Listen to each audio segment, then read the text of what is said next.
Good morning, LA. Oh, has anything happened since we last spoke to you? My goodness. The new 97.1 The Fan. You're listening to Derek and Decker, and yes, D-Fish and Deck will be live here for the next 4 hours talking all things sports. And, of course, our phone number, 855-97-LA-FAN. That is 855-975-2326. And, of course, we are live on YouTube, Twitter, and Twitch. Why don't you go ahead and give us a follow, like, share, and subscribe. Hit that alert button. And, most importantly, get in the chat for the show today. The chat will be live all show long, and we want to hear from you. We want you to be a part of said show. And listen, we can get into some formalities like D-Fish. How was your night last night? Did you do anything fun? No, I did not last night. I had a long day, really busy throughout the day. By the time I could even blink, it was 7 p.m. Mm-hmm. And, man, I got back, got some food in, checked in. And, I tried to turn the lights out as quickly as I could. Smart man. I was in bed by 8:45 last night and ended up waking up at like 3 and just stared at the clock till 4:15 rolled around and came on in because here's the thing. My excitement has been through the roof because the trade finally happened. A.J. Brown is finally a Patriot. Oh, that no one cared? No one cared? We just ruined Diana Rossini's career and life over that? We've known that trade for only 2 months. Oh, okay, but it happened and no one cared. Amazing. You know why? Because one of the most impressive trades, maybe I'll throw it out there. Maybe in the history of the NFL happened last night because I didn't see it coming. You didn't see it coming. My God, I'm not even positive Les Snead saw it coming. This man does not miss, and yes, F them picks. That is just the business model of the LA Rams, D-Fish. Yeah, I mean, we talked about this yesterday, and, rumors, how I feel about sources and rumors and those kind of things. And so I just wasn't even sure we'd still be talking about this in a couple weeks. Yeah. And within an hour of driving off from getting off air yesterday, it was like it happened, actually. And I definitely was shocked. I did not see a path to this for the Rams without giving up a lot. And they did, but I mean, I'd do it. Relatively speaking, yeah, it's a lot for the future, but I don't necessarily think they gave up a lot in terms of impacting what they want to do right now, which is win a Super Bowl right now. Mm-hmm. And I mean, it's hard to imagine a scenario where they've worsened their chances of competing to win a Super Bowl in 2027. Nope, odds got shorter. With Myles Garrett now added to the roster. It's just hard to believe. By the way, odds got shorter for the team with the shortest odds for winning the Super Bowl in LA at SoFi this year. Here is the full breakdown of the Myles Garrett blockbuster trade. And yes, make no mistake, this was a blockbuster trade. The Rams receive defensive end Myles Garrett, and of course the Cleveland Browns receive defensive end Jared Verse, which I will freely admit will hurt probably in 4 years. 3 to 4 years, that might hurt. I don't care. It's not 3 to 4 years right now. Myles Garrett's in L.A. Take it all day. 2027 first-round draft pick, 2028 second-round draft pick, 2029 third-round draft pick, all for Myles Garrett. He is now in Los Angeles. Also, that gives some really much-needed and pleasant cap room for the Browns. I don't know what to say other than for the LA Rams, this is like, it makes them instant Super Bowl favorites. You just paired the reigning MVP, which is usually an offensive award, with the reigning Defensive Player of the Year. By the way, that's never happened before, where you have the reigning Defensive Player of the Year and the reigning MVP on the same team, both on the offensive and defensive side. I don't know what to say. He's an unstoppable pass rusher. He broke the record for most sacks in a season last season. And by the way, Jared Verse had himself one hell of a year. He was a rookie, rookie star, 2-time Pro Bowler. He's going to be a monster and continue to be a monster. But that's Myles Garrett, man. Yeah, no, Jared Verse was an impactful player for big time the Rams. Not just like physically what he accomplished on the field, but his competitive spirit, his energy. a lot of young guys aren't always as comfortable being like the antagonist and being the guy that, when the team goes on the road, like they're egging on the road team's fans. They're calling people out. They're like, he was excited to play football. It was fun to watch him play. And so he'll be missed from many perspectives. I'm sure in the locker room, on the team, he was productive out on the field. But there are certain situations where, regardless of how good a young player is, when you get an opportunity to kind of take a swing at an accomplished veteran player at the level of Myles Garrett, when you feel like you're in your championship window, you can't tiptoe around that. I mean, the Rams had already traded a first-round pick earlier in the offseason to the Chiefs for Trent McDuffie, and then signed him to a 4-year, $124 million contract extension. So you're not tiptoeing around trying to win a Super Bowl. No. After you do that, you sign Matthew Stafford to a 1-year contract extension for $55 million. You can't then go back in the turtle shell and act like it's not time to try to win a Super Bowl. Nope. They built this now 2-year window. Now there are cons to this deal. There just are. The way this works, there are some cons. Here we go. Obviously, mortgaging the future yet again. But again, Les Snead has done this more than once. So if there is a GM I trust mortgaging the future, it would be Les Snead. And plus, I don't ever blame a team ever in any sport when they're like, oh, but what about our future? I hear what you're saying, but what about right now? Like, this is a real opportunity to win a Super Bowl. And by the way, the other team in your division went and won the Super Bowl. So yeah, I can see them being very, very, very motivated to do so. There is a financial burden because you did take on Myles Garrett's full contract. But plus side, normally when you get a trade like this, it usually is like one of those trades to an extension. Don't need an extension. He already got the extension, so they're just taking on said extension. And finally, and this is something that we do need to point out because it is the elephant in the room, because we just moved on from Verse, who was 25 years old. Myles Garrett will be 31 years old in this 2026 season. Is that too old? No, but it's getting up there. Yeah, I think it just crystallizes the point. Two things we were talking about before coming on air. One, I give the Cleveland Browns a lot of credit. A lot of pro sports organizations aren't always comfortable for many reasons, like moving on from their kind of franchise cornerstone player that, has been one of the best players in the league for many years, not as comfortable trading, him or her at their peak of power, right? Like Myles Garrett has been performing at a Defensive Player of the Year level for as far as we can remember. To trade him right now, the Browns deserve a lot of credit for recognizing where they are and trading for a player in Jared Verse. And the Rams and Browns have now kind of flipped, but it matches their timelines. The Rams are trying to win Super Bowls, so the fact that he's 30 going on 31 isn't as impactful for the LA Rams. By the time Myles Garrett is 35, the Rams will be in another championship window or they'll be resetting the whole thing. So it won't matter as much. And then now the Cleveland Browns have kind of flipped it. They've gotten a younger player and some draft assets. Big ones. That kind of more so match their timeline. They're trying to reset and figure out what direction they're going in. They have a new head coach. They're still trying to land on who the quarterback is going to be. Oh, yeah. It's a mess over there. So this aligns both ways for these teams.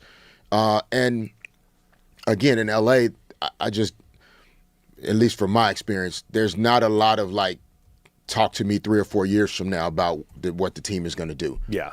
That's just not the approach. I mean, when I joined the Lakers in 96, the Lakers had kind of gone through that 4 or 5 year window with Magic's original retirement in 1991.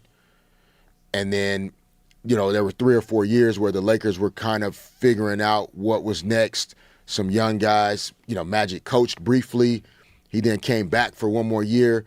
But it was just a weird period of time for Lakers fans and LA sports fans because the Lakers weren't championship level teams. But then in 96, the draft, Shaq signs a free agency. There was a relevancy to the Lakers again that just kind of started that dynasty run. In LA sports, you cannot flirt around with mediocrity. You just can't. And so the Rams are kind of doubling down on the fact that you cannot be mediocre. No. in LA. And by the way, I was a little kid at that time. And by the way, I mean, no disrespect to the Eddie Jones years, but I mean, it was like the moment Shaq got here, it was like all of a sudden the Lakers are the superstar team again. And that's how I feel about the Rams right now with this move. By the way, 97 won the Fan. The new 97 won the Fan. And we are now just sitting here reacting to the new greatest defensive player of all time that just joined the Rams. And there's so many different layers to this. I mean, obviously, you can go through just all of the incredible things that Les Snead has pulled off as the GM of this team since, 2012 when he joined it in St. Louis. And then there's just the Myles Garrett of it all.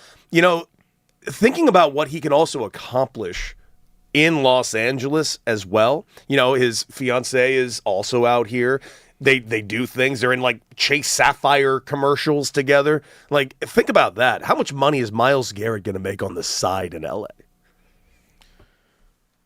It's hard to predict it at the moment. I think he does seem to be comfortable or getting more comfortable showing that side of who he is. I think originally when he came in the league, he was kind of a guy that almost shied away from doing things off the field, you know, being in front of the camera too much. And that can also happen when you're playing sports in Cleveland to some degree. Like, other than LeBron, I don't know if they're, you know, memorable sports individual guys and girls from, you know, that played on Cleveland teams that stand out to everybody. But I think what's going to be the most interesting part is, like, when you're a player on a team that hasn't won much, and then you become a member of a team where, like, winning is what it's all about.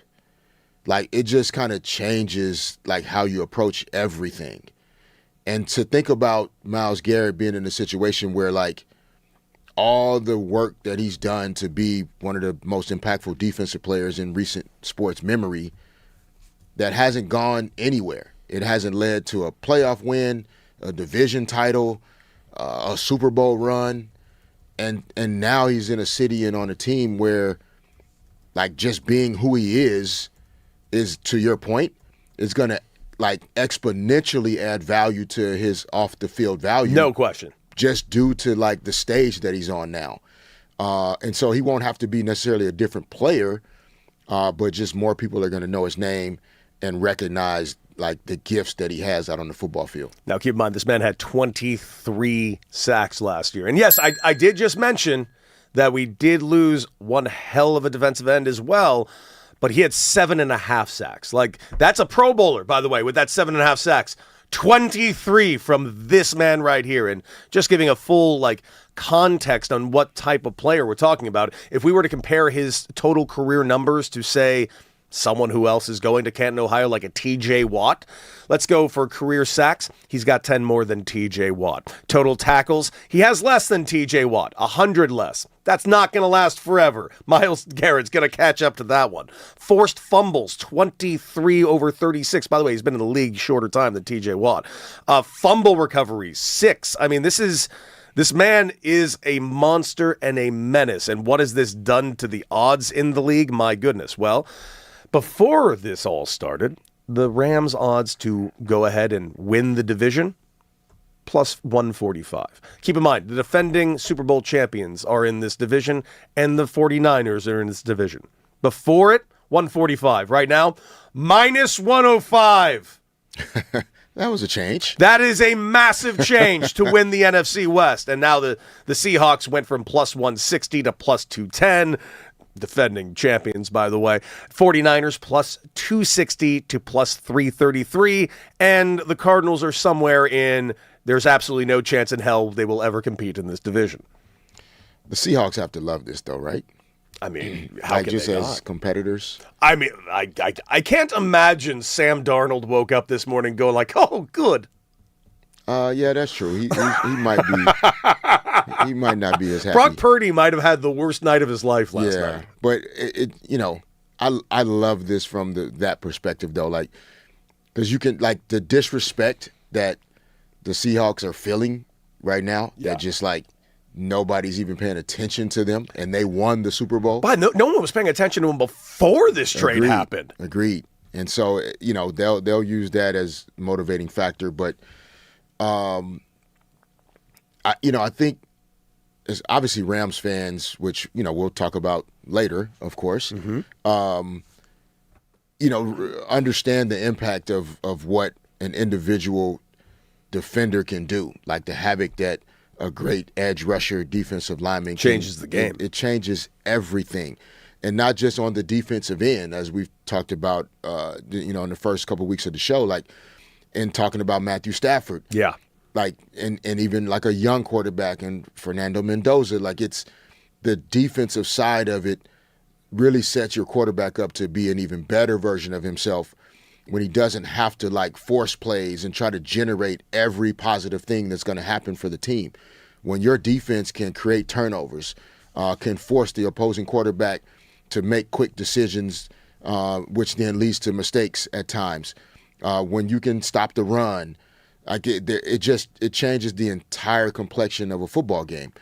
And the Rams have now added a guy that has that ability to just make entire offensive coordinators and quarterbacks and offensive linemen not sleep well. Yep. Trying to figure out how are we going to stop this guy, which then means some of the other defensive players on the front line, some of the linebackers at the second level, even some of the secondary. Like, these guys are now set up to have career years because the force that Myles Garrett is going to create additional defensive opportunities for other guys. Yeah. Myles Garrett is the guy that's going to be chipped and double-teamed and a second guy sent to, and so it's going to free up other pass rushers, defensive linemen, and then linebackers will be able to make more plays on the football in terms of stopping the run.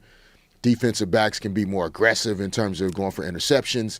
Like it opens up so much for this team. But I got to ask you this. What do you think of the idea of, because he's a star player, he's maybe the biggest star defensive player we have in the game, and he's up there probably as stars of the game in general. If you're going to make a tiered list of LA superstars, where does this guy land in the sports superstar zeitgeist here in Los Angeles? I mean, right now you got to start at the bottom of the top, right? Like for him, he's going to be in the, the top 5 or 7 people, but you haven't played yet. So you got to start. You can't go in front of Matthew Stafford. Nope. You can't go in front of Luka or LeBron. You can't go in front of Shohei, Mookie, Freddie. Like, so he's now in the bottom. He's not in the top 5. He's might be rounding out the top 10 right now. Right. But after the Rams, get off to a great start or win the division. Yeah, if he has 10 sacks in 5 weeks, that number is going to change quick. It'll move up pretty fast and then all of a sudden, in October, November, when they have a bye week and he's at a Lakers game and the crowd's going crazy because he's there now, like it'll change. How do you think it's going to change for him? Because, listen, I'm not saying that he can't handle the bright lights of LA. Definitely not saying that at all. But he's been playing in Cleveland. He's been playing in front of Browns fans. And even though Rams fans have finally started building, it's taken years, but really the fandom here in LA has really, really grown for the Rams. And there's also the nostalgia factor of them coming back to LA the way they did. I don't know. Is this going to be, do you think this is going to be different for him at all? Or do you think, nah, he's Myles Garrett. He's just going to rip the head off of everybody? It's a fair question. I think it will be different. I don't know if it'll be different for him on the football field. I don't know him well enough to know how he compartmentalizes and kind of separates, when he's on the field, when he's training, during the season, how he operates. Like I said, from what I remember, different articles and stories that I've read, he seemed to be a guy that in the city, in Cleveland, in the community, he was pretty chill, pretty laid back. Wasn't necessarily out and about, very often, but it's to your point, Cleveland's a great sports town, but LA is a different experience. Yeah. Man. And so I've been out in Cleveland, nothing against Cleveland, except a couple of things against Cleveland. Yeah, it's not my favorite city. It's different. The sports fans there are great. Yes, but very much so. Yeah, but moving around LA, even just going to dinner or, grabbing a lunch, also, your recognizable factor is going to go through the roof. It's different. And so there are things that you do have to learn how to manage, as a pro athlete here in LA, in particular when you're at the level that Myles Garrett is. He's already a guy that people know his name, and so when they see him just at the gas station or at Ralph's or whatever, like, I mean, if you really think about it, at what he does, at what Myles Garrett does, he's one of one. Like, no one is Myles Garrett. He's Aaron Donald 2.0. Yeah. So it's which we will discuss later. like, so it's like, so yeah, he's going to, need to have a learning curve in terms of even moving around the city. Where does he choose to live in LA? Is he a guy that likes to live really close to the facility? Yeah. Which some guys do. Absolutely. And then some guys like to be away, and they like that drive. I used to like a distance from the facility because the car ride to and from was kind of my time and my space to kind of listen to some music, zone out, have some time before you get home to the family, and then have some time before you get to work where you have to be on for everybody else. So all of that stuff in LA really matters, of course, as we know, because depending on which side of that freeway you're on, it changes your commute to work. Oh, do I know that? Do I know that? Born and raised in Santa Monica, and I've lived in every town in this city, and there is let's just say that lovely divider of the 405 really changes things up sometimes. It does. It really does. Well, guys, you heard from us. We want to hear from you. 855-97-LA fan. That's 855-975-2326. We want to hear from you all show long. How fired up are you, LA? Are you fired up for Myles Garrett, the defensive player of the year and arguably the best pass rusher to ever do it, is now here in LA? Man, this is going to be a fun football year. I am excited. You should be excited. We're going to take a quick break. Coming up, all that excitement for the Rams, and the Dodgers did nothing about it. And we're going to discuss it right here on the new 97.1 The Fan.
Welcome back. Derek and Decker, 855-97-LA fan, 855-975-2326. You got D-Fish, you got me, and all of you. The chat is already live right now, so get in there at The Fan LA. Check us out on YouTube, Twitter, and Twitch. And right out the gate, a few comments already here. Miles is a star, but in LA, he's no D-Fish. That is from Jeets22, my guy. He's not 51 years old. He's 30. He's going to be 31 and superstar for the Rams. So, yeah, he is not me. Yes, lots to discuss today. And, and by the way, a few people, because everyone did pay attention a little bit to the funeral we had on the show yesterday to my UCLA Bruins. A very tough day if you're a UCLA fan. But Southland, if you're a USC fan, congratulations to you and your team, because the USC Trojans just went to their first super regional in 21 years. That was, by the way, and I'm not kidding, the year before my freshman year in college. I remember watching them lose to Oregon State, and they haven't been back since, so I'm really thrilled to see USC get back into the dance that they've been out of for a long time, because in case you didn't know this, USC historically the greatest baseball school of all time, most national champions in baseball. And they went into College Station, right? Mm-hmm. And got it done. Yeah, not an easy place to go and get it done. No, I mean, I regardless of the sport, I think walking into your opponent's home field, home turf, and taking them out, it takes a lot of courage. They played well, and I mean they scored. It wasn't. They looked good. Hell, that last game was a bludgeoning, 9-1 to move on. So congratulations to the Trojans and all those fans that desperately have been waiting for them to get a chance to go back to the College World Series. Only 2 wins away for the USC Trojans. Can't say the same thing about last night with the Los Angeles Dodgers, sadly. 97-1 The Fan, LA. Thank you for joining D-Fish and Deck right now. As got to let you know, like, the Dodgers had a solid game, and it was a missed opportunity after missed opportunity a little bit. 4-1 loss, of course, over there to the Arizona Diamondbacks. Emmett Sheehan had himself a fantastic game. He retired 15 consecutive Diamondback hitters into the 6th inning. He looked fantastic. Unfortunately, D-backs rookie Tommy Troy hit a solo home run to tie it 1-1. And then, of course, the 8th inning rolled around where reliever Jack Dreyer tried to keep it close, but unfortunately, Ketel Marte came to the plate. Tommy takes off. Marte with a liner to left field. There it goes. And that right there was the hottest play of the game from Next Gen, the next generation of home comfort. Listen, it's one game, it's the Dodgers, but here's the thing. The reason why I do think it's worth paying attention to is because I've said this on this show, I've said it on other shows, and this is something I think we all need to pay attention to, and that is the Arizona Diamondbacks. This is a very good baseball team. This is a team that 3 years ago, I had Dave Roberts on my show going into the playoffs, and this was the playoffs that had the Diamondbacks, the Padres, the Phillies. Like, it was a stacked off October. What was the team that Dave Roberts said he was scared of?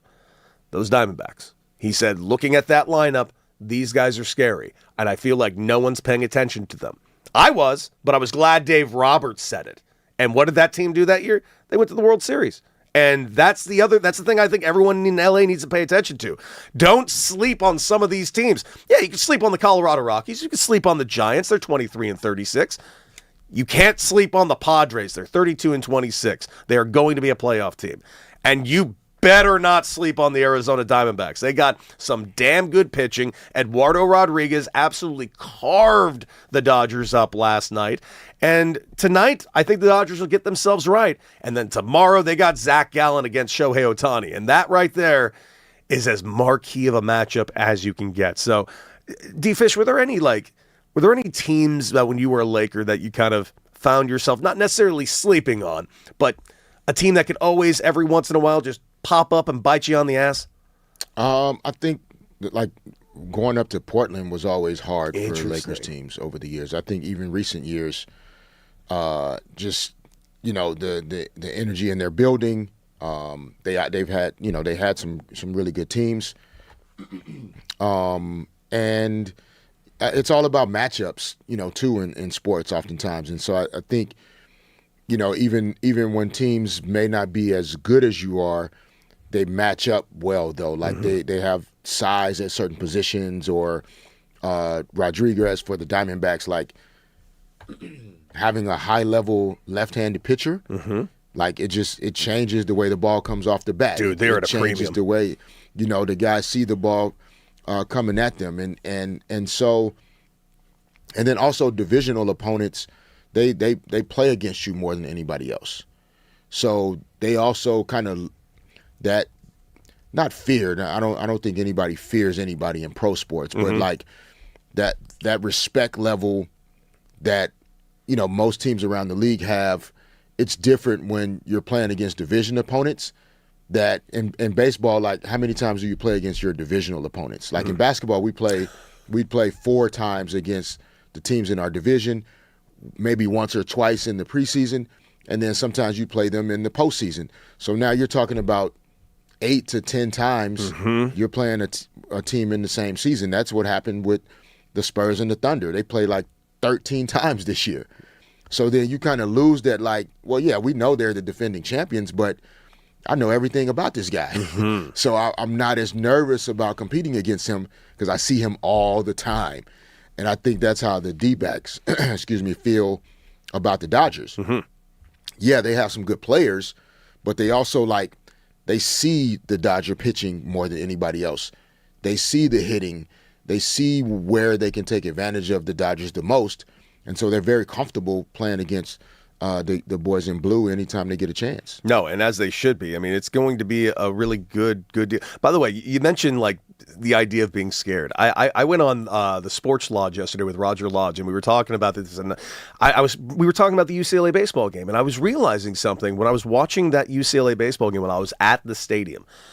And I realized certain like anxiety was feeling in my chest when I was watching the game in a way that I really hadn't experienced in a very, very long time. And that's when I realized something. Throughout my entire pro career, all the way to the big leagues, I was never nervous. Like for some reason, I never got those like serious butterflies where I was like scared or nervous. But I remember in college, serious anxiety trying to play in college. And did you experience that at all? Or where was the place where like anxiety would spike a little bit more? Yeah, I mean, I think, big games, big moments. I mean, playing a ton of postseason games, as a pro, there were certain games that, you were more anxious than others. I mean, a few come to mind in terms of like the 2001 NBA Finals Game 1, 2010 NBA Finals Game 3, any Game 7 that you play in, there's that additional anxiety that you feel from just not wanting your season to end. And so, I think, it looks externally like, pro athletes have it all figured out and nobody's nervous, nobody's anxious. These competitors out here are just, they're made of steel. No, they're not. Yeah. Like they're some of us are going absolutely crazy out there. And then others have an ability to kind of, to stay calm and, kind of channel that anxiety into still being able to perform well. But it's there though. And I mean, obviously, I don't know who's up this early other than people that are going to the gym. There are some young athletes that are maybe on the way to an early workout before going to school. Anxiety is a real part of being an athlete. Big time. It just really is. And learning how to channel it and use it in the right ways, not see it as a weakness or meaning that you're scared or fearful of the opportunity to compete is a really important part of learning how to be a great performer. Yeah, last week we were talking about the idea of like imposter syndrome, and that even like the greatest players in the world can get that imposter syndrome. I actually weirdly found it refreshing when I first got to the big leagues or was around certain big leaguers that I had a lot of respect for and how they went about their business, but saw that they were dealing with like the exact same anxieties that I dealt with that moment in high school. It was like refreshing to be like, oh, it's so nice to see that the guys that are ahead of me are not robots. They're just the same humans that I am. Yeah, that's where some of the superstitions that athletes carry, or the reason why athletes have the same routine that they go through. They try to drink their cup of coffee at the same time. They some put their left sock on first and then the right sock, and then some people put their shirt on first and then the pants. How many of these do you got, man? I had a bunch. I didn't really. I was pretty probably like the socks, maybe left, right, first, or left shoe first, right shoe second, just different things that you do. It's kind of like a pre-shot routine in golf. Mm-hmm. Like you're just trying to do things to kind of quiet your mind and give you a sense of control, even though you're not in control of any of it. Absolutely.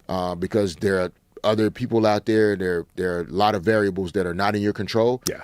And so calming yourself with that routine is how you try to give yourself a sense that you're in control of what's about to happen. Well, I absolutely love it. And guys, tonight the Dodgers got Eric Lauer on the mound. A pretty tough matchup because he's going to be facing Mike Soroka, 7-2, 3.25 ERA. That game will be tonight. Of course, tomorrow's matchup is going to be a monster. Quick break here, and not sure if you heard, people, blockbuster trade. Blockbuster trade here in LA, and we're going to keep you updated on the Myles Garrett of it all show long. And when we return, hey, speaking of blockbuster trades, let's find out which some of the best blockbuster trades of all time were. Right here on Derek and Decker, the new 97.1, The Fan. Uh-oh.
garage here on the new 97.1 The Fan, the voice of LA sports. Yeah, I'm not the voice of LA sports, but we are. Yes, we are. We are. Well, gentlemen, as you know, we got a blockbuster, and if you were listening to the show, you heard it here first, at least on the reports and the rumors. Yep. You know what I mean? So we were first. We were first on the rumors. But Lord of mercy, I didn't know it would go that fast. But anyway, guys, it got me to thinking. This was obviously a blockbuster. We had another one on the East Coast, Philly and sending A.J. Brown over to the, what are they called? The Patriots. Yes. And there's a poll. They are called the Patriots. Thank you. Just double checking, see if it was still called. But anyway, guys, it got me to thinking, what are your top 5 blockbusters of all time in any sport, Fish? Any sport. What you got? Give me number 5. Baby. Come on with it. Any sport? Any sport. The Ricky Williams draft day trade. Yeah, that was bad. When was that? 1980? No, it was 90. 99, maybe? Yeah. 99? That was when Mike Ditka was in charge of the Saints and gave away the whole draft, the next draft for Ricky. And to move up like 8 spots, too. It wasn't like... I think Ricky Williams was the 5th pick in the draft that year. And Washington got Ricky Williams, and the Saints gave up like 27,000 picks. The farm and then some. And then insane. some. Set them back for sure. That was bad. Okay, what's your number 5 blockbuster of all time, Cody? All right, man. I know this should probably be higher, but I'm gonna go ahead and put it here because it's something we still all remember. Mm-hmm. And it is the reason you got to celebrate as a young man because Herschel Walker going to the Vikings. That's on my list. Caused an absolute dynasty down there in Dallas. It's hard not to pay attention to the Herschel Walker trade, man. Yeah, Cowboys got Kevin Smith. I mean, their whole defensive backfield basically off of those picks and just really cashed in. And like a year and later, they were in the playoffs. All right, what you got for me, Fish? Number 4 blockbuster of all time. That's a good one. That's on my list. Right baby. Yeah, Herschel Walker to the Vikings because Herschel Walker to the Vikings. Mm-hmm. And then, but the trick, though, was the Cowboys put a poison pill in the trade. Right me. So what happened was within the trade, they put a clause in there that said if they cut or traded or waived any of the players that they received in this trade, that they would get additional compensation for those picks, for those players. See, I remember the poison pill thing, but I didn't remember what it was. Yeah, so after the 89 season ended, they cut a bunch of the guys that they received in the trade, which then meant the Vikings had to send them more draft picks. Damn. Okay. That's how good Herschel was. All right. Trade came with a poison pill. All right. So what's your, is that your number 4? Yes. Okay. I'm going to go with something recent. And the reason I'm going to bring it up is not only because it's a monster trade and affected us here in LA. Sure. But it happened during the week of the Super Bowl, and it was such a big story that the Super Bowl, which keep in mind, like Mahomes was going for a 3-peat. That was the 3rd most important story going into that Super Bowl because Luka had become a Laker. Oh. Luka to the Lakers is one of the most insane, bat-bleep, crazy things I've ever seen happen in real time. Yeah. Talk about one of the worst trades, too, for another list we do. Lord of mercy. I mean, all respect to I think it was a great trade. But for you guys. Your number 3 blockbuster trade of all time, of course, because the Rams have Myles Garrett. They gave up a lot for him, but they got a lot in return in that, man. What you got, Fish? Yeah, I'm gonna go with, I'm leaning basketball almost always, but the Kevin Garnett trade to the Celtics in 2007. It was on my list. It's on the list, and not just because, of course, the Celtics got lucky and beat us in 08. It's fine. Wait a minute now. But it started the kind of Big 3 era in basketball. Mm-hmm. Like, that was the first time that, 3 guys had kind of decided they were going to put it all together and try to figure out, how to win a title. And that carried, that was probably a 10-year run of Big 3 in sports before some of the new stuff came in. So that was a pretty big trade in basketball. Yep. All right, fair enough. What's your number 3 blockbuster? All right, I'm going to throw this one here because it also affects Los Angeles, and it affected me personally because I guess what? Babe Ruth is not on my list. Probably should be, but it's not on my list. Shouts out to your brother, Babe. We all know. We know. I'm going with Mike Piazza and Todd Zeile over to the Marlins for Charles Johnson, Charles catcher. Johnson, Jim Eisenreich, Gary Sheffield, and Bobby Bonilla. I loved all four of those players, but as a young kid here in L.A., Crushed it. I loved Mike Piazza Yeah. so much. Yeah. That broke my young heart. Ruined me. Mike Piazza should be in the Hall of Fame as a Dodger. He's not because at the of Mets. that damn trade. Yeah. He did go. That was a debate. I was wondering where he would go. I guess I'm nostalgic or selfish in thinking Mike was a Dodger, but he did go to a World Series He as a went Met. as a Met. And so, all right, what you got, Fisher? Number 2 blockbuster trade based off of Myles Garrett being a Ram. Number 2 for me is Pau Gasol. Love it. Love Hey, it. Pau. From the Memphis Grizzlies, February 1st, 2008. Yeah, Lakers I cheated. celebrated like you Whoa. wouldn't believe. How dare you? Whoa. We might have to cut the show right now. My We got to go God. talk to Raj. in Did the you back not just real hear quick. about the Big Three in Boston? That was all legitimate. And that gotta was go the talk about that. paperwork all That was checked out. legitimate. That was fair. That was a fair trade. Lakers straight cheated with this one. But go ahead, This Fish. is crazy. This is absolutely crazy. My man Pau Gasol traded from the Memphis Grizzlies to the Lakers. Just changed everything. Great dude, great teammate. Just took us to another level. We were good, but he took us to great. For sure. Yeah. All right, your number 2 blockbuster of all time, Code. I'm very LA centric with my last two because speaking of great, it's not every day that the great one is sent to Los Angeles and made the Kings an overnight sensation. Yeah. Wayne Gretzky from Edmonton to the LA Kings. The Kings were irrelevant until Wayne Gretzky walked through the door. And then where was Jack Nicholson? He was front row center watching Wayne Gretzky. Oh yeah, great times. Even took them to they got to a got Stanley there. Cup They got against there. Montreal. Patrick Waugh, I think, stops Thomas Sandstrom on a goal in I was game very 2. young. I was loving it back then. Oh yeah. This is a hockey show, by the way. All right, Fish. Your number 1 blockbuster of all time is. This one was quiet. There weren't a lot of draft picks and players and assets. Why the hell is it a blockbuster? Why is it on the list? Let me get to it. Okay. Very quiet draft day trade. Nobody even knew who this guy really was. Had a little potential, but we'll see. Trade ended up laying the groundwork for 5 NBA championships in Los Angeles over 20 years. And that would be the draft rights trade in June of 1996. A young Kobe Bryant, Charlotte Hornets, trading his draft rights to the Los Angeles Lakers. And the rest is history. I can drop the You mic sent the after that. cigarette smoker for him, right? Who? Oh, come on, Raj. He does smoke cigarettes. Which one was a cigarette smoker? Vlade Divac. Vlade. I didn't know he was a massive guy in heaters. I guess I should have assumed that. massive. he Well, was. I mean, it makes sense. He does. Come on, he definitely looks like he's Yeah, he stepping was. outside the arena. Yeah. He definitely, no, he wasn't stepping Come on, out. Derek Fisher. He would be honored if I called him that. Probably would. Vlade probably used to smoke cigarettes in the locker room. Good Yes. for him. Word on the street is that man smoked cigarettes in the Laker locker room. In the Laker locker room, that's- smoking the heater or That, two. that ain't it for me. But hey, I appreciate the look. All right, and based off of the Myles Garrett trade to the Rams, the number 1 blockbuster for you is. I'm really amazed that Elmore Smith, Brian Winters, Dave Myers, and Junior Bridgman all went to Milwaukee for Kareem Abdul-Jabbar. Kareem Abdul-Jabbar. The original blockbuster trade, baby. Yes. I like that, Cody. I like it. All I right. like it a lot. We saw Kareem, one of Kareem's relatives at the bar at Shellbacks on Saturday.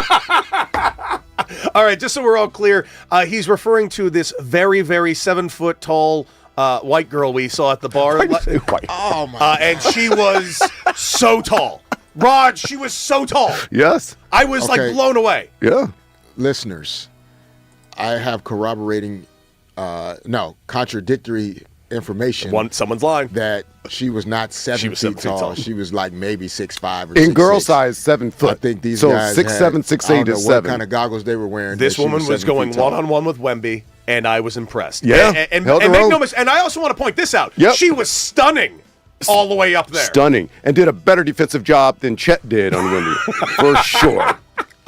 Yeah, she I blocked me hope- from I getting my hope- drink. I hope she is listening and can call in. And I'm a or, fan. tweet a photo of her, Please do. or let us know her actual height. 7'1". 7'1". It was like getting a drink with Kevin Nash. Kevin Nash. Yeah, big sexy Kevin Nash. We know who we're talking about. Is he a Hall of Famer?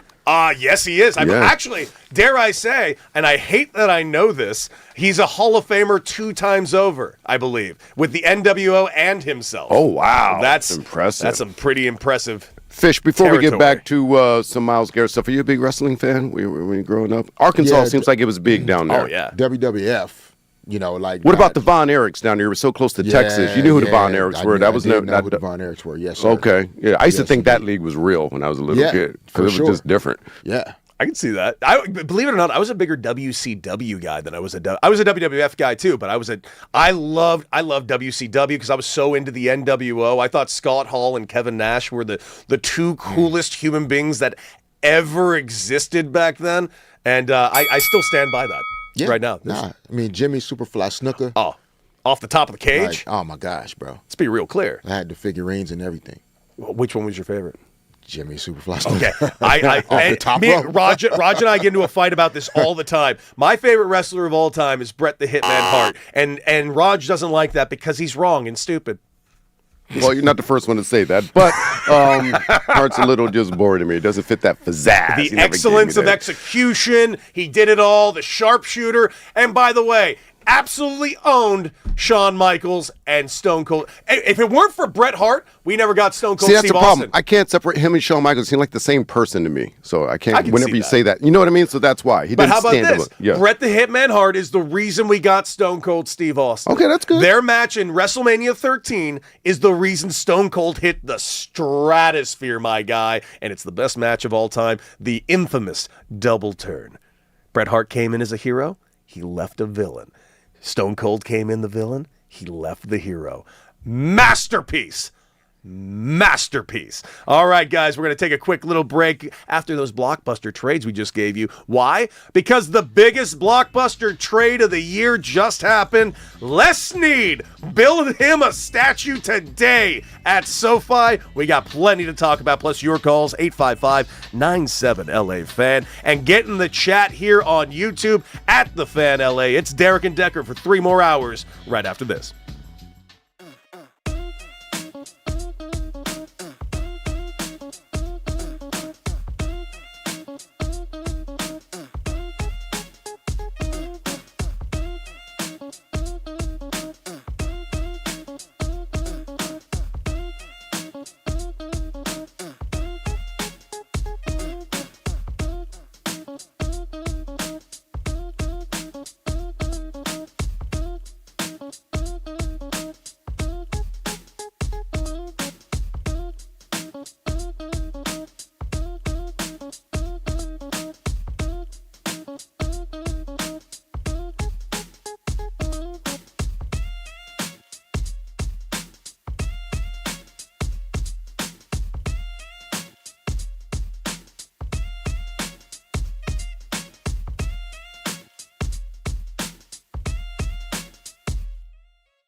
855-97-LA fan. That's 855-975-2326. Derek and Decker, it's D-Fish.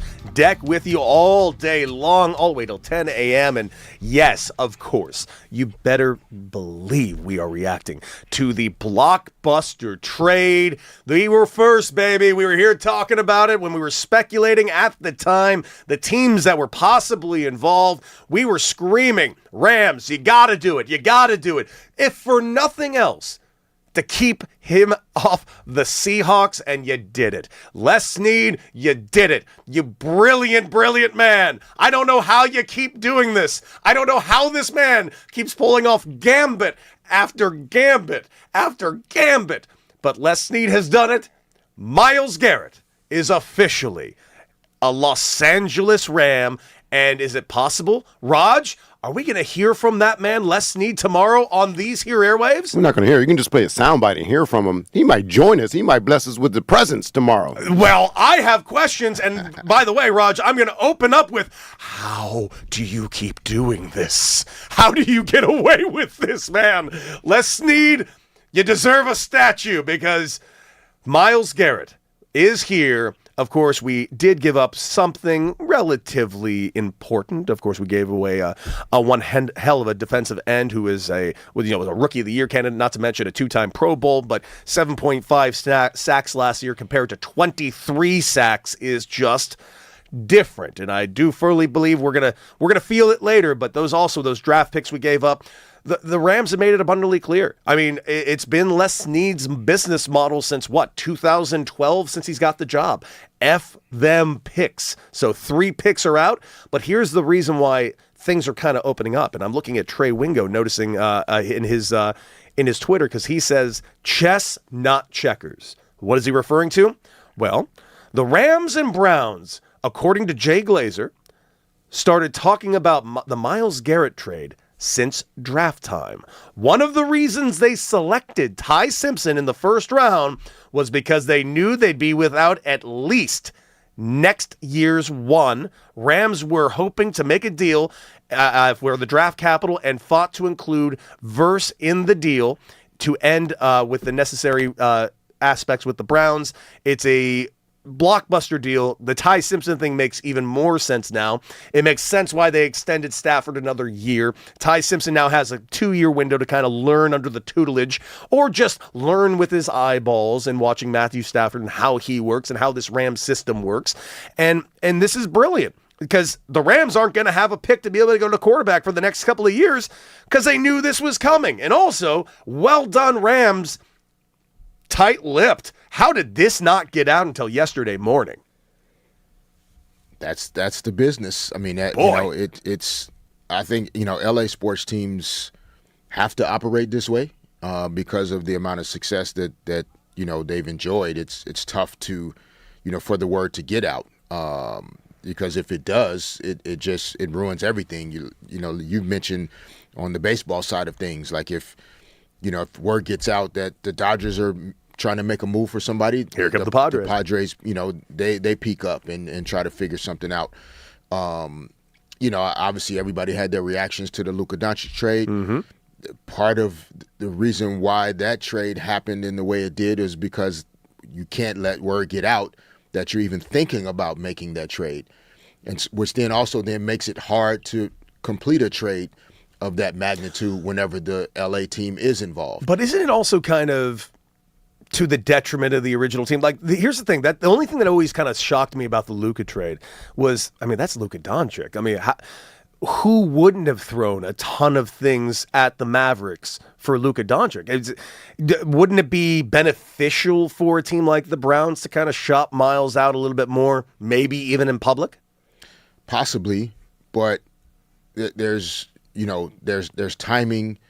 There's an understanding of, some trades players are not going to agree with. Mm-hmm. And so when there are trades involved with players at this level and this magnitude, like if you trade Myles Garrett to somewhere he literally has no intentions of lacing his cleats up to play in, mm-hmm. Now everybody has egg on their face. Yeah. So to some degree, even if a player isn't involved in the transaction, there has to be an understanding that he actually will go show up and play at this place that we're trading him to. Otherwise, nobody wins. Mm-hmm. You trade a player like Myles Garrett to wherever, and he's like, I won't be showing up, guys. No. I don't plan on playing football in that city. Like that being said, he did just play in that city of Cleveland for all those years. Yeah, he did. Yeah. And so, I think this works out well for both teams. Cleveland Browns, they deserve a lot of credit for also keeping, this under wraps and being discreet about how they operated, as well as like recognizing, when the right time is to make a move of this magnitude with an elite player that's kind of still in his prime and at the peak of his power. In terms of where your timeline, like it's Myles Garrett has poured so much into the city of Cleveland, playing for the Browns, competing at a high level. He's done his job. And I think, whether it's the ownership group in Cleveland or the front office in Cleveland, recognizing he deserves the opportunity if there is something possible that we can do that allows the Cleveland Browns to move forward with a bright future, get a good young player, get some draft assets. Like Myles also deserves the opportunity to move on with his career. Yes. And get a chance to win. Have a chance to play for something that he hasn't had the opportunity to do in Cleveland. Well, being in Los Angeles, you know what it makes me think of, and I'm sure it's making a lot of people. Basically, what you just said makes me think of down south and what's happening with like Mike Trout. Like, what I would give to have that guy get an opportunity to go play elsewhere and compete for a title with somebody, because we know the Angels aren't going to do it, just like we knew the Browns weren't going to do it anytime. The Browns got bigger problems. Like, I honestly think this was a very good move by the Browns at this exact point, because you have your quarterback question, you have your, frankly, a quarterback controversy with the whole Deshaun Watson aspect coming back and the rumors that he's going to be taking over, how this organization has constantly had turnover for their quarterbacks, how this organization seemingly doesn't even like, their other quarterback they have in Shedeur Sanders, which is interesting because despite him not having a monster rookie season, he did have a decent amount of success, and he got a Pro Bowl nod. And, the Pro Bowl is what it is, but listen, I thought as far as Browns rookies go, he was as good as you could have possibly hoped for, and I'm kind of disappointed he's not penciled in to be the starter next year. I understand why. Money, and you're paying so much money to Deshaun Watson, but this team is not going to compete in that division, with the Steelers probably going to be above 500 again. Probably not going to make much of a splash in the playoffs, but above 500. And then, of course, you always got the Bengals, because you never know what Joe Burrow is going to be. If he's healthy, this team could go to a Super Bowl. And, of course, Lamar Jackson is Lamar Jackson on the Baltimore Ravens. I'm very interested to see what that team will look like, especially with a new head coach. But the Browns are definitely not good. The one thing we could definitely pencil into that division was the Browns weren't going to compete. So good on the Browns for getting this move done. Good job of securing some very important draft picks that you needed. And also good job in securing Verse, a really good defensive end who's 25 years old. Yeah, Jared Verse, a great football player. He accomplished a lot here with the Rams.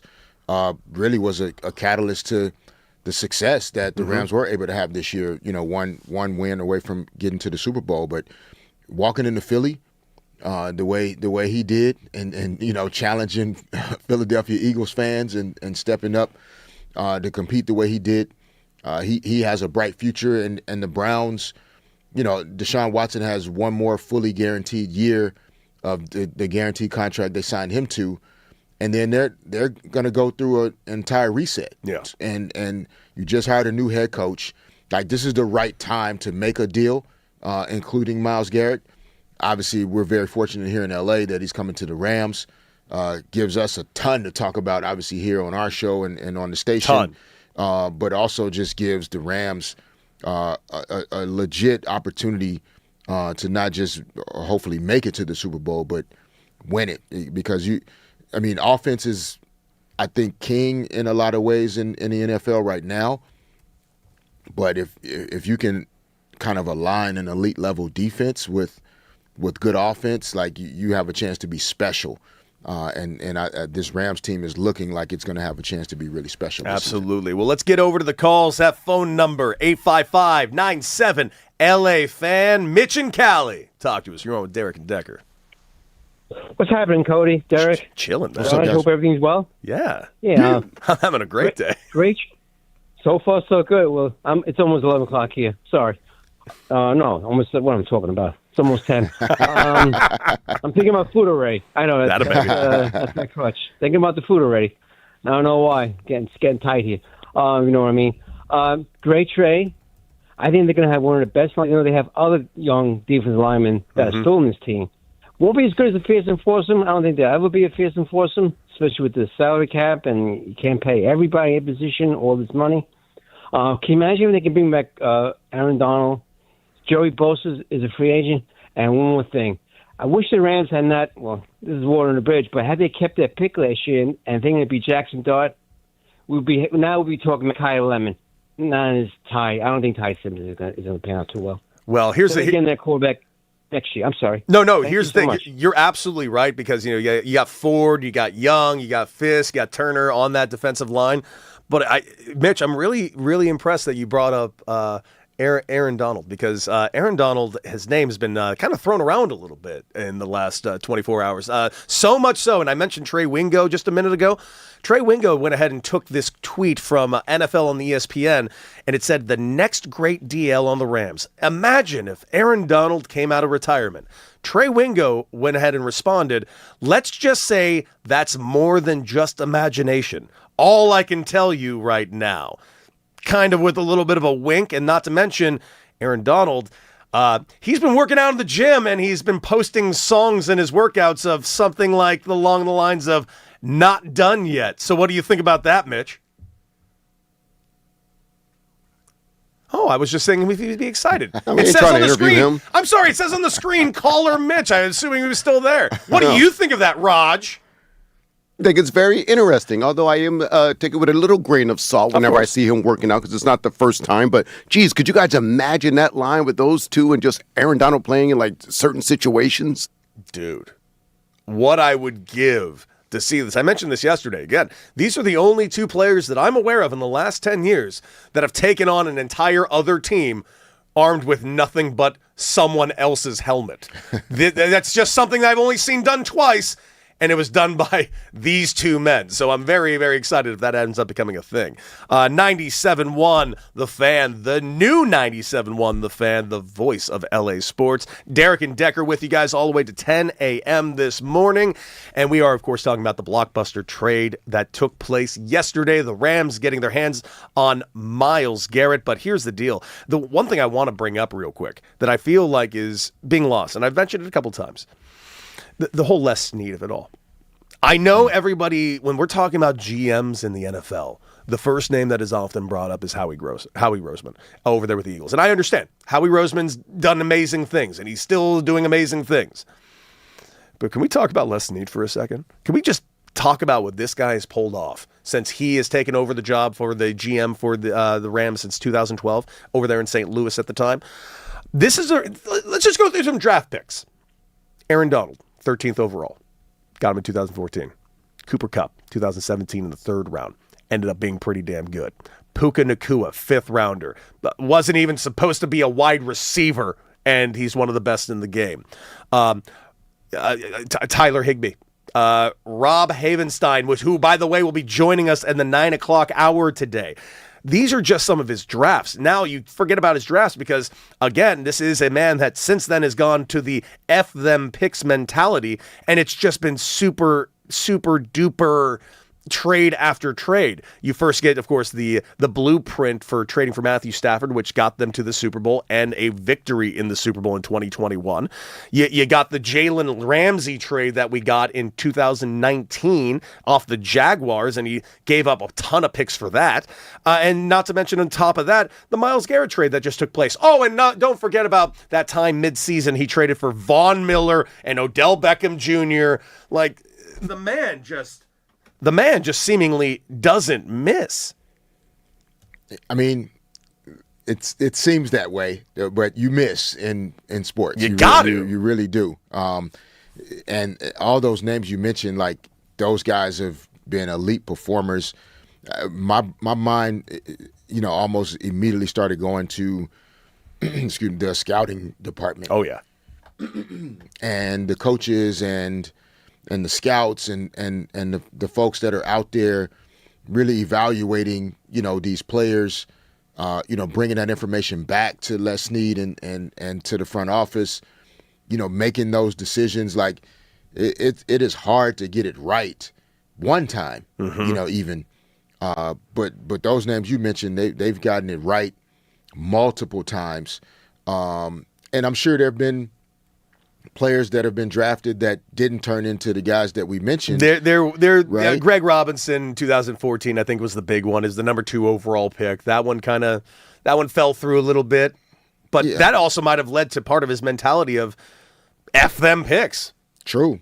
And so I think more than anything, like having an identity around what's important to you is really the key. And I think he's made that clear that winning is what is most important to him. And so, he's worked together and collaborated with, hiring the right head coach in Sean McVay that aligned in that philosophy that like everything's about today and winning the day and winning right now and building winning habits. And so we're drafting players that can help us right now, whereas some teams view that differently. Yeah. They don't draft players that they want to come in and immediately have impact necessarily because they already have guys in place. But as a leader of a front office in sports, if you're evaluating players from the perspective of, are they in a position where they can come in their first or second year and really have direct impact on our success? Yeah. That's a different type of player that you're evaluating. And so that allows you in the 3rd round or the 5th round of an NFL draft to just kind of think about that differently compared to others. It's just interesting because it's even in the chat right now, Raiders Resistance. Rams have to be in win now mode, no question. And I agree, they are. But I've also noticed this thing about the Rams really since 2019. And this is where I also want to give credit. They've been in win now mode since they've gotten to Los Angeles. And that's been nearly 10 years. It's not stopping. I love that mentality. My question is, how come not every other team has this exact mentality? That's a good question. I mean, the Rams, in LA, you just can't fall back into the pack. It's why we're here now because like there's 13 pro sports teams. There's several colleges and universities that compete at a high level here in LA. And so you can just get lost quickly if you are not achieving at a certain level. SoFi Stadium was built. You cannot put a team out there that can't compete and win games. How do you sell tickets? How do you convince people to invest in what you're trying to do, believe in what you're trying to do? And I think they recognized that when they made the move, back into LA. Like we're going to have to go after it year in and year out in order to get people to support us the way we want them to support.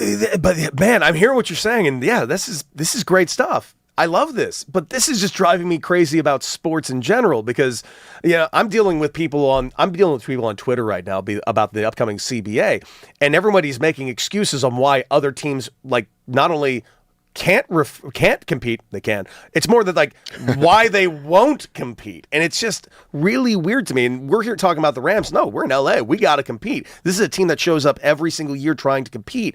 And I just feel like there's some other teams that are just punching the clock and getting their paychecks because they own an NFL team and it just pays itself.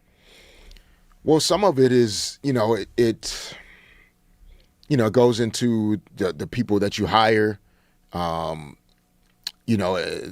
organizational philosophy on and why you bought the team. Some people did get into sports more as an investment, more as a hobby, as a passion, but don't necessarily want to make the investment that it would take to actually win at the highest level.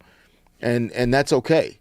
But you can't then turn around and complain about other people that are going out to compete to win. We've talked about this a lot in terms of baseball with, the potential collective bargaining kind of standoff that's happening and, people complaining about the Dodgers, paying money, being aggressive, going after players as though other teams can't do that. They can, and whether you can afford to do it or not, those are all choices that you have to make as an ownership group. But the Rams have been consistent in, how they approach things. I think a lot of it starts with the Kroenke family as well, like the ownership group. They also own the Denver Nuggets. The Denver Nuggets have won an NBA championship in the last 3 years in 2023. They drafted Nikola Jokic with the 41st pick in the NBA draft. Excuse me. It was very important when it was taking place during that Taco Bell commercial. I loved that Taco Bell commercial, and the ticker underneath just says, "Oh, they picked Jokic." Yeah. So I and I got a Gordita crutch. So I do believe, Les Snead is the man, for pulling this off with Myles Garrett. Historically, what he's done and accomplished with the Rams, but it also, you have to have an owner and ownership group that allows you to be Les Snead. Yeah. It allows you to lead and do the things that you want to do to build that organizational success on and off the football field. And so I think the Kroenke family's leadership at the top also kind of sets these teams up for success. Yeah, well, real quick, we want to let you guys know this. D-Mac and Reiter yesterday had Raider legend Brock Bowers on yesterday. And, we're pontificating the idea that maybe Aaron Donald wants to come out of retirement and join Myles Garrett. Well, that was actually hit upon yesterday with Brock Bowers on D-Mac and Reiter. Check it out. A move like this would definitely shake up the pot. But just knowing AD, man, I truly know he's in the attitude of just being done, and he's sacrificed it all, and he's been out a couple of years, so who knows? I'll definitely come out of retirement, just to hold some water and be on the team and BS with the guys. Don't expect much out of me, but maybe a new trainer on the staff or something, just to be a part of the team, because I know it's going to be a phenomenal season coming up.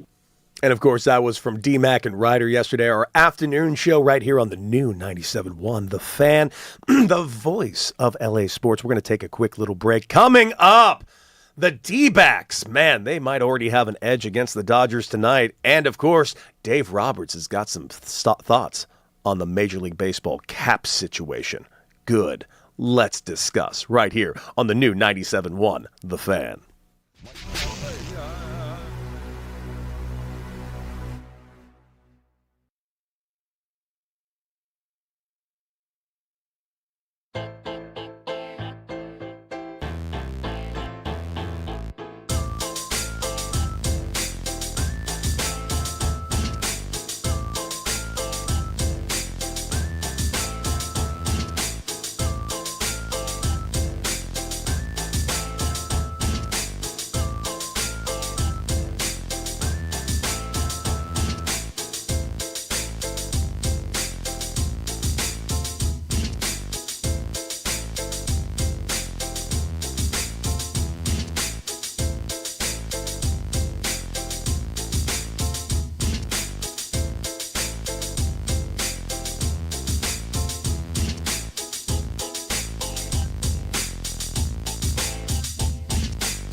855-97-LA Fan. That's right. You're listening to Derek and Decker on the new 97.1 The Fan, voice of LA sports. And of course, you can join the chat at The Fan LA, Twitter, Twitch, and YouTube. The chat has been going off this entire time. And of course, we want to hear from you and your thoughts on Myles Garrett now joining the Los Angeles Rams. And my God, it is just one of the biggest blockbuster trades we've seen in the NFL in years, and seemingly came out of absolutely nowhere. Very, very exciting time here in Los Angeles, especially getting a defensive player the way that, Myles Garrett, 23 sacks last year.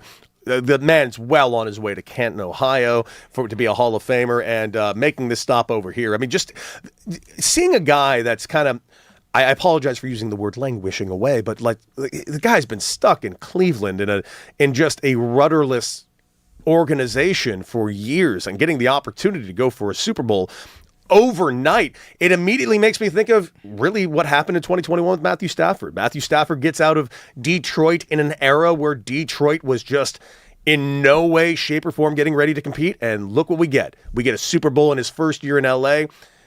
Possibly a repeating of history for Myles Garrett?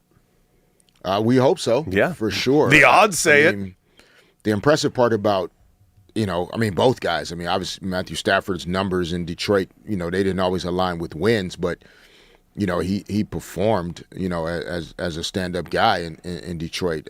Myles Garrett, what's impressive about, it's on the defensive side of it as well, is like how he just still every single snap, like went out with bad intentions to make things happen. Like, and his effort and the commitment to still being the best version of himself as a player didn't wane with lack of success.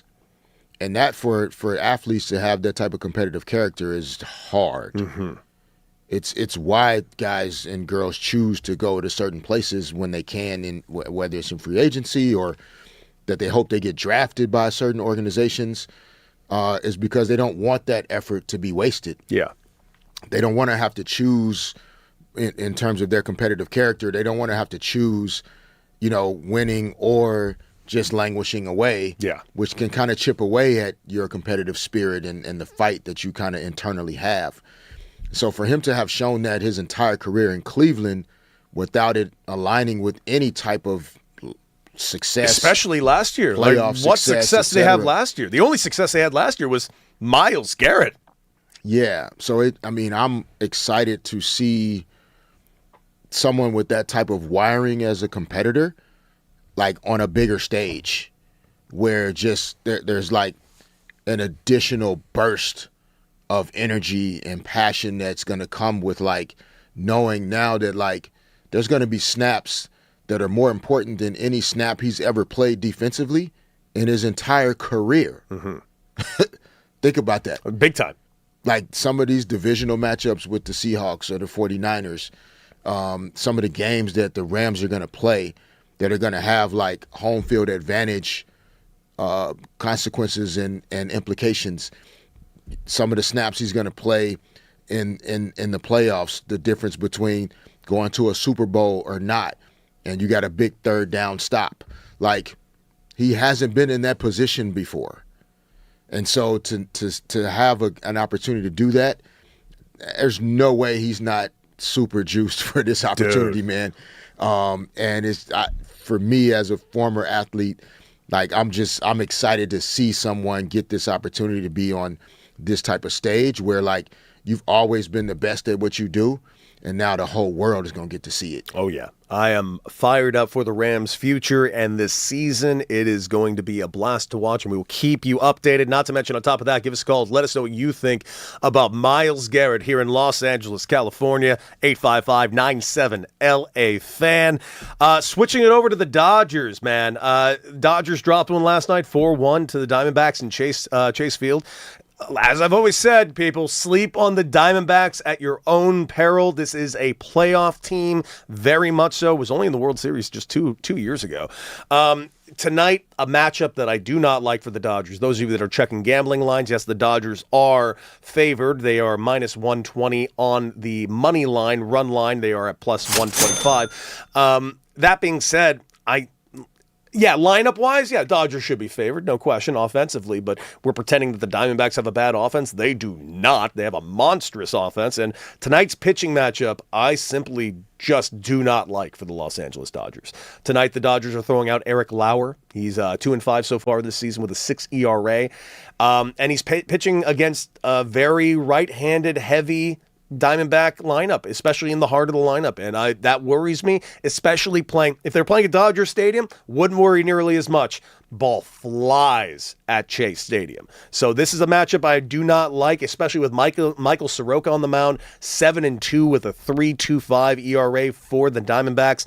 The big key to the offense right now for the Dodgers tonight, no question, Shohei Ohtani. The man's hitting 500 since May 14th. I'm sorry, 400 since May 14th, and he went 3 for 4 last night. Shohei Ohtani is back to being Shohei Ohtani offensively, as if that wasn't always going to happen. Yeah, we weren't panicking. Not at all. I know a lot of people were concerned about his ability to hit the ball, and so much focus on going after that NL Cy Young award that would take too much away from his ability to swing the bat. But I think he's made the adjustment and figured out how to balance both. We spent a lot of time obviously talking about the Rams and football and how offense and defense impact one another. Mm-hmm. And, I'm curious as a guy that isn't a baseball guy, like, help me understand. Like, to me, when I'm looking at pitchers' numbers, I'm now going to look at them so differently than I used to, right? Where, like, if the Dodgers aren't hitting the ball well, how can I truly say if the pitcher, Eric Lauer's 2-5, that's not always on him? Nope, it's not. If the guys aren't hitting the ball, absolutely no. Then you can't get wins. You can't, like, now as a pitcher, you're having to maybe squeeze in a pitch that you don't really want to make, but because the guys aren't scoring, you have to try to prevent them from scoring at all. And now you're coming across the plate at the wrong time, wrong pitch, boom, game over. So I'm just kind of thinking about that. Like, ideally, the Dodgers can, get some guys on base, score some runs, and then it just takes the pressure off of any pitcher that's up there on the mound, especially when you're playing against good teams like the Diamondbacks. Absolutely, and you're absolutely right. When I mentioned the record, I was just really giving the record to give context at 2-5. Yeah, but it has nothing to do. You are 100% right.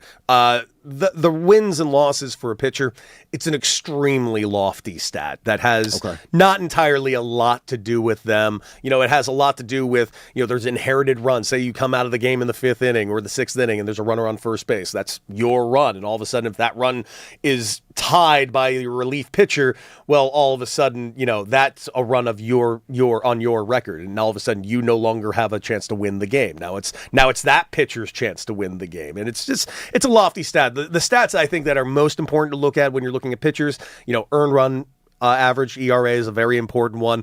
WHIP is a very important one. It's walks plus hits divided by innings pitched. So when I'm breaking down a pitcher and what he's doing, those are the stats usually I'm looking at. Okay. And if you want to go a little deeper, look up pitching matchups. It's always great to see, sample sizes if they faced these guys before, and they're hot hitters and cold hitters. It's a real interesting way of looking at it. I think ERA is actually becoming unimportant. WHIP is more important. WHIP is definitely important. K per 9.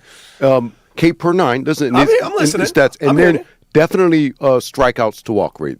Fish, you win at least 3-1 if you can. You know what I mean? 4-1 is extreme, but if a guy's walks per 9, I'm a fantasy nerd, so these are stats I'm telling you that are looked at more importantly, like especially K per 9. That's a new K thing. per 9 for fantasy completely, but I will admit, while it's a good stat to have, and it gives you a great idea of what this guy has, say, pitch wise, because if he's K-ing a bunch of guys, he's nasty.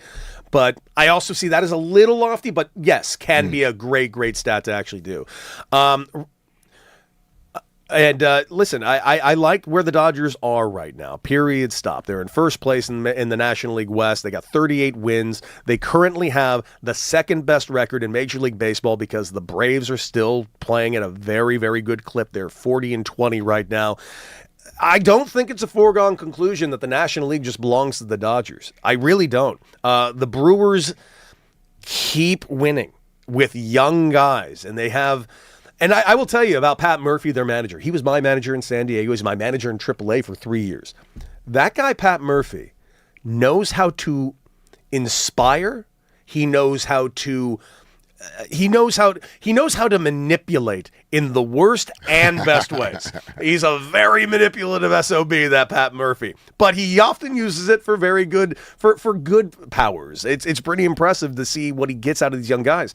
Being a guy that's played for him, he makes young guys believe far beyond what they actually are, which is why the Brewers, with a young team, constantly win.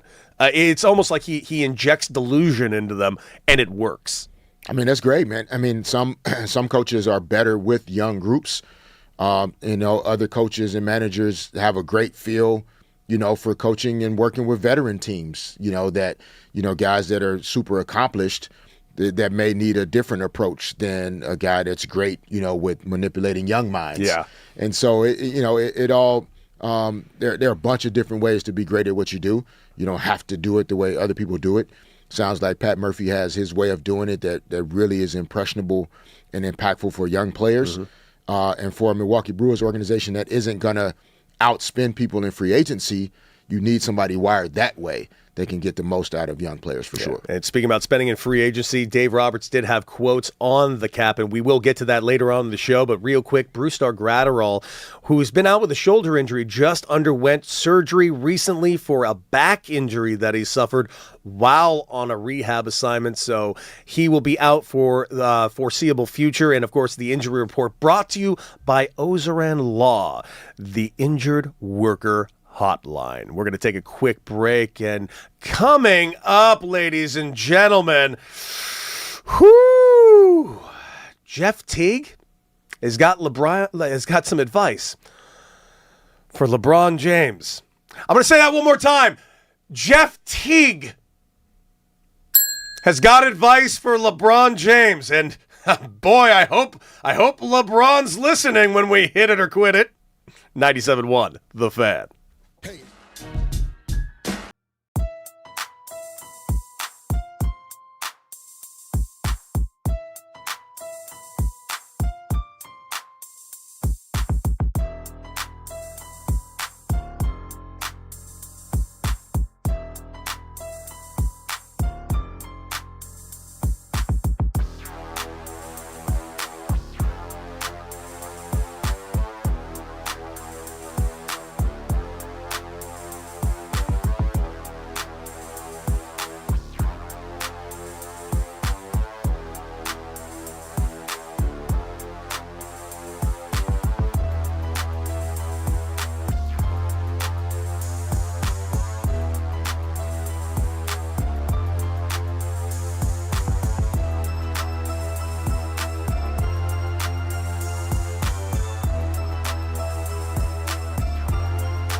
Hype Man Raj. What up, Raj? What's going on, boys? You ready to hit it or quit it here? Let's get into it. Let's do it. Hey, after this trade for Myles Garrett, I mean, there's just no question, Derek Fisher, the Rams are the most all-in team ever.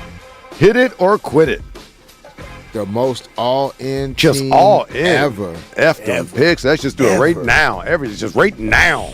Ever. I mean, ever is aggressive, but For radio, let's just go with that. I will hit it. All right. I yeah. will hit it. I like it, man. Yes. Winning is what it is all about, especially at the professional level. I am all in on this. That's right. I like how you did the wordplay there, Derek. I heard what you did. I'm going to hit it because Les okay. Snead does not care about your future, his future, or anyone's future. That man lives in the present, in the now, and that's what the Rams are trying to win in. The most all-in team ever. All right. Hey, Cody, you teased it. You guys want to hear the advice that Jeff Teague had for LeBron? Sure. Why y'all laughing? He said, if I'm Bron, though, if the Lakers don't want me, you know what? Let's shake the league up. I'm going somewhere wild. Hit it on quit it that LeBron should go somewhere wild and shake up the league. Fish, shake it up. I don't know what that means. I mean, Jeff Teague is. That sounds like you want to hit it. That's Yes. my guy. Yeah, no, I don't. No, I quit it. I mean, I'm not sure what Jeff Teague is referring to in terms of like somewhere wild. But at Bron's level, no, you don't just react and do things out of because of what somebody else does or doesn't do. It's not just someone else. It's Jeff Teague, Like Derek. LeBron moves on how he moves, regardless of what other people want. So I quit it on this one. Yeah. I quit it too. I like Jeff Teague, but let's be real clear. He opens up with, if I'm Bron, you're not. End of story. That's a terrible way to start that sentence, my guy. All right. Well, check it out. Someone that is close to Bron, Rich Paul. Oh, yeah, Hey, he Rich. He says, if you unplug Scottie Pippen off that team, which of course he's referring to the Bulls dynasty, Michael Jordan is 0-6 in the finals. Hit that or quit it, Fish. I quit it, man. Rich Paul is also my guy. Like I don't have anything against Rich is cool. but I don't we can't. It's kind of like comparing eras, right? Like you can't go back and try to rewrite like what was or wasn't. Michael Jordan is Michael Jordan. And if you didn't have Scottie Pippen, you would have someone else that the Bulls would have drafted with the 5th pick in the draft. Right. That probably would have been pretty good at basketball as well. I don't think Michael Jordan would ever go 0 for anything if he really was trying hard to do it. So I quit it on this one. Okay, what say you, Fish? All right, Cody. Why is Rich Paul constantly weighing in on this? It's just another way of like Rich Paul weighing in on the greatest ever in the GOAT debate. And listen, that's fine that you want to keep having that debate, but you're also one of those two guys' agent. So it seems a little self-serving. On top of that, LeBron, I feel like, has been really insulated in the actual GOAT conversation. But you're not when your agent is constantly having it on a podcast. I feel like it's kind of making LeBron look bad, even though I know that's not what he's really trying to do. So I'm going to quit it all day. Enough with this. All right. Hey, guys, here's a good one. PETA. I don't think they're going to approve of Texas softball players' psychotic lady ball superstition. Do you want to know what it is, Fish? What do you think it is? What you said, Lady Ball? So here it is. So there's a Texas softball player that has a weird ladybug superstition. What do you think it is, Cody? She has a couple of ladybugs. They land on her, and she gets good luck. No. Hannah Wells eats ladybugs for good luck. She eats the ladybugs for good luck before the game. Texas softball player. So hit it or quitting or eating the ladybug, Fish. No, I quit it. Okay, that was quick. We don't eat ladybugs. Dude, I don't know of any. Yeah, I'm not sure how that started for her. No disrespect to Hannah Wells. I mean, Texas is maybe a little disrespect. Texas is like the dominant softball program. So clearly it's working. Okay. But I quit it in terms of eating ladybugs. All right. Sometimes things ain't worth it. Stop stop doing that. And what's one of the wildest things you did for superstition, Cody, not in baseball? Eat bugs. Well, because of baseball, you guys are more superstitious, I'd say, than any other sport. I wasn't as crazy I used to have this really stupid in-between pitch routine that I always did. Okay. And I did it because it worked like once in high school, and then I did it for like the next 12 years. Like, that was some stupid nonsense. All right. But I wasn't eating bugs. Okay. Like, what are we doing? Fish, any superstition for you that you had playing? No, not really. I mean, like I said, socks or shoes, left. Never change your foot, right underwear or foot. something like that? Oh yeah, come on now, bro. Come on, dude. I don't know. Some people Things gotta get washed. I mean, I like some guys switch their shoes out every game. I like to wear mine in a few times. Okay. Yeah. All right. That's about as far as I'd go. All right. She eats bugs, man. Yeah, she eats bugs. She's from the South. Clearly. Clearly. By the way, if you needed a reason to root against Texas, there's just an extra one. There you go. Yeah.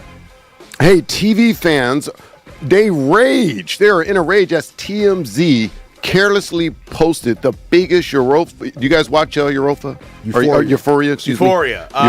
I am well aware of Euphoria. I've never watched it, but I feel like I have because I'm on Instagram. Okay, well, yeah, same here.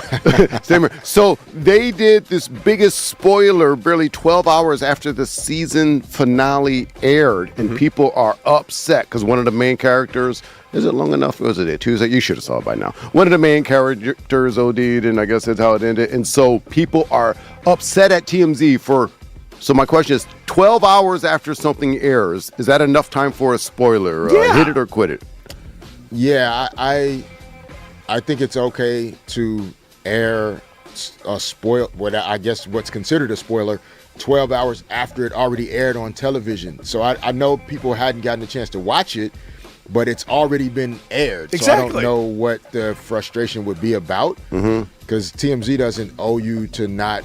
Well, because some spoil it people for you. tape things, or no, you go watch it a little bit later, and busy schedule. Yeah, but if you're that locked in on like not wanting any spoilers, you don't go on social media. Yeah, bro. You don't watch things that could spoil it. You just go straight to your program. Yeah, quit it, because 12 hours before TMZ spoiled it, HBO spoiled it by, airing the episode. So I got nothing for you. Like, all right. A spoiler is something that is spoiled before it comes out. Mm-hmm.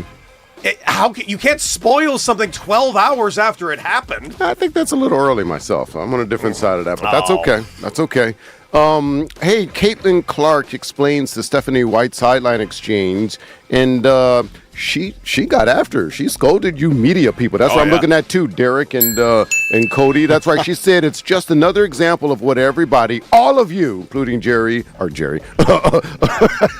you Jerry Decker and You're on fire Fisher. today. Yeah, I know. I got names from all over the place.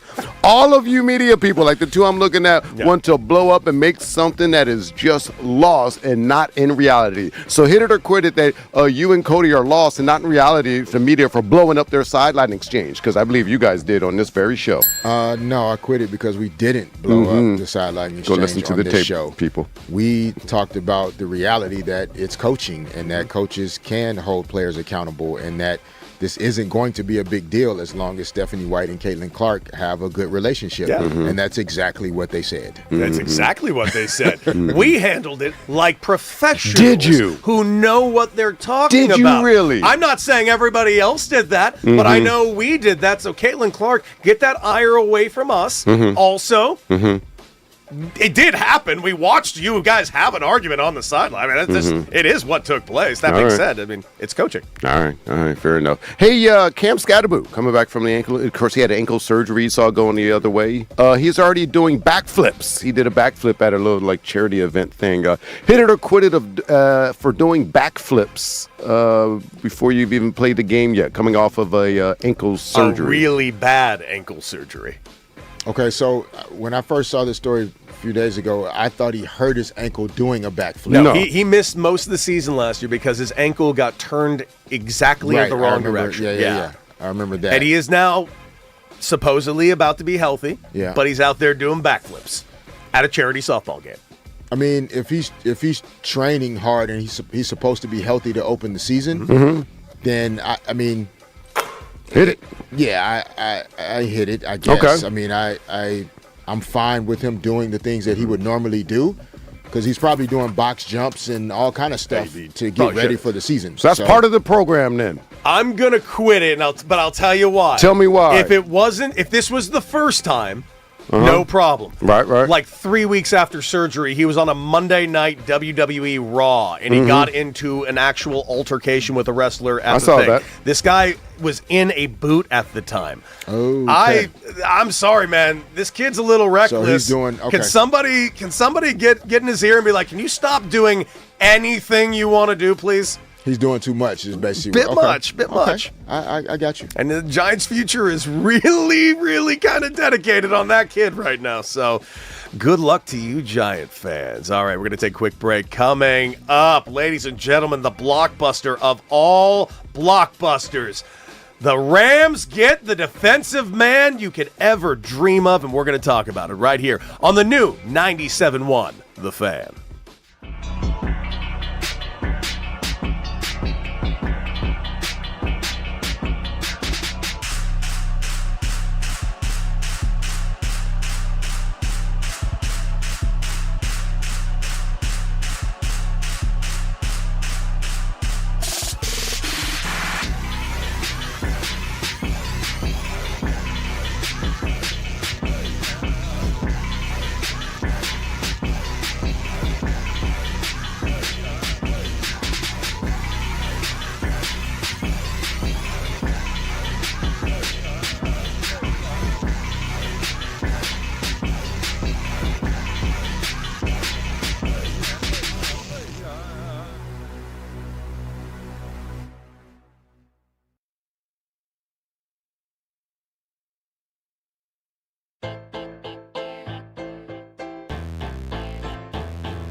Woo! L.A. What a time to be alive if you're a fan in the best city in the world, right here in sunny Southern California. You are listening to the new 97.1 The Fan, the voice of L.A. sports, and you are listening to Derek Fisher and Cody Decker here on Derek and Decker. D-Fish, what a 24 hours we have. It was almost exactly right now, 24 hours ago, that we had gotten the information, the news, the pontification, the rumor that it might actually happen. The most ridiculous, out of nowhere, blockbuster trade could take place. And you and I just started speculating on it, how long this could take. Could this actually be a real thing? And then other teams were mentioned. And of course, we are talking about the great defensive end, Myles Garrett. The teams that were being mentioned to be traded for, the Eagles were in there a little bit. And of course, you always got to know Howie Roseman's in some sort of trade capacity. Then, of course, you got the Seattle Seahawks, that name been bantered around. And boy, that gave every Rams fan a little bit of a chill down their spine, because I know Matthew Stafford doesn't want to see Myles Garrett coming after him multiple times this season in that division. But man, somehow, some way, Les Snead pulls off another amazing blockbuster trade. Myles Garrett is officially an L.A. Ram. What a time to be alive if you're a Rams fan. It's just... everything is going in their direction right now. The gambling odds have readjusted. The team that was already the shortest odds to go to and win the Super Bowl just got shorter. And the defending champions, somehow their odds just keep getting longer. Yesterday, I definitely was not ready to jump on this bus in terms of rumors and sources. And not that it was impossible, right? But I just didn't see it, happening. Like the Rams would have to give up too much to get Myles Garrett. Would it be too much, and which actually increases the probability that you don't win the Super Bowl, even though you add Myles Garrett. But somehow, even though they gave up a good young defensive player, and picks, but just to land Myles Garrett, at this time in the calendar.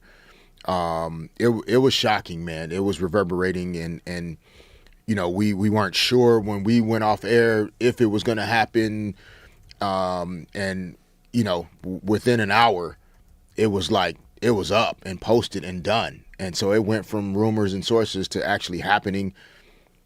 It seemed like it was in the works, though, and that the Rams had been kind of quietly, kind of doing their diligence and in contact with the Browns over the last, couple months. And it happened. And if you're a Rams fan, you have to just be excited. Like it's always about winning in LA, but the Rams are for sure all in on trying to get it done this year and win the Super Bowl. Yeah, and by the way, what was really, really interesting is if you look at their pass rush last season, the Rams, it's a little bit, how do I say it? It's a bit paradoxical is what it is, because their QB pressure rate was 4th in the NFL. They put a lot of pressure and caused a lot of chaos with a lot of quarterbacks. However, their total team sack tied for 7th in the NFL, 47 sacks. But their third down sack rate was tied for 3rd fewest in the NFL. So now you got a team that had 47 sacks last year, and you just added a man that had 23 by himself. Dear God. And by the way, I also freely admit the Rams do have some secondary issues. Does it matter when you have this type of pass rush now? This is going to be a fascinating study right now. By the way, Defensive Player of the Year in Myles Garrett and reigning MVP on the offensive side and Matthew Stafford playing on the same team together. That's never happened in the NFL. This is... we talked earlier about biggest trades that we've ever seen. And if we're going to look at the NFL, I mean, this is right up there, in my opinion, with what I would also consider one of the biggest trade in NFL history, which happened in 2021, which Les Snead also did, securing Matthew Stafford. Well, the Rams defensively, from my vantage point, they've relied a lot on, they play 3-4, I think, as a base. They've used a lot of dime packages and speed and versatility throughout their defensive lineup. Other than Aaron Donald, I don't remember a lot of just massive power guys up front. And so when you talk about third down, sack rate, oftentimes you're not going to get those sacks with smaller guys that are using speed maybe to get to the quarterback. Sometimes on third down, you just need force and power and strength. And that's what made Aaron Donald so special, is that he could push an offensive lineman into the backfield and disrupt a short run or disrupt the pocket for the quarterback offensively, either flushes him out of the pocket, forces him to step up in the pocket, then you can get a sack. Myles Garrett has the ability to do those things. And so it's going to allow them to scheme differently on third down. He's going to see a second guy, whether it's a tight end trying to chip him on the way out to the flats, a running back having to stay in to help support the quarterback, which then frees up other guys to go make plays on third down. And so guys like this they change everything. And I mean, Jared Verse was a really good young football player. 7.5 sacks last season. I mean, really two-time good. Pro Bowler. Absolutely. Yeah. And so it's not about, taking for granted what he provided to the Rams. It's just a recognition that Myles Garrett is an all-time great on the defensive side of the football. And, the Rams are a team that is about winning the Super Bowl right now, this season. And there's no way to ignore the reality that Myles Garrett increases the chances of you doing that and not lessens. And by the way, the F them picks mentality of Les Snead and the Rams coming to fruition yet again, because this trade is so big. And, of course, all the trade pieces that went along in the trade, it somehow has poured cold water all over another great trade they made earlier this offseason by getting their hands on Trent McDuffie. Like, that's a huge secondary cornerback piece. And now you go and add a Myles Garrett. This is a fully rebuilt defense to one of the most dynamic offenses we may have ever seen. I cannot wait to see what this team can do. The only week I don't want to see them do what they can do is against my Raiders, of which they're going to score 1,000 points. Oh, that's going to be a rough day for me. That's going to be a rough day for your boy. Where is this game on the schedule? It's on the schedule, and it's like right at smack dab in the middle of like Patriots, Seattle Seahawks, and Chiefs. So it's just Sunday, October 25th. Yeah, I'm not gonna be watching that day.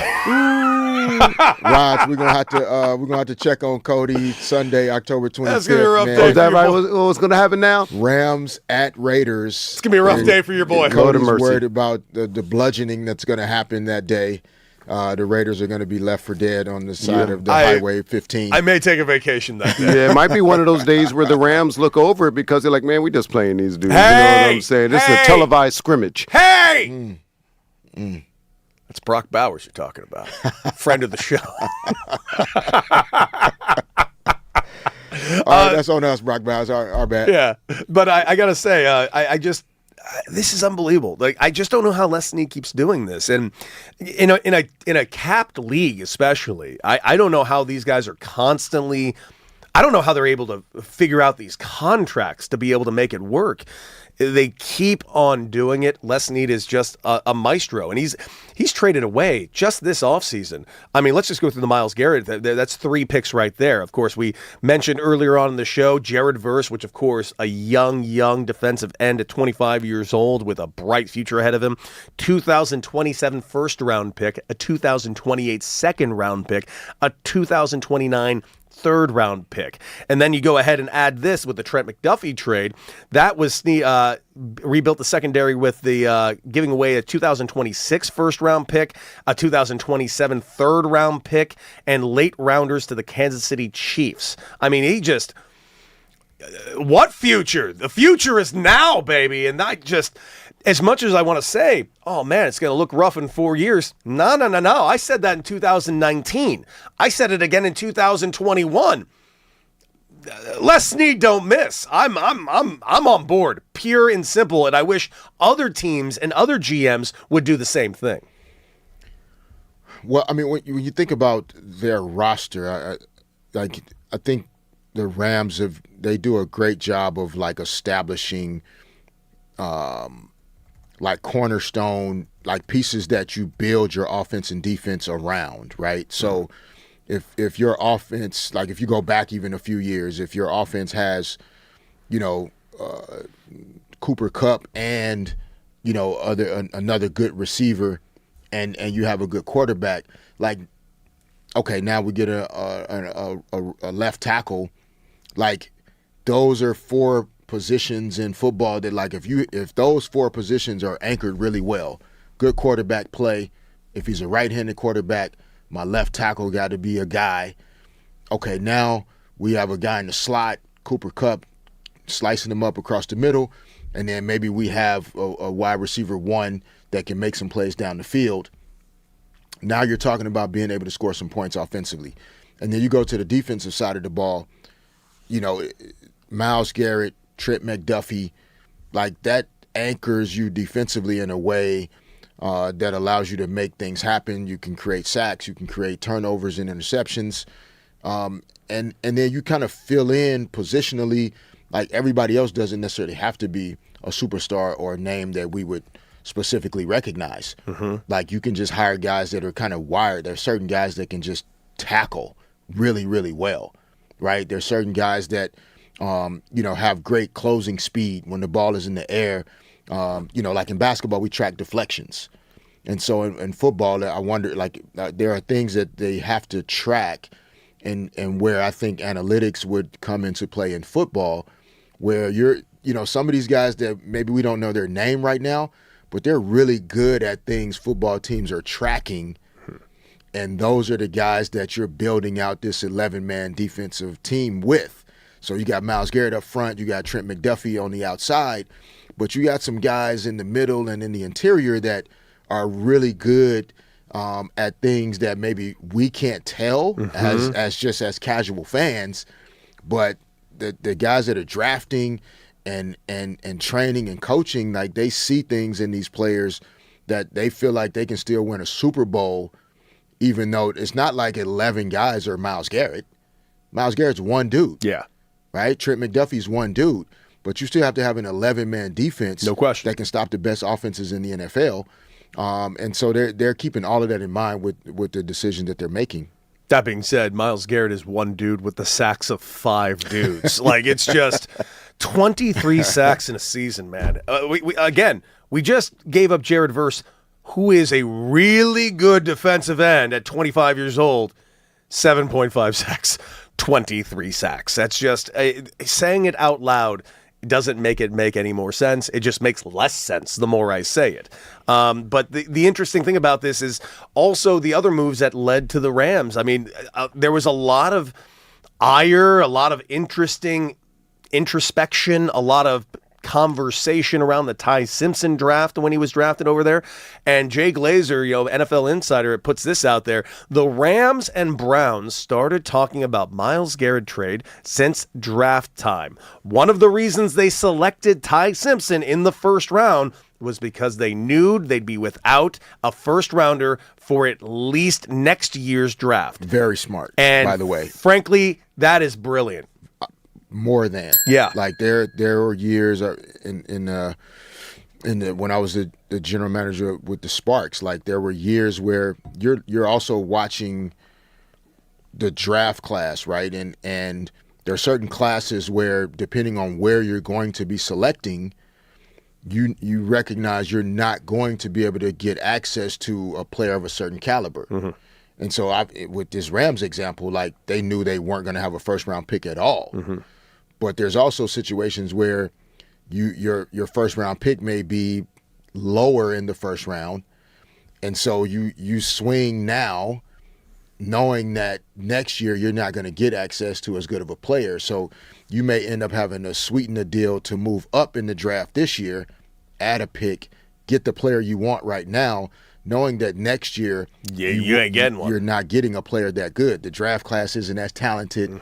You're not going to have a quarterback in next year's draft class as good as Ty Simpson is right now. So you get that guy now and not worry as much about what next year is going to look like.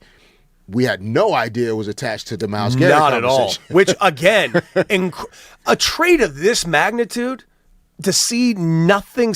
Like, here, I understand the Luka one, because, like, the Luka one seemingly. And it was in season. Yeah, it was in. So you have to really be careful about that. Yeah. Like, the Luka one I get, because, I mean, that seemingly, correct me if I'm wrong, but if all the reports I ever read was it happened real fast, kind of like almost overnight kind of took place type of thing.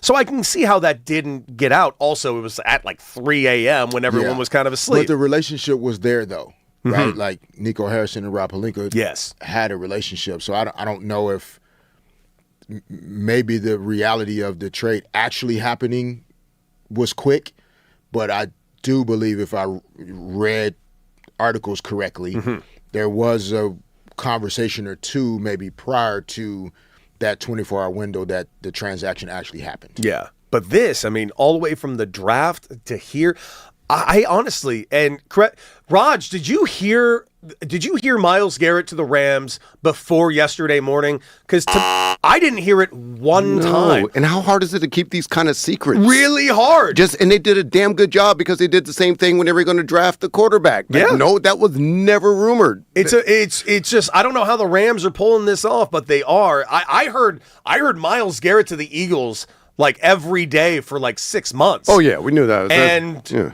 That didn't happen. Yeah. So, that's why when it happened, we were like, oh, okay, there it goes. So, but this? So much so that an Eagles trade did happen yesterday, and no one cared. Congratulations, Patriots, you get A.J. Brown, but boy, oh boy. I mean, we went ahead and destroyed an NFL insider's entire career over this trade. Yeah, and I gave you some off-the-record, unverified sources. One of your, do you like unverified sources? Oh, dude. Fish? Can you at least like those? Fish. Unverified sources. Let's listen to what we're talking about because everyone knows the most important sources are the unverified ones. Yes, so I'm not going to say it on the air, but what I'm telling you is that chat I was a part of. There seems to be more to it than we thought, so we'll talk about that off the air. We won't. This get is into why details. AJ Brown and what happened in a relationship with AJ Brown and Jalen Hurts. And there's usually one common factor that gets in the middle of those. You guys can figure it out for yourself. All right, continue on. Females. What? He's implying women. He's implying it's a woman. That being said, could that be the case? I've been in clubhouses. I've seen it happen. I'm not saying it did happen. I'm just saying those things do take place in clubhouses. Oh, real quick, just while I'm here. We talked about in Hit It or Quit It, where you guys were absolutely wrong. Is 12 hours after a finale too short for a spoiler? And 63% of the smart people in our chat say yes, it is too short. That's because they haven't got enough people to the chat yet. Go to @TheFanLA and vote on this ridiculous poll. It is not too short of amount of time, 12 hours since a live television event is aired, to mention spoilers. My goodness, people. Grow up. Grow up. By the way, I know what everybody's thinking because I know what I was thinking the moment I saw the trade happen. Oh, wouldn't it just be so cool if Aaron Donald wanted to just come out of retirement? That is not... It's where my mind went. Listen, say what you will. My mind's not the only mind that went there. Because NFL and ESPN, that's where their mind went. They immediately photoshopped a nice photo of both Myles Garrett and Aaron Donald together in Rams uniforms. And here's the quote. Imagine if Aaron Donald came out of retirement. Big O face. That one of those faces. You know, the emoji where it goes. Boy, yeah, that would be pretty crazy. And then our good friend Trey Wingo goes out and said, let's just say that's more than just imagination. All I can tell you right now, what does Trey Wingo know? I mean, Trey Wingo's the guy. He seems to know things. He may know. He's got a history of knowing things. But, I mean, I don't know what, I don't think Aaron Donald is sitting around waiting for reasons to come out of retirement, right? And even if he were, I don't know. I don't see how, within hours of this trade happening, he went from a guy that was not interested in returning to play NFL football to a guy that is all of a sudden interested in playing NFL football again. The Rams were one game away from going to the Super Bowl last year without Myles Garrett. So why wouldn't he come out of retirement last year? Fair. That is a fair question. So I of course, because he didn't have the help of a Myles Garrett, probably. Maybe, but he had a young Jared Verse. Yes, he did. I mean, so I don't know. Would it be great? Sure. 99 is one of those dudes that, watching a football game, he stands out. Like, there's a lot of plays that happen in football. There's no one player that stands out. 99 stands out. He's squatting a lot of weight right now. So, I saw that workout video, and that song choice was probably not by accident. Not done yet, huh? Yeah, but when I post my workout videos on Instagram, I choose a song very specifically. I'm just saying that's what I do. If I'm doing that, I got to assume Aaron Donald's doing the same thing. Yeah, but it's, I don't know. We might be reading too much into this. We might be, and you know what? Michael Brockers was on our afternoon show, D-Mac and Reiter.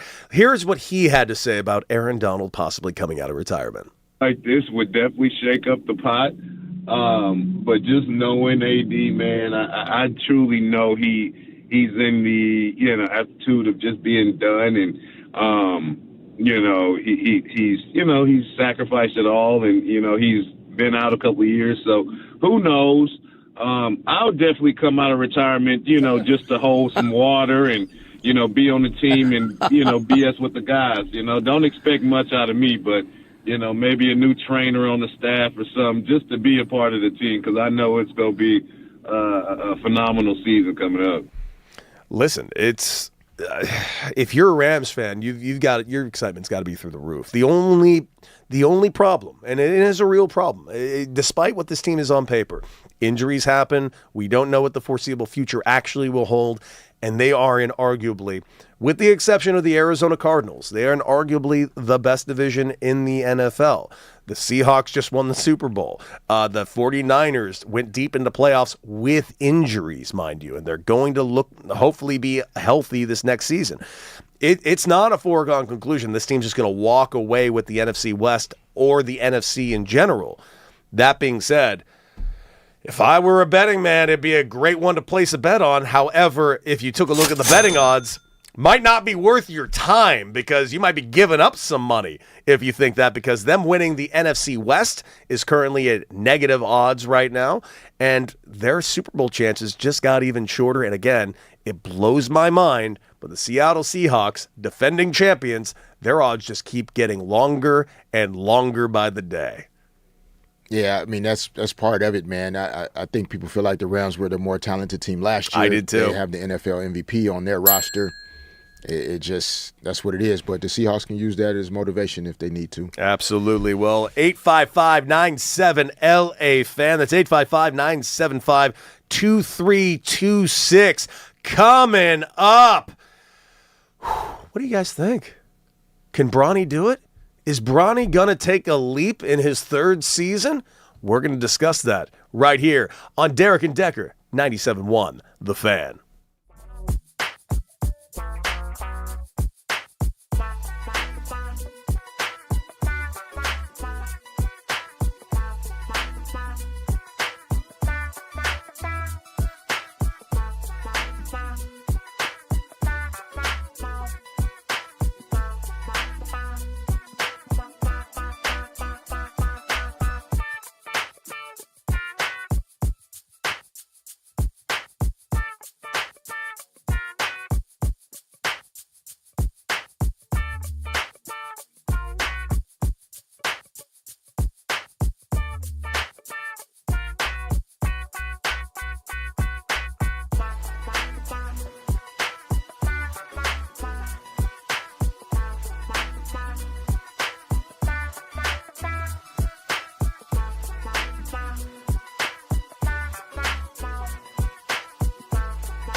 97.1 The Fan, the new 97.1 The Fan, the voice of LA Sports. Derek and Decker with you guys all the way to the 10 o'clock hour here on 97.1. Of course, our phone number, 855-97-LA-FAN. That's 855-975-2326. And, we teased it. Let's just get right to it, D-Fish. I mean, Bronny.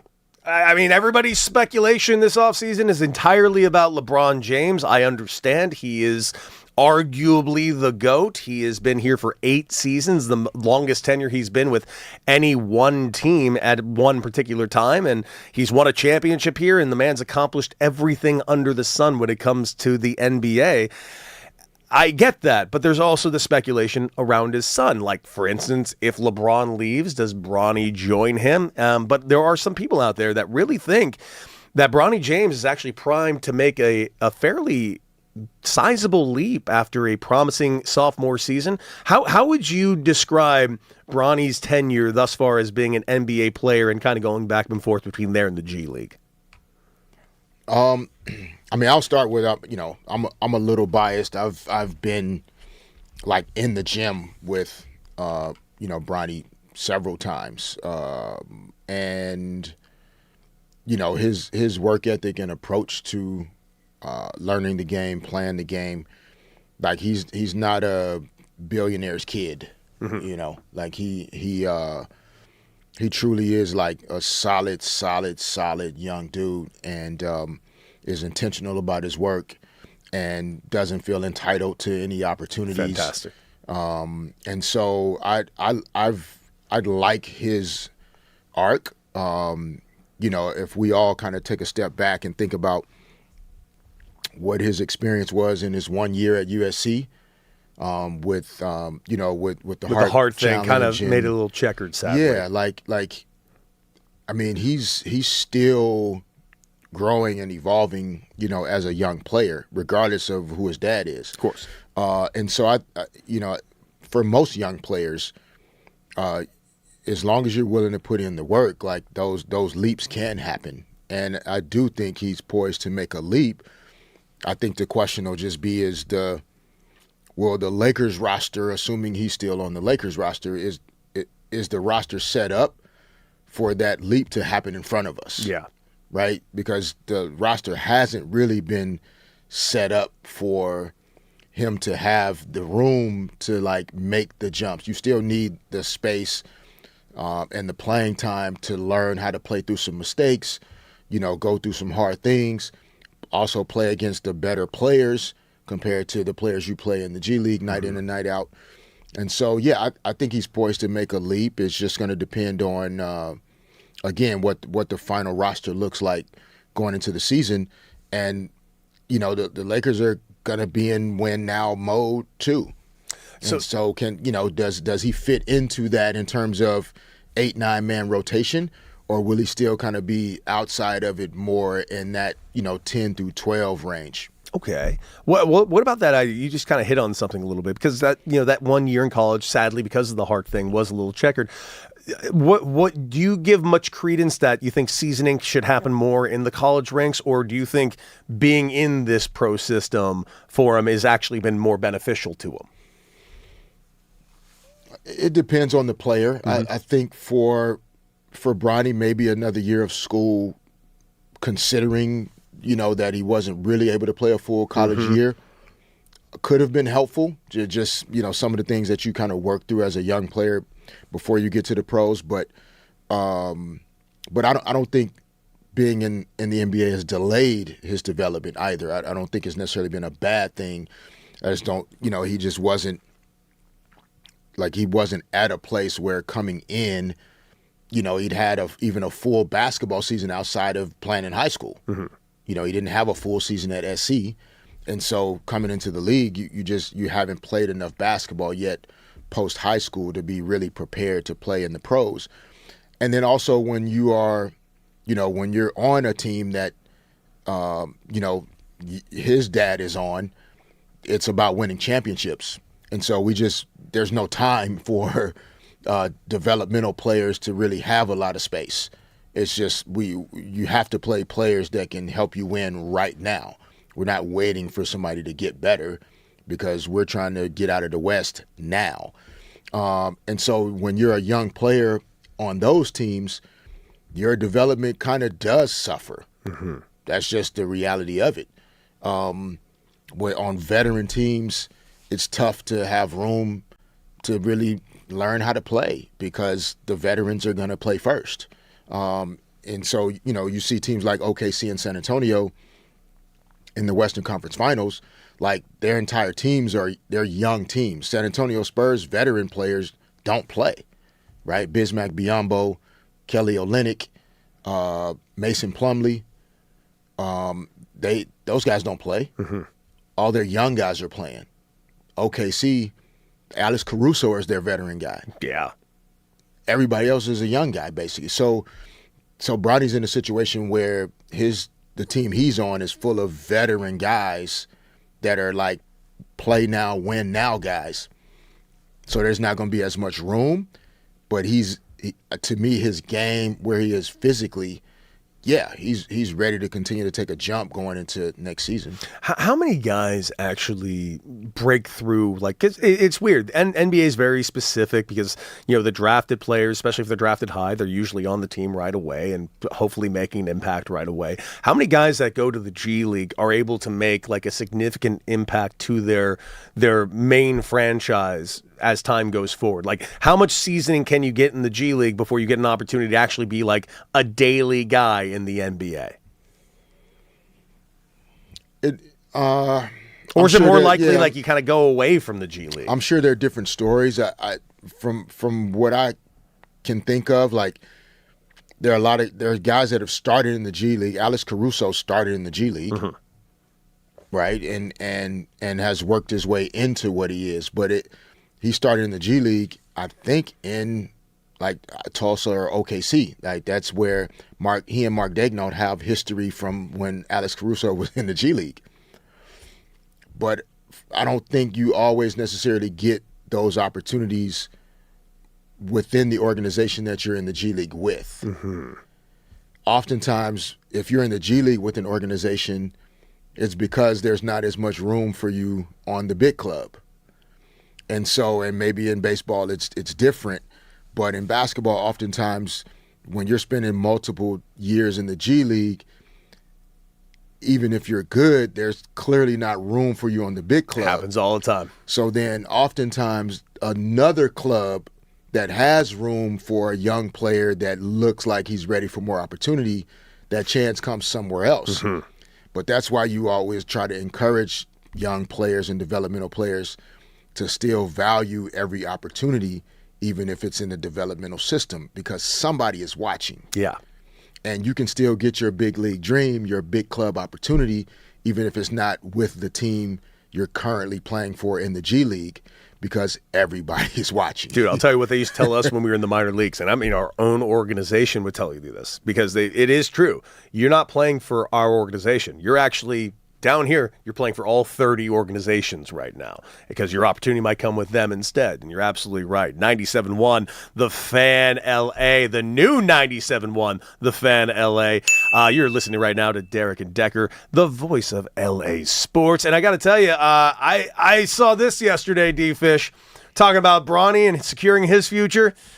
Well, there's one future that is real secure, and that is one Steph Curry. Because Steph Curry just got probably the biggest bag of his entire life, and that is saying something. Because according to Shams Charania, Golden State Warriors star Stephen Curry has signed a shoe endorsement contract with Chinese company Ling Ning, a landmark 10-year deal. Sources tell ESPN Ling Ning extends his Curry brand venture globally and encompasses basketball products, athleisure, the ability for Curry to sign athletes under his brand, and a full golf line, which means this is going to last long after he's done playing in the NBA.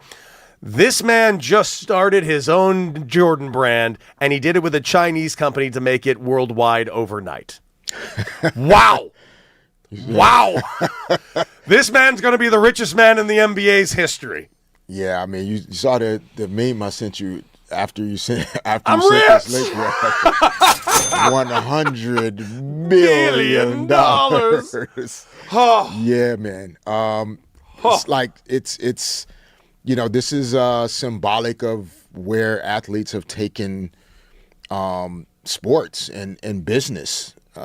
Before you didn't have the option. There were 2 or 3 shoe companies, and everything had to happen underneath their umbrellas. Mm-hmm. And that also allowed those shoe companies to not value certain guys as much. Oh, yeah. And I think Steph has felt that for a very long time. He felt that from Nike originally, which is why it's why he went to Under Armour. It's why he went to Under Armour. And then there was a point maybe where he started to feel that with Under Armour. And now, it's not necessarily about the name of the brand, right? It's about what your brand represents. Yes. And so Steph just needed a partner that believed in his vision for, athletic apparel, shoes, golf apparel, lifestyle brand, like representative of like who he is. Like he's a multi-layered guy.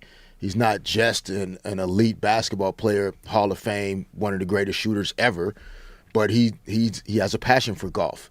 He has a passion for lifestyle. He does things that are good for girls and women athletes. So this is big time. Congrats to Steph and the Curry family, Curry brand.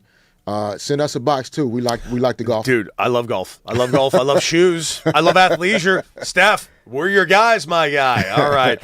Taking a quick little break here on 97.1.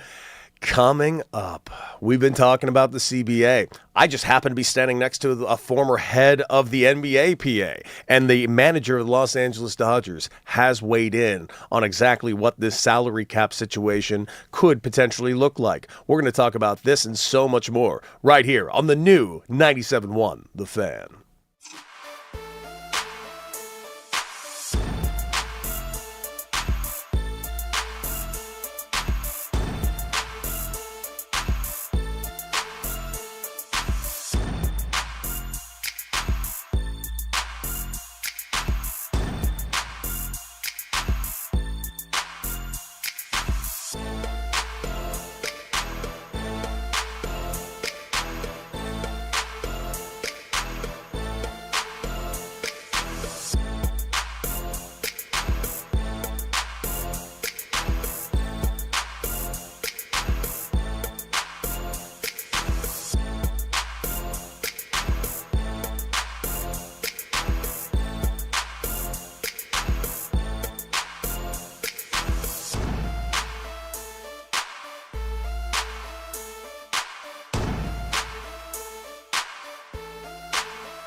Welcome back. 97.1 The Fan, the new 97.1 The Fan. Right here, Derek and Decker with you for yet another hour. Joining us in the top of the next hour, former Ram legend Rob Havenstein joining us right here on the show. Looking very forward to having him talk about all things about this Ram trade, all the greatness that Les Snead keeps pulling off. Looking very forward to chatting and cutting it up with him. Just recently announced his retirement just a few months ago, and he's already in the sports media world. So looking very forward to finding out how his transition into this world has been. But teased it, got to pay it off. And I'm lucky for this a lot, for a lot of things, and one of which is very, very simple. You're next to me, and it's awesome because not only are you an LA legend in being Derek Fisher, and you are an absolute legend being Derek Fisher. Stop it. And you're also a very nice and humble guy, but it's also the fact that you were a head coach, you were a GM. And the thing that I just can't get past is you were also the head of the PA. So you just have such a unique perspective when it comes to sports, especially when we get to something close to like a CBA deadline that we are getting to in Major League Baseball. And this particular CBA is going to be brutal. It's going to be brutal. How do I know that? Because it already is brutal. And there's a couple of things I do want to ask you as being the head of a PA in the past. But real quick, Dave Roberts was asked about it last night after the Dodgers lost. And here is his quote. "Listen, you can make it all about us if you want. We're here to win every game we can. I imagine other teams are also. Cap or not, we will beat anybody." And I love that. And yes, I mentioned yesterday, I do believe that the Dodgers are, whether wittingly or unwittingly, being used as a Trojan horse for Major League Baseball and the owners as this pay discrepancy that the Dodgers are going for it every single year, and they're spending all this money, and we can't compete. They can, but that's what their argument is, that we can't compete. And it's very, very frustrating to certain fans, but other fans there's no other way to say it, eat it up. Absolutely eat it up. And there is something I was talking with you off air about, and it's the message of messaging. How is it possible that players' associations across the board are so bad at the messaging to getting it to fans? Because seemingly fans have a knee-jerk reaction, and I do not understand why, to side with the owners in these situations. The narrative of you're not getting a sports season because these players are greedy somehow enters the brain of your random sports fan and doesn't let go. What do you think players associations, and maybe even specifically the Major League Baseball Players Association, needs to do about their messaging? You mean? I know. So it's like an impossible question because, you were the head of the PA and you experienced it, right? Yeah, I think oftentimes, players associations, unions have in-house, public relations or media relations folks that work for the union or the PA. But because the union and PAs are not for-profit entities, it's a union. Mm-hmm. So there's a responsibility financially, and there's a fiduciary responsibility to not spend your dues on wasteful things. So your PR and media relations budget can't be the biggest line item when you go back and look at the financial statements or the P&Ls. And I think PAs and unions need to consider the reality that as you approach collective bargaining agreement windows, it's crisis PR time. Yeah. Now, those prices are different for crisis PR and media representation. And so it goes from like consulting with outside PR firms to, actually you have to go out and win the battle of public opinion. You really do. That the pressure from the public, the fans, are oftentimes the only thing that will move the needle for ownership groups. It really is, because those are the fans that are buying the tickets, that are streaming the games, that are filling up the stadiums and the arenas. and so unless an owner feels like fans and people want a different result, oftentimes they won't move. And so that's where I think the messaging kind of battle comes in, is the PAs don't necessarily think of it as, not necessarily equipped to win that battle over 6, 7, 8 months, because it starts 12 to 18 months before you actually get to the CBA expiring. Oh yeah, we got to tell all the way till December 1st for this one. And so you're in crisis PR mode that entire time. That could cost you millions of dollars for a major pro sports league and major pro sports players association. And so you just have to be willing to explain that to your players, that it's worth the investment, because if you're losing that battle, you're done. Yeah. To be honest. You know what? So this has always been my approach. I really try really hard to go more the educational route. I try to mention to people where money is being made, how money is being spent and allocated. I try to make fans more informed and try to make them more understanding of the situation, especially when it comes to CBAs, because I also hear the argument, well, who am I supposed to back in this? The millionaires or the billionaires? The answer is the millionaires, unquestionably. I can't stress that enough. The answer is the millionaires. I know you don't want to say it out loud, but that is the answer to the question that you guys keep putting out there. And I get that you guys are looking at it, well, I need to be able to afford to go to these games. A salary cap is not going to make games more affordable. It's not going to make the TV packages more affordable. Those numbers are only going to go up as time goes forward. And make no mistake, Major League Baseball wants a salary cap, and I think the main reason is because they have a new TV deal coming up in less than 3 years. Major League Baseball was talking about doing a new TV deal this year, and instead of doing a massive comprehensive TV deal with one particular company or anything like that, they worked out a similar thing to what the NBA did and kind of diversified through multiple companies, and all of these deals end in 3 years, roughly 2 years after the new CBA would be relatively signed. So yeah, I do think every owner would like very much to cap their leagues and get a multi-billion-dollar television deal that they can all play with. I understand that. That is something that I understand. If you're an owner, you want that to happen. But that's going to cost a lot of money to players, and it's going to devastate the future of finances for Major League Baseball. And here's the other thing that always drives me nuts, dude. Why is every owner a capitalist until it's time to continue being a capitalist? All of a sudden, every billionaire's cash poor today? Knock it off, please. It's an interesting phenomenon. It is, but it's a part of, trying to run a business, right? It's and running their pro sports team is a business. Mm-hmm. Every business, at least, you would like to think, is making their best effort to be successful, to be profitable. Mm-hmm. And so, pro sports is not always that business in the immediate.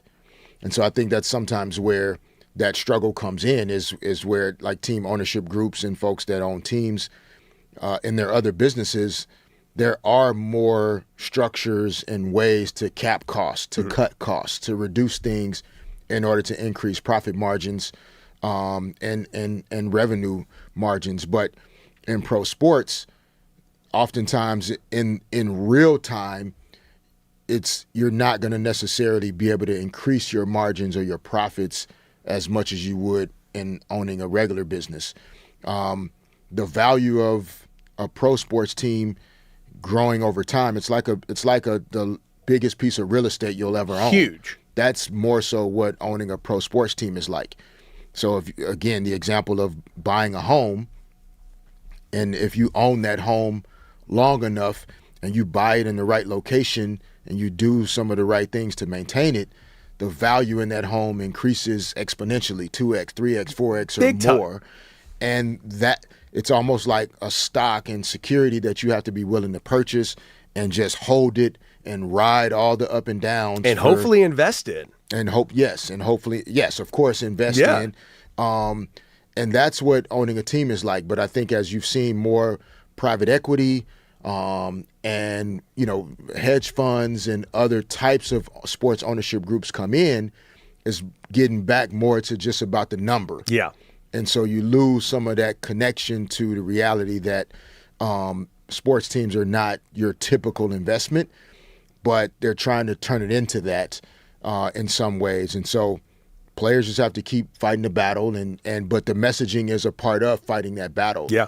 That you have to be mindful of. Look at the San Diego Padres. The San Diego Padres are a small market team, or so I'm constantly told. Padres set attendance records. They spent money on their lineup. They spent money on their branding, everything. They generated huge gates, and by 2024, they were producing roughly $500 million in revenue. That was a franchise record. Oh, and by the way, they just sold for $4 billion. Small market, huh? Well, we'll discuss more as the season goes forward. We're going to take a quick little break. Coming up, Rams legend Rob Havenstein joining us here to talk about all things Rams, because it is a Rams world and we're living in it. Derek and Decker on the new 97.1 The Fan.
855-97 LA Fan, 855-975-2326. Derek Fisher, Cody Decker, and all of you rounding out and beginning our final hour of this 4-hour extravaganza that is Derek and Decker. And of course, you guys can join us live on YouTube, Twitter, and Twitch. And where can you find us? Well, that is at The Fan LA. And yes, we are talking all things Rams today because, ladies and gentlemen, another blockbuster trade pulled off by the great Les Snead. How did he do it?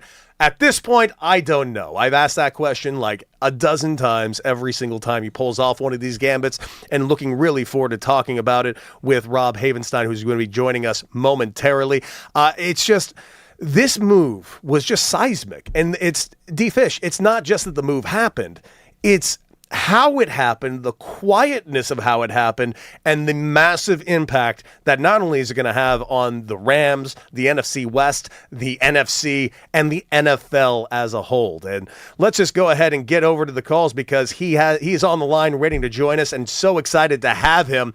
A wire-to-wire Ram for life, recently retired after an incredible 11-year career, the one and only Rob Havenstein, former Rams offensive tackle and host of Believe in Rams over there at the Believe Network. Welcome to the show, man.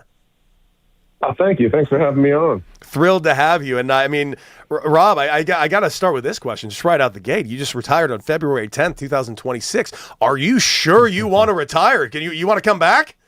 It seems like a good team to come back to. You're not kidding there. No, it's really funny. I've been getting a couple messages online, couple buddies, couple fans like, I'm retired, do it now. I'm like, no, I'm done. Time has run its course. I'm going to be a happy fan. Maybe I'll come back as the assistant to the head coach. And, I could still get a Super Bowl ring that way, but we'll be watching on Sundays from my couch. Well, actually, there's a lot of primetime games, so I'll be watching on Wednesday, Thursday, Friday, Sunday, Monday, all the days. Yeah, every day.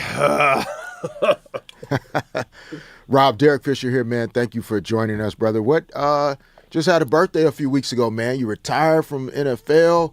Birthday, May 13th. You had to have the best birthday celebration ever this year because you weren't worried about staying ready for the season.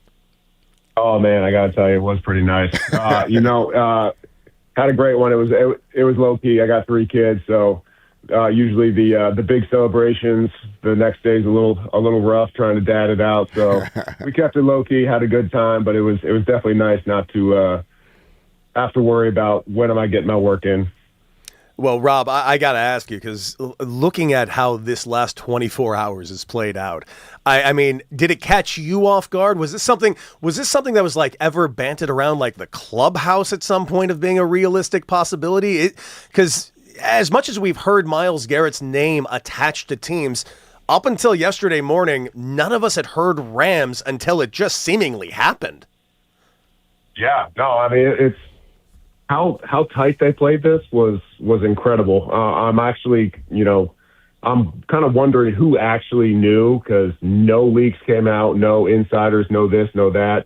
Maybe the insiders kept it tight too, but that hasn't been the case usually in the NFL. So they did a heck of a job playing this thing close to chest. And no, we didn't hear nothing about it. And the first time I saw it, I was, just kind of scrolling through and saw, Myles Garrett to the Rams, and I was like, all right, what fake account is this? And I looked up, and it was Adam Schefter, and I was like, whoa, hold on, let's do some research into this real quick. Is this real? Does this have legs? And then all of a sudden it happened. I was like, oh my goodness, they kept that thing real close. Yeah, they did. Rob, you were one of the Iron Man. You played, 150 career games, man, started 148. Like, what was that mentality of like showing up for your teammates every Sunday? Oh man, I mean, it's just kind of ingrained in you. It was, I got lucky throughout my career where I was able to play for so long and for the same team, and it was just kind of trying to make the right choices and prepare your body for the physicality of an NFL football year and just continuing to do that day in and day out. I mean, there's no secret sauce, and it's just the work and then what shows from it. We are talking with Rob Havenstein, former Ram offensive tackle and, of course, current host of Believe in Rams. Kind of getting back over to this trade real quick. I mean, your thoughts not only on what Miles can bring to this Rams team, could you also speak on a little bit on what the Browns just got with their acquisition of Jared Verse? Yeah, it's not usually, you get a lot of people talking about, the trade is good for both teams. And first speaking with Jared, because that's obviously who I know personally. And, Jared is a young player. He is a heck of a player. He's a 2-time Pro Bowler, Defensive Rookie of the Year. I mean, he's on his way to great things. And, he's done great things with the Rams in just his, few short years he was there. But he's a dog, and obviously that means a little bit more now that he's a Cleveland Brown, but he kind of seems like he's everything that the Browns are looking for, and he brings that tenacity. He's every time he walks into a room, you're going to know about it because he's usually one of the loudest guys in there. But that's just who he is. That he's true to himself. That's how he plays the game. That's how he goes through life, and he's a heck of a football player doing it. And then, in terms of Miles, I don't have any personal connection with him, but obviously, you've seen the highlights and watched him play on Sundays. Every time you have to go against him, it's, you watch a lot of film on the guy. And Miles is the type of player when you're studying for Miles, trying to play him in a game, you almost can't watch too much film because then you're going to almost talk yourself out of, be like, listen, this guy's unblockable. Mm-hmm. So you can't watch the sack tapes because there's just so many of them. And so many close stuff where it's just like, man, this guy is winning on every single play. So for a guy like him, it's, you're definitely watching a little bit more of just the overall game, just to not convince yourself that he is getting a sack on every single play. Right, yeah, which is insane. But from an offensive lineman perspective, like you said, what's the flip side of that, right? You're watching the whole game, kind of seeing where his dominance kind of fits into the whole defensive scheme. But for you, like how you prepared specifically in what ways, like when you were playing against guys like Miles? Yeah. Luckily for me, Miles is more of a left tackle rusher. So obviously I had a plan if he ever did come over. But luckily I was like, all right, that's going to be my left tackle's problem. But when you talk about kind of those upper echelon guys like a Myles Garrett, it's just really honing in like the techniques and the fundamentals of everything. Because if I'm going to have a chance to go out there and, block this guy 65 to 75 times a game, I need to make sure my technique, my fundamentals are on point. Everything I'm doing makes I'm not losing the rep myself and then just letting him get a win. He's got to beat me every single time. And with a guy like that, he can do that if I'm not doing what I'm supposed to do on that particular play. So it's really just kind of locking in like your personal technique, your personal fundamentals, and making sure those things are crispy by the time Sunday comes out. Once again, we are talking with Rob Havenstein, former Rams offensive tackle, and of course, host of Believe in Rams on the Believe Network. And Rob, man, I know where my mind went, and I know it's where a lot of other minds went, whether it's unrealistic or not. Did your mind at any point when you saw that trade happen go, maybe Aaron Donald should come out of retirement? It's everywhere. What do you think? Mm-hmm. Yeah, it's I've heard a lot about it. Obviously, I put some thought to it, but me personally, I think he's happy where he is. I think when he retired saying, the passion for the game is not quite there, that's a hard thing to get back. Mm-hmm. Could Aaron still physically do it? 100%. The guy's in unbelievable shape. He's one of the strongest, most explosive athletes I've ever been around. Could he still physically do it? Does he want to? Does that passion come back, being that he gets to play with a Myles Garrett? I don't think so. I wish it would be true. But me personally, don't think it's going to happen. It's fun to speculate on, though. Yeah, it is. Rob, it's you played on some championship caliber teams. Is it Super Bowl or bust for this team? And how did you handle that going into certain seasons where you guys really felt like this was your year? Yeah, it's tough because, the Super Bowl is at the end of the season. You can't do anything about that at the beginning of the season, especially here in our time frame now in the spring. So I think the teams that are championship bound and have good things coming to them are teams that are completely focused on what they have in front of them. So it's the best teams that I've been around is like, all right, let's go get better during OTAs. Okay, let's take that break. Let's get stronger physically by ourselves at home. Whatever our plan is, and we come back for training camp. Let's have a great training camp, and then from there, it's just let's have a great week 1 and continuing all the way to week 18. And so I think when people start putting Super Bowl or bust on it, it shows you the end result, and it takes away from the process that it takes to get there. Mm-hmm. And I think that's going to be a thing that Sean is going to be harping on this team, Sean McVay, about. Listen, let's be as good as we can today, and then try to take that momentum into tomorrow. And I think if that gets done, they got a real good shot. I mean, you look at this team on paper. I mean, it's unbelievable. Whew. Yeah, it is. And I want to read you this quote from Jay Glazer, because it's very eye-opening for the draft that this team just had. And this is what he said. Rams and Browns started talking about the Myles Garrett trade since draft day. One of the reasons they selected Ty Simpson in the first round was because they knew they'd be without at least a first-rounder in next year's draft. My question for you just off of that is simply this. Is Les Snead the best GM in the game? I don't know how he keeps pulling it off, man. Yeah, no, he's for sure one of them. I'm still in shock about how this actually happened, and but he keeps making big moves. He's done that his whole tenure here. If he's not the best, he's one of the best, and he's he approaches it a very interesting way, and it's fun to see. Rob Havenstein, former Rams OT, and of course, believe in Rams. Really quick, but just before I let you go completely, how has it been? How's been this transition getting into the media world after 11 years of minding that line? Yeah, it's different. It's a challenge. It's obviously something that I haven't done before. I've always been on the other side of the interviews, and so just trying to learn a new skill.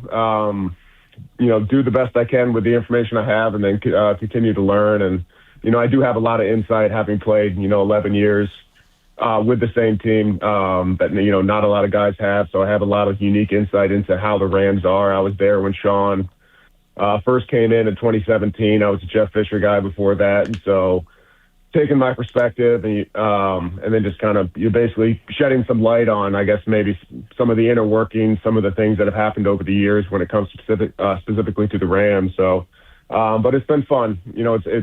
There's a lot of great people out there and a lot of great people helping me right now. No different than my football career. So I'm excited for it, and I'm ready for it, and we're having a great time. Excited for you, Rob. Welcome to this dark side of the industry, my guy, and we're really thrilled to have you. Make sure you guys check out Believe in Rams, starring Rob Havenstein. And, man, cannot thank you enough for joining us today on Derek and Decker, my guy. Absolutely. Thank you so much for having me on, guys. The absolute best. Rob Havenstein. Make sure you check him out. Check out the show. I mean, come on. Rams legend right there. 11 years, one team. D-Fish, you couldn't do that. You tried. I tried. I did. What was your longest tenure with somebody? I'm assuming it was Lakers. Yeah, consecutive years, 8 years with the Lakers, and then, 2 years in Golden State, 1 year in Utah. Back to the Lakers for 5.5, and then finished up in OKC. Was it just a dream come true to come back to the Lakers, or was like your eyes also like kind of looking other places at the time?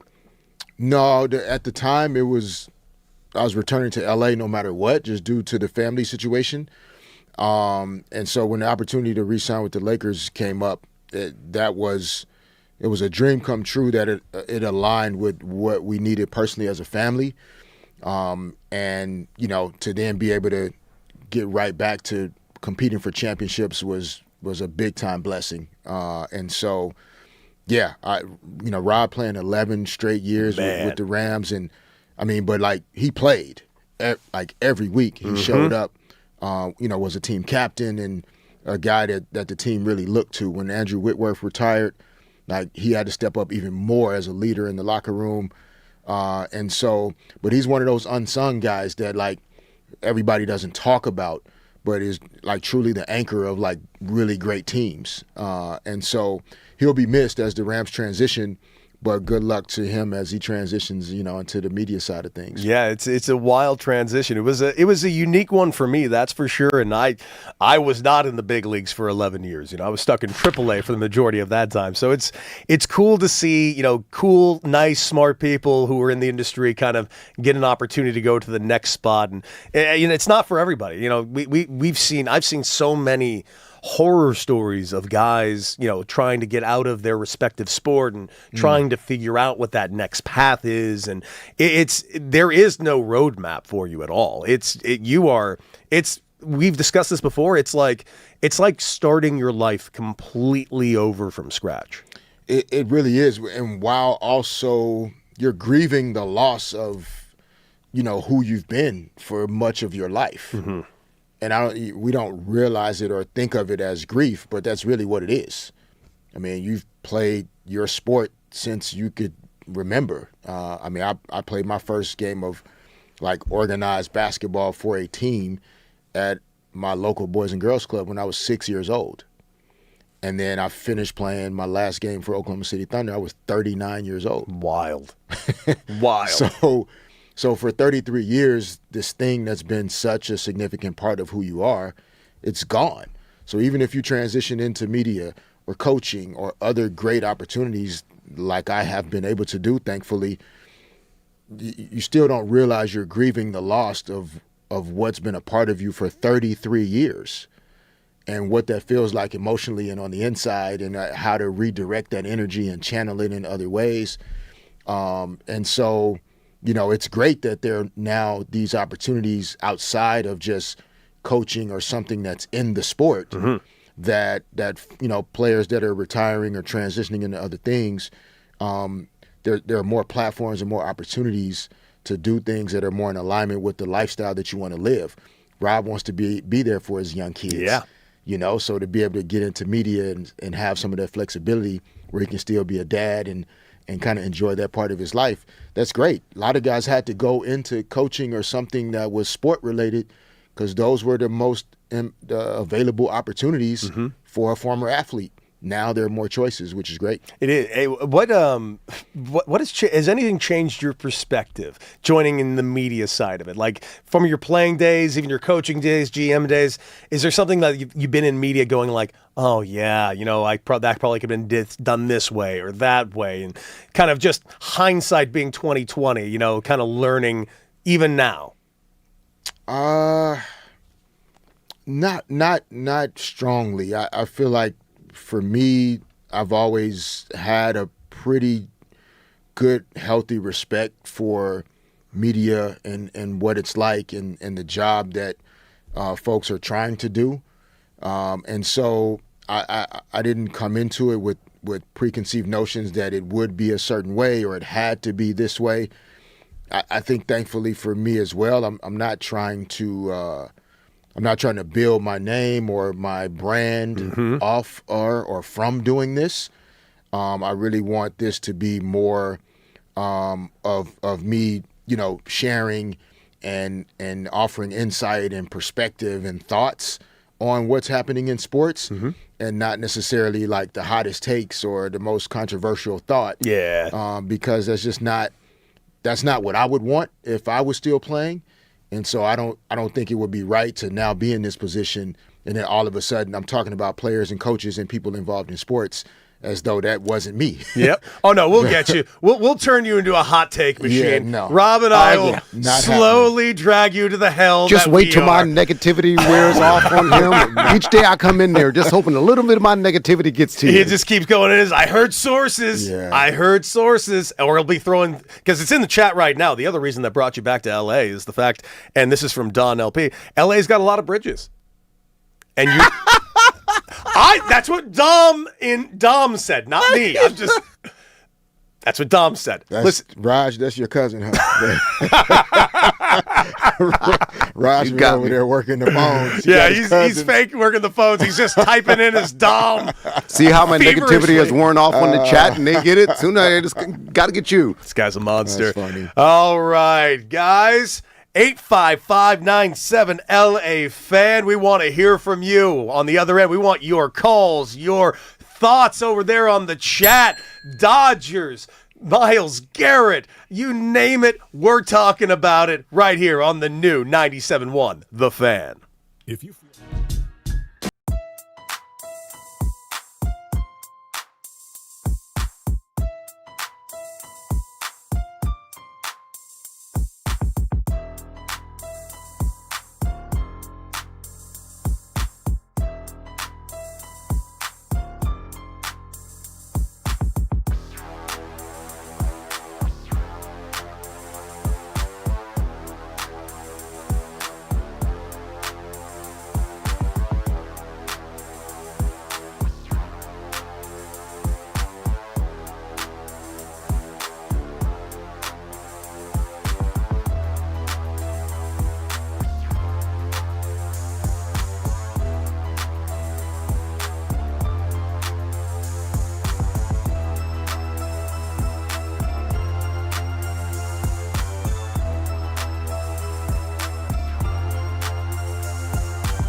Eight 97 LA Fan, the new 97.1 The Fan LA. Derek and Decker live here for another 30 minutes talking all things sports as we currently stand. Of course, the Myles Garrett trade, we have been absolutely talking about it all day. We just had Rob Havenstein on. He's the host of Believe Rams and, of course, a former offensive tackle for 11 years with the Rams. Man, if you were on the Lakers, like just the day before you retired, you just retired, and then all of a sudden, hey, we're getting LeBron James, would a part of you go like, hey, dialing the phone like, hey, so I know I said I retired, but...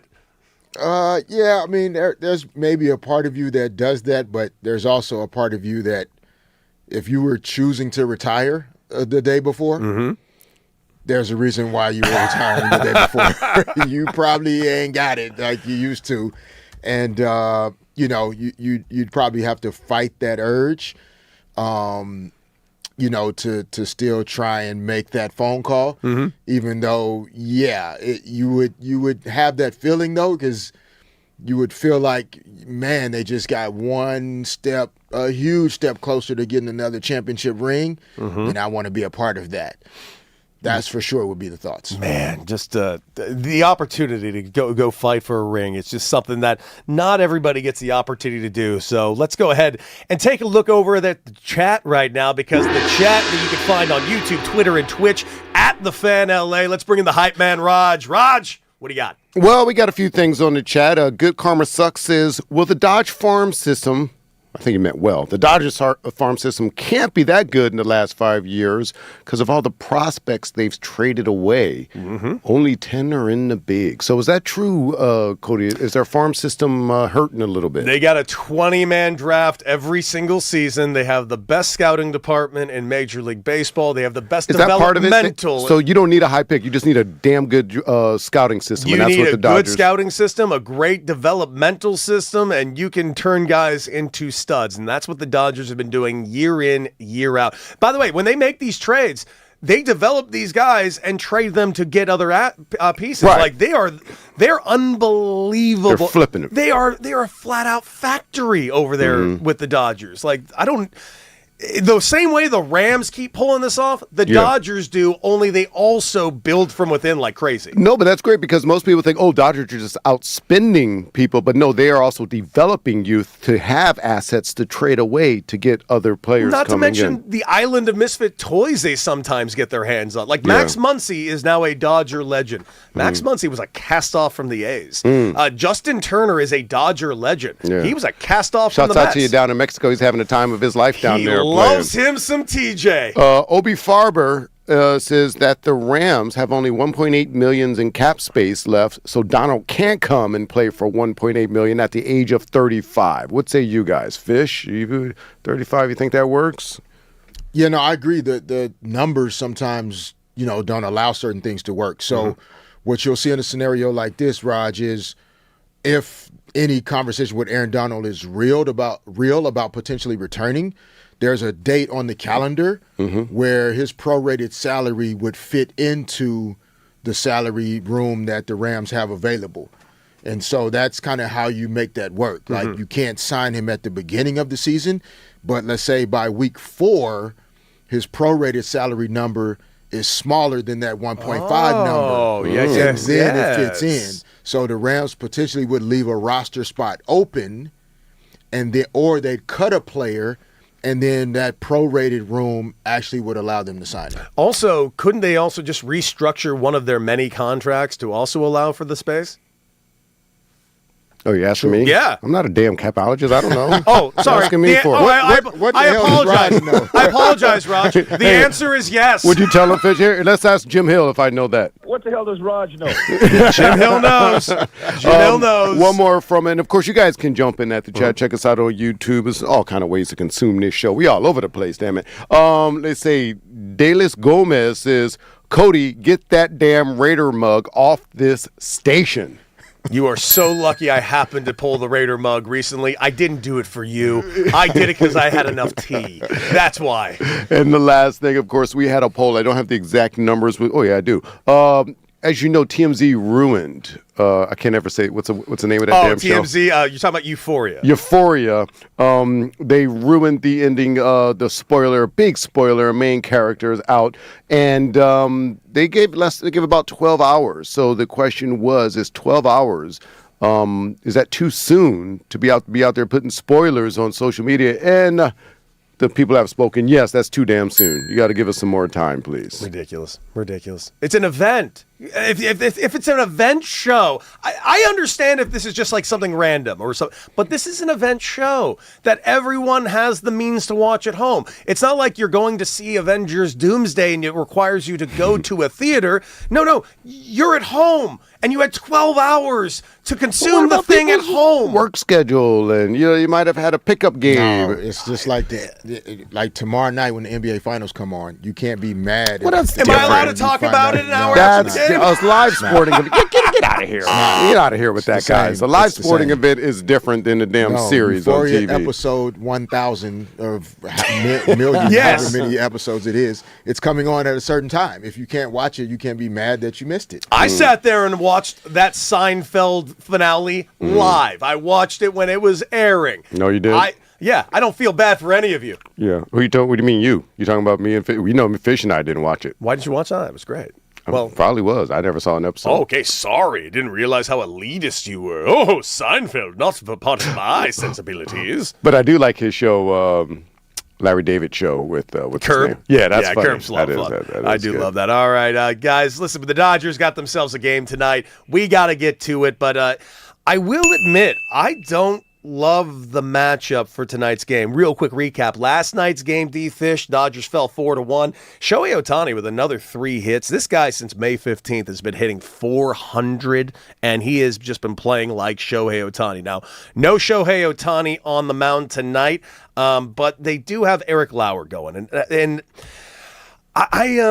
Eric Lauer has done a decent job. Now, the record is not exactly helping. It's 2-5 right now, but it's the 5.95 ERA that gives me the biggest sense of concern, especially going in and playing against the Arizona Diamondbacks in Arizona. That is a ballpark where the ball absolutely flies. And listen, the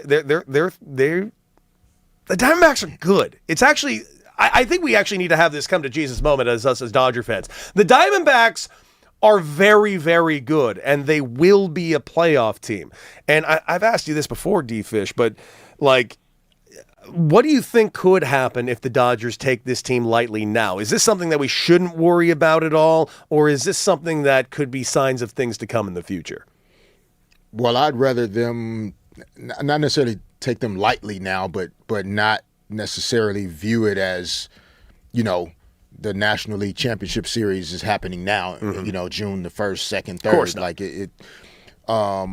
I think it's more about getting an understanding of, the matchups and how can they force situations, in this 4-game set that could kind of put some things in the back burner for like later if they do see them in the divisional series or championship series. There's a reason why, as you've mentioned, Dave Roberts, thinks about this team a little bit or has thought about them. Like there's something with the matchups, the pitching, the timely hitting maybe that the D-backs possess that could cause the Dodgers some problems later.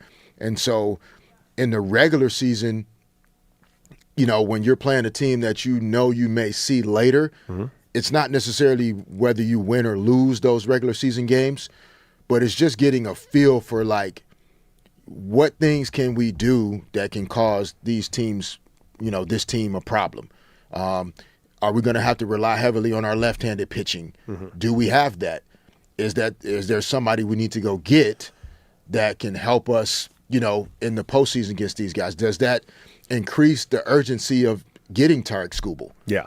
Right? Because you're thinking about, man, the matchups against these guys, like they got left-hand bat after left-hand bat. Like we need a power right-hand guy or vice versa. And with Tarek Skubal, there's not much more powerful left-hand arms in the game than Tarek Skubal. So those are the things you're kind of thinking about in terms of, how you make some of your personnel decisions, in particular when you're trying to win a World Series right now. It's similar to the Rams. There is no tomorrow. There is no 3 or 4 years from now. If we can go get a left-hand guy that moves the needle, we're going to go get him because he helps us get past these guys. And then the rest of the guys we have can help us win the National League. Yeah. And so all of that is in play. Hopefully the Dodgers can bounce back from last night. They've been playing good baseball. Getting 2 out of 3 versus the Phillies was a good look. Yeah, it was. Ideally, you can figure out a way to, anytime you play a series, you want to win the series. So the Dodgers lost the first game. So now these next 3, they got to figure out a way to for sure get a split, which means at least let's get a win tonight. And then that'll give you an opportunity in those next 2 to figure it out. Especially with Ohtani coming on the mound tomorrow night, which is something the Dodgers definitely need to take advantage of tonight. They're facing Michael Soroka, 7-2 with a 3.25 ERA. We will keep you updated on that game. And, of course, 97-1, the new 97-1, the fan. You just mentioned you just mentioned the lefty and the aspect of the lefty and everything with that. Did you hear the news, the story about Tanner Scott? It's a growing thing that's been taking place in all of sports, and it's really gross. Poor Tanner Scott. Oh, you mentioned that. So earlier, Tanner Scott, you mentioned the Philly loss. Obviously, Tanner Scott got the loss in that game. It was his first loss of the season. He's been fantastic out of the pen this year. But after that 3-run home run he gave up, after the game, Tanner Scott's wife had to deal with some not even online bullying. That would be a gross understatement. What she got was death threats. She got death threats from her to her and her family because Tanner Scott gave up a 3-run home run. I don't know what to say other than ungodly, sickening, and gross, and I hate the fact all the good things social media gives us doubly worse things because clearly the access to players should not be had by all.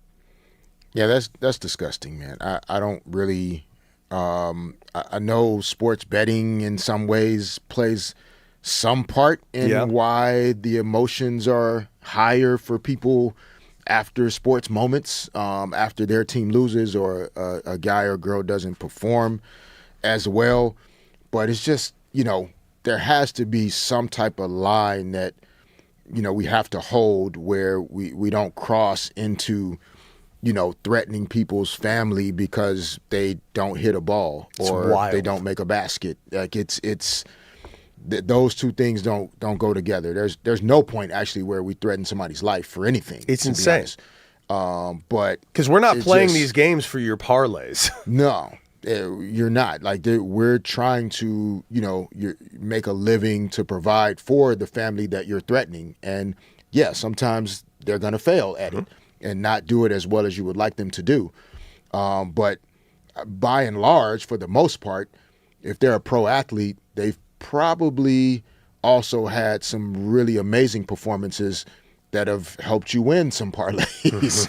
And so you don't get to go wild when they cost you the one time. Exactly. And it's just, the access is a good thing and a terrible thing. And when you see things like this, it becomes a very, very terrible thing. By the way, we just did interview Rob Havenstein, former Rams offensive tackle and host of Believe in Rams. If you missed it, you can go back on YouTube right now and check it out. It was a fantastic interview talking all things about this Myles Garrett trade, this huge mega deal that just hit the Southland.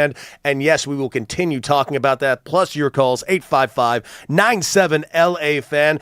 Derek and Decker right after this on the all-new 97.1 The Fan.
Welcome back, 97.1 The Fan, the new 97.1 The Fan. Welcome back to the show, Derek and Decker live, rounding out the fourth hour of this 4-hour extravaganza that is Derek and Decker, and we thank you so much for joining us. You can join us right now live on YouTube, Twitter, and Twitch. Not to mention, you can take us on the go with the Odyssey app, and if you're joining us, also 97.1 in the Southland, welcome to the show. And if you are joining us live and you're in the chat and you're seeing us, our faces right now on YouTube, Twitter, or Twitch, then you notice that we got our friends Brock and Alex mid-morning show for a little bit of crosstalk. And guys, we have to start with this very important question. It's been a massively hotly debated topic on today's show. D Fish and I are actually in lockstep. We are on the same page on this. Where come on, Raj. A very unintelligent person in a glass room somehow thinks that he's right. So we're gonna put it to you guys, and we would love you to weigh in. Okay. Apparently, and Rob, what's the name of the TV show? Rob? My name's not Rob, first of all. I'm sorry, we had Rob Havenstein earlier on today, and that's in my mind right now. No. What's the name of the show, Raj? I don't know why. I don't know. Europia? Because I think... Wow. So have you seen the season finale of Europia? You know that? No, I didn't. I know what happens. I actually only saw one scene of the entire show. It was in the first season, and back when people had cable. Yeah. I was flipping through the channels, and I was like, oh, this is that show that everyone's talking about. This was like the second episode. And I watched 30 seconds, not going to say what was going on, but I called someone. I was like, why are you watching this? And he's like, it's kind of intense. And I said, I'm not watching this anymore. But I know what happened in the finale. Did the exact same thing. Watched like half of the very first episode of the first season This and is looked a at my bit husband. much. I'm like, not for me. I'll admit, I have Not for seen me. a few episodes. It's not for me either. It's not a show that was made for your boy. That being said, this is what's been hotly debated. Okay. Apparently, because you, Brock, just admitted you know what is on the finale of the show. I do. And that's actually the point. Everyone is very angry at TMZ for reporting what happened at the end of the show 12 hours after the finale, which led to the point of everyone furious with, how dare you post spoilers to the finale? 12 hours after it was broadcasted. The question of the day that's been hotly debated: how long is too long, or how short is too short for it to be considered spoilers? It's not a spoiler if it's out. Like the moment that is public and everybody gets to watch it, that's on you. And I watch things late, so I will shield myself from spoilers, but like spoilers are from people who get like a sneak peek and share what happens before it actually comes out. That's a spoiler. See, Raj, this is what an adult looks like. So, I believe in the era of digital streaming, by the next morning, you are free to talk about it whenever you want, because everyone can watch it at the same time. However, movies, you need to wait at least a week. Because there are a limited number of seats, and say when the new Avengers movie comes out, there are going to be people that can't see it for 2 weeks because it's sold out at their theater. So you have to wait, but TV, you do not have to wait. Raj, what's it like to be one against... No, he just cut everyone. One against four. Everyone in this room, just turn it over. same page. You're on an island, buddy. So here's where I'm at too. A lot of people will preface, hey, spoiler. So if you don't want to get the spoiler, move past. So I think it's really important, if it is within the first couple days, at least warn people who don't want to know. Just say spoiler, so don't watch this or don't listen to this if you don't want to know, but I am going to talk about the ending. There is a weird trend happening as well with Gen Z. They don't care if things are spoiled.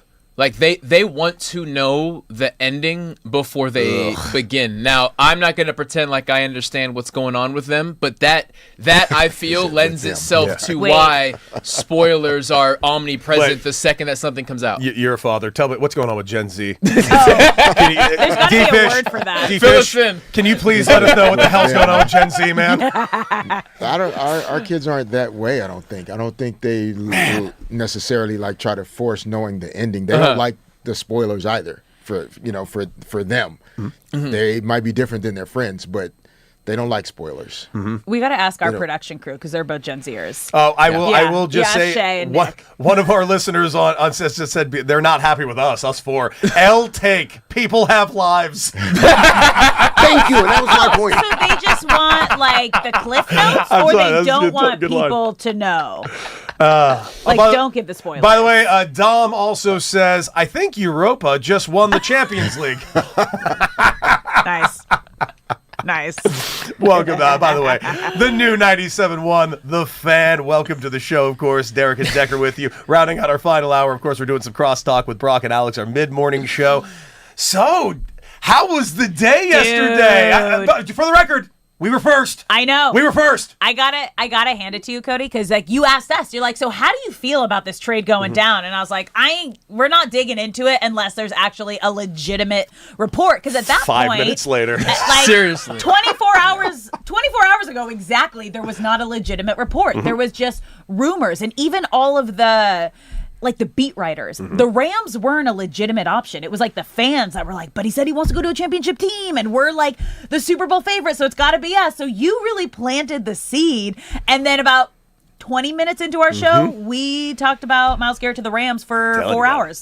Telling that. Straight. Yeah, you know what was the clue for me? The reason why I'm like, this is happening was the moment I saw the Seattle Seahawks were kind of trying to get in on him. Oh. The moment I saw that, I'm like, Les Snead ain't letting this happen. He ain't letting that take place. Do you know like the buyers, like when you're a shopaholic and you want to go buy something and you're like, I don't really know if I want it, and then someone else goes, well, okay, then I'll take it. And you're like, oh, no, absolutely not. And I really want it and I need it. Yep. Like that's that moment that you just described. Yeah, I was just like, there's no way they're going to let that take place, man. Not in that division. It is insane that Myles Garrett is a Ram. I keep saying it out loud because it's not going to be real until like training camp starts. Like this is the most loaded roster It's crazy. an NFL team has ever put together. Like the way that the NFL is structured in regards to cap restrictions and what you can trade, when you can't trade, like it's to prevent teams like this. And Les Snead found a way in the most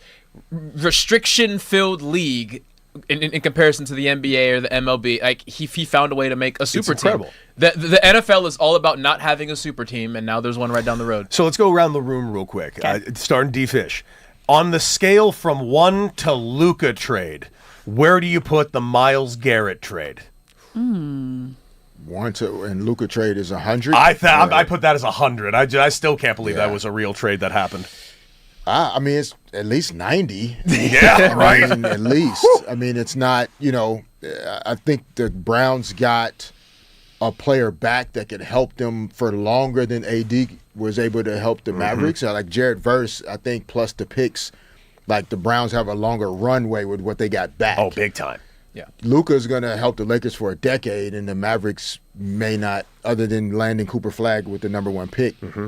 I don't know if they got much back, really. So, Fair. yeah, at least 90%, I would say, for sure, My God. of the Luka trade. On the fleecometer, Luka being 100, Myles Garrett situation is I'll say a 92 because we'll say Myles Garrett plays till he's 34, 35. Jared Verse can play for 12 more years if he wants to. So yeah, it's a little less lopsided, but the excitement level is still there. So I'll go slightly higher than Fish. I'll go a 92.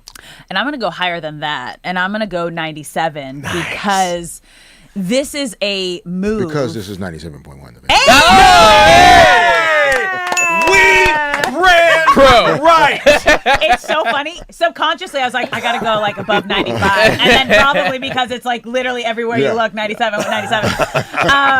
But because this is a win now move, and this is almost like Luka to the Lakers, they still had a lot of work to do to get to an NBA Finals. Like this is like a Super Bowl winning move on a team that is already the most complete team in the NFL. Like that was the craziest part. They already had the most complete team. They were already the Super Bowl favorites. And then they just went and got arguably the best player, all-around player in the league. Like what the Rams put together and what they have now and what they're able to do this coming season, like you gotta, if not, only because Luka and AD kind of felt like robbery. Like that was like a lopsided trade, which is why I'll give it a couple more points. Exactly. But I would say why it's a 97 and not 100. The Browns got some good stuff. Not as great as what we got, but they at least got a better end of the deal. What do you guys take on this? Because I mentioned this to D-Fish earlier. I also feel like this last 24 hours is the NFL's revenge for the Luka trade. Because the Luka trade happened right before the Super Bowl, and no one cared about the Super Bowl anymore. Oh, I didn't even think about We got an NBA Finals tomorrow. We didn't talk about it once. Oh, I didn't even think about that. D-Fish isn't happy about that, by the way.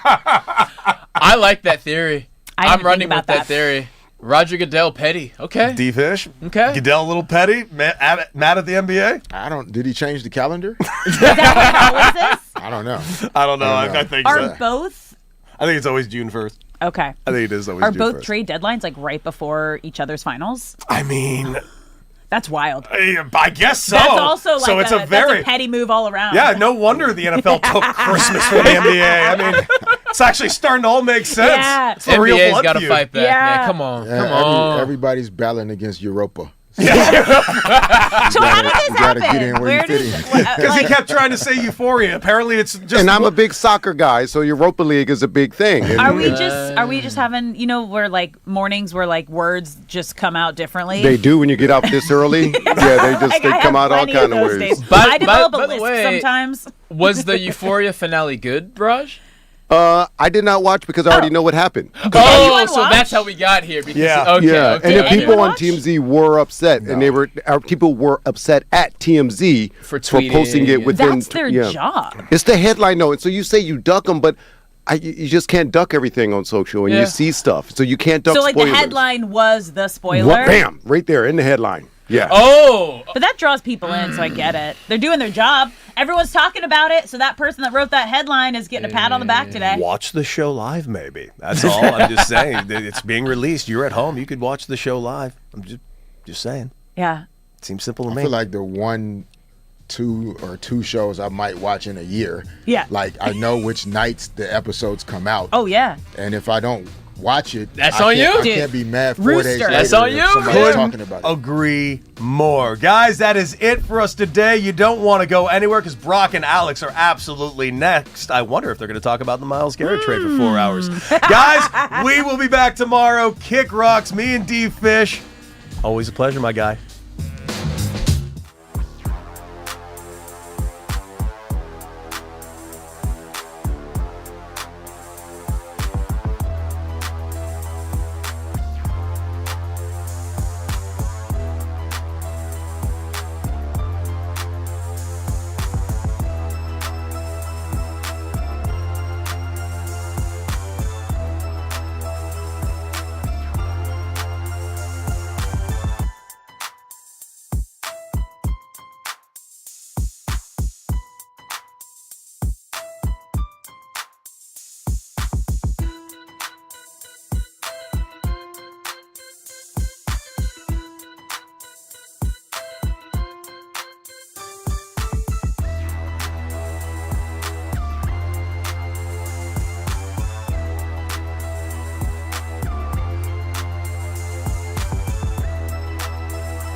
What's up, LA? Welcome to Brock and Alex on the new 97.1 The Fan, the voice of LA Sports. I'm Alex Curry here with Brock Vereen. Thank you for spending your midday in LA with us, whether you're listening on the radio, the Odyssey app, the iHeart app, or you're watching us live on YouTube, Twitter, and Twitch. You can see that Brock and I are matching colors today. Yeah, we are. And your sippy cup as well is matching. Sippy cup. Yeah. I actually do think that's a little kid sippy cup. But it's your sippy cup now, and that's what matters. And I had this before I had a child, you guys.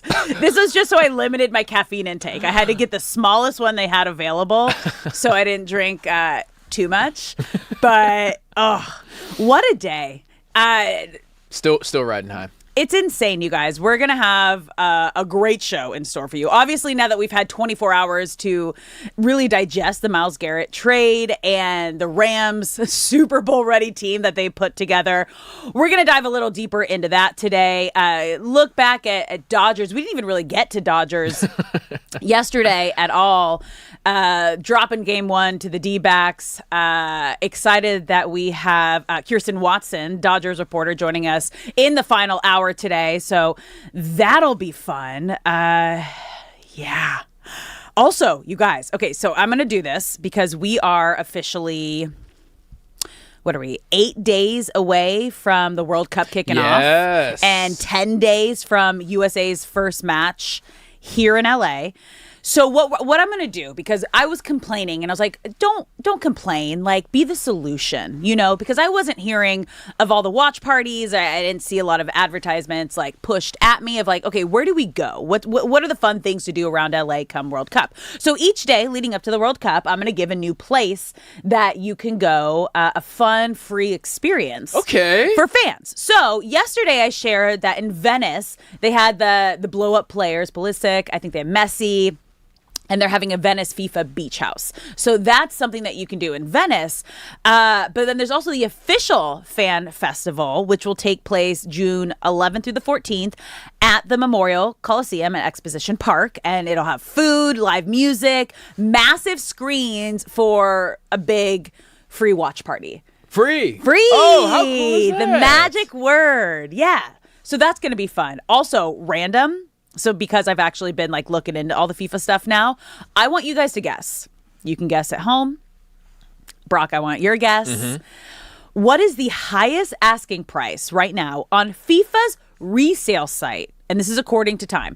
And you guys, yes, FIFA has a resale site. This is not like just go to their page to actually buy the ticket. They have a resale site, which right there, that's screams greedy. But if you know anything about FIFA, also very on brand.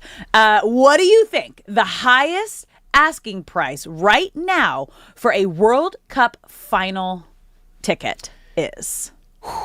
The final ticket asking price, best seat in the house, probably right at dead center in a press box or in a suite. It's international, and you have like princes and royalty who don't even know that money's real, so you can kind of charge whatever you want. I am going to say $600,000. $11,499,989.55. What? Almost $11.5 million. Yeah. I don't. Yeah. And the FIFA president was kind of asked about it, and he pointed to the robust resale market in the U.S., and he said since tickets are already likely to sell above face value on secondary platforms, the organization is trying to match those number in initial sale prices as much as possible. $11 million. $11.5 $11.5 million. Yeah, on the FIFA resale market. I was just a little off. That's what I was going to say. I was like, I wonder how high he's going to go. Insane. 11 million. Yep. And the crazy thing is someone's going to buy it. Yeah. So someone will buy it and think like you nothing said, of like it. International princes, like Yep. Wild. That is wild. So yeah, if you want to go to a free watch party here in LA, you can go to the Memorial Coliseum in Exposition Park. That's the spot we're pumping today. Maybe tomorrow I'll do like a couple top bars. Please. You can go to, but this one will have food, live music, and massive screens for the viewing party, and that'll take place from June 11th to the 14th. So that's right around June 12th is USA versus Paraguay at SoFi, which they are calling, I think it's called like LA Stadium. Yes, every stadium is going by the city and not the brand. I think that's like a FIFA thing. All right. Sure. Yeah.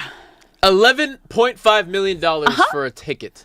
Yep. The highest resale ticket price for the World Cup final. That has to be the most expensive ticket for any live event ever, right? Like, I mean, I don't know, but if you guys know, let us know. You can call us at 855-97-LA-FAN, 855-975-2326. We also want you to be a part of the show and the conversation. So if you're watching us live on YouTube, get in the comment section. We want to hear from you. Like, this has to be like the craziest number you've ever heard for a ticket, right? Like, did you just Google, is it the highest, or there is more? It will be the most expensive ticket for anything sports related. Technically, the most expensive ticket is $35 million, and that's when they first started doing those space flights where you could go to space but not really go to space. But that doesn't count. That's insane. That doesn't count. That's insane. So $11.5 million for like music or any live event. Yeah. That is unbelievable. Wild, right? Oh my God! Well, we'll see if the U.S. can make it, dude. Good. Dream big, dream big, USA. Okay, we got to get to the biggest news in the NFL yesterday, because I mean, the moment that the trade floodgates opened, it was just like boom, boom, boom, boom, boom, boom, boom, and it didn't matter what news came out before or after. Everybody was talking about Myles Garrett coming to Los Angeles. And it just, I think it shook the NFL. It shook you, Brock, yesterday. Yep. You were at I think in the 22, you said 17%, 22% belief rate.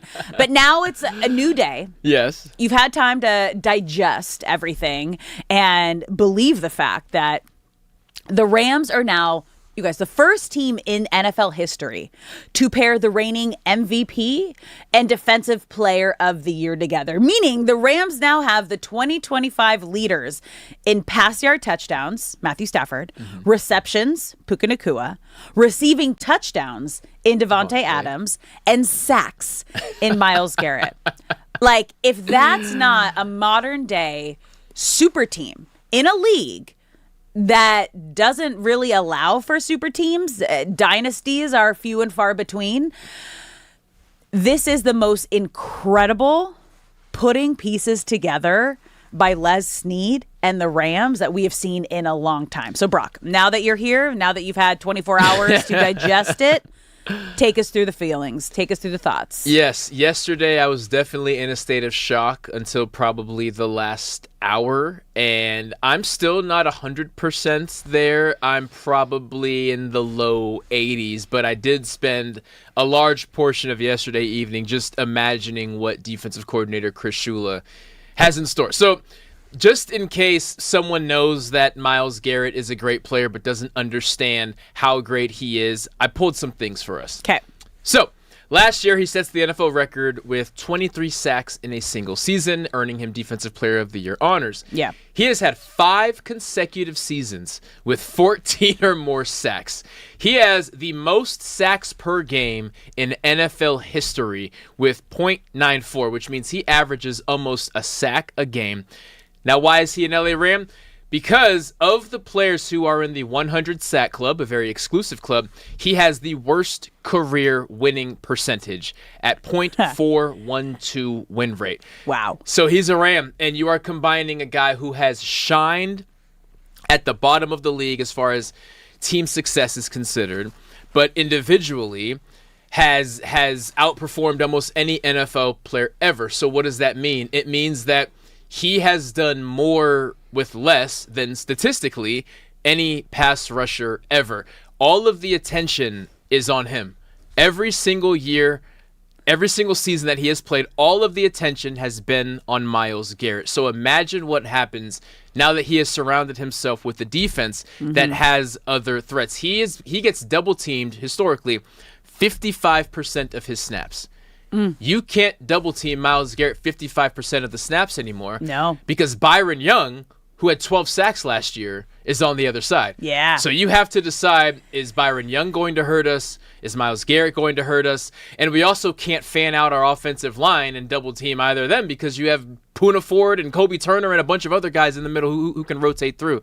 This is incalculable because, as you mentioned, it wasn't supposed to happen. The NFL is built and structured from an administrative and financial standpoint to where you can't do things like this. Build the statue of Les Snead because he figured it out. Yeah.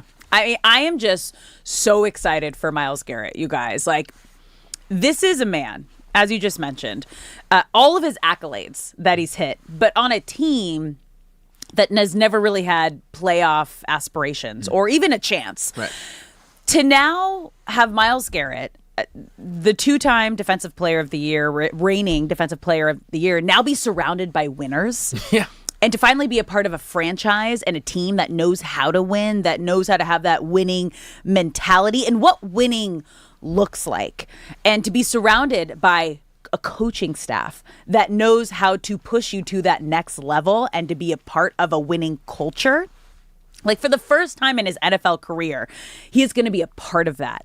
And to not only be a part of a team and a franchise that was already the Super Bowl favorites, to have the MVP in Matthew Stafford, to have one of the greatest coaches of our time right now that a lot of the league is trying to mimic and copy what he is doing, like across the board. Just imagine. He was already that great in a place where he didn't have all the resources, where he didn't have the opportunity to be great, where, like you said, he was kind of the shiny toy amongst everything that you were looking at. Yeah. He's still going to be that, but now he's surrounded by other shiny toys. So it's only going to push him to be better. Yeah. And they can't put all of their pressure and double team Myles Garrett, because if you do that, then you're just going to have an open window for all the other guys on the Rams to come through because they're just as strong. So just imagine to be the best at what you do and be on one of the worst franchises, to now be the best at what you do on one of the best franchises. That is only going to elevate his game to the next level. You guys, we don't even know the level of Myles Garrett that's about to be unlocked. Not even close. And I compare it to the Dodgers. The same way that they've established a culture where Alex Call can all of a sudden be a starter, how Ryan Ward can come up and hit a home run almost immediately. It's because there's a winning culture there, and you can push yourself further because everyone around you has had a certain level of success and the standard is higher. That elevates your game. Maybe the most impressive thing about Myles Garrett is that he's had so many of these individual accolades while the majority of his career he's been playing for nothing. Like the majority of the back half of all of his seasons that he's played, except for 2021 when they made that magical run, he's been showing up knowing that they're eliminated from the playoffs. Yeah. It's cold outside. We're going to go out there on Sunday and lose by 20 points. Like that weighs on you, and he has still found success. So now imagine what we're going to get. The best version of Myles Garrett. Not only physically is he going to feel better because all the attention is not about hitting him. Yeah. Other guys have to be respected. He is surrounded by winners. He is walking down hallways that have Super Bowl photos from recent years. Yes. NFC Championship appearances last year. Like there's an expectation that will unlock the best version of him. And so he's already set all these records and done all of these things. But from an individual day-to-day standpoint, we are not even close to seeing the best that he has to offer. He had 23 sacks last year, and that sets a record. The majority of Browns games, they were behind. Yes. Meaning the offense is just running the football to go home with the lead and just kill the clock. Yes. The Rams are going to be playing with a lead because you have the most dynamic offense in football, which means opponents are going to have to throw the ball in order to catch up. So Myles Garrett playing with a lead means he gets to pin his ears back and just tee off on quarterbacks at a level that he has never been able to do before. So yes, we're sitting here looking at a 30-year-old Myles Garrett who's done so much, and yet we can sit here without any hesitation and say his best is yet to come. It's so crazy because I just imagine like a video game. Like I don't know which one, right? And like you unlock to the next level as like the player, and he's just standing there. It's like do do do do do do do do do do. And he's just covered in this insane new armor that he unlocked. Yeah. And everybody else is looking at him like, what's going on? It's like, I don't think you understand. Myles Garrett was the best in the league, and now he's just on the best team in the league, and now he has the resources to take it to the next level. He's going to be unstoppable. This is like video game king situation. Like, watch out. Yeah. Watch out. Now, you mentioned the Rams have, like, the Dodger energy. Mm-hmm. I'm going to go on a different route of this Dodger energy, because how we've seen the Dodgers not only go out and get the best players available, right? And we talked about it yesterday. It's like what they did with Shohei Ohtani, right? And then you go on to win back-to-back World Series. But what that situation does for other players, recruiting other players, a move like this recruits other players that might have been on the fence. So if you think about it, there's some veteran free agent names out there. You don't think that if they're just deciding on a couple $1 million between a couple teams that might pick them up, that they're not going to lean towards the Rams because of how Super Bowl ready this team is, and to maybe just jump on board for a 1-year deal because, they just got Myles Garrett. Like, this is a team that's going to go, like, they're going all in. They're going for the Super Bowl, and they are the most complete team to do it. I want to be a part of that run. Yes. Like the recruiting power that they're going to get too. Like we were talking about, they need another offensive weapon. They're going to get another offensive weapon. They're going to get another veteran offensive weapon. Not sure who yet, but this is now an insanely desirable place for other players to come to.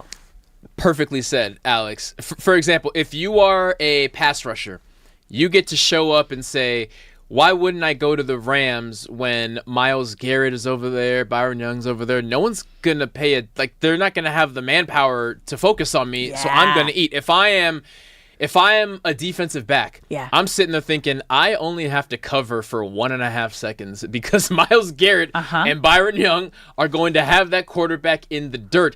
If I'm a safety, I'm sitting there thinking, well, they're going to have a lot of tight ends on the field because the 5 offensive linemen isn't going to be enough to get it done on third down. So instead of worrying about 5 threats, there's only 3 because they have to keep a running back and a tight end into block. It affects everyone on the field, and it especially affects Matthew Stafford and the offense. We are expecting them to be lights out week after week after week, but that's not always how football works.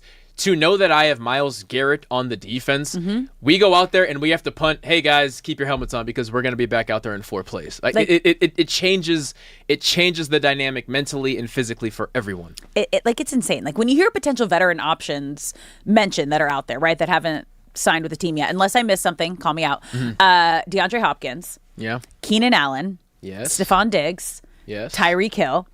Like these are all players, and again, you have to remember, like the Rams are also a place where players go to kind of rehab their careers. So guys that have a lot of drama like Diggs and Hill, like that's a place where we don't, as we're seeing with Puka Nacua, like you better get your ducks in a row, otherwise like you're not getting that you're not getting that big contract. But this is a full-on like Les Snead pushing all his chips to the middle of the table and going, hey, guys, we're all in. You doubted me? You doubted the F them picks? No. I'm still saying F them picks. Just be patient. He keeps getting more chips. Like, he pushes all of his chips in, and then you look away and you look back, and somehow he's pushing more chips. And where do you keep getting these chips from? It's insane. We went through this yesterday, but the Rams' first-round pick since 2016, okay? We're just going to go through and what Les Snead has done with them. Okay. 2016, Jared Goff. Obviously, they made a Super Bowl run with him, eventually traded for Matthew Stafford. 2017 through 2023, none. 2024, Jared Verse, eventually traded in the Myles Garrett deal. 2025, none. 2026, Ty Simpson. So first round picks in the last 10 years, 2 Jareds that were used in the 2 biggest trades that the Rams have done, Jared Goff and Jared Verse, and Ty Simpson. So I have a feeling that Ty might be a guy that they develop behind a Matthew Stafford and with a Sean McVay, and then just becomes their biggest trade block and like trade value for whoever they decide to go after next. Because if they want it, I see it. I like it. I want it. I got it. that is the Rams right now. Absolutely insane. And it's so funny because I'm staring directly into our producer booth, and producer Shay is wearing his Browns Myles Garrett jersey backwards. It's a sad sight. It really backwards is. right now. So I am seeing Garrett just staring right at me in a Browns uniform. We got a sad look on our face. We got sad Shay. Sad Shay. Oh, I know. I walk in, I was like, are you wearing this backwards today? Like, what? I had to represent, It's a sad day. No. For the When name on you the say back. I have to represent, that means getting a Garrett Rams jersey. And I think that is your transition over to the Rams. I think this is the perfect transition for any Browns fans. This is a great that opportunity. are feeling sad and you don't want to be a part of the organization anymore. This is the perfect time for Think you guys. about it, Shay. To just mull it over. It's a player move. Yes. It's a player move. It's not a franchise move. It's a player move. No one will hold it against you. No, I think it's My fandom could be bought if they want to send me some stuff. Oh. Okay, well there we go. Easy. But until then, I'm a Brown. Nah. I'm feeling brown. Even just saying that sounds like a sad thing. Oh, this is so exciting, you guys. We're gonna dive into this a lot more throughout the show. We also got some Dodgers at D-backs game 1. We're gonna kind of talk about that, look ahead at this series. We also have Dodgers reporter Kirsten Watson joining us today, so this is gonna be fun. My homie. Yeah. This is going to be a great one today, you guys. You're listening to Brock and Alex on the new 97.1 The Fan, the voice of LA sports. When we come back, can the Dodgers turn this around and eventually take this 4-game series against the D-backs? Don't go anywhere.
What's up, LA? Welcome back to Brock and Alex on the new 97.1 The Fan. I'm Alex Curry here with Brock Vereen. Thank you for spending your midday in LA with us, whether you're listening on 97.1, the Odyssey app, the iHeart app, or watching us live on YouTube, Twitter, or Twitch. We appreciate you being here. We want you to be a part of the conversation.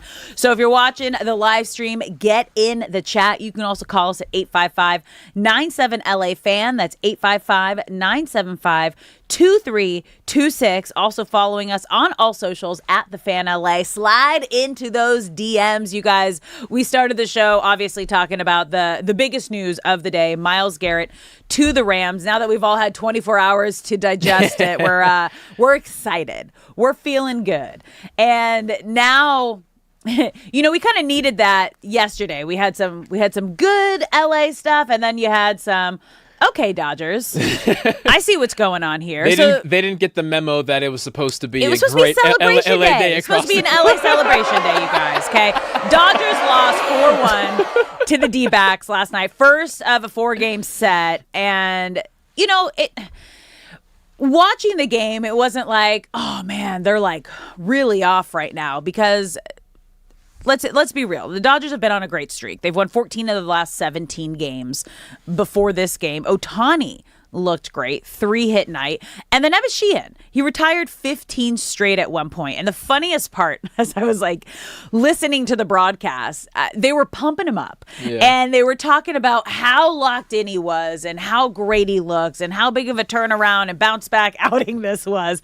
And then the next pitch, you guys, he threw a fastball up in the zone to Tommy Troy, who launched his first major league home run to tie the game. And then they kind of went into, well, you know, Sheehan, like over 60% of the runs he's given up this year have been on the home run ball. And so it's tough when you measure an outing like you saw Emmett have, where there was a lot of positive things, like going 6 1/3 innings, giving up the 2 runs and the 3 hits. Like that was a solid night, minus a couple big swings. Yeah, you know, it was, the Dodgers looked hungover.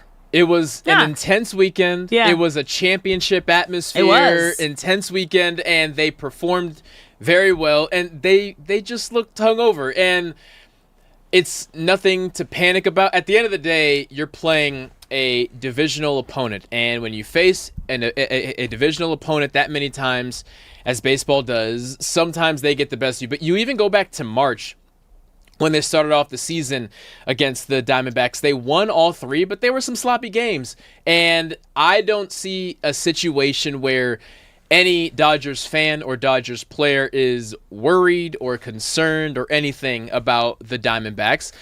It is totally fair that the Diamondbacks one day showed up and the Dodgers didn't. They were hungover from the Phillies. The second inning is really where things could have, it's where the Dodgers could have separated, but did not. You got 2 on, no outs, and then Mookie advances to third. Max Muncy hits a single. Yeah. Mookie gets a terrible jump on it. The first baseman gets a great jump on it, and Mookie gets thrown out by about 2 feet. And there's a scenario where Mookie gets a better jump on the ball. He's safe, and maybe a rally forms or something like that. But again, there is no need to worry. They were hungover. They've taken their IVs. They've been hydrating all day long. And I'm confident we are going to see a different Dodgers team in a couple hours. Yeah, you guys, I'm not worried. Again, 162. You're not going to win them all. And they didn't look bad, but also, like, you're not going to win a game when you're only scoring 1 run.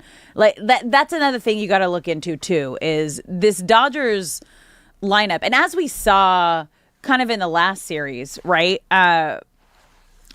Top to bottom of this lineup, guys were contributing. Yep. And when you have, as you mentioned, an intense series like you do against the Phillies, it does. That kind of, it doesn't take a lot out of you, but it,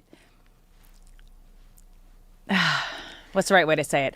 I don't want to say they don't get up as much, because that's not what it is, but it's a different energy, of course, when you're going up against the Phillies at home. There was a lot of hype around it. Like, is this like a playoff preview? It's playoff vibes. And then you go to Arizona. So, question from a player standpoint here. When you come off a big rivalry style game, and then you're going to play okay, again, D-backs are in the division. Right. I think there were 6.5 games back going into this game. Now, after the loss last night, they're 5.5 back. So it's still someone that you got to go in and we got to win these 4 games, or at least 3 of 4. Like we got to put in some work because division games, they count more. Is there almost like a emotional drop off? Yeah, there absolutely is. And you don't want there to be. You don't plan for there to be. And any manager or head coach of any sport is going to say you have to treat every single game like it's your last game. You have to treat every single game like it's Game 7 of the World Series. But there is a realistic understanding of fatigue. And we're just over a quarter of the way through the season, almost a third of the way through the season. Yeah. This is when the dog days of summer start to creep around the corner, and I'm sure Dave Roberts was disappointed after the game, and I'm sure he said all the right things regarding that's unacceptable and we need to be better today. But in the back of everyone's mind, they know we were riding high with the Phillies. We were playing in front of 50,000 people who were all cheering for us. We put up, 8 or 9 runs 24 hours ago, and now we're playing 7 days in a row against opponents that aren't as formidable as the Phillies, and we have to bring our own energy. They have to be self-starters today. There were some ugly at-bats, especially from Kyle Tucker, Will Smith, Friedland pinch hit at one point and struck out in a pretty brutal moment. But also, Muncy had a bad at-bat or two. But also, give the D-backs some credit. Ketel Marte looked like he's been the best second baseman for the past 3 years last night, which he's known to do. That's who he is. The Diamondbacks also, they kind of crack me up, and why they will always scare me as if they're constructed the way they are. They are so fast. They are the fastest team. Tommy Troy's bunt in the 9th inning, not only was it a perfect bunt, I don't know if I wish someone timed it. I don't know if I've ever seen someone get to first base faster. And also Corbin Carroll, who didn't hit a triple last night but has 8 triples on the season. I'm telling you something right now. Until he gets a smaller helmet, I will not respect how often I see the top of his head. Okay, you were telling me this because I was like, how's Corbin Carroll doing? And you're like, well, actually, did you see what happened? It's totally planned, and Shay is going to be proud of me for this. Okay. He's aura farming. Okay, Look at you. He's aura farming. He's absolutely aura farming. Okay, so Corbin Carroll, widely regarded as probably the fastest player in the MLB. You don't get 8 triples by not being one of the fastest players. His helmet always falls off. On purpose?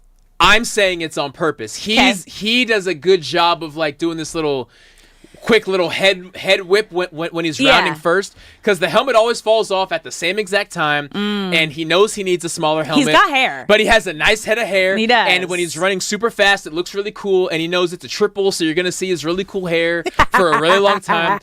But the series before this, he was sliding into third base for his 8th triple of the season, and the ball just drills him in the back of the head.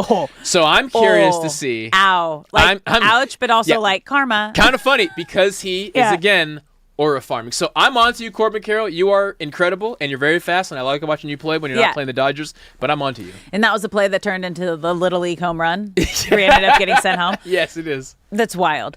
Yeah, it's just when you look at the Dodgers lineup, again, because I think it was Sunday's game, almost every guy in the lineup got on base. Every starting bat in the lineup got on base. And when you look at last night, only 6 hits, because half of those came from Ohtani. Half of those came from Ohtani. Pages got a hit, Betts got a hit, Rojas got a hit. But that, as much as Ohtani is the Dodgers and is the face of the Dodgers, and as we've seen, can win games both at the plate and on the mound for the Dodgers, you can't have games like this where it's only him showing up. Yeah.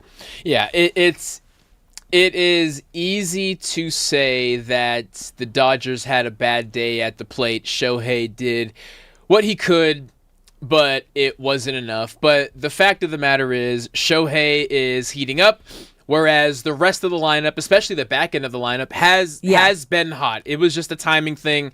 Everyone else decided today is my day to be cold, and Shohei was the only one who didn't look hungover. And again, I want to give credit to the Diamondbacks. They played solid. They handled the Dodgers bullpen very well. Ketel Marte, after Tommy Troy bunted to get on first, as the ninth hitter, Ketel Marte hit that 2-run home run, essentially putting the game away.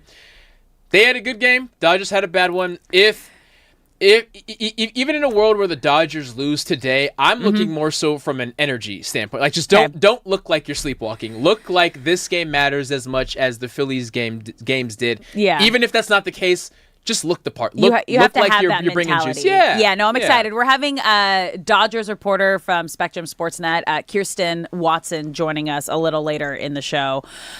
First pitch, 6:40 tonight in Arizona. Eric Lauer on the mound for the Dodgers, 2-5 with a 5.95 ERA, 30 strikeouts. I'm just going to say the Bats need to put up runs for him tonight if they want a chance of winning this game. Yes, Eric Lauer, he made his Dodgers debut last week against the Rockies. He went 6 innings, which was promising because the reason why Toronto moved on from him was because he couldn't really get over that 4-inning hump. I think he went 5 innings maybe once this year, but he faced the Dodgers last year in the World Series and did pretty decent, but the start to this year for him as a Blue Jay, it just hasn't been there. Dave Roberts took a swing on him, and he performed very well last week. Now it's gut check time. Let's see if he can do it again. So again, players to keep an eye on. We were talking about Shohei Ohtani and how he's heating up right now, which, again, as we're saying, like, you can't always rely on Shohei Ohtani. They were not for a stretch there because he was struggling at the plate. But he is 14 for 38 over his last 10 games with 2 doubles, 2 home runs. Andy Pages, kind of the Dodgers MVP right now, who's just been like all around lights out, hitting .293 with 14 doubles and 13 home runs. And then on the opposite end, like you mentioned, Ketel Marte, 15 for 20, 42 over his last 10 games, and Corbin Carroll has just been red hot. So, I mean, these are 2 teams that are battling, not really battling. I would say the D-backs are more battling with the Padres to catch up with the Dodgers because they are 3rd in the NL West right now. But if the Dodgers want to keep this space that they finally kind of put between them and the Padres after the Padres series and after the Phillies series and after the Phillies went down to San Diego and did some good work for LA, sweeping the Padres.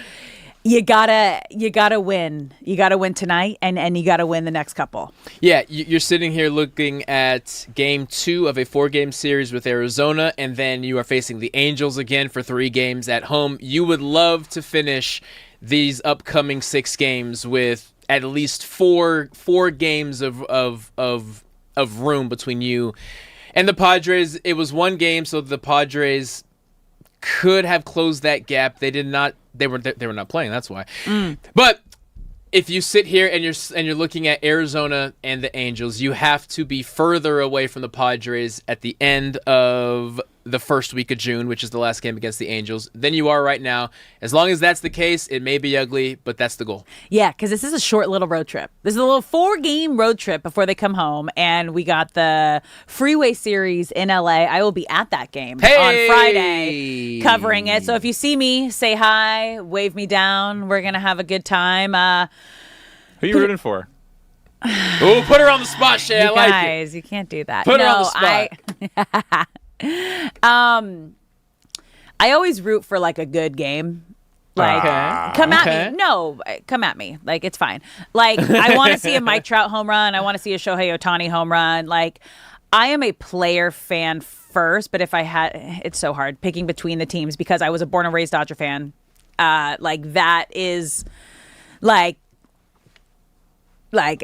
it's just hard because like I spent 10 years covering the Angels and they became a part of my family, and it's not really a choice. Dodgers are going to be in the postseason. Angels aren't. Like, I just hope that the Angels win enough games for Mike Trout to see the playoffs at one point in his career. When he's a Philly, maybe he will.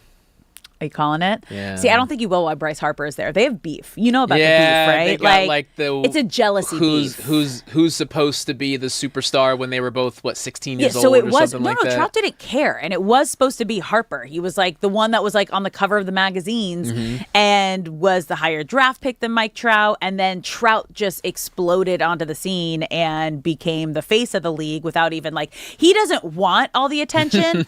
Harper wants all the attention. So they're about as opposite as you can get in terms of player personality in a superstar. So yeah, I don't see them being on the same team just because of the history. Dodgers it is. Come on, Mike Trout. Here we go. What are we waiting for? Dude, I don't know if Artie would ever let that happen. I don't know if Artie Moreno would ever let that happen because he already I don't know if he'd get a single tushy in the seat at the Big A.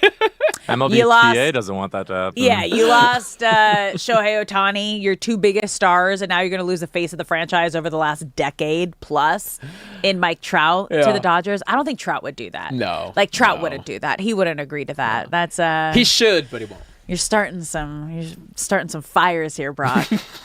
Starting some rumor fires. Okay. You're listening to Brock and Alex on 97.1 The Fan. When we come back, do you care, LA? NFL edition. Because even though we think it was, Myles Garrett wasn't the only big trade and big move that went down yesterday. We're going to run through some other big ones and share if we care or not. That's coming up next. I was standing in line at the grocery store.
What's up, LA? Welcome back to Brock and Alex on the new 97.1 The Fan. I'm Alex Curry here with Brock Farine. Thank you for spending your midday in LA with us, whether you're listening on the radio, the iHeart app, the Odyssey app, or watching us live on YouTube, Twitter, or Twitch.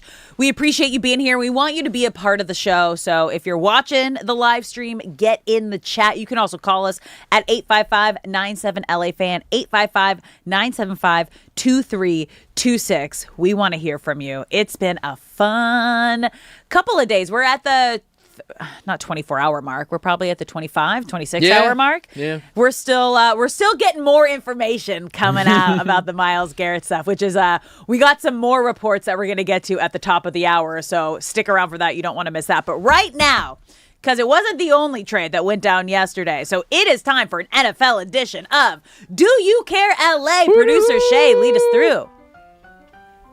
Good music today. Yeah, there we go. We're back. We're in He's good still vibes. wearing, you guys, he's wearing a backwards Browns Myles Garrett jersey. It's for the name on the back, not the front. We got to get you a Rams one.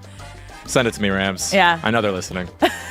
Do You Care LA, the segment that everyone has been waiting for. And don't worry, everyone, I'm happy today. So we're going to have a good time. Yeah. And what are we talking about? We are talking about the NFL. We missed a lot yesterday because we were talking about Myles Garrett. So it's time to go right into it. Do You Care LA? A.J. Brown is a Patriot, everyone. A.J. Brown is headed to New England. The Eagles traded Brown to the Patriots for a 2028 first-round pick and a 2027 first-rounder, reuniting him with Mike Vrabel and giving Drake May a true wide receiver one. Do you care, LA?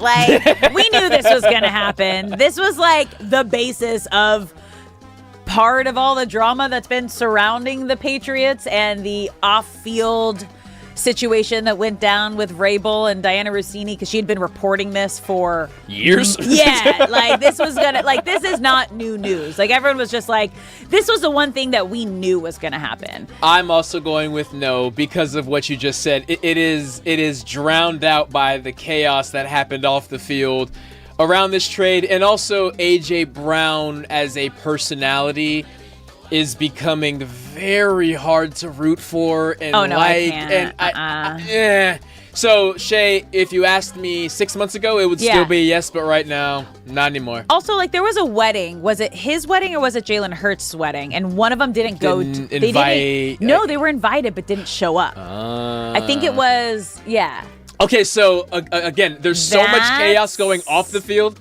that what's happening on the field with A.J. Brown is like the 8th most important thing. Also, can we just how sad? Because New England last year, everyone was like, wow, they're doing it. Like, this is so cool. Like, for people that didn't hate them for the dynasty that they were under Bill Belichick and Tom Brady, it was like, okay, this feels like they finally found their guy in Mike Vrabel. Like, they got Drake May. Like, they were in the Super Bowl. Like, they're coming up, but in a different way. You know, they're building from the ground up. Like, and after everything that went down this offseason, there's no positive vibes surrounding that team from the outside looking in. I'm sure from the inside around there. So it's like, and now you add A.J. Brown to the negative vibes. This is not a place I would want to be. No. Not a team I would want to be around. Not an energy field I would want to be close to. This is just like, yeah, you just stay over there, guys. You stay on your side of the table. I'm going to stay over here, and I'm not going to make my way over to say hi. Last thing. Yeah. I'm sure they will have a decent amount of success on the field.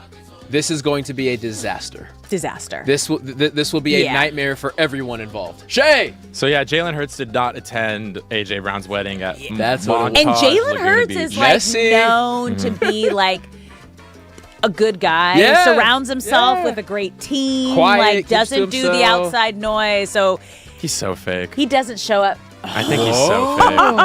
His press conferences piss me off. Okay. Whoa. Or he could just be manicured. That's what it is. He has a whole PR. It's so fake. He has a full team of women. That's what I'm saying. He has every single person on his team. Agents, managers. Everyone's a woman. He is surrounded by good people that know how to. He wants to be Kobe. He paint wishes the right he was picture. Kobe. Paint the right picture. He wants to be Kobe. You're so a hater. I'm not a hater. This is the most hating take I've heard. He's in a hating mood. Oh, because he's come on. Yeah, okay, Shay B. Craig. It's understandable. He's in a hating mood today. I'll give you a pass. Shay B. Craig. Do you care, LA? Former Ram. I don't know what he did with the Rams, but he's a former Ram. Odell Beckham Jr. is back with the Giants. OBJ returns to the team that drafted him, but this time on a veteran minimum deal after playing 9 games over the last 2 seasons. Do you care, LA?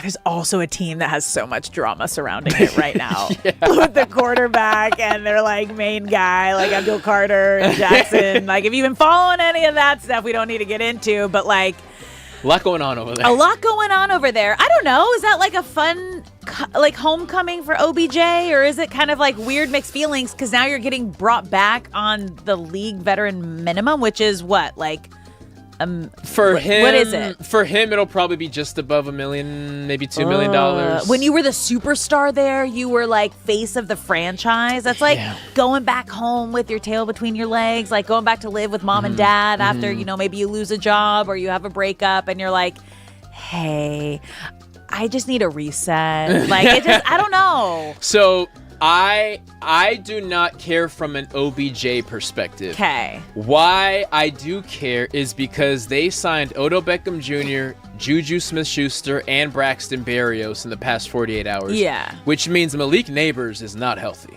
Oh. Malik Neighbors tore his knee up and then announced... you're reading through the lines. And then it got announced about a month ago that he had to have a second surgery to clean some things up. And now you signed 3 wide receivers. So I care from a Malik Neighbors standpoint. Yeah. But I do not care from an Odell Beckham standpoint. I think the catch on Sunday Night Football is one of the coolest things of the last 10 years. Had his moment.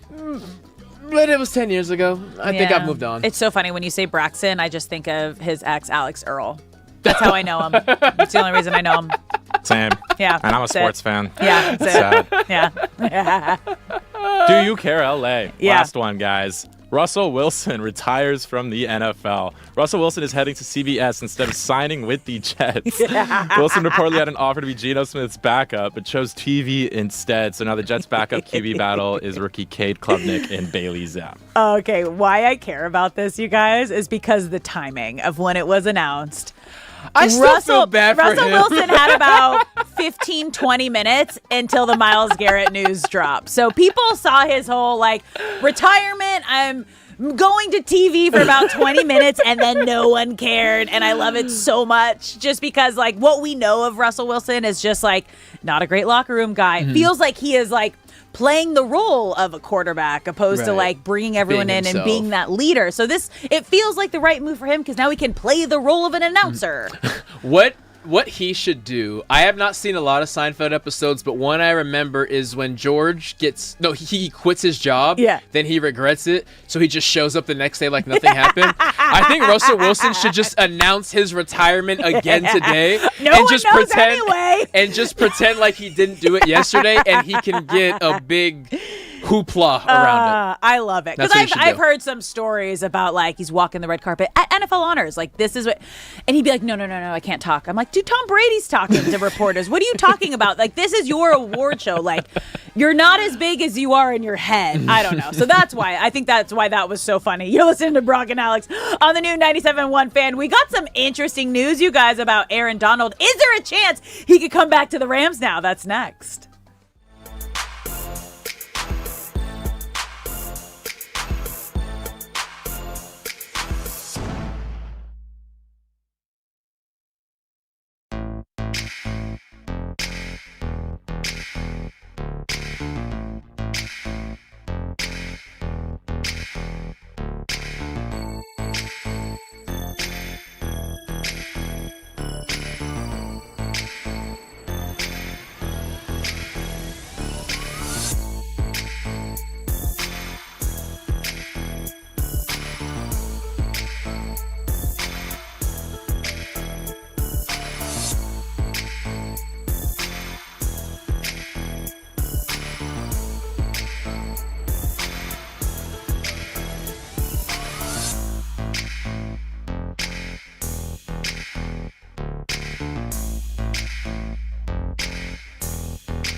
What's up, LA? Welcome back to Brock and Alex on the new 97.1 The Fan, the voice of LA Sports. I'm Alex Curry here with Brock Vereen, Hour 2. Thank you for spending your midday in LA with us. Whether you're listening to us on the radio, the Odyssey app, the iHeart app, we appreciate you being here. And if you're watching us live on YouTube, Twitter, or Twitch, get in the comment section. We want you to be a part of the conversation. And hey, LA, quick reminder, it's voting day.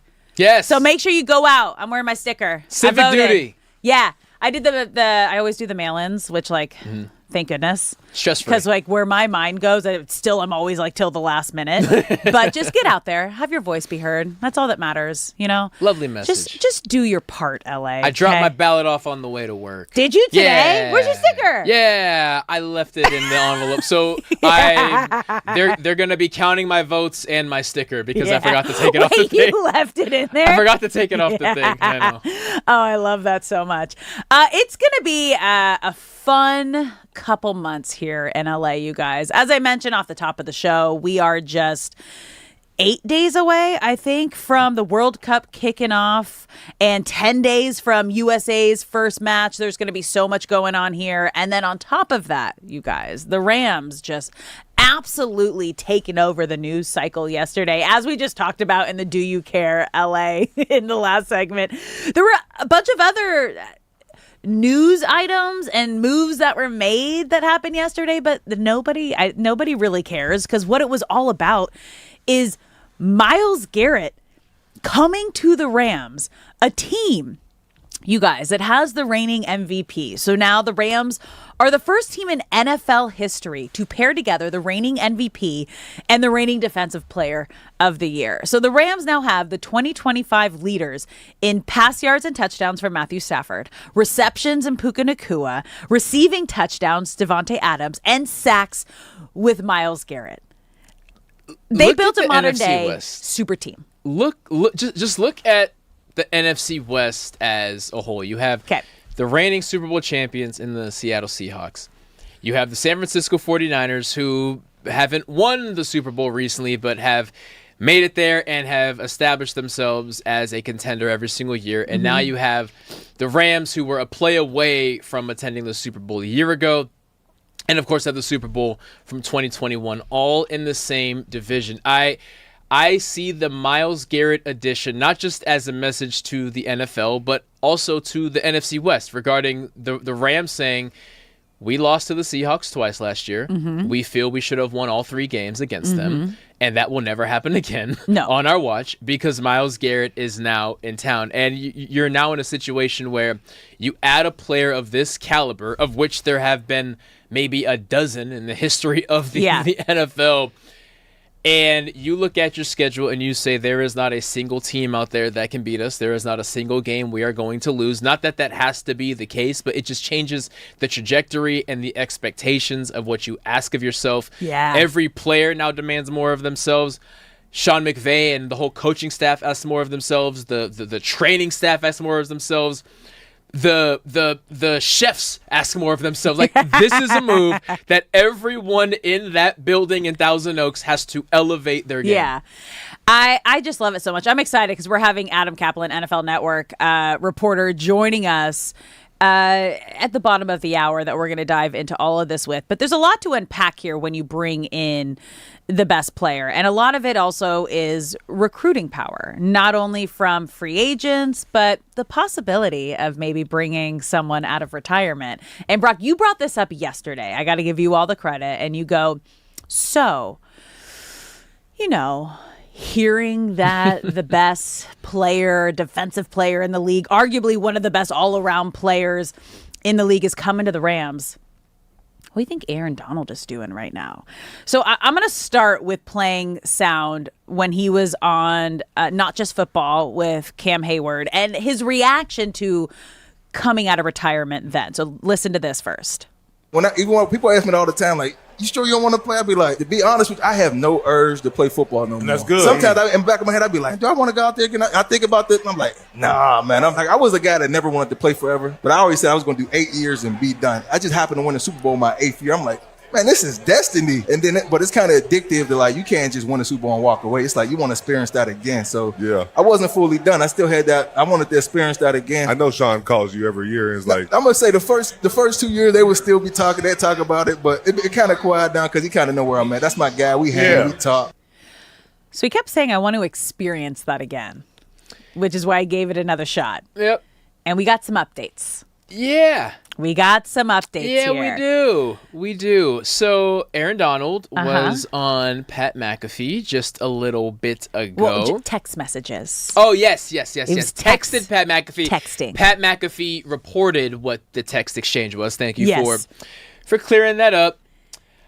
When Pat asked him if a comeback was possible, Aaron Donald said, quote, "It for sure got me thinking." And then Aaron admitted, he said, 35, that's his age, removed 2 years ago, that's when he last played, got to see if that fire can light back up. So what's that tell you? Two things. Yeah. One, he could have said no. He did not say no. Two, Aaron Donald's wife posted a video yesterday of him laying on the couch, like half asleep, looking lazy, smug a little bit. You know, they were doing the whole tongue-in-cheek thing. And she said, "See, guys, he has no interest in playing," or something like that. So in 24 hours, he's gone from let's put out a video that shows me smugly not caring because I'm taking a nap on the couch. Yeah. And now he's at a point of, it for sure got me thinking. One thing we know about Aaron Donald, he's still in shape. There's an open door policy, and thank you for everything you've done, Jared Verse. Jared Verse took him up on it that you can always go to Aaron Donald's house and work out with him. He's in shape, and it's not even a situation where he has to play 20-something games. Just show up for the playoffs. Just show up for the playoffs. It's just, the funny part is like this was a private exchange between Pat McAfee and Aaron Donald. And when he texted him to see if it was possible for him to come back, he didn't dismiss the idea, you guys. As you mentioned, it said, "It for sure got me thinking." And then Pat McAfee goes, "Holy, can I say that? Can I share this?" So he asked permission, because that's the thing, too. When you have these private texts, you got to make sure before you publicly share it, like, hey, was this off the record or was this on the record? He could have said no. Yeah. And then he said 35, removed 2 years, got to see if that fire can light back up. Because the whole thing he said is like, I only wanted to play for 8 years. I don't have that fire anymore. I don't have that will. And in football, you can be the first to attest to this. You better want this more than anything in your life, because you wake up post game day, as I hear, feeling like you got hit by a car. Yeah. And you got to basically start from zero again to build back up to not 100%, because I don't think any NFL player is 100% throughout the entire season with all the knocks that you get, especially with the longer season now and going into the playoffs. But we heard him in that sound that we shared at the beginning where he said, I just wanted to feel that feeling again of getting back and having that Super Bowl. Because he always said, I want to play 8 years. And then his 8th season is when they won the Super Bowl. I want to get back to that feeling again. Having a guy like Myles Garrett come to the Rams and really take over majority of the workload and just kind of be the plus one. Like, I don't think Aaron Donald ever thought he was going to be a plus one, but to be the plus one. Right. To the Rams as a Super Bowl favorites. Super Bowl is here at home in LA at SoFi, where you won it last time. If there isn't, I just got chills as I've describing this. If there is not a more beautiful, like, we saw Gronk come out of retirement, come out of retirement for the perfect moment, this would be it. I think back to Eric Weddle, who was retired, and then he signed back on with the Rams just before the playoffs started. I want to say it was very late in the season because he's an LA guy. He went to college in Utah and, of course, came back to San Diego to beat the Chargers. And he signed with the Rams late in the year. And I'm sure Aaron is thinking of that blueprint of, I don't have to be there for training camp. Everyone knows I'm still in shape. As long as initially, I said come back for the playoffs. Come back week 16. Get 2 games in. Get the feeling back, and you sit there and you say, "Can I contribute for a playoff run?" And it's not a situation where I'm out there every single play. It's a situation where I get out there and be part of something historic. Yeah. Be part of something special. And I still live in the same house. It's not like I have to move and the Super Bowl's down the road. Like these are all the things that are circling his brain. At the end of the day, it's up to him and his family. But knowing the type of competitor he has spent his whole life being, I am positive these clips and these conversations and these quotes are only going to keep ramping up until he makes a decision. But this is a giant leap forward to Aaron Donald. Okay, if we started dead center at the end of yesterday, we were way over here. And this side is Aaron Donald not playing ever again because of that Instagram video. Yes. If this is the middle, we're like here now. Oh, we crossed the middle line. We're slightly over the middle now. We still have a ways to go. So we're not in the red anymore. We're not in the red anymore. We're in the green. We still have a ways to go, but I'm sitting here I'm saying thinking we are more in of the like green. one of these diagrams. Okay. That I'm a visual learner, so yes. I mean this is where. So if this is 0, this is 100, and like in the middle it goes from like this is red, and then you go to green. I like that. Okay. So we are moving up, and we're just crossing over red into green for Aaron Donald. We are just the faintest shade of green is what we're us. wearing today. Yeah, you guys. there you go. Brock and I. This is how you know you've started to hang out with someone every single day for extended periods of time. You just show up in the same color to work. Raj was also in our same color today. Lockstep. Yeah. Mint green. Yeah, I think is a nice. That works. Yeah, that works. Kind of. I'm a little probably more of a seafoam. Seafoam. Yeah. I got little mint. I'm wearing brown. If you guys are wondering. Yeah, we know. No, we don't weren't, care. Shay. We weren't. I know. We have just in case you I'm were wondering. literally staring at Brown's Myles Garrett jersey backwards that Shay is wearing, looking the at name on me the back. right in the face. Yeah, you need to change that. You're listening to Brock and Alex on the new 97.1 The Fan, the voice of LA sports, and we are talking about the blockbuster trade move that went down yesterday that brought Myles Garrett to the Rams, and now kind of the conversation of when you get such a star player like that to come over to a team, the recruiting power that a franchise gets. And we saw that with the Dodgers once they got Shohei Ohtani. Yamamoto wanted to come play there. Roki Sasaki wanted to come play there. You got Glass now wanting to come. You got Blake Snell. You get all of these players who want to be a part of something special. And yeah, they might get some pushback of like, oh, you're just jumping on board to a championship team. It's like, yeah, bro, like, it wasn't your dream to win a Super Bowl. Like, what I am doing is I am accomplishing a dream. So the road we just went down is, how does this influence Aaron Donald? And is there a possibility that Aaron Donald could come out of retirement? He's only 35 years old.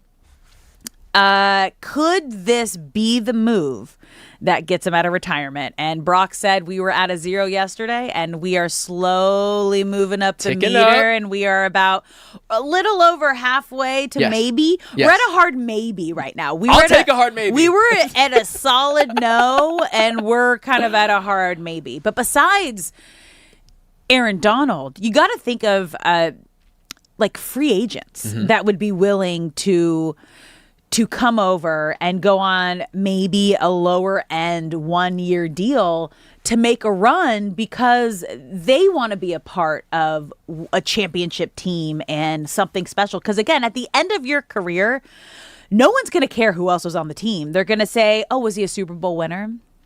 Is he a Hall of Famer?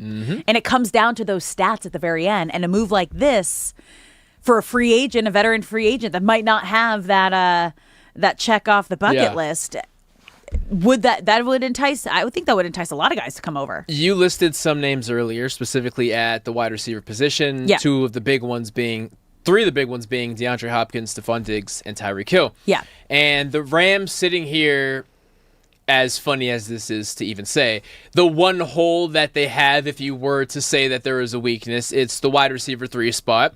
And while Devontae Adams contributed all year long, Puka Nacua, he's not the healthiest guy. Sometimes he'll just disappear for a half of football and then come back and be in and out. So, okay, maybe a wide receiver 3 is something that they have to actively get. And if you are Tyreek Hill, if you're Stephon Diggs, if you've had a great career and you think that Super Bowl ring is the only thing holding you back from a Hall of Fame, or maybe even just adding to the legacy, and you've played long enough to make a ton of money and a ton of success, you are absolutely thinking, okay, I could take a big check and go somewhere and win 7 games. I could take a big check and go here and make a playoff push, or I can go to a team that even without me is expecting to win a Super Bowl, that even without Myles Garrett was favored to win the Super Bowl.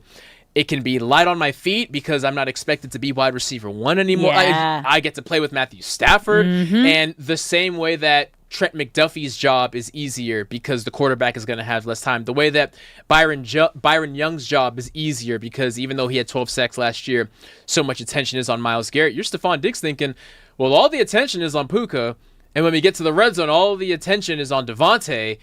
They're going to have cornerback 3 for me. I've been wide receiver 1 my whole life, and now for the first time, I get the opponent's 3rd best corner on me.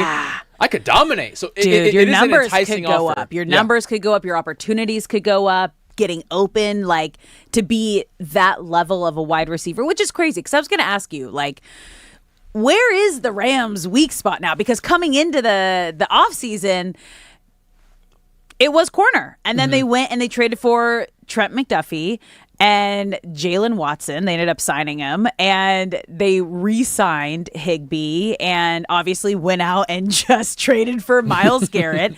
And you're mentioning wide receiver 3 might be their weak spot, but you also have to remember, you guys, the Rams had the 2025 leaders in pass yards and touchdowns from Matthew Stafford, receptions in Puka Nacua, receiving touchdowns in Devontae Adams, and obviously now with sacks with Myles Garrett. So this is a team that has the best of the best from last year moving into this season, and their one weak spot might be wide receiver 3. That's insane. It is nuts, and it is a lovely time to be in Los Angeles. I said yesterday, Dude. I understand why people hate us, but you can't do anything about it. I'm going to sit here and enjoy it. I'm just going to keep saying my line, hate us because you ain't us. It's never been more true. It's such a beautiful thing. Just over the last few years, LA sports fans, we are so lucky with the Dodgers going out and getting Ohtani and everybody that he's recruited, back-to-back champs going for the 3-peat. Lakers got some work to do, but obviously that insane Luka Doncic trade. And then, Myles Garrett is an LA Ram, you guys. This is insane. I am so excited because coming up next, we have NFL Network's Adam Kaplan joining the show. We're going to dive into this, a bunch of the other free agency moves that went down yesterday. You're listening to Brock and Alex on the new 97.1 The Fan, the voice of LA sports.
What's up, LA? Welcome back to Brock and Alex on the new 97.1 The Fan, the voice of LA Sports. I'm Alex Curry here with Brock Vereen. Thank you for spending your midday in LA with us, whether you're listening on the radio, the Odyssey app, or the iHeart app. We appreciate you being here. And if you're watching us live on YouTube, Twitter, or Twitch, get in the comment section. We want you to be a part of the show. You can also call us 855-97-LA-FAN, 855-975-2326. And it has been a fun couple of days for us here. We got the breaking news yesterday in the beginning of our show. Myles Garrett traded to the Rams. Blockbuster, shocking trade that kind of took over the NFL world. And right now, I am so excited. We are bringing in NFL Network, Sports Grid TV, and Inside the Birds podcast. Adam Kaplan, thank you for joining the show.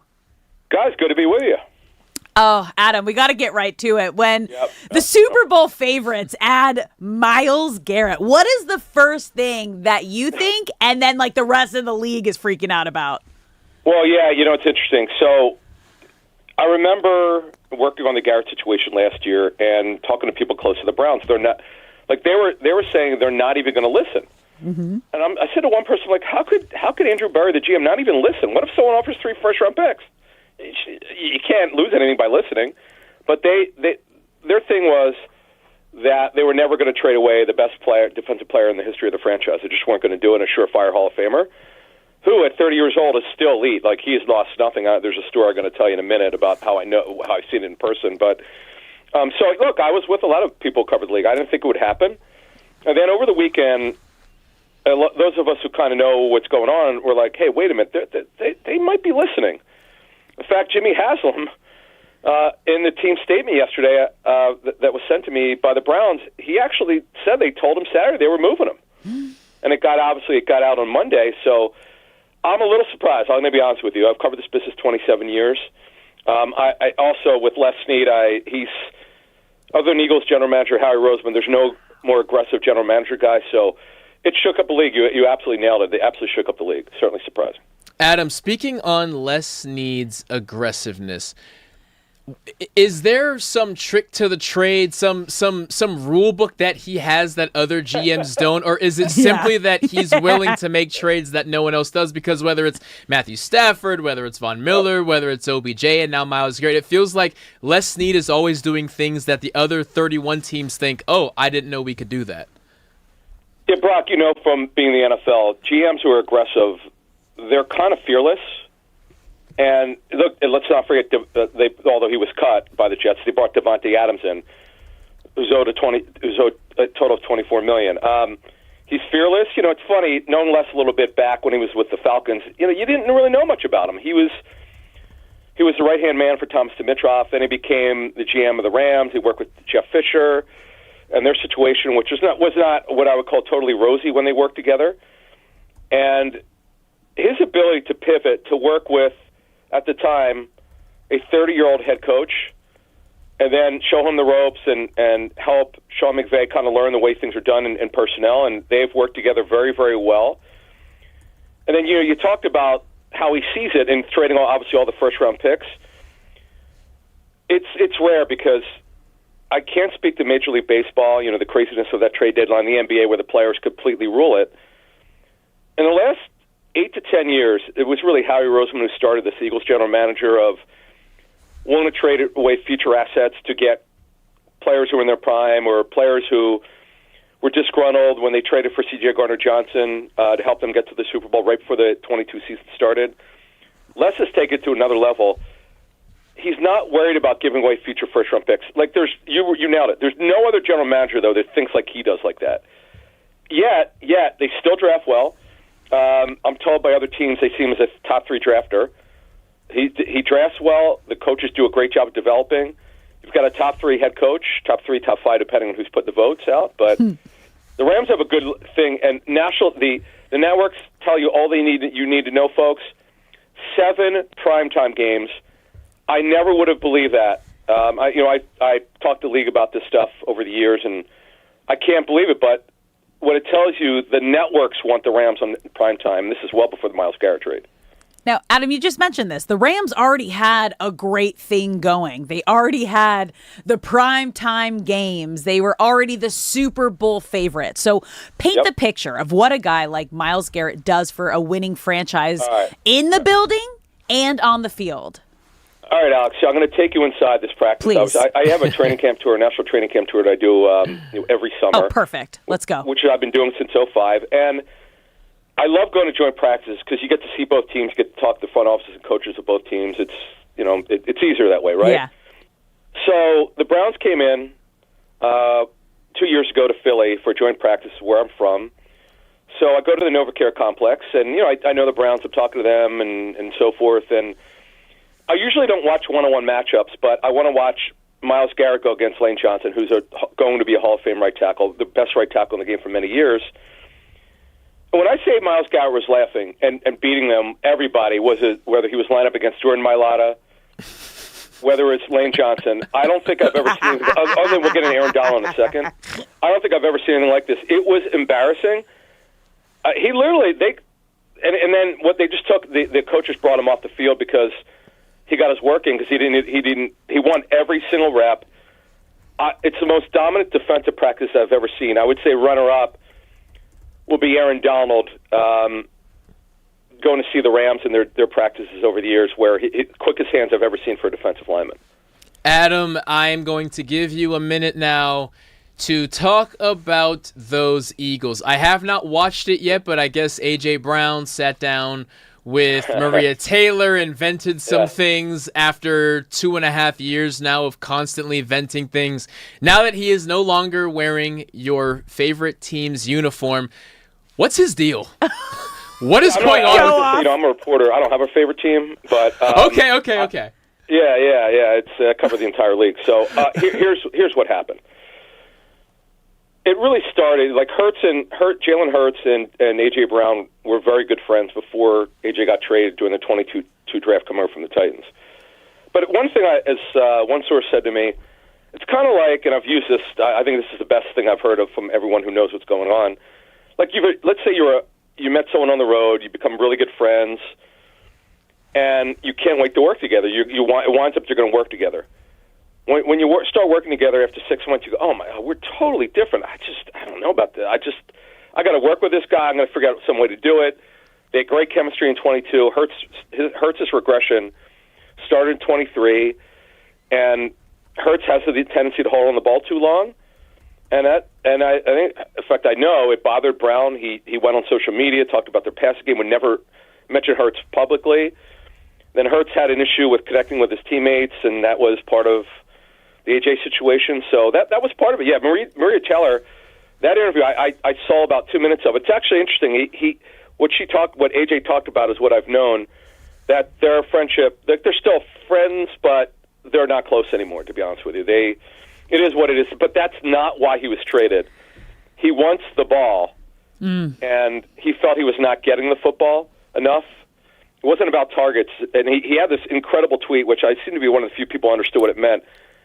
Use me, but really use me. It was during a game, guys, against the Vikings where the Eagles won on the road.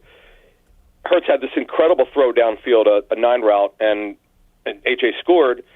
But there were other throws that were late, and it bothered him that he should have gotten the ball when as the play was dialed up. And this has been the epitome of his concerns is getting the ball when he wants it. As you know, as an offensive player, if you're a receiver, you got to get the ball within the timing of the offense.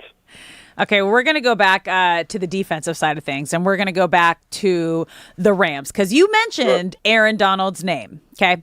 And he was texting with Pat McAfee yesterday, and he asked him, is there a possibility of a comeback?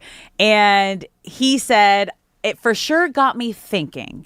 He said, 35, removed 2 years, got to see if that fire can light back up. What kind of power does Myles Garrett have in influencing Aaron Donald to come out of retirement? Well, think about it this way, Alex. It would be a one-year situation if he did it. It's just to win a ring. This move to trade for Garrett, to extend Stafford's contract, to rebuild their cornerback group with 2 guys who came over from the Chiefs,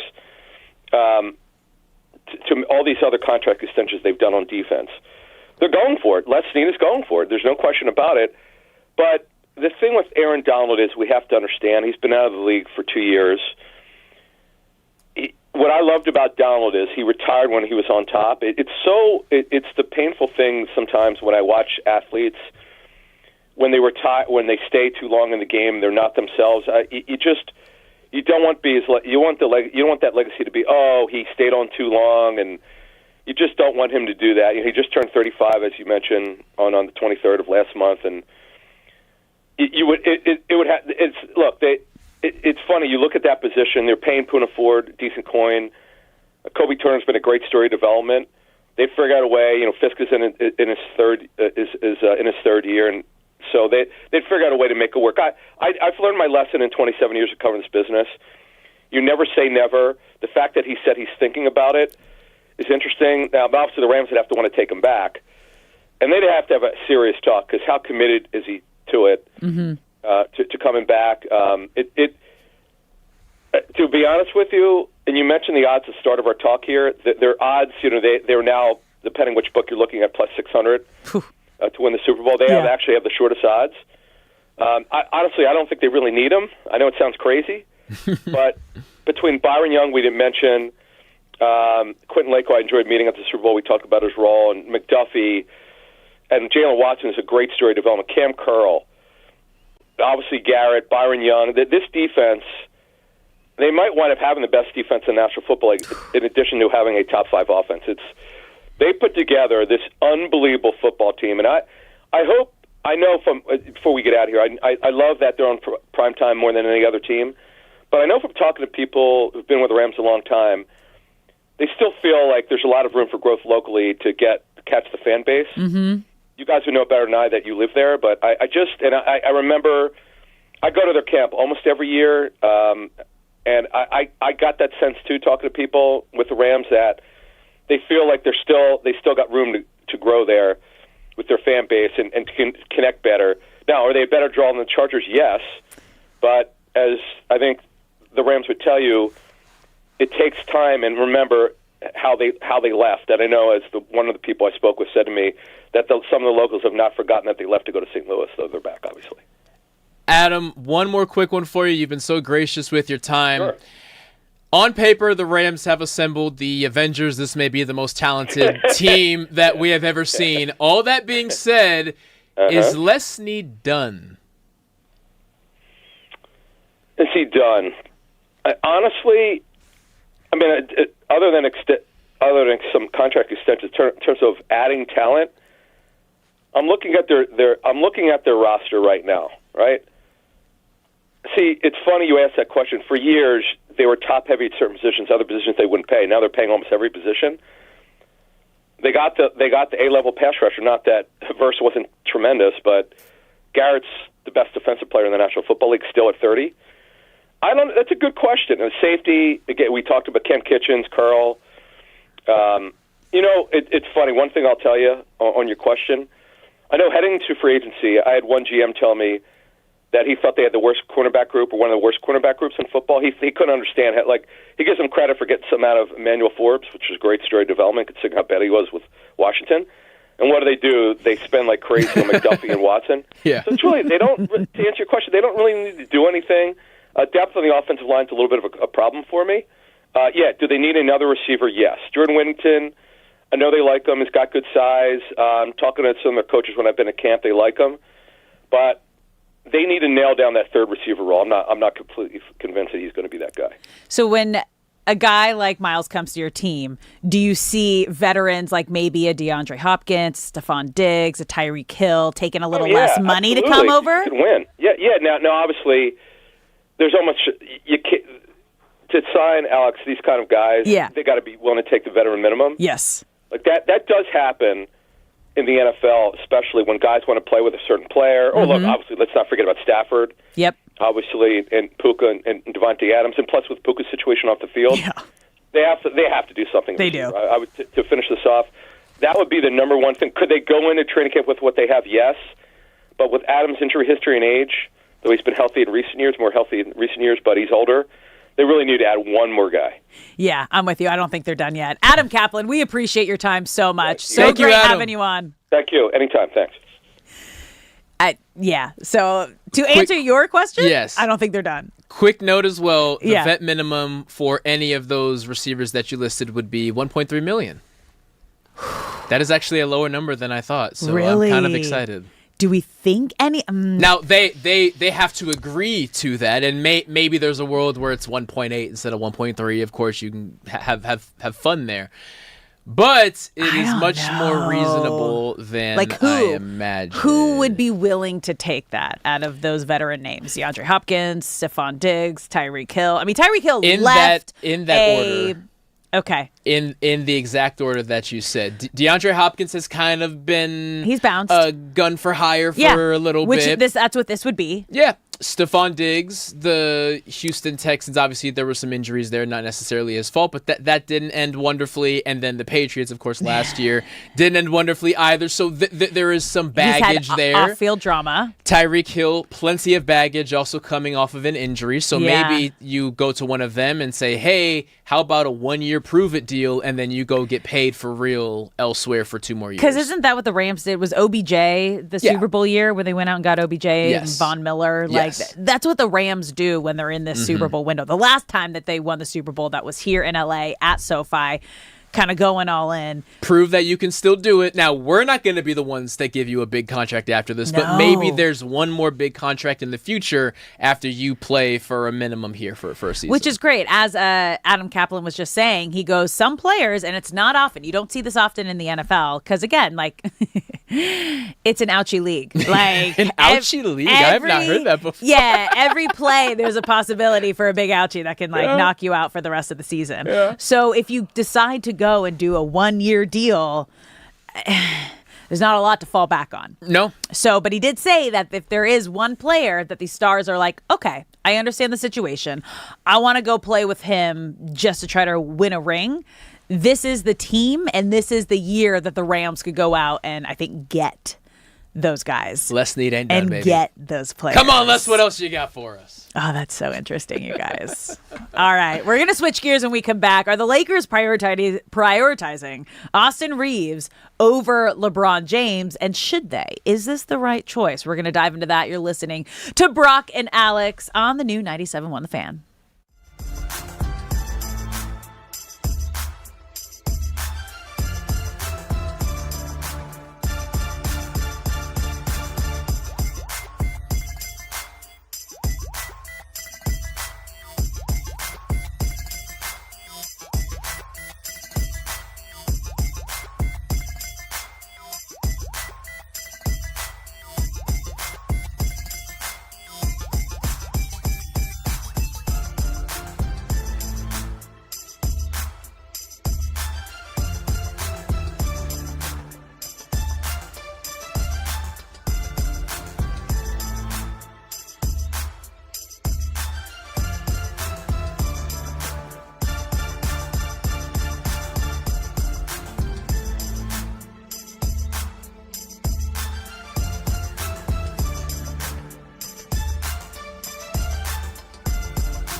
What's up, LA? Welcome back to Brock and Alex on the new 97.1 Fan. I'm Alex Curry here with Brock Vereen. Thank you for spending your midday in LA with us, whether you're listening on 97.1, the Odyssey app, the iHeart app, or watching us live on YouTube, Twitter, or Twitch. We appreciate you being here. We want you to be a part of the conversation. So get in the comment section. You can also call us at 855-97-LA-FAN, 855-975-2326. Shay, people, we've been talking about the Myles Garrett trade to LA and the Rams just becoming the insane, I mean, even more so than before, Super Bowl favorite. We had a lot of callers in yesterday. Are fans starting to settle in with the idea, Shay? Fans feeling good about it? Yeah, fans are asking for the Rams to trade for Scooble at this point.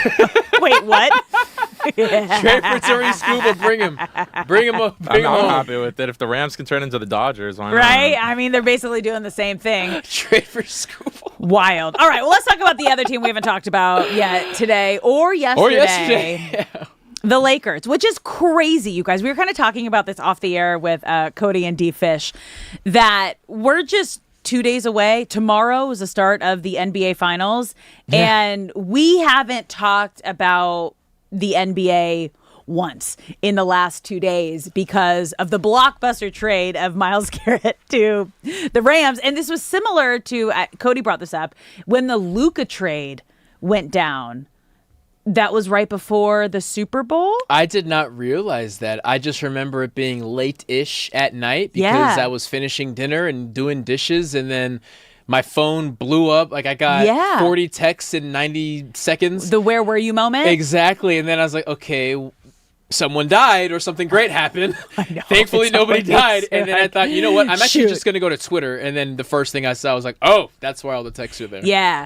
So wild, which is also really funny that the trade deadlines or free agency, like whatever the deadlines are by both leagues are right before their biggest games of the year. Very Super petty. petty. Yeah. In the best way. I'm all for petty. The NBA trade deadline is always February 5th, Yeah. which is right. Yeah. Yeah. Very petty. That's what I'm okay. saying. Both these leagues are petty AF, and I am here for it, for that kind of stuff. Okay, so yeah, we got Wemby and the Spurs.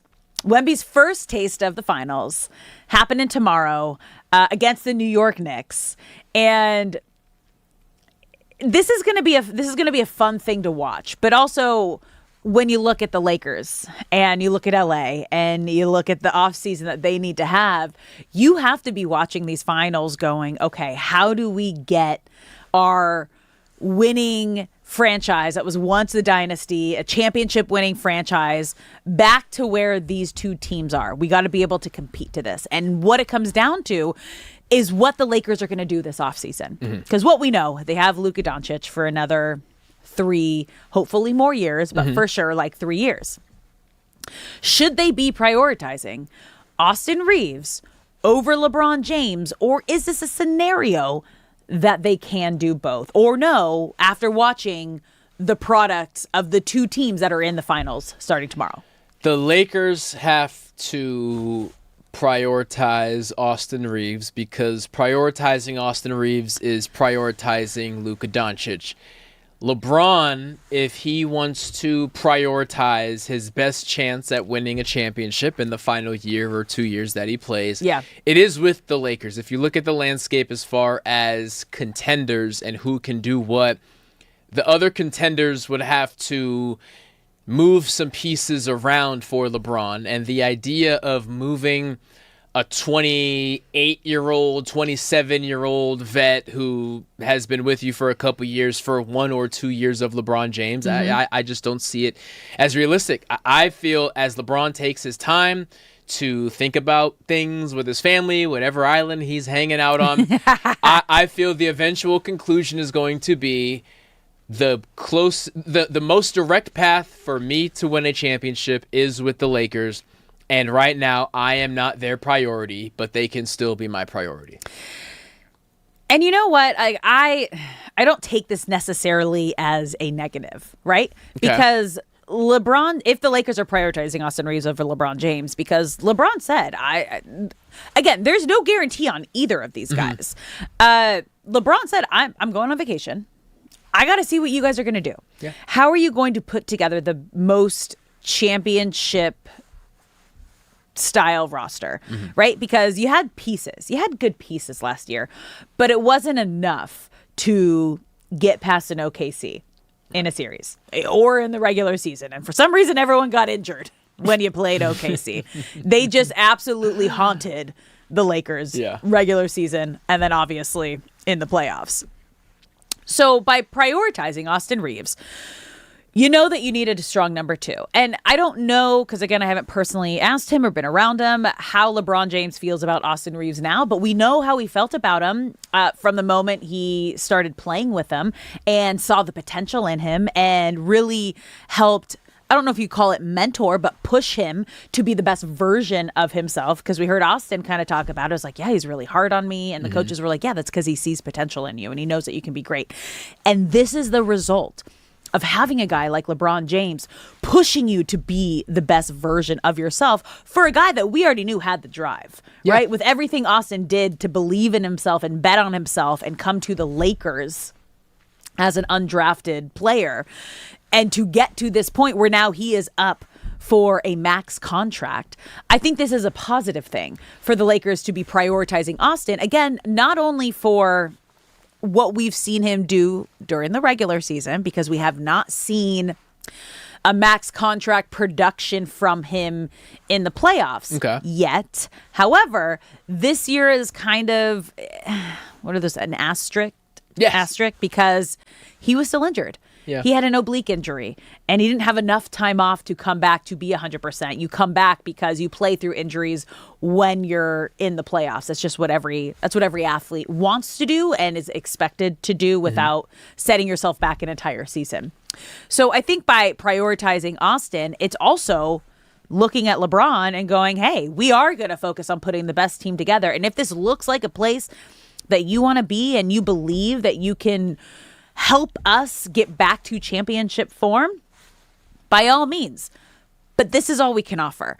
So again, that's what it's going to come back to. But I think that's what the Lakers have to do. They have to prioritize Austin Reeves and building around Luka Doncic over the next 3 years. That is the window that you are pushing hard for right now. And if LeBron fits into that and thinks he can fit into that, then yeah, you can cut. What did Pelinka say? We would be honored. Any team would be honored to have LeBron James have him back. At midnight on June 30th or July 1st, whatever date you want to call that, when it is official, Austin Reeves is going to be opted out of his contract. Yep. I imagine it will take minutes for us to see the announcement that he is re-signing with the Los Angeles Lakers for a max deal.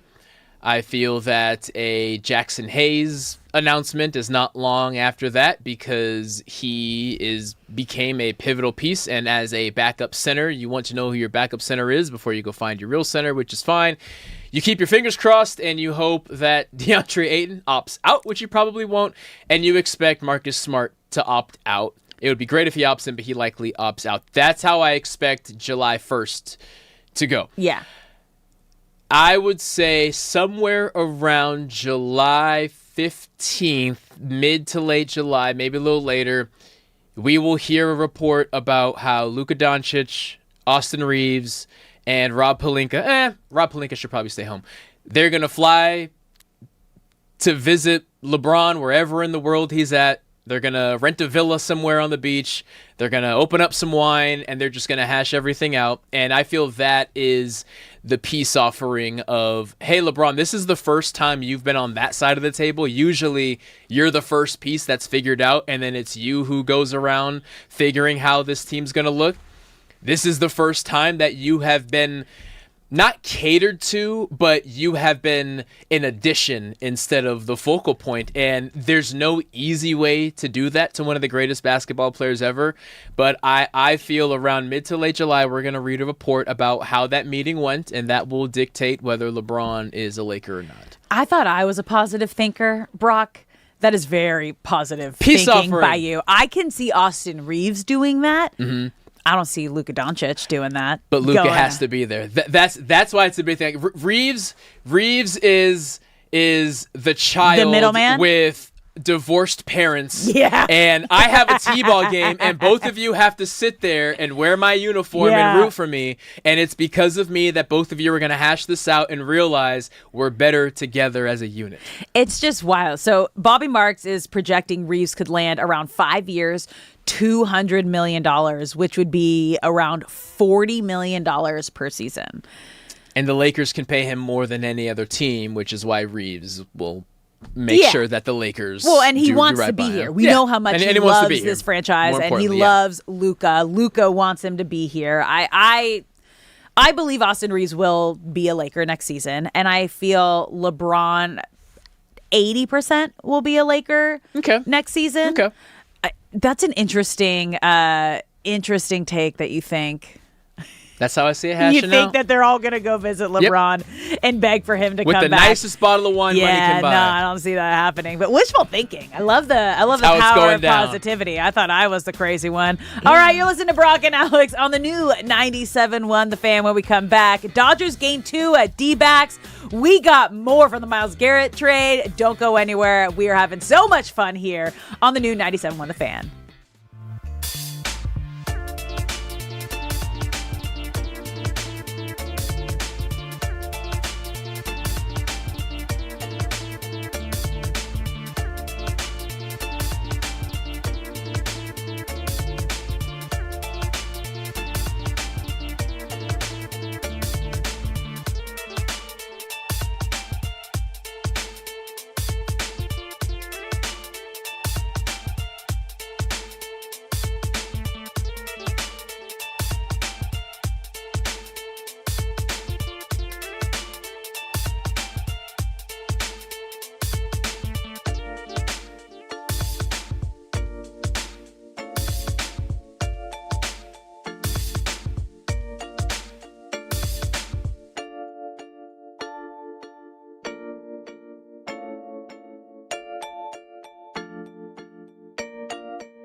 What's up, LA? Welcome back to Brock and Alex on the new 97.1 The Fan. I'm Alex Curry here with Brock Farine. Thank you for spending your midday in LA with us, whether you're listening on the radio, the Odyssey app, or the iHeart app. We appreciate you being here. And if you're watching live on YouTube, Twitter, or Twitch, we want you to be a part of the conversation. So get in the comment section. You can also call us at 855-97-LA-FAN, 855-975-2326. It has been a fun, wild 24, 25, like 26 hours in LA here, you guys. I mean, obviously the biggest news of the day yesterday and still kind of rolling over into today was the blockbuster trade by the Rams, Myles Garrett coming to LA. And what does that mean for kind of everything else surrounding it? Like, can he recruit other players to come here? And we had Adam Kaplan from NFL Network on the last hour, and he kind of talked about sometimes there can be that one player that influences a veteran to be like, yeah, I'll come over. I want to win a ring. So the Rams are now that team. Like, I want to come over. I want to come win a ring. If you're at a party and you're having a good time, but then you find out that 6 of your good buddies are going to another party, it's completely normal to say, you know what, let me go see what's going on over there. I'm having fun over here, but yeah, maybe there's more fun to be had over at that party. I mean, if it's good enough for him to be there, her to be there, yeah, they got to have something going on. Let me go swing by and just see what's going on over there. And it's fun because Brock kind of brought this up yesterday, and I was like, yeah, there's no way of like, well, what does that mean for like Aaron Donald? Could Aaron Donald be the one that wants to come back? And could this bring him out of retirement? And yesterday I was like, absolutely not. You're crazy. That was like a Shay, you be cray like situation and moment there. And then we got it yesterday on Pat McAfee with Donald like not closing the door, saying, you're starting to see the vision, Alex. I got to see if I can light that fire again. But when he was on another podcast saying, no, I'm not coming back because like I just don't have that drive anymore, but I want to feel that feeling again. This is a team, and he's talking about winning a Super Bowl. This is a team that can get you back to that feeling, which is just so rad and so exciting. And who we've kind of been comparing them to are the Dodgers. Yeah. Because this is what we've seen the Dodgers do just over the last, when did they get Ohtani? So since they got Shohei Third Ohtani. year, so yeah. The Dodgers have been all in on any single player that they can grab and get, but also with the Ohtani recruiting power, because people want to come and they want to play with Shohei Ohtani. And it's funny because that was one of the biggest questions too. It's like, well, would a star player like Yamamoto like want to come and play with Shohei Ohtani? Wouldn't he want his own platform and be the own star on his team? And it's like, first of all, I don't think you understand Japanese culture. Like, it is a honor. It is an absolute honor and so much respect for the best of the best within like your fellow countrymen to go and play for the same team. And it's what we've seen now, and it's why the Dodgers are back-to-back World Series champions and why they're on their quest for a three-peat and why they'll continue to be able to get big names. I mean, sadly, 3 of them are on the IL right now in a Tyler Glasnow, a Blake Snell, and an Edwin Diaz, the 3 big arms that they've gotten over the last few years. And what makes the Dodgers so great is that even with all those injuries, let me just run down their injury list for you real quick here, right? Teoscar Hernandez being the newest one to join that with the left hammy, the Tyler Glasnow, Edwin Diaz, Blake Snell, Kike Hernandez. That was probably the most heartbreaking of all of them, just because he got that elbow surgery during the offseason after the World Series to just clean things up. And the doctor told him, you know, this is the worst I've ever seen. This is really bad. Yeah, man. I've ever seen an elbow in one of these surgeries. Immediately calls up Dodgers GM Friedman and like puts his doctor on FaceTime. Is like, tell him what you just told me. See, this is why. Like, I will do anything for you guys. Like, you got to sign me back. And he's on a 1-year deal. So they signed him back. And then first game back.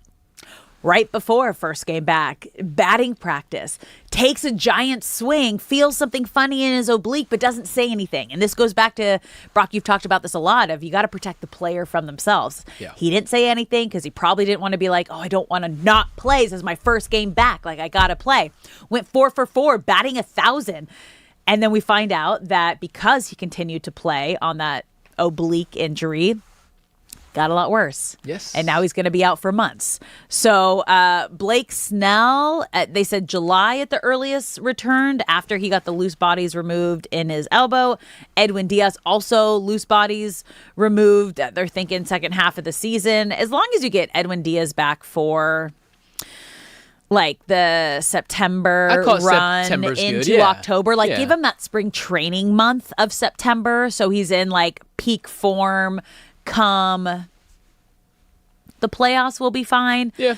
Glass now, they're saying possible June, but it's lower back spasms, so you never really Such know. a moving target. We won't know until he knows. And even when he is back, spasms are a thing, kind of like a hamstring. They could just pop up again. So that'll be a moving target for the remainder of the season, unfortunately. Which then, like, Teoscar Hernandez is also, like you said, is the hamstring strain. They're saying late June, early July. So it's just...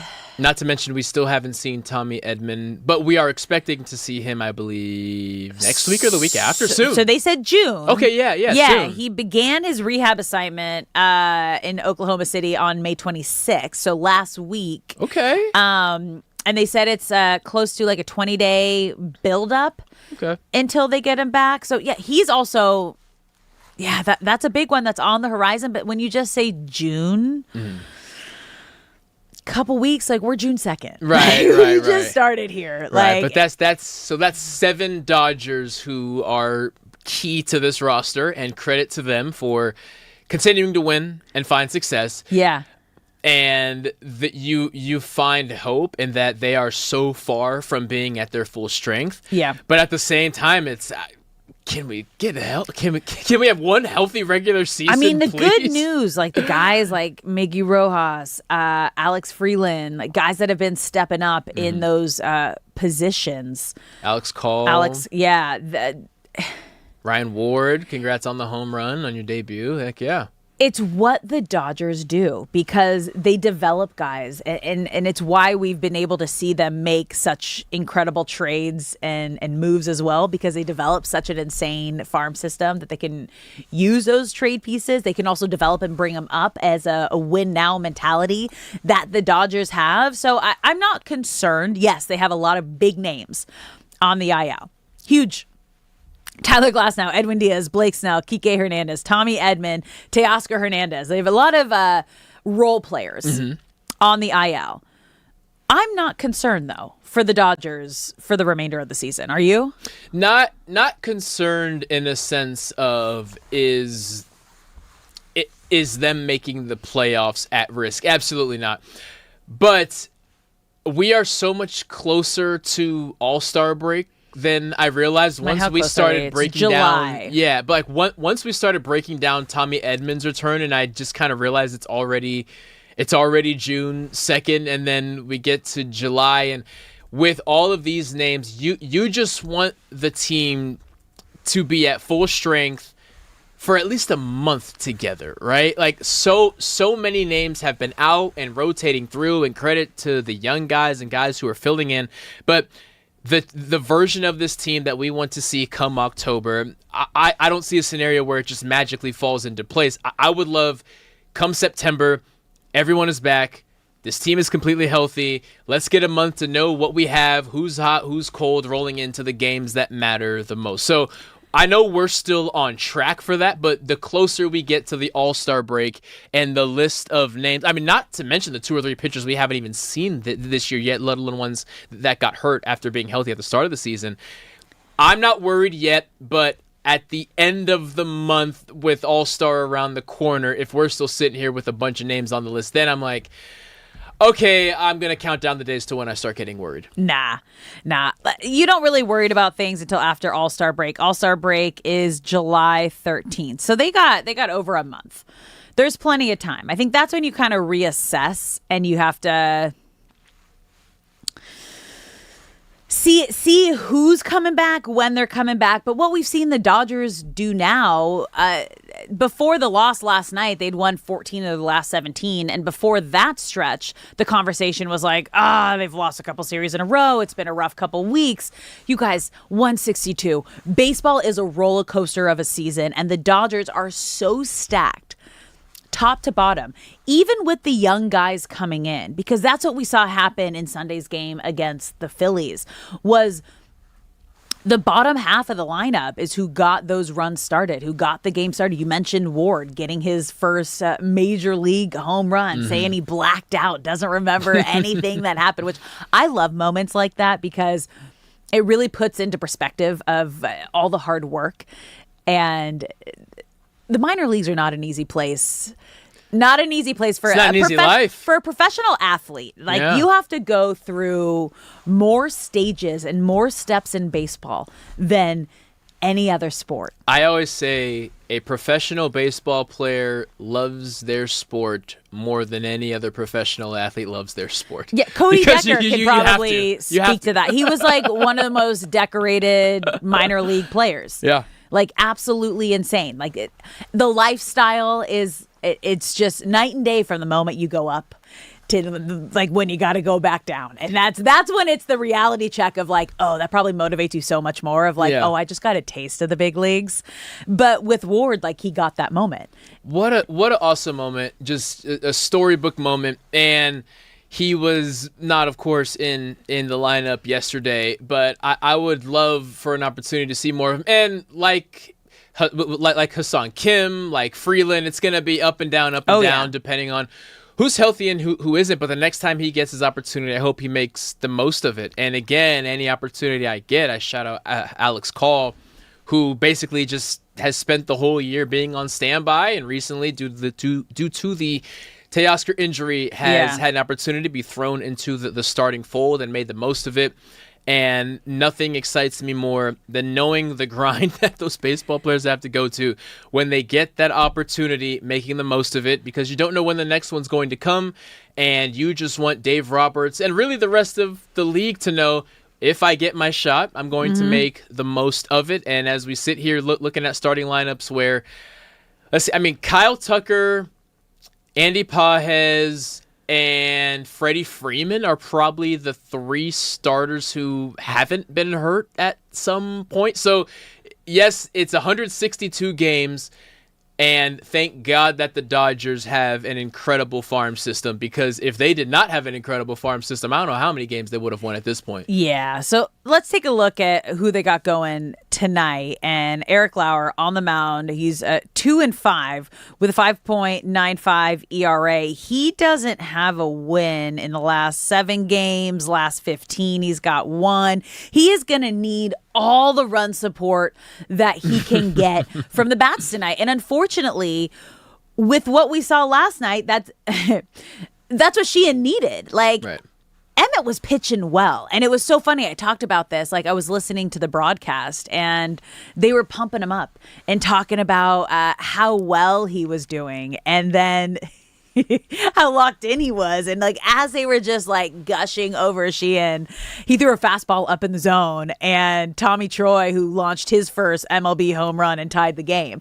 And it was just like, oh, that's all it took. When it's a one-run game with not a lot of cushion, not a lot of run support from your bats, like one mistake, and that's what we're talking about. Just like that. It can happen so quickly. So Emmett did a great job. The bullpen didn't have their best outing, but for the month of May that they had, they're allowed to give up a home run every now and then.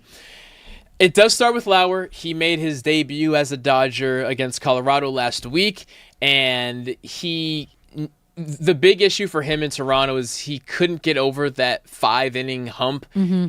He was just kind of getting rocked, even going back a little bit to last season.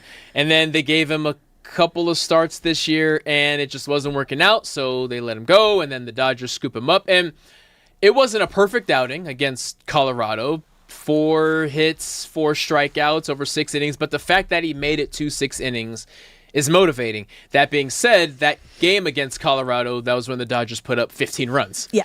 They ain't putting up 15 runs tonight against the Diamondbacks, so this is a massive test for Eric Lauer. All eyes for me are on Alex Call.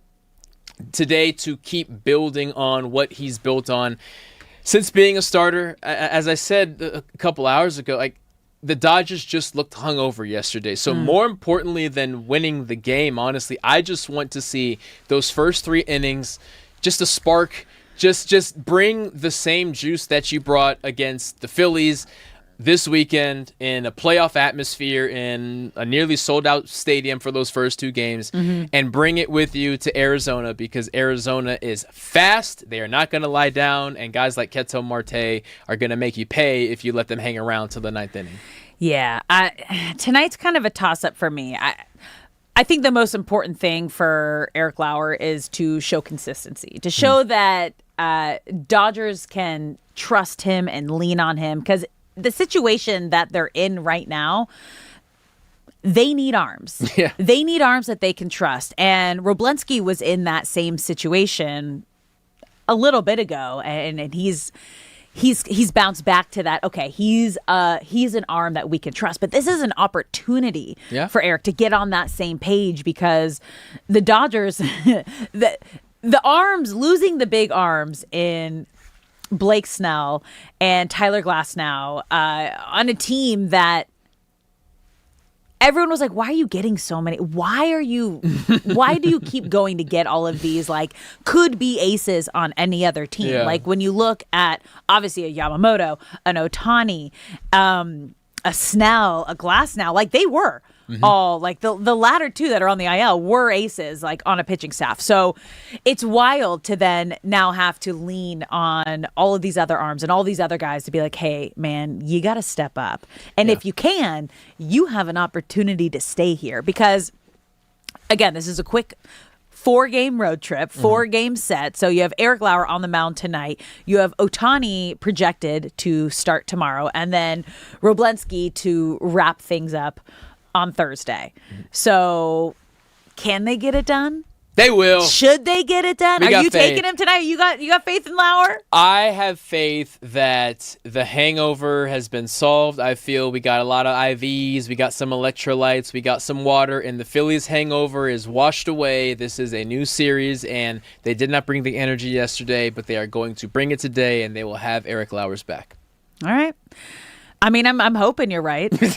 That's what I want to happen. All right, we're going to take a quick break here. You're listening to Brock and Alex on the new 97.1 The Fan, the voice of LA Sports. When we come back, we got Claire DeLune joining us, Lakers and NBA insider for The Guardian. We're going to dive in more to this offseason situation. Can the Lakers get on board to what the Rams and the Dodgers are doing? Like, we've seen some pretty insane off seasons from those 2 teams. Lakers, come on. Got to get back on track. We're going to talk about that with Claire when we come back. For years, you've heard real patient testimony.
What's up, LA? Welcome back to Brock and Alex on the new 97.1 The Fan. I'm Alex Curry here with Brock Vereen. Thank you for spending your midday in LA with us. Whether you're listening on the radio, the Odyssey app, the iHeart app, we appreciate you being here.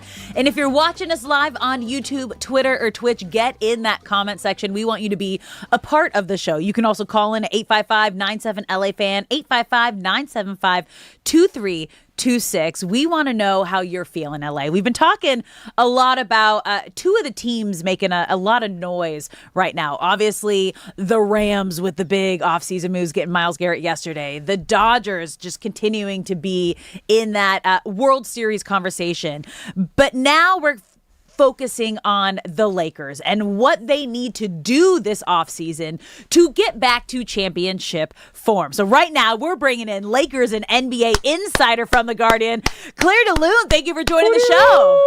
Hey guys. How are you? We're doing fabulous. We got to there's so much conversation happening around the Lakers and what this offseason is going to look like, especially with new management. It feels like whatever moves happen is really going to dictate the Lakers' next few years. So heading into the offseason, what should the Lakers be prioritizing right now? Austin Reeves? LeBron James? Can they do both? Yeah, I mean, I think they can do both. I think they should do both. I don't think they're going to find two better free agents this summer than either of those two players. And I think you saw how important both of them were to the team at different points throughout the season. I mean, I think Austin really buoyed them when they were without LeBron and without Luka for stretches. And then you saw LeBron basically single-handedly won them a first-round playoff series. So if I were them, I would definitely prioritize bringing both of them back. I mean, they obviously do need to also build out the depth of the roster, but I think that's going to be a multi-year process. I don't think you can become an Oklahoma City or a San Antonio level depth team overnight or in one off season. So my approach would be try to get incrementally better this summer as much as possible and bring LeBron back for one more year and see if you can run it back with like a slightly deeper roster. And Claire, one thing we know about LeBron is he loves to control the narrative. He's very good at it, and he deserves to control it most of the time. Do you anticipate him, for really the first time in his career, not being in control of the narrative as an issue for the Lakers? I mean, I think they're in sort of a weird spot, I would say, the relationship between LeBron and the Lakers, in that it's a little bit of a marriage of convenience right now. Like, I think that they would both probably, if you gave them truth serum, like to move on to some degree for various reasons. However, if you survey the landscape, both the free agent landscape and the options for LeBron as a player, like they kind of need each other to a degree. Like I do think that they're each other's best fit. So it's one of those things where it's like, yeah, in a perfect world, I'm sure the Lakers would, move on and kind of fully commit to the Luka era and have a perfectly built out roster for him. And I think in a perfect world, LeBron would like to be somewhere where he could be at worst the second, but maybe even the first option. But with the realities of the landscape of the league right now, like I'm just not entirely sure either of those things are possible this summer. Now, we heard you saying for the Lakers, it would be in their best interest to keep Luka and LeBron because you're not going to find a better free agent out there. But when you look at it from the LeBron aspect and when you listen to what he said on his podcast was, I'm going to go on vacation. I'm going to kind of take my time and I want to see what the Lakers do and kind of what other teams do during free agency. When he says something like that for the Lakers, what do they need to do in order to entice LeBron to come back? Or is it just whatever the magic number is going to be that he's kind of alluding to? I mean, I think, it feels like every season for at least the last 3 or 4, it's been like, why doesn't LeBron take a pay cut to make the Lakers better? And I think LeBron's stance on it has always been, I'm paid market value for what I'm worth. And if you want me to take a pay cut, you need to give me a good reason. And I think any of us who work anywhere can relate to that. Like if your boss came to you and said, hey, for the betterment of the company, I need you to get paid $20,000 less a year, you would say, all right, cool. Why though? What are you going to do with that money? Yeah.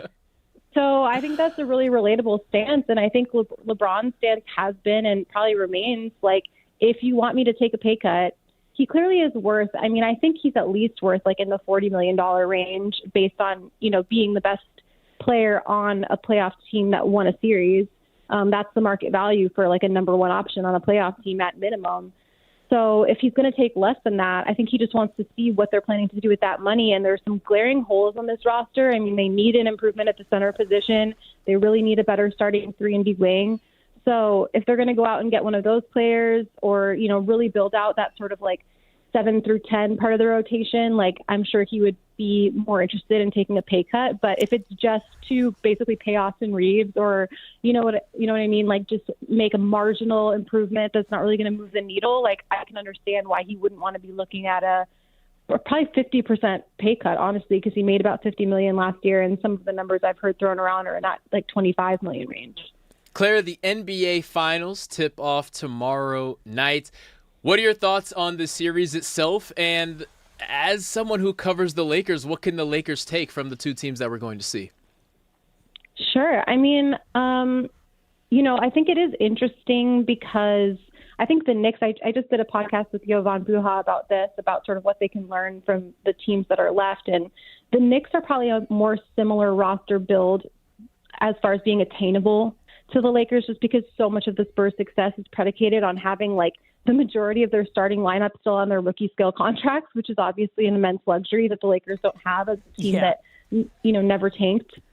And thus we're never in the top end of the lottery and really have had to build through free agency and trades. But I think just prioritizing really a roster tailor-made around the strengths of your star, right? And like that's something you see with the Knicks. It's like Jalen Brunson is a flawed player as well. Like he has his own flaws. He's not an incredible defender. He is an undersized guard, but they've been very shrewd and very smart about how they've built around him.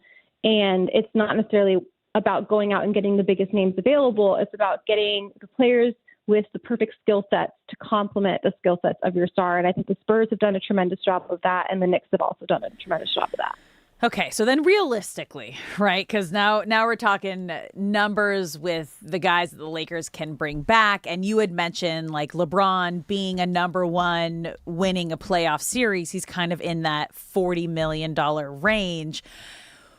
I don't know if anybody thinks he's going to be able to get that amount right now. Obviously, he was over 50 mil this year. I've always kind of felt it's got to be more than half, so you're in that 25 to 30 mil. Obviously, realistically, you would love to be able to give one of the greatest players of our generation that 40 mil of what he deserves, but just right now in the situations a lot of these teams are in, I don't know if they're going to be able to do that, especially if you're giving Reeves a max contract and he's looking around 40 million per year. So when you look at two of these guys, if they can bring them back, what are the numbers you think that they're going to be looking at? Man, that's so tough. I mean, I think Austin's floor is definitely in the 30s. Like, there's no way he's making less than that. I don't know if he'll get the max, both from like a team building perspective and from like I think he's shown a tremendous ceiling, but he's also been hurt, in a couple of the last two playoff rounds to varying degrees. And he also does have, some weaknesses that are, I think, overblown. I mean, I don't think he's as bad of a defender as has been talked about, but he does require some additional creativity and roster building. And so for that reason, as you were talking about with LeBron's contract, like it just might not be tenable to pay him the max. I think he'll probably get close to the max. I would guess for Austin, to your point, probably in that 40 million range. And then for LeBron, I mean, I think it depends so much on if he remains a Laker, on what they're able to do, in free agency and on the trade market.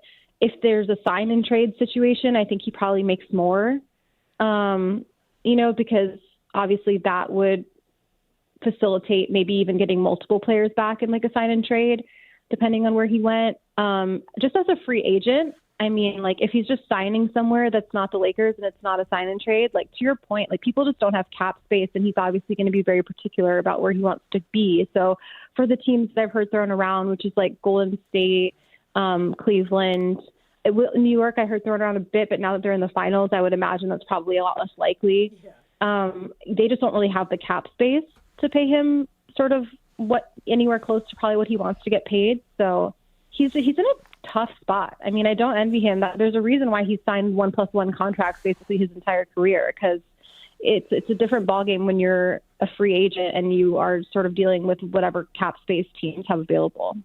Claire, you spoke on depth a moment ago, and while Rui Hachimura is a free agent coming off of really a historic playoff run and cementing himself into the record books, then you have Marcus Smart, who's expected to opt out of his contract.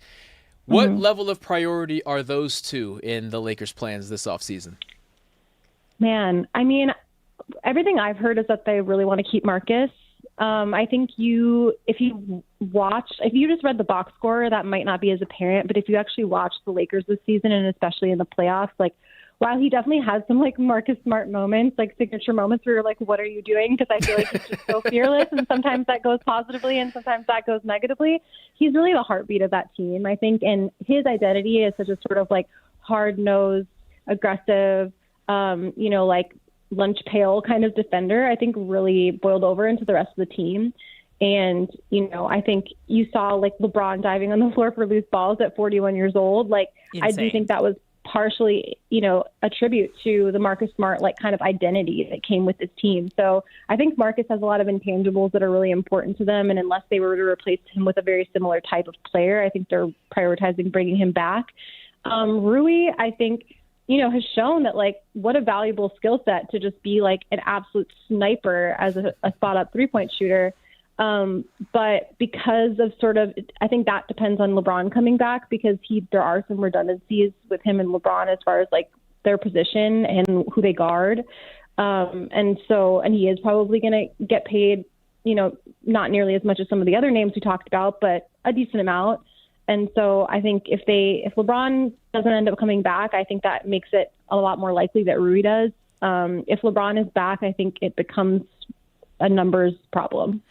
So we've talked a lot about the roster from last year, right? And the guys that could be brought back. Are there any names that LA fans should keep their eye on that the Lakers could really go hard in the paint this offseason and try to get?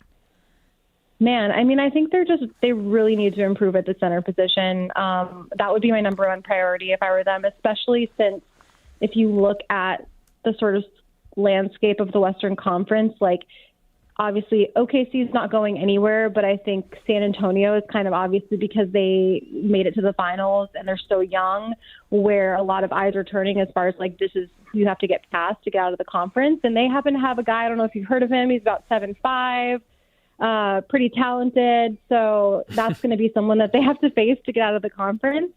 So, I mean, I think Utah's probably going to retain Walker Kessler, but that would be like, I think, a pie in the sky dream fit. I've heard names like Nick Claxton thrown around for a couple of years in Brooklyn. Daniel Gafford, I know they've been back in Dallas. I know people have talked about a potential reunion with him. Something I floated, this is not like reporting, just like an idea that I had, but like a Jared Allen for LeBron sign and trade, potentially sending LeBron back to Cleveland and getting Jared Allen as that big of the future. So I think there's definitely options. It's not the best free agency class. So the options are limited as far as like the free agent market, but yeah, I think they'll definitely prioritize trying to upgrade at the center position this summer. Yeah, I'm with you. They have to, but it's also hard with a couple of these teams that you name. If you're in the playoffs, I don't imagine these teams are going to be mixing a lot of things up, especially the teams in the finals. Like if the Knicks were a possibility, Cleveland with what they had, maybe after they got swept, like just needing to mix things up, but I don't really know. Claire, we appreciate you so much. Thank you for Claire. coming on the show. Yeah, thanks so much for having me. That was a great time. There's just so many things to unpack here, because it is like we're going to be on LeBron watch. As you mentioned, you think you're like, oh, maybe Luka and Austin are going to go bring LeBron a bottle of wine and get him to come back. I don't see that happening. That's way too much wishful thinking, but I like where your head is at, because I'm queen of positivity. Brock might have me beat on that, which I didn't know was possible. Awesome. I'm here for all of it. We're going to take a quick break here because I'm excited for what we have next. Spill the tea.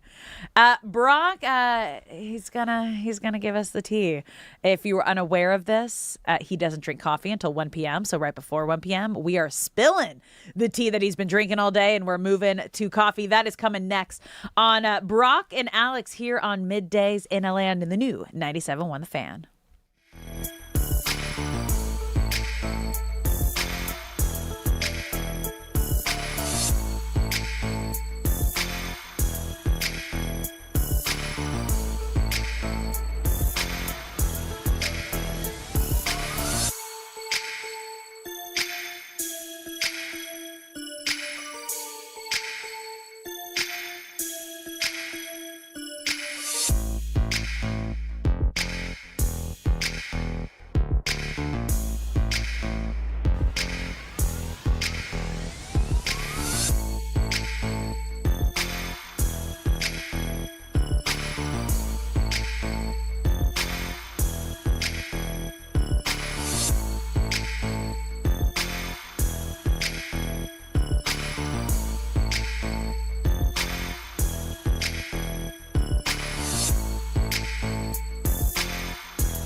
Days in LA on 97.1 The Fan.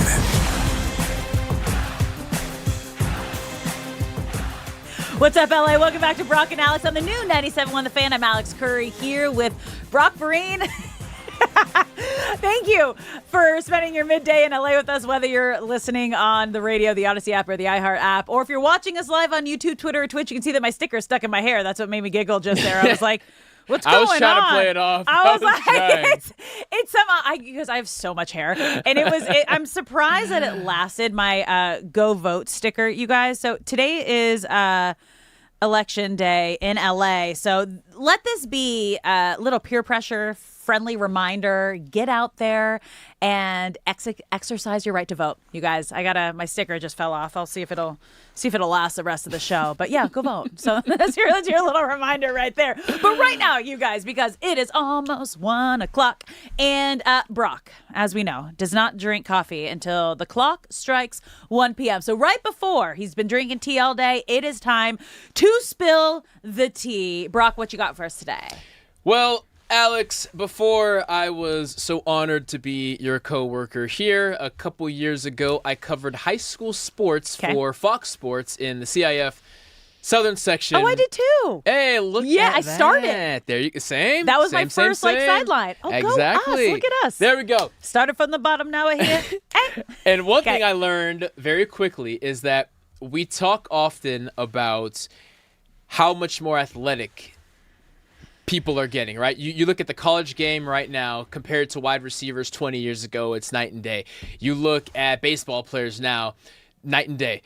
The issue is the biggest gap, if you want to see in athletic advancement, you need to watch track. Last weekend, the CIF state meet for the entire state of California took place, as it always does, at Veterans Memorial Stadium in Buchanan High School. That's in Clovis, up by Fresno. And we have some local winners, and that will be the tea for today. Men's varsity 400-meter winner, Ejim Johannes from Loyola High School, ran a 45.73, an insane time.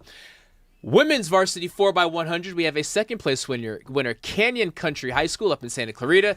The foursome was Cameron Smith, Aliyah Graves Hoganes, Lyric Scott, and Amani Wright. Congratulations to them. And the women's varsity 100-meter winner, coming out of Calabasas High School, Malia Rainey, running an 11.38. We have high school girls running 11.38. So the T for today is, if you ever want the most tangible proof of athletic achievement and how it is increasing exponentially, look at high school track, and that is the T for today. Was that one of your sports? Were you track? I was, yeah. Okay, so explain to a non-track person how impressive that is. It is. So why it is so difficult to quantify is because track has the tiniest room for error. Yeah. Right? You think of the 100-meter dash. You could have 9 people finish the race all within the same 10 millisecond mark, right? So when I say, so the 400-meter winner, Ejim, ran a 45.73. The world record for a high school age 400-meter, I believe, is 44. So that doesn't seem like it's a massive gap because, it's only a second. But the beauty of track is understanding how little room for error you have. I think track is the perfect blend of raw athleticism because everyone can do it. That's what makes track so beautiful. There are certain scenarios where I don't live next to a pool, so I couldn't be a great swimmer. I couldn't afford golf clubs and private lessons, so I could never be an incredible golfer. The beauty of track is it's like soccer. It's accessible to everyone. So when you say I am the fastest high schooler, you truly are, because everyone learned how to run at some point. So that's the second part of it. The third part of it is you have to be so technically sound. When you are only running 100 meters, your technique has to be perfect for every single bit of those 10 seconds. And that is why track is beautiful. And that's the T. And that is the T for today. So my question for you personally, because obviously a multi-sport athlete and you were in the 0.01% of players that actually made it to the league and got drafted. How did track help you get there? Track is actually the reason I had to stop playing baseball, because track, I could go on forever on this. So track is beautiful in that it is a universal ability. In most sports, you have to run. Yes. And you would be shocked how many people never learn how to run. You can be fast without ever learning how to run. Oh, I see it. When I drive by people, I'm like, ooh, that looks painful. Oh, they should not be running. You should be walking, honey, or like be biking. Like, this is not a natural movement for you. Have you heard of speed walking? It might be a little safer. Oh, it's brutal. The biggest tell, actually, whenever you watch movies, whenever an actor runs, it always looks weird. It looks so bad. Because nobody ever taught them how to run. It's so bad. And they were obviously not athletes. They were thespians. Right. And nobody on set was probably a high-level athlete because they got into the movie industry, so nobody there knows how to run. Like, learning how to run is a thing. And when I learned how to run, it immediately impacted how good I was at football. Yeah. Even though I was a DB and most of my time is spent going backwards, just learning how the ground works, how all of your energy and your force comes from your feet and it comes up through your legs to your arms. It's more so a science lesson than anything.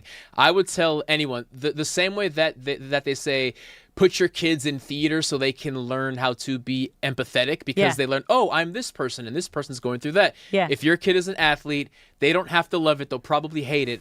Put them in track for a year, because they will learn so much just about how the human body works, and no matter what sport you play, that will directly translate. No, I get it. I did it. And then I ended up hiring one of the track coaches to just train me in plyos separpeately, because I was like, I don't have time for this, but because I was also playing club and high school soccer, and I was like, I need to get my quicker feet movements and the knee. It's crazy once you learn the little intricates ins and outs of it, but it's so fun funny because I never thought of, like, when you said, you're like, yeah, no, and I was a DB.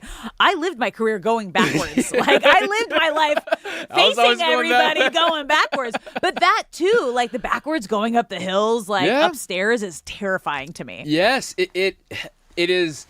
It is unlike any other sport in that it is universal. You learn things in football that don't translate to basketball. You learn things in golf that don't translate to water polo. Everything you learn in track will be applied to any other sport that you do. Put your kids in track. And quite honestly, they will thank you for it, even if they hate every second of it. Yeah, I love that so much. We've hit a lot of fun, different topics today from Myles Garrett, you guys, officially an LA Ram. What the Dodgers have done and kind of, we can kind of say a little bump in the road, lost yesterday. They can get back on track tonight. Really excited because at next hour we have Dodgers sideline reporter Kirsten Watson joining the show. Let's go, baby. We also want to hear from you guys. You can call us at 855-97-LA-FAN, 855-975-2326. And right now we've got Mitch in Jersey, best friend of the show. What's going on, Mitch? Good show. Love it. Good station. How you guys doing? We're doing great. What's going on today? How are we feeling today? Oh, good. I follow Calabasas High School, the basketball and football, and Sandy with Bosco. Shout out. Trouble after LA. I'm here in Jersey, and I'm looking. I'm reading about Division III offers. I'm just. I'll just say that now I'm losing my train of thought. You were talking about the acting that you have. One thing it's amazing. Rocky Balboa. He's an actor, right? Yeah. How is he in the box? And he looks good, and he's in top shape. He's in the Boxing Hall of Fame. Was he a great boxer before he took up that part as Rocky, before he became an actor? Yeah. A lot of the actors probably do training. They go into training. Wait. You're telling me Rocky Balboa has a plaque of some kind up in the Boxing Hall of Fame? Am I hearing that correctly? Yeah, and I think he has a statue in Philadelphia. Oh, yeah, they do have a statue of him. Yeah, they have a statue. You guys, they have a statue Why of is he in the Rocky. Boxing Hall of Fame? Well, this is Philly for you. Like, I mean. Thanks, Mitch. Yeah.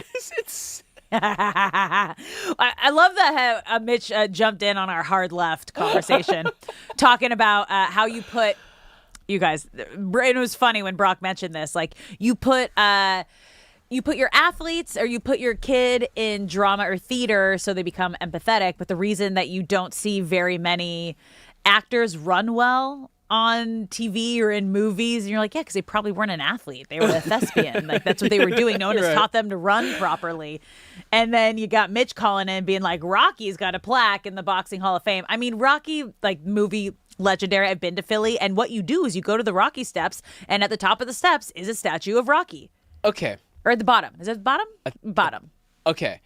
One, Philadelphia does not get enough crap for building that statue of a fictional character. It's Two, hilarious. Why is Sylvester Stallone in the Boxing Hall of Fame? What are we doing? For the movie. Can I tell you, though, when we went, so I went and my digital team at Fox Sports decided, because we were out there for the NLC, the NLCS, and NLDS, NLCS, when Philly was in it. And there was an off day. And what did we do on our off day? We recreated the entire Rocky scene of going to the Italian marketplace. We ran the entire course in gray sweatsuits, my co-host Ben Verlander and I. And we ran the entire Rocky training course through like Little Italy, up the stairs, like alongside of the water. Like I did the entire Rocky like workout training montage.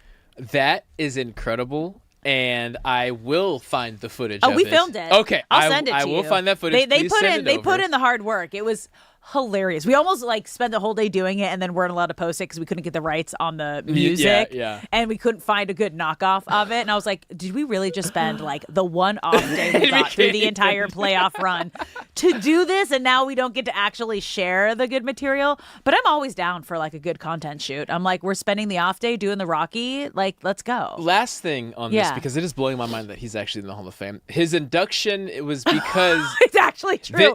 Because the movies were a profound cultural impact of the Rocky films in bringing boxing to the mainstream. So when was boxing not? So it's an honorary Hall of Fame. But the fact that he's in, like, what do you mean bringing it to the mainstream? That's when boxing was at its peak. Was it? Yeah, Muhammad Ali and Frazier. Like, the Rocky movies came out? What, the late 80s? Like maybe the younger generation, and let everybody know. I'm walking there to take the plaque down. Dude, this is absolutely hilarious. You're listening to Brock and Alex on the new 97 on the Fan. When we come back, Dodgers reporter Kirsten Watson is joining the show. Don't go anywhere.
What's up, LA?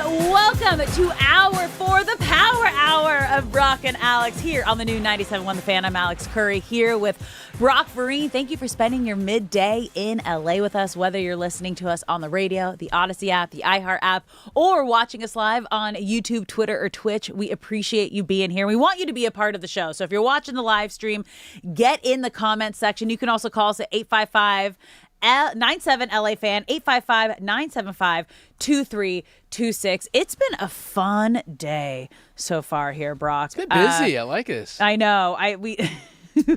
We've been talking about a lot of fun that's going around LA. We started the show each day leading up to the World Cup. I'm going to give different fun places, you guys, because we were complaining that why haven't we seen? There hasn't been enough advertisement, like in your face advertisements of like, you guys, the World Cup is coming to LA. Where do we go and watch it? So far, we got the Venice World Cup house. We have USC in front of the Coliseum. They're having that like free park area around there where you can go. They're going to have live music, food, and giant screens. So next up, because that's more my speed, I'm going to look at like some rad local bars. So if you guys have any suggestions of like where we should be watching the World Cup, now that we're 8 days away, 10 days, I think, from USA kicking off here at SoFi next Friday. So that should be fun. Tweet us at The Fan LA. Let us know where we should be going and where we should be having some fun little watch parties. But it has been a time this week already. I'm like, it's just Tuesday. It's only Tuesday, you guys. But yesterday, with the crazy news of Myles Garrett officially an LA Ram, is just absolutely insane. And we just got an update that he is actually going to be at the Rams facility, and he is going to be talking, I think, around 2 p.m. So that's right after we come up. So D-Mac and Reiter will get some sound, and we'll obviously be talking about it a bunch tomorrow. But I am so excited just to kind of hear his reaction and everything that's going to go down. Everything there. But also, we got to talk about the Dodgers because they were coming off such a hot weekend, taking the series against Philly, which when you're going against playoff preview vibes, that's really all you can ask for, is just come out with a series win. So right now, I am so excited. We're bringing in one of the best in the biz, Dodgers host and reporter on Spectrum Sports, one of my homies, one of my favorite people in the industry, Kirsten Watson, joining the show. We got you? Maybe. Oh, Kirsten? I got you. Sorry. Hey. Hi. I'm so sorry. Silly me. I had my phone on mute because you guys were like talking, and I didn't want to come up in the background. Hi. You know what that? Congratulations on everything. Oh my God! Show. How exciting! Thank you for having me. Oh my God, I love it so much. So I have to share. So like when I was in Denver for my husband's show at Red Rocks, the Dodgers were also in town playing the Rockies, and Kirsten was actually one of the first people that I told about the show before it was public knowledge, and we weren't supposed to talk about it yet. I was like, hey, so we're having this cool new thing happening. So I love that we're getting you on. Thank you so much. I know how crazy road life is and your time is when you're on the road, so I really appreciate you being here. And let's just dive right in, because the Dodgers were coming in off a hot streak, taking the series against Philly, and then you have a game like yesterday, which, Kirsten, it wasn't bad. Like, you have Ohtani having a multi-hit game. Sheehan was looking good until you give up like one big hit. What is the mood in the locker room after a game like yesterday? You know, I think it's a tough one, because when you have a group, like you had mentioned, coming off of the Philly series, which not only was that the rematch of the NLDS last year, but you know, that's a team where we do expect to see them again in the postseason. They have so much talent. Obviously, they've gotten back on track recently, so you know, there was a lot of highs with that. Then you come and face a Diamondbacks team, which, you know, if you look at their season as of late, yes, they had a tough weekend against the Mariners in which they got swept. But going into that series, they had won 10 of their last 11 games. This is a team that really has gotten back on track and is very much in the conversation to likely be a wild card team. They're kind of going back and forth with the Padres, just as the Padres are kind of slipping right now. But, you know, they're playing really good baseball right now. And so it was a matchup in which, if you look at the numbers, you kind of were going up against a pitcher in Rodriguez, who historically the Dodgers had hit and beaten up very well. They were able to get to him a little bit early in the game in regard to just creating traffic. They weren't necessarily able to turn that into runs, but they had opportunities. And I think that's what was challenging about last night is you have a pitcher in Emmett Sheehan who has had a slower start to the year, struggling a little bit in his second year since coming off of Tommy John surgery. But he has gotten back on track, putting in the work. The velocity was up yesterday. He truly was excellent outside of the 2 hard-hit home runs late in his outing. But you have someone like him who throws essentially a gem and unable just to get the run support, especially when there's opportunities for him to have that run support. So I think that's what made it most challenging and what led to some of the frustration that maybe you would feel in the clubhouse. But ultimately, as you know very well, this is a long season. This is also a 4-game series. And that was only game 1, so there's still opportunity for the Dodgers to come back and win it. But it did lead to just, with the offense, they're creating opportunities but unable to execute, which unfortunately has been somewhat of a theme we've been seeing a little bit here and there with the offense right now. Kirsten, whether it be Alex Call, Ryan Ward, Alex Freeland, Hassan Kim, it seems like whenever somebody's number is called, they are ready. What is it about this culture that Dave Roberts has created to where guys are ready when their number is called?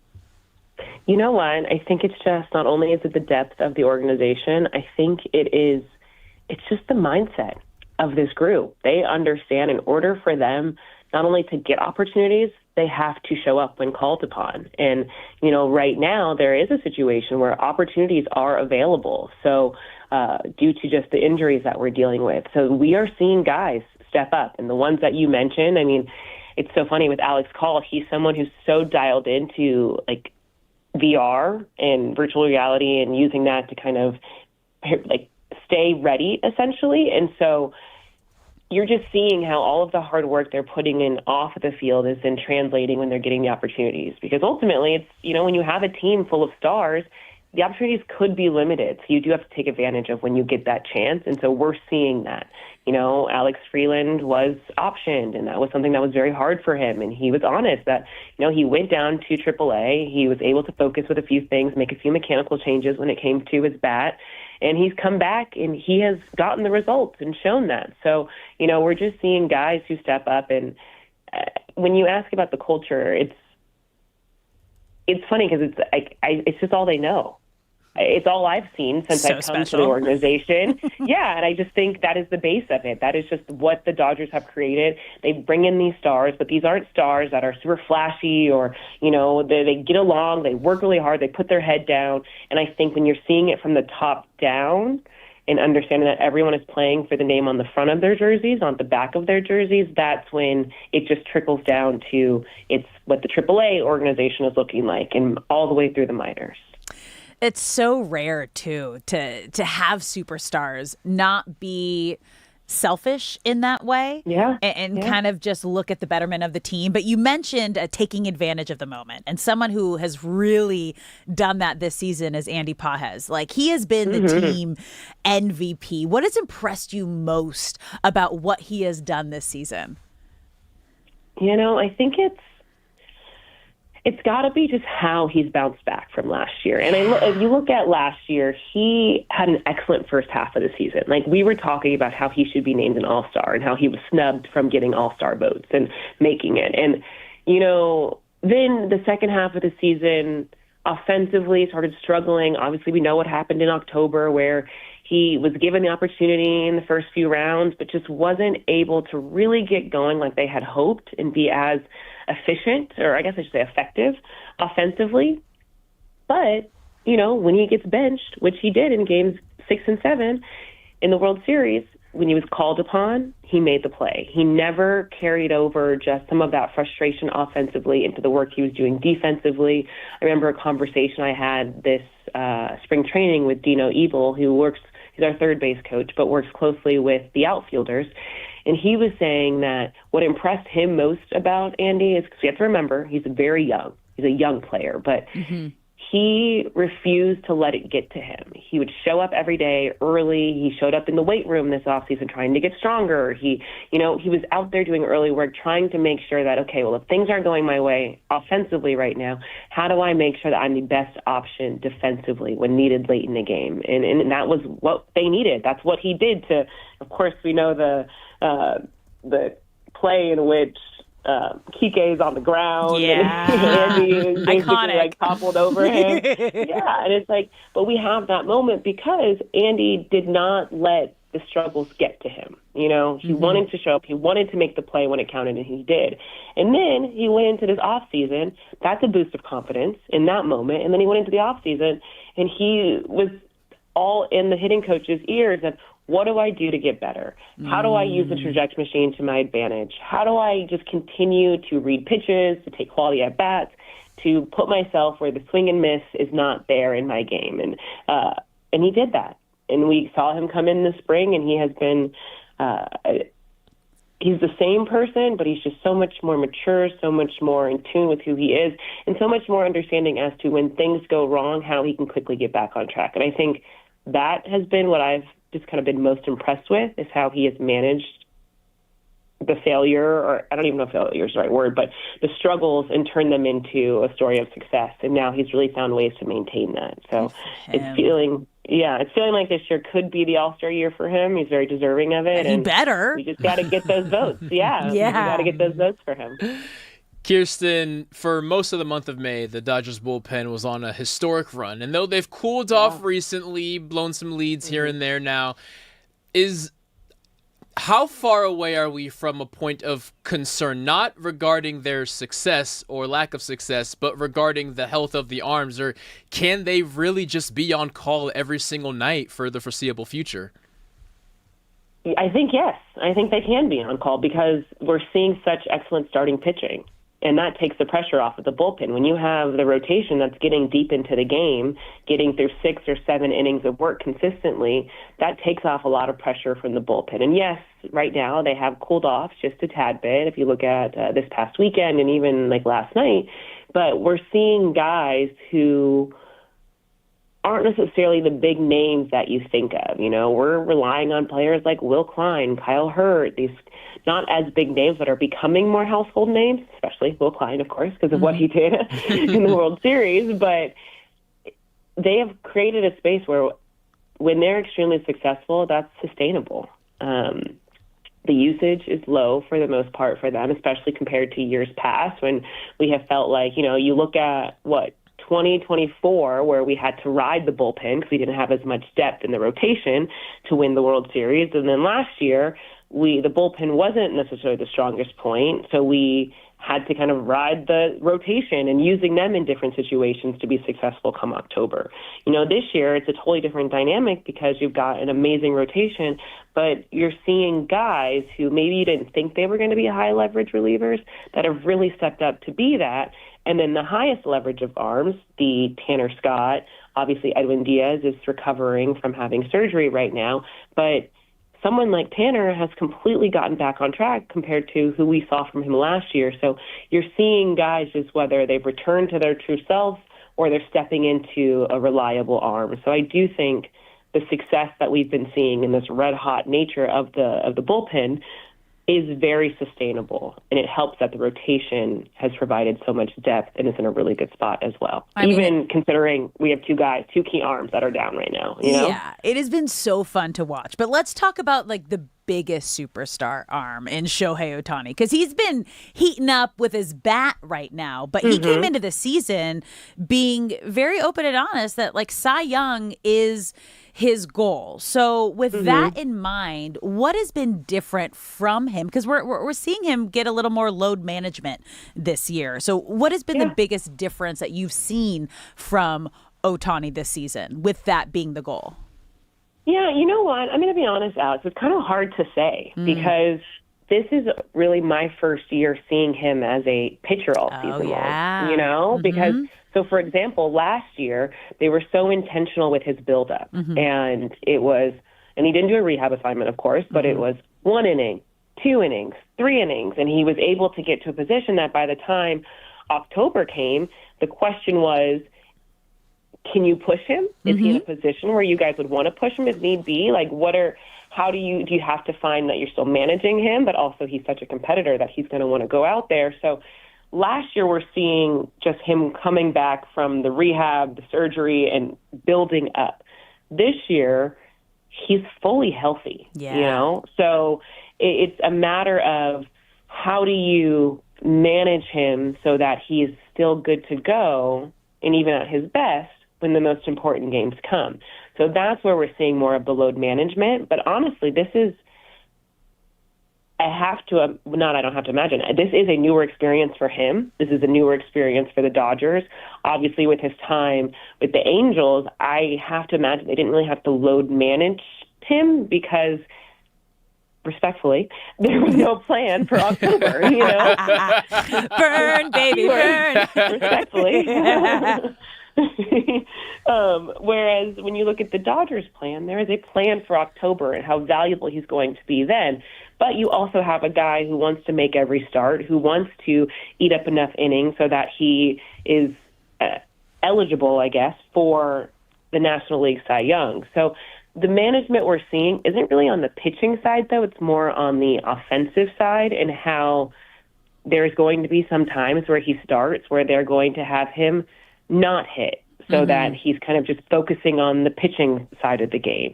They're trying to put him in a position where he's really only pitching once a week, and that works for the depth of our rotation. But if they can set it up so that he's pitching right next to the off day, then he gets a full day of recovery afterwards.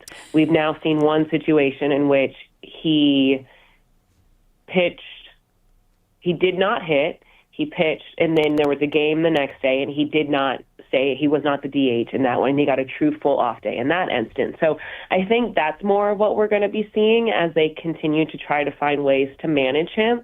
But you can argue that when it's a big game and he's pitching, similar to I believe what we saw with the Padres, but I'm going to be honest, some of the games are kind of blending together right now. But I do believe it was the Padres. That was a big game. He was in there as both.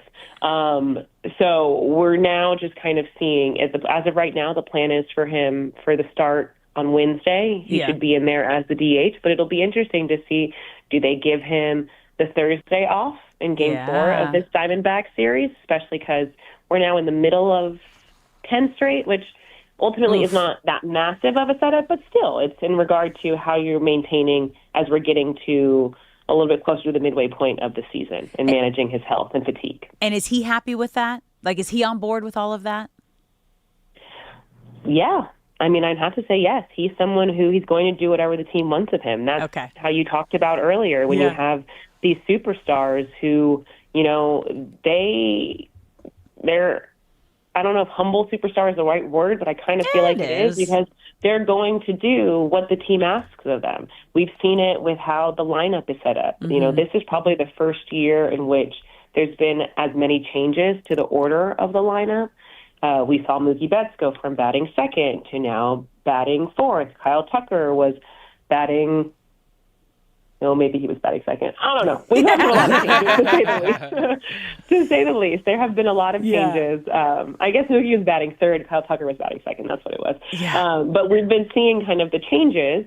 And as guys were either struggling or scuffling a little bit, trying to get back on track, Dave Roberts has been very intentional of, okay, well, how can I maybe give some guys different looks to allow them to reset? But then also, okay, well, there's someone like Andy Pages who, at the beginning of the season, they were very intentional about keeping him in the bottom half of the order because of what he could do to help impact just the lower third. And now he's batting second. So, and Will Smith is kind of in that 6-7 hole right now. So we've been seeing different changes. Obviously, we'll see how things go as we get closer towards the back end of the season or even just like in the middle of the season where they want to see a little bit of more stability with the lineup. But right now, Dave Roberts is testing a few different looks to give the best opportunity for his players. I mean, it's just a great sign when you're getting production from top to bottom and you're getting, especially the bottom, and you're fearing these guys. But Kirsten, we so appreciate you coming on. I'm going to see you at the game on Friday. I will be there. Ooh, can't wait. On the field for Dodgers Angels rematch freeway series at Dodger Stadium. But until then, I wish you many wins and really delicious matchas the rest of the week. Music to Thanks, my ears. Kirsten.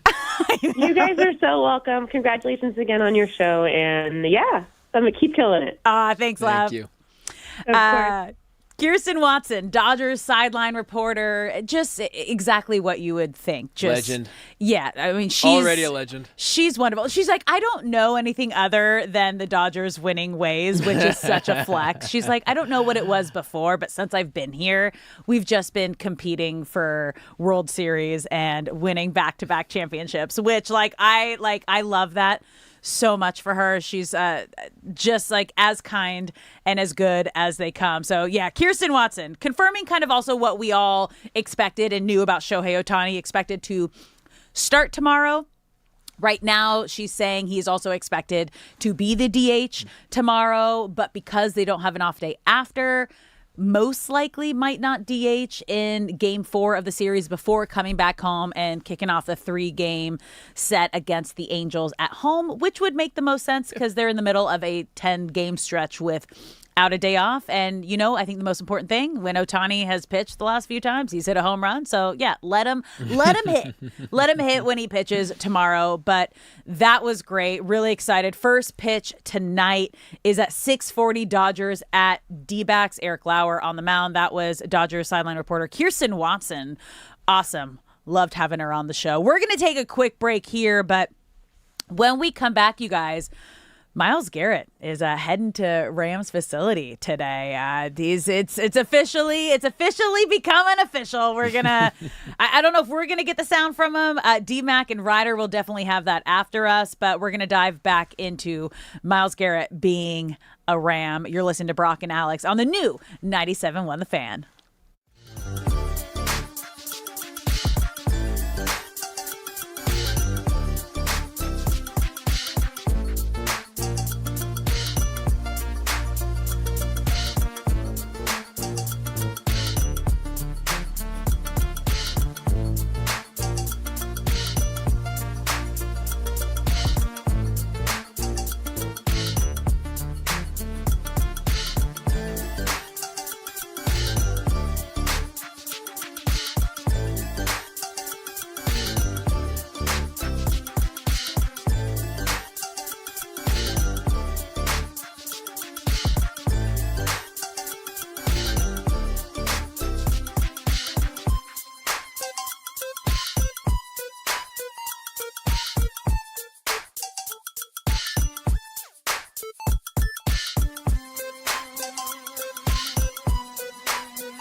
What's up, LA? Welcome back to Brock and Alex on the new 97.1 The Fan, the voice of LA Sports. I'm Alex Curry here with Brock Vereen. Thank you for spending your midday in LA with us. Whether you're listening on the radio, the Odyssey app, or the iHeart app, or if you're watching us live on YouTube, Twitter, or Twitch, we appreciate you being here and being a part of the show, getting in the chat section, calling us at 855-97-LA-FAN, 855-975-2326. And it has been a fun day. We just got confirmation.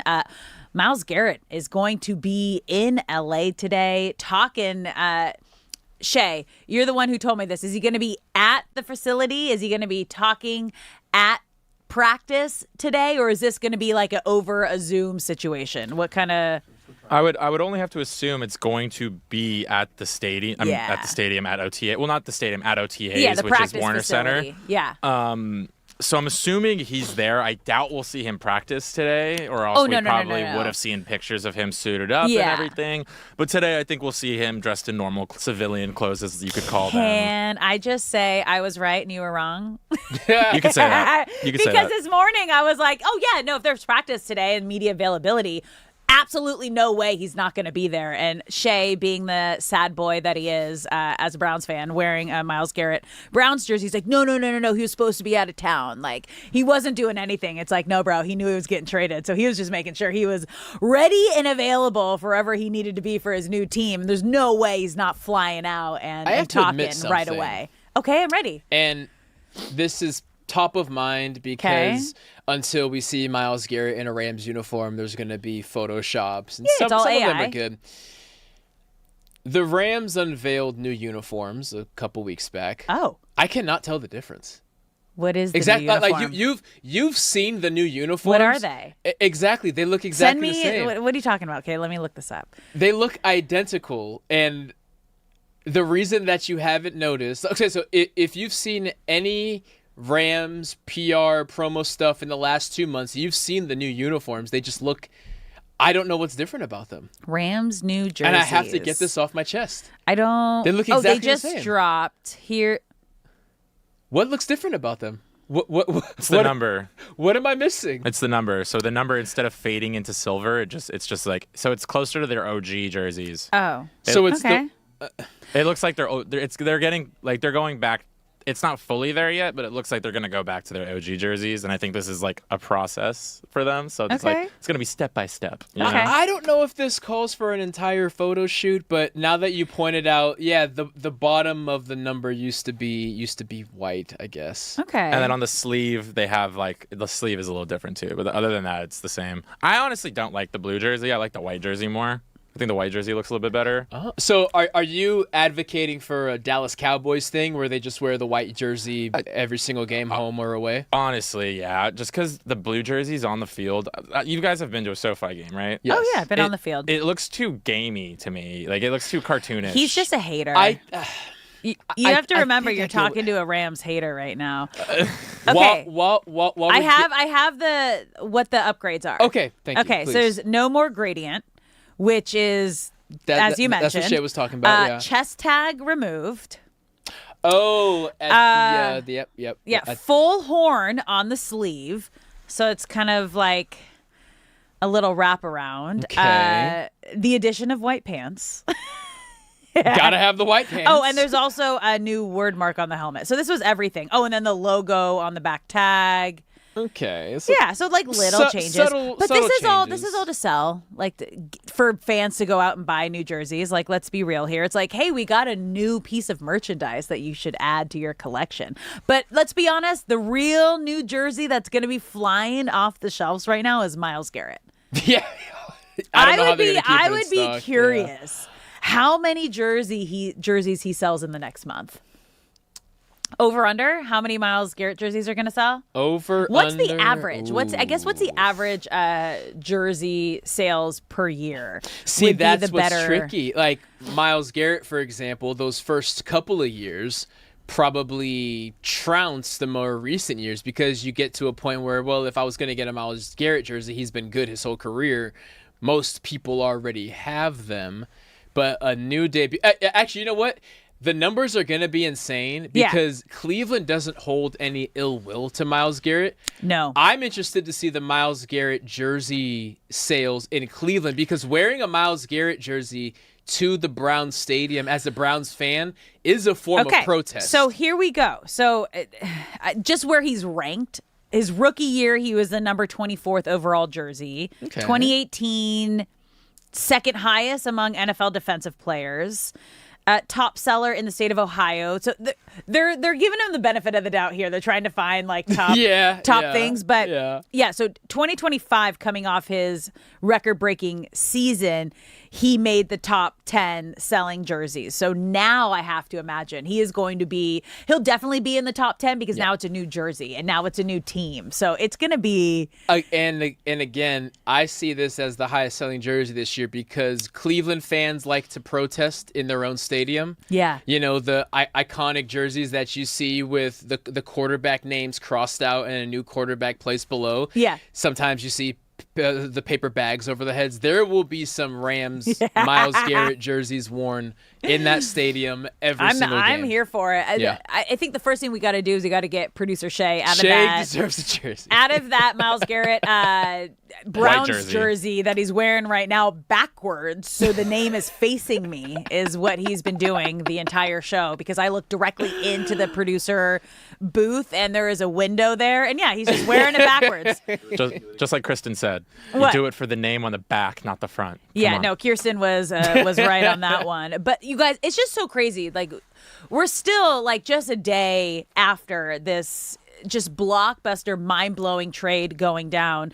The Rams are the first team in NFL history to pair together the reigning MVP and the reigning defensive player of the year. Like, that has never been done before. And then on top of that, the Rams have the 2025 leaders, you guys, in pass yards and touchdowns from Matthew Stafford, obviously the reigning MVP, receptions in Puka Nacua, receiving touchdowns in Devontae Adams, and now sacks with Myles Garrett. So if there was ever a team in the NFL that would be considered putting together a super team, it's the Rams, and what Les Snead has just worked his magic to put together already coming, like before this trade was a Super Bowl phase, now adding the best defensive player in the game. And it grows exponentially when you really take a look at how it affects all the other players around him. Matthew Stafford is now a better player because he will have the football in his hands more often because opponents' offensive drives are going to be shorter or more turnovers will be created. Trent McDuffie and Cam Curl's life is now easier, and therefore they are now better because quarterbacks cannot hold on to the ball as long. Kyron Williams' life is now better because you expect the Rams to have bigger leads, so now he gets to run the ball more. Everybody's life is affected in a better way. And we were speaking earlier about how what possible holes could exist for the Rams that they could improve on, and we established wide receiver 3. Mm-hmm. One thing that's coming to me now is, if you had to address something for the Rams going into this season post the Trent McDuffie trade, it was the run defense. If you had to pinpoint something that they could still improve at, it was the run defense. What makes Myles Garrett so special as an edge defender is he's not just a pass rusher. Usually when you think of edge defenders, you think of how many sacks do they have. And not a lot of them are very impactful in the run game because they know the reason I get paid millions of dollars is to sack the quarterback. It's not to stop the run. What separates Myles Garrett from the other defensive ends, outside linebackers, edge defenders, is that he is instrumental in the run game. He is consistently ranked as a top 3 run defender. Yeah. And that now also addresses not just improving the pass rush, but now Les Snead is also indirectly addressing their run defense. And it was really the post Trent McDuffie, it was really the one weakness remaining on the defense. And the more I think about this trade, the more I think this actually solves 7, 8, 9 things, and that list is going to keep growing. Yeah, it's wild because I don't think the Rams have a weak spot. Right. They might have weaker areas, but I don't think you can really call any spot a weak spot. I mean, the weak spot was corner, and they went and traded for Trent McDuffie, and then they signed Jalen Watson. So they got the 2 corners from the Chiefs, which was like the crazy first like off-season move. And then you bring back Tyler Higbee.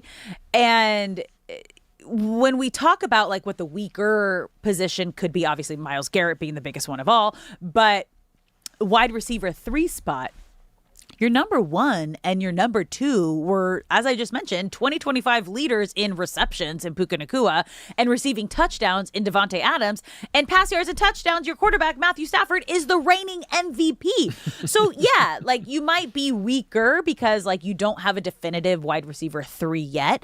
But the other thing that Myles Garrett does is that he is a player that would influence maybe veteran receivers to take a lesser contract, shorter, maybe 1-year deal to come to the Rams and be a part of a team that has the best shot in the NFL to win a Super Bowl right now. And when you think about possible names that are on the market, DeAndre Hopkins, Stephon Diggs, a Tyreek Hill, these are all guys that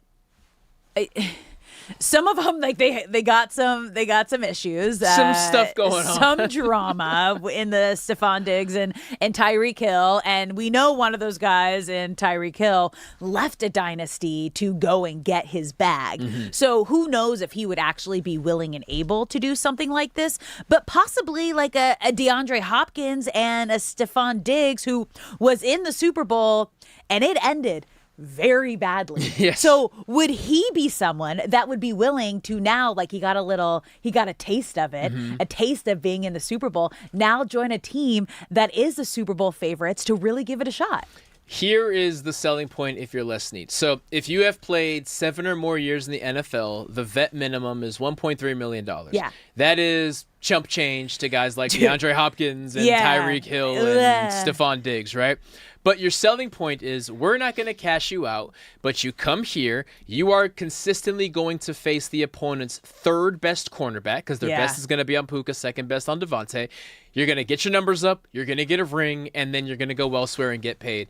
Come here, rehab yourself on the field and off the field, get a ring, and you'll get paid going forward. So that is the selling point, and I feel one of those 3 will agree to it. Yeah, okay. If you were a betting man, and again, this is like no reports, you guys. This is just us.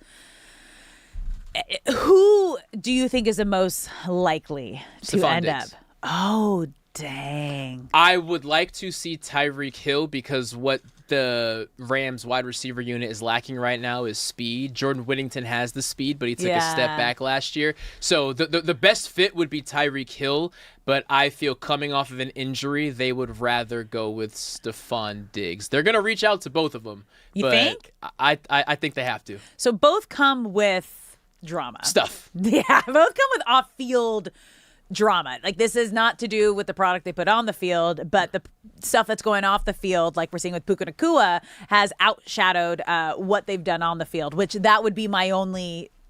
Is that really something you want to do? And DeAndre Hopkins, who we've seen being willing to bounce around and take a... I don't know if an actual, like... It's going to be one of them. Yeah, I'll put my money on DeAndre Hopkins and then a Stephon Diggs. Okay.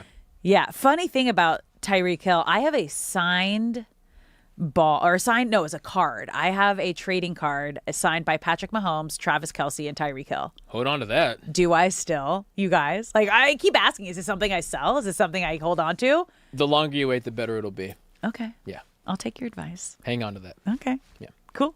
We're going to take a quick break here, you guys. When we come back, D-Mac and Reiter are joining us for Crosstalk. I'm curious if they would put their money on something, because for some reason, D-Mac just keeps he just predicting knows everything. He knows it all. He knew. Like, he was like, oh, you mean Myles Garrett, who I said a week ago that this was going to happen? I'm like, excuse me, what? So, yeah, we'll have more of that when we come back. You're listening to Brock and Alex on the new 97.1 The Fan.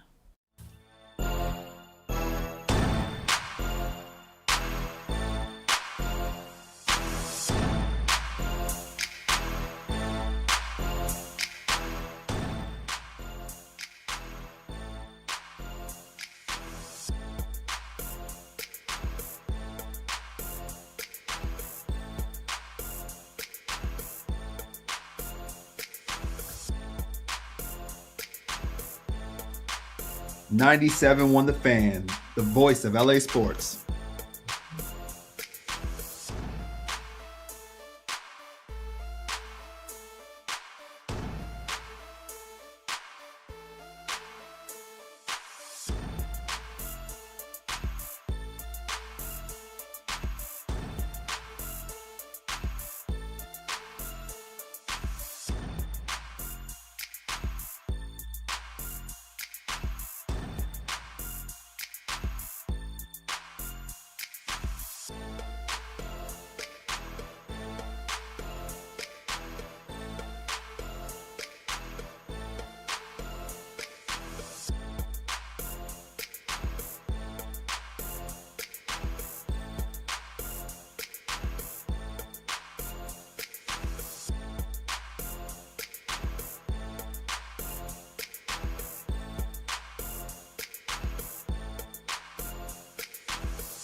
What's up, LA? Welcome back to Brock and Alex on the new 97.1 The Fan. I'm Alex Curry here with Brock Vereen. Thank you for spending your midday in LA with us, whether you're listening on the radio, the Odyssey app, the iHeart app, or watching us live on YouTube, Twitter, or Twitch. We appreciate you being here. And if you're watching us live, you'll see that the show's color coordinated today. We got D-Mac and Reiter, who just came in, both rocking like all black top to bottom. And then somehow, like, Brock and I are not in like a very like common color, mint green, seafoam green. We just decided this was... You do it well, both of you. This was the vibe. Matchy. Today. It felt right. And here we are. I have a close source close to Doug because D-Mac told me no suit day one. Do you know this story? And then he showed up in a suit. So I have a neighbor who puts eyes on Doug every day, and when he leaves the house, photo. I was wondering who that dude was. Yeah, super creepy. He moonlights for TMZ. Do you know that he caught me not picking my dog's poop, and now I I'm wasn't really gonna share those photos. bad. Awkward. Yes.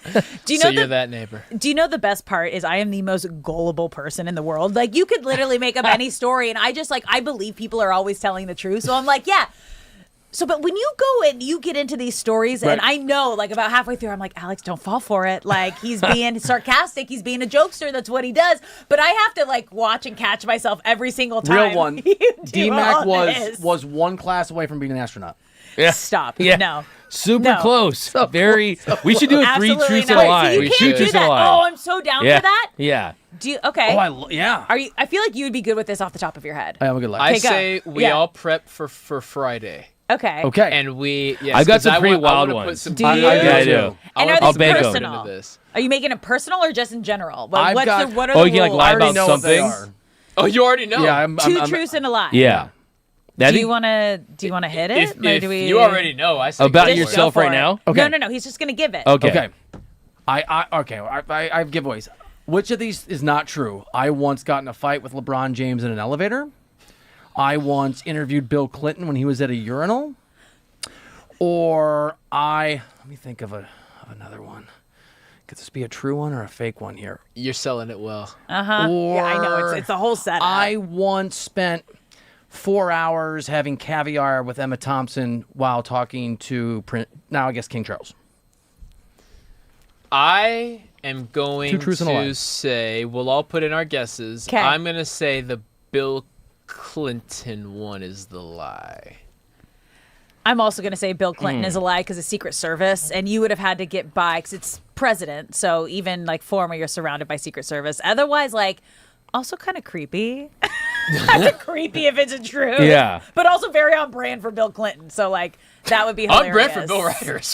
Yeah. Those bills are weird, man. Wow. Those are weird. Stay away from the Williams.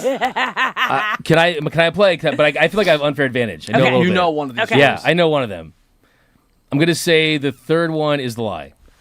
So I did not get in a fight with LeBron James in an elevator, though I just written a scathing column and we were in the elevator in awkward silence. I did in fact hang out with Emma Thompson and hang out with King Charles when I was a young reporter, and I did in fact once, as a very aggressive reporter, march past the Secret Service. No! And I used to be able to do it. I used to cover Bill Clinton back when I worked at a newspaper in Arkansas early in my career, and it was, I'm Bill Clinton. What are you doing? That's really good. Yeah. That's really So good. you interviewed him at a urinal. Yes, he was the first white person inducted into the Arkansas Black Hall of Fame. He wasn't taking media. I saw him get off the dais. Wow. I walked into the hallway of the convention center. I saw him going to the restroom. There was Secret Service. Yeah. And I just marched right in like Michael Keaton from the paper. And, No. All right, so that's mine. You guys do it on What a Friday. Okay, so Wild what story. is more insane? Earlier we were discussing Philadelphia and how much they idolize fictional heroes. So what is more insane? Bill Clinton being in the Arkansas Black Hall of Fame or Sylvester Stallone being in the Boxing Hall of Fame? Yes. That's the answer. Hey, Adrian. I got to go with the Bill Clinton one, but I don't know. Bill Clinton was very popular president. I know you guys. Yeah. Wait, I know you guys that's want to so know, so I'll weird. just give. Yes, there was a partition. Can we just? Yes. There was. I got the quote though. I got the quote. I have to. You did. What did he give me tell the- you? And then I followed him to the sink, and he's like, are we good? Yeah. Can you leave me alone, please? Is that enough for your newspaper? Yeah. Yes, Mr. President. Thank you.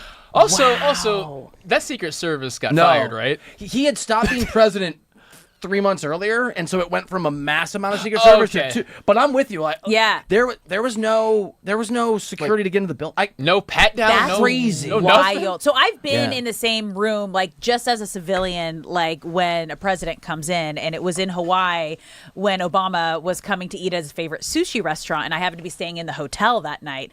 And even to go to the restaurant, Yeah. like we got insanely checked by Secret Service, and like even like walking around the restaurant throughout the entire time. And he, like, when he walked in, everyone stands up, gave him a standing ovation. He had his own private room, and spicy curry, a couple drinks deep. I was like, oh, I'm gonna go meet him. You tried to say hi? Oh, I tried to say Did you get hi. tackled? Holy guacamole, you guys! I have never been like around Washington, around presidents before, so I didn't know how gnarly Secret Service was. And I was young and I was confident, and I was like, I voted for him twice. This is gonna be great. I've had weapons pulled on me I by walked- Secret Service. So I walked up to the bar, and I knew it was Secret Service, and I was Yeah. like, hey, I want to go say hi. And they're like, yeah, that's not going to happen. And I literally could how it feel. works?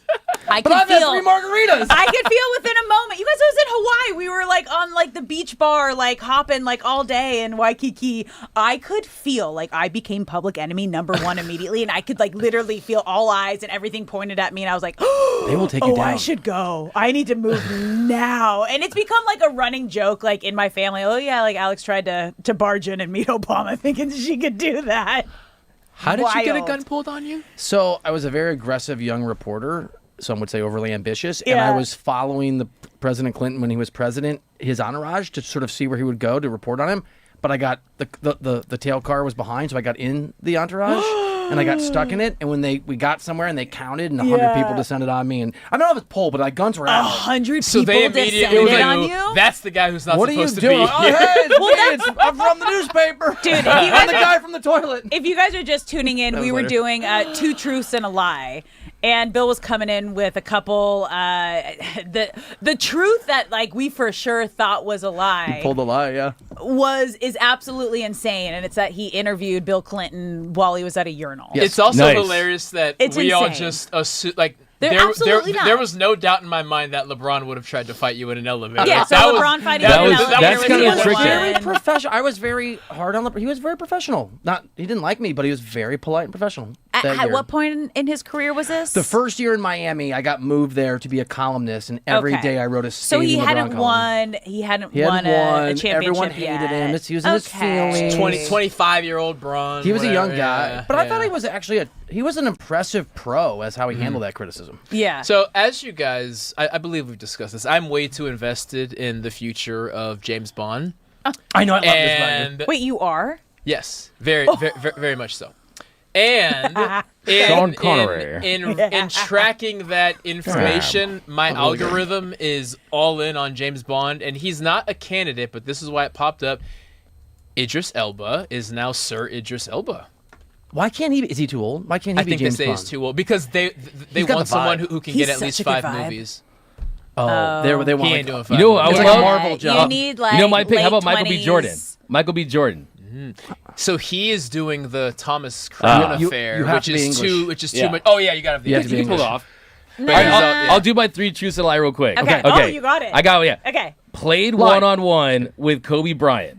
Played one-on-one with Kobe Bryant. Okay. The fact that you're smiling right now. I know. I don't know how to spell.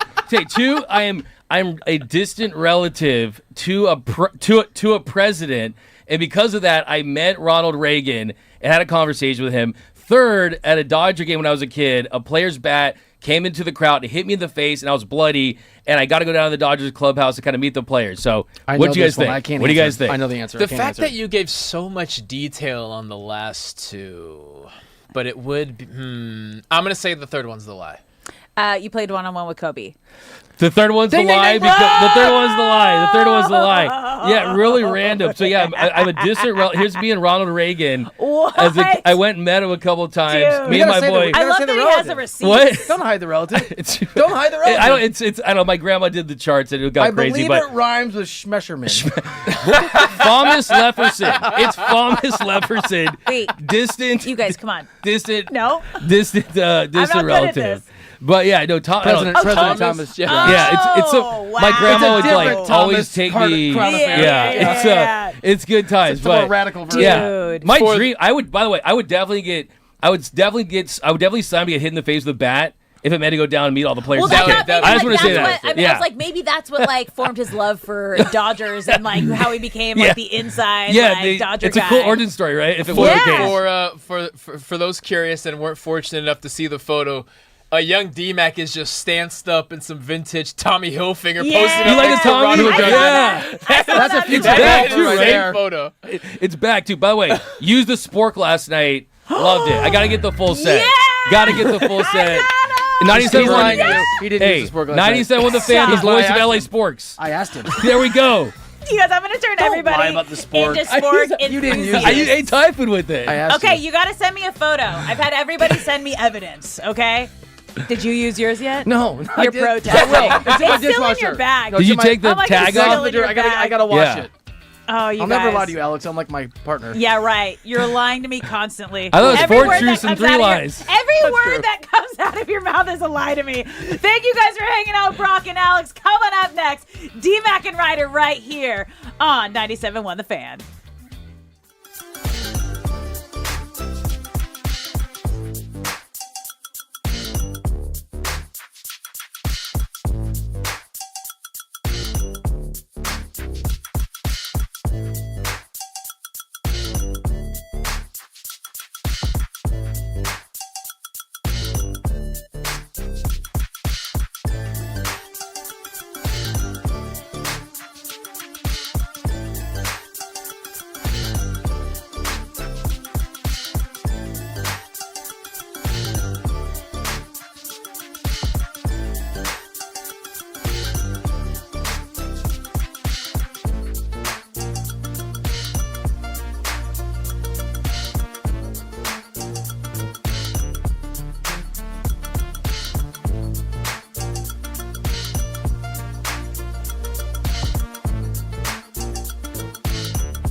Sports Talk, Real LA. Right now, it's D-Mac and Reiter on 97.1 The Fan. What up, LA? Welcome into the show. Travis McCain, Bill Reiter, 97.1 The Fan. Phone number, 855-97-LA Fan. Stream us live, The Fan LA. So we've been wanting to do Two Truths and a Lie on the show. And you and I just burned some good ones. We can run it back. I've got some more in store, but I do yours too. so legendary. I felt the connection with the president vibe. I mean, Yeah. look. I want to get off my chest, too. Yeah. It was an aggressive moment in time. It really was. Yeah. I think you got to drop that on this show at some point. Possibly today, hopefully today. Tell the story on this yeah. show later. Yeah, why not? You know what? Maybe I'll... So much to get into, though, right? I could mix it into the Rooter Hero of the Day, Oh, which there we is in go. about 35 or 40 minutes. We're going to get into Aaron Donald and perhaps an unretirement that could happen. We're going to rank LA sports figures and try to figure out where Myles Garrett fits in that order and answer the question, who will win more rings in LA? This is your idea. I love this idea. Luka or the newly acquired Defensive Player of the Year, Los Angeles Ram. We're on Tarek Skubal watch. We'll get into some NBA stuff. There's a Matthew Stafford legacy question if he wins a ring or two more, which suddenly feels very possible and reasonable. Where does he finish? Lots of stuff to talk about. We'll get into all of it. Let's start with some Dodgers here on the show. They lose yesterday 4-1. I mean, good outing from Emmett Sheehan and Shohei Ohtani had half the hits. Before we get into June Tani and some other things, any takeaways for you overarching from this game? It just felt like a baseball game where sometimes you lose them. It's one of those games where you're going to lose a third of your games, right? You're going to have those losses even if you're first place team. The Dodgers still sitting in first place in the National League West, 5 games up on the Padres, sitting at 38-22. But big takeaways from yesterday's game is, as you mentioned, and we'll talk about Shohei Ohtani in a couple minutes here. Great night for Shohei, goes 3 for 4, scores a run. Andy Paz goes 1 for 4, had a double. But not a lot of offense for the Dodgers. The pitching side, couple mistakes there. Marte and a team like the Diamondbacks has not had a lot of offensive firepower this season. They ended up getting it last night. Emmett Sheehan gives up 2 runs on 3 hits in 6 1/3 innings. Didn't walk anybody. No walks. Pitch well. Fastball looks solid. Vesia, Dreyer really was the one that late in the game you're kind of worried about. He's coming back off an injury. Gives up the big bomb to Marte. But the biggest takeaway from last night is 2 of the players I'm looking at the closest, Kyle Tucker and Mookie Betts. And not only did you not get the offensive production that you hope for from those guys, yes, Betts did go 1 for 4 with a hit. Kyle Tucker goes 0 for 3, did have a walk.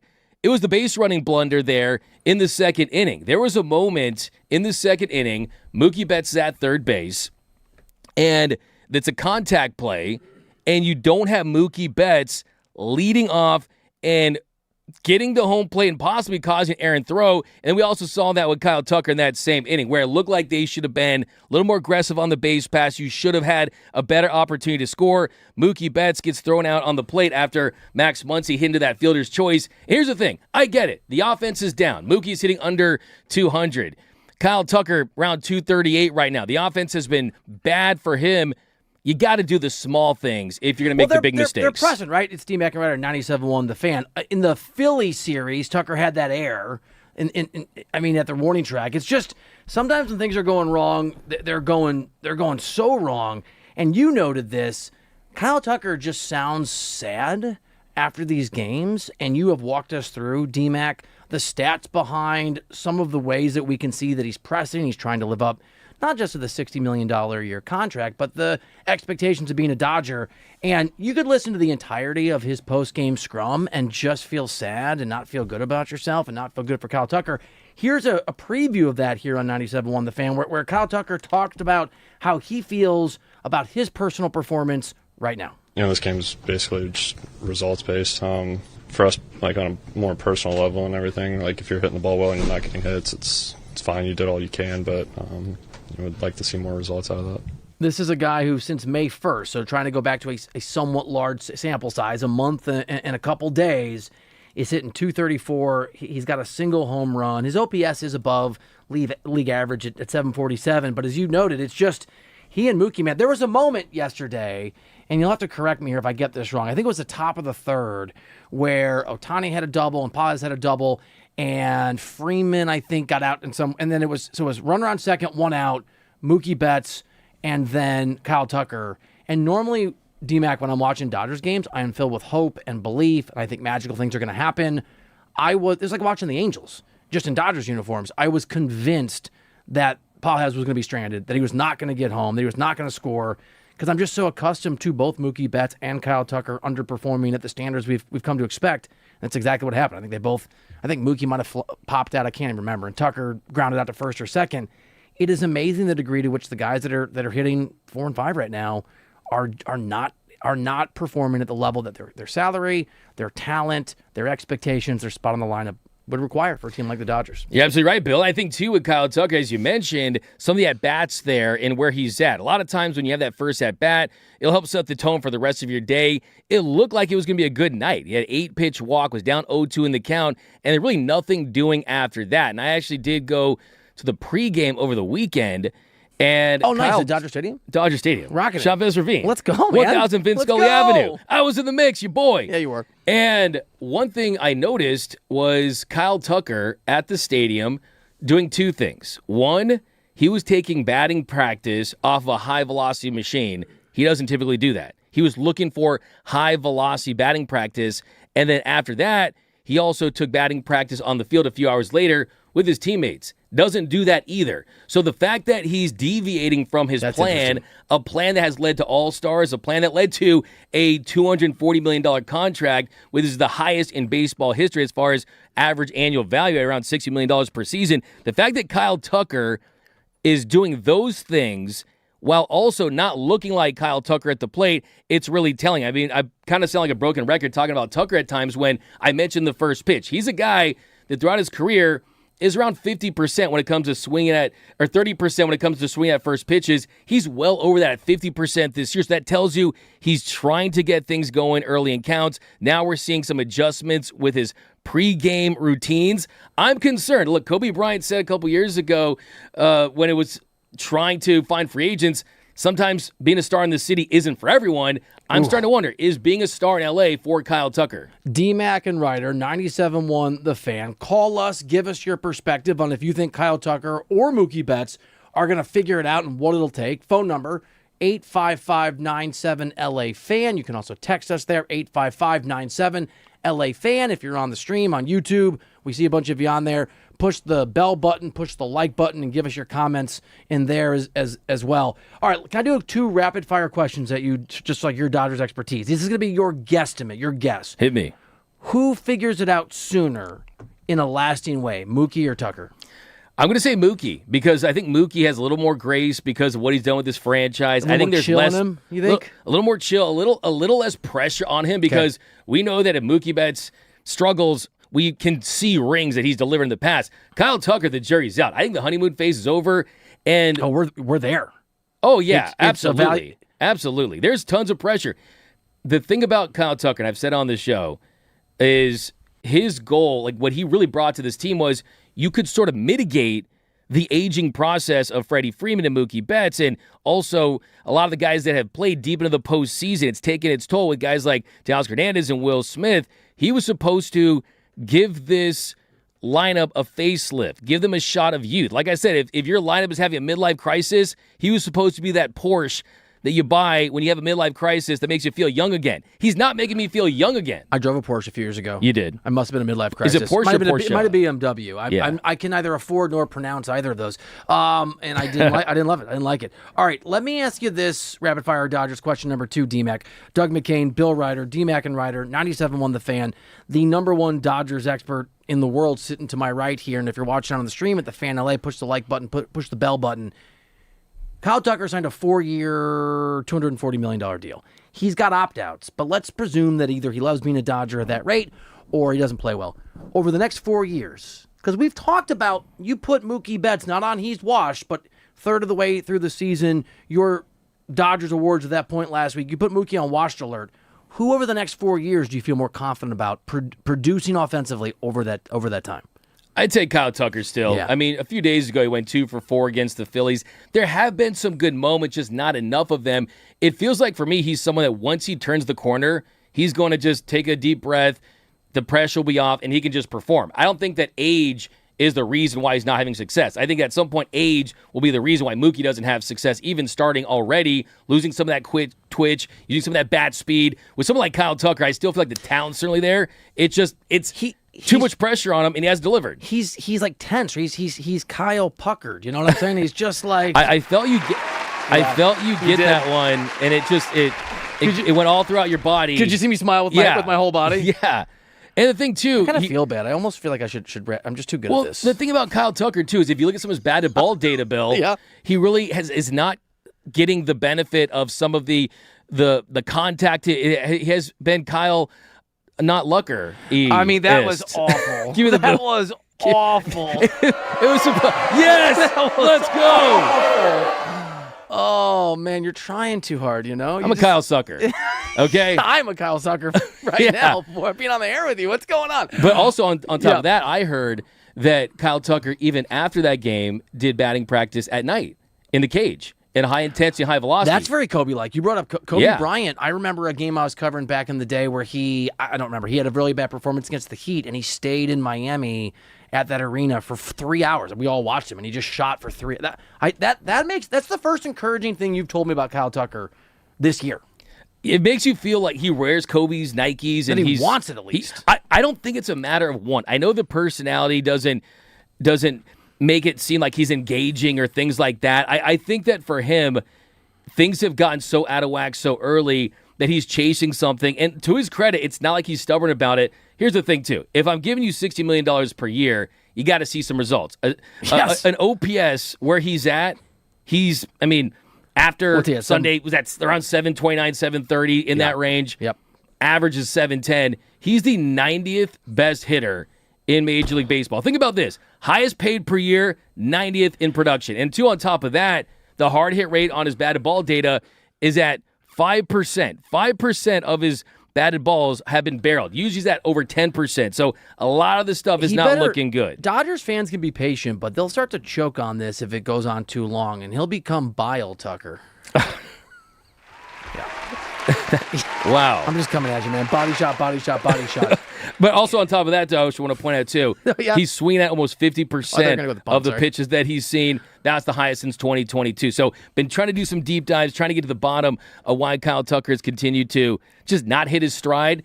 Having said all this, I'm not burying the guy. I'm not. I'm just pointing out what the truth is about the results so far.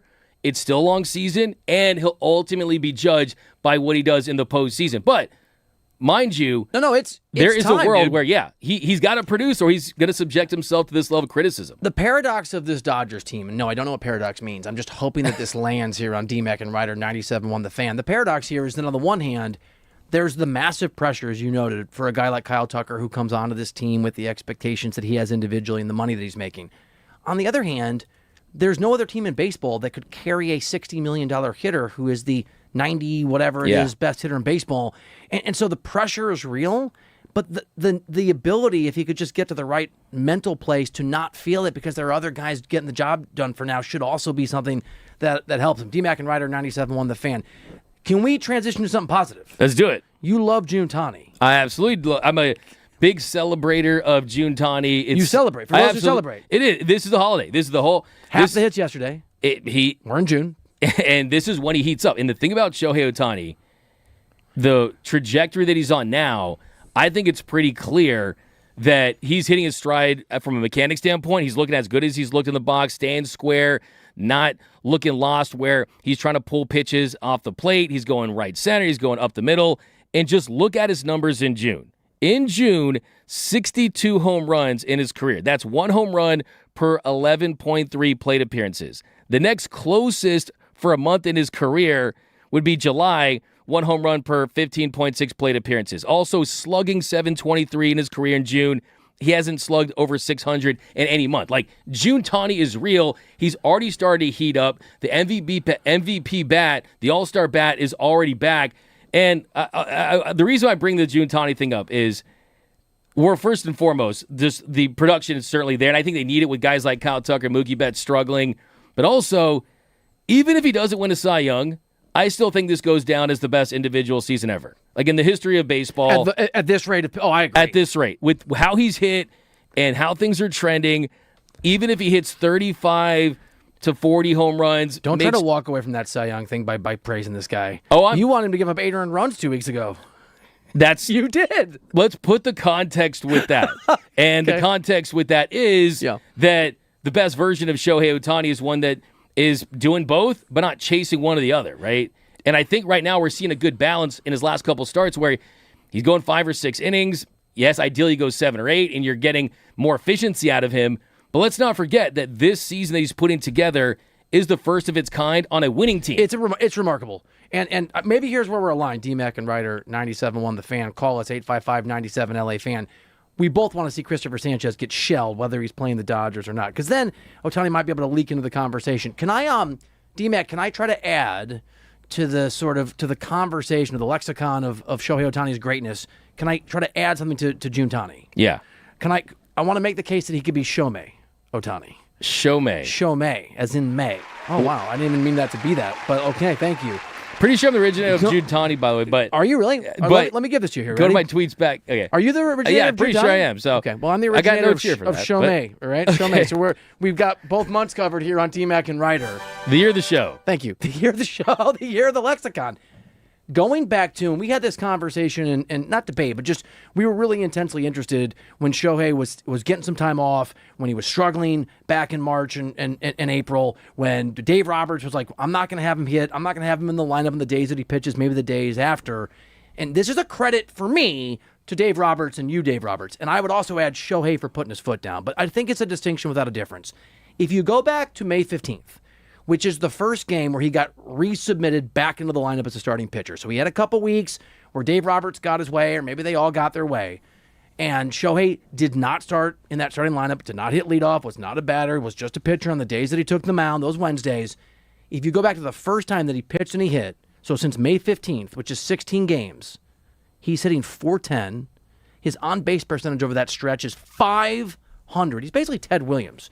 His OPS is 1.189, and in those 16 games, he has driven in 14 and scored 11. He's hit 3 home runs. You said it, dude. He has already been on a heater leading to June Tani.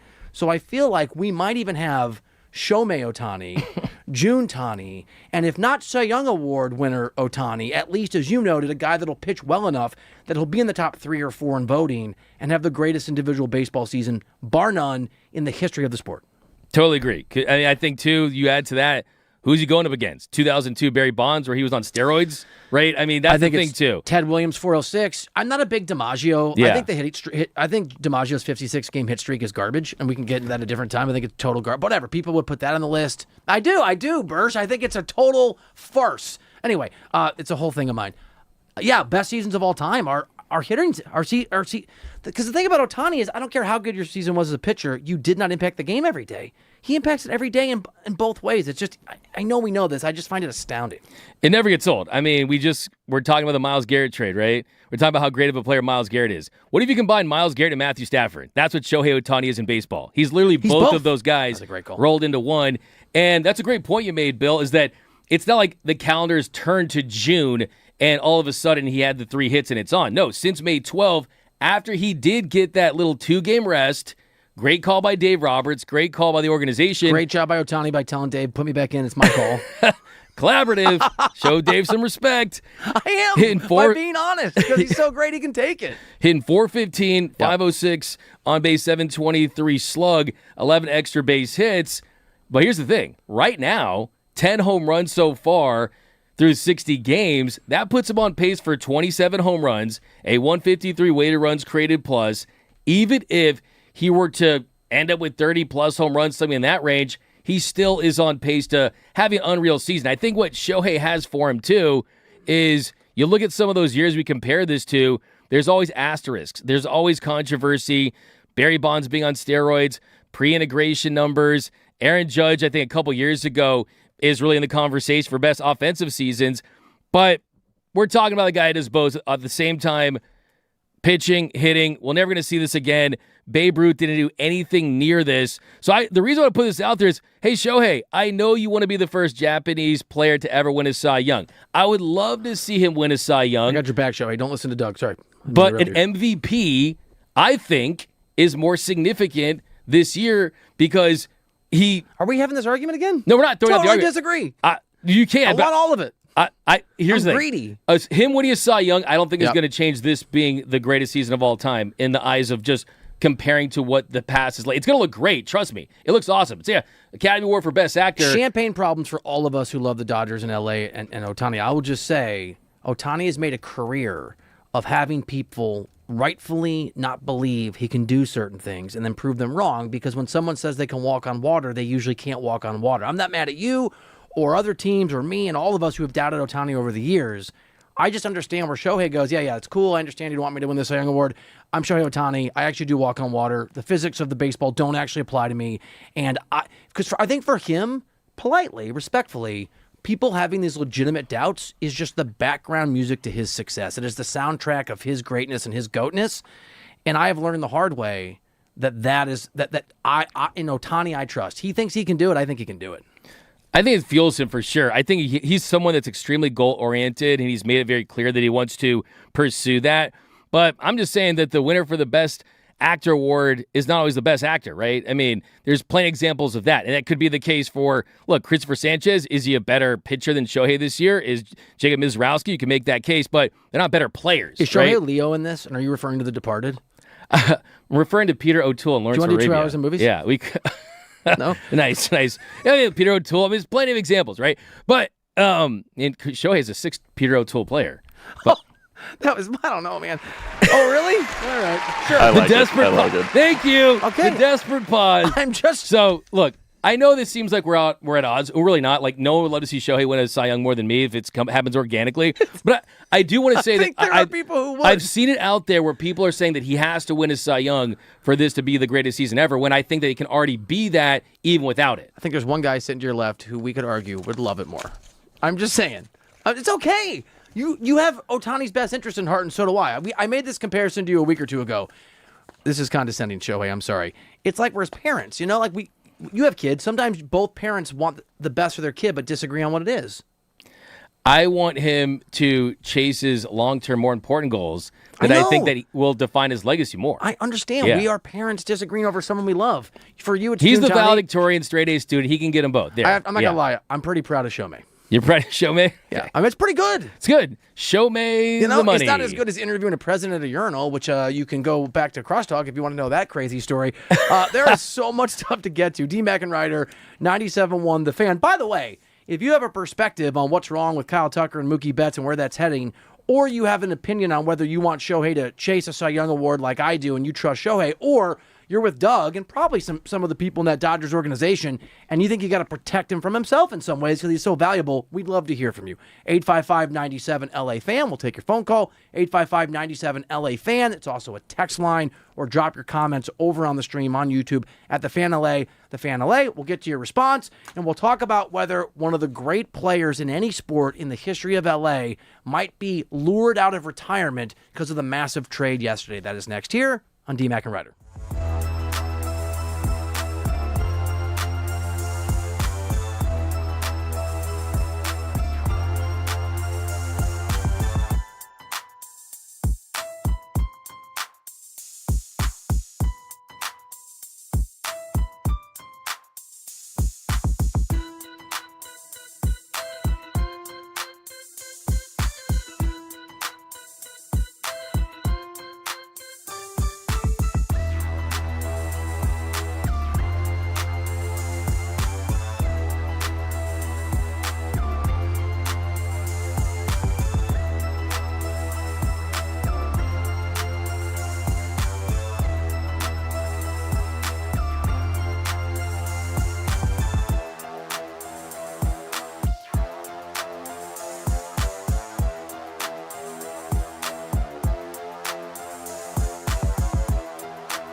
Welcome back into the show, T-Mac and Reiter. 97.1 The Fan. Phone number 855-97 LA Fan. 855-97 LA Fan. There I am on the stream. Fan LA. You can also comment. He is Doug McCain. I am Bill Reiter. We appreciate you listening. If you are on the stream over on YouTube at The Fan LA, please push the bell button that'll alert you when we're doing our thing, and the like button. That is stupendous. Stupendous, and what's the other word we're looking for? Stupendously spectacular. How I feel every day that I come into the studio and get to do this show with you. I feel the exact same way. Yeah? It's mutual? I feel like I've let the show down, though. Can I tell you something I feel like I've not done a good job of? What is that? Wearing the merch out to just... The merch is an advertisement, right? Walking around, for me, it's often Manhattan Beach or El Segundo. The Gundo.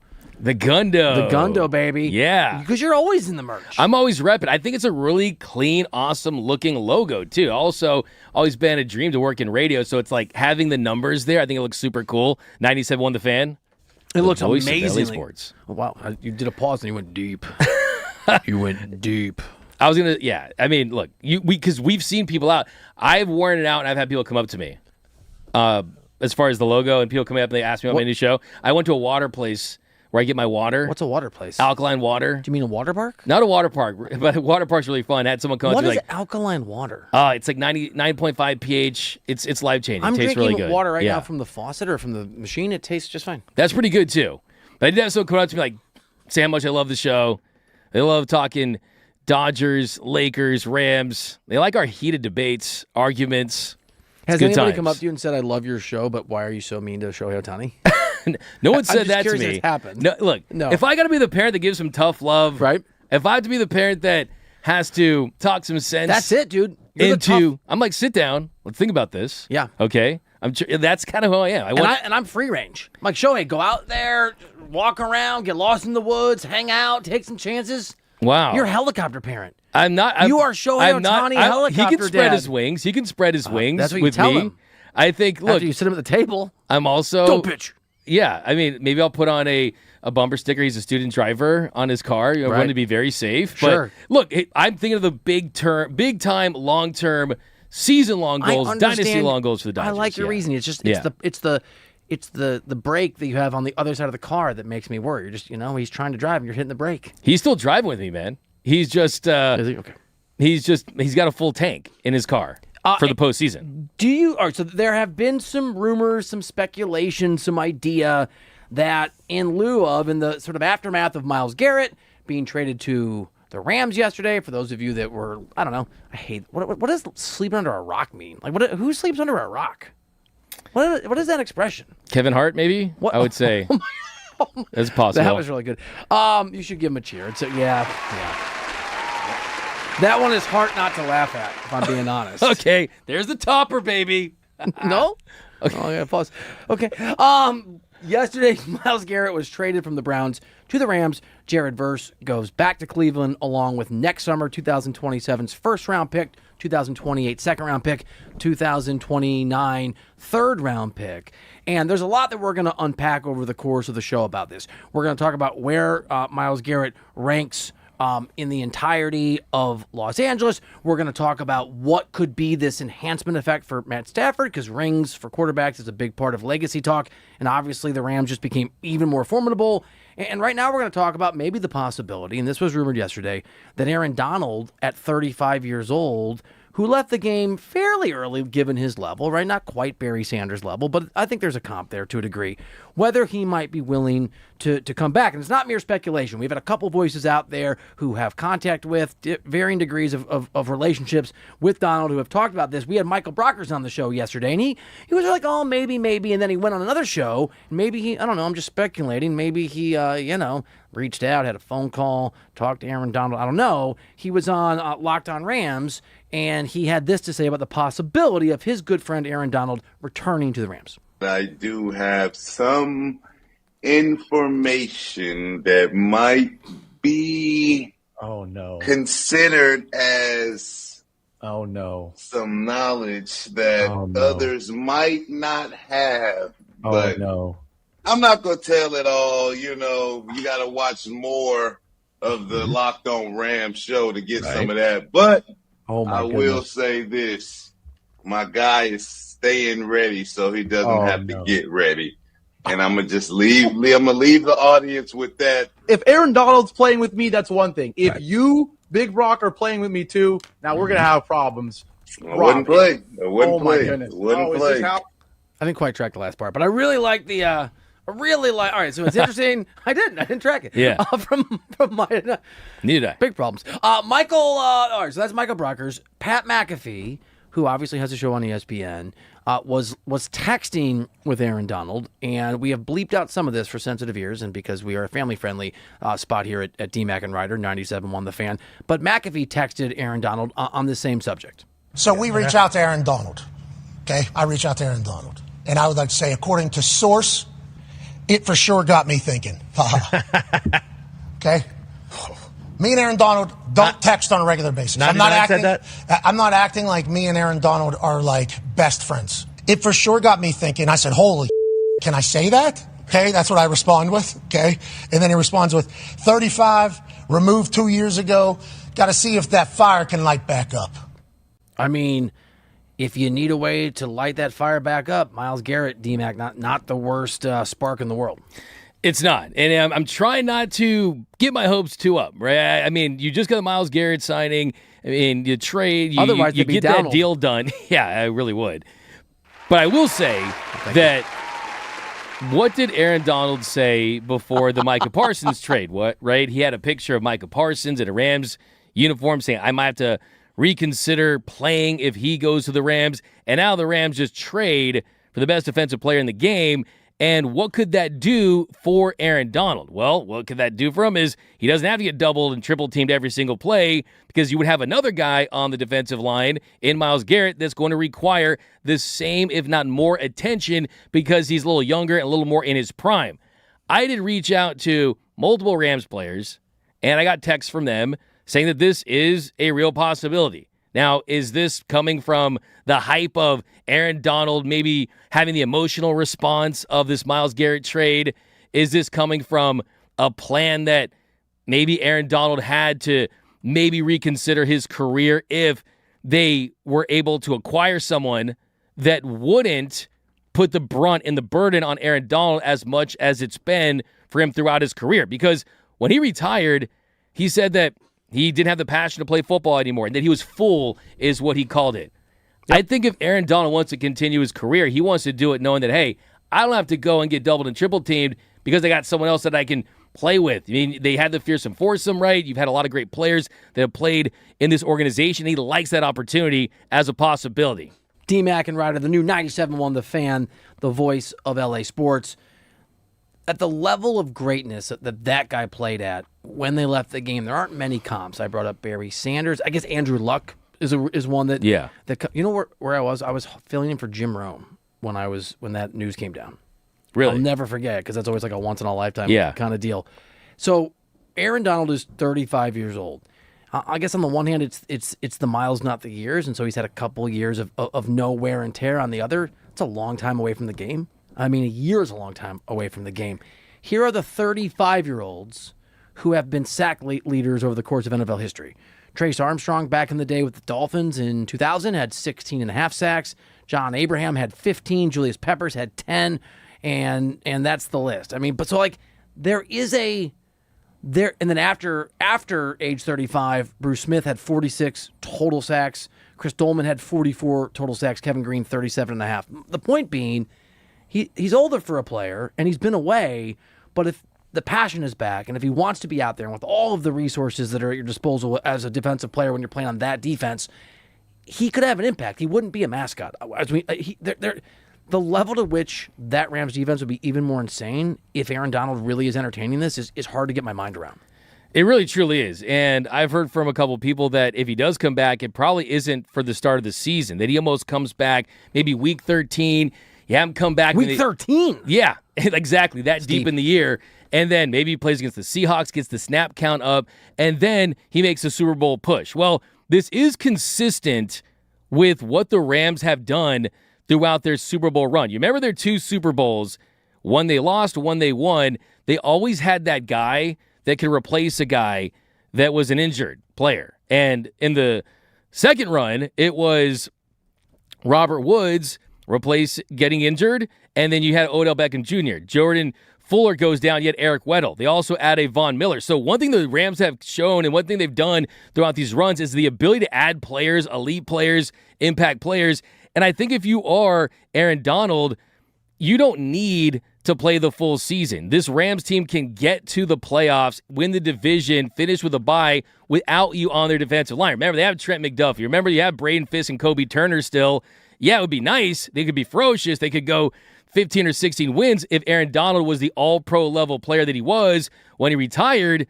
But even if you limit his snaps, that's a lot of work for him to do because he's AD. So I think if he did actually come back and if I could actually talk myself into this, it feels like it would be for a deeper run late in the year. So you're saying it could be an Aaron Judgment if he came back too soon? I think if you... An Aaron I think if Judgment. you think that he's going to... All right, fine. I mean, look, the idea of Aaron, I think that's just a pun. The idea of him coming not even a back point. like this, in this fashion, and just talking yourself Shame into on it you, happening Bursch. overnight, I mean, that'd be a fool's errand. To, Okay. okay. All right. So you drag me down. You kind of double booze, but let's have fun with Bursch this. is getting real. Well, let's do it on the other Yeah, side. So okay. D-Mac and Reiter, 97.1 The Fan, the new 97.1 The Fan, the voice of LA sports. We're going to keep this going. We're going to hear from Myles Garrett. He had his introductory press conference with the Rams. It's real, it's real, it's real. It's officially official. He has spoken, and we are going to get the Dodgers lineup to you because it just came out. Did it? Next here, stupendously on D-Mac and Reiter. Next Gen, the official HVAC and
Welcome back into the show, D-Mac and Reiter. 97.1 The Fan. Phone number, 855-97-LA Fan. D-Mac was just telling how much he likes the words that I say. Great words. Let's celebrate the words. Great words. Great words, man. Letters, meaning. Awesome. I feel like Bursch is getting a little arrogant over there. How many? He's dropped 3 Yeah. boos on us so far? Yeah. Lots of booze. A lot of booze.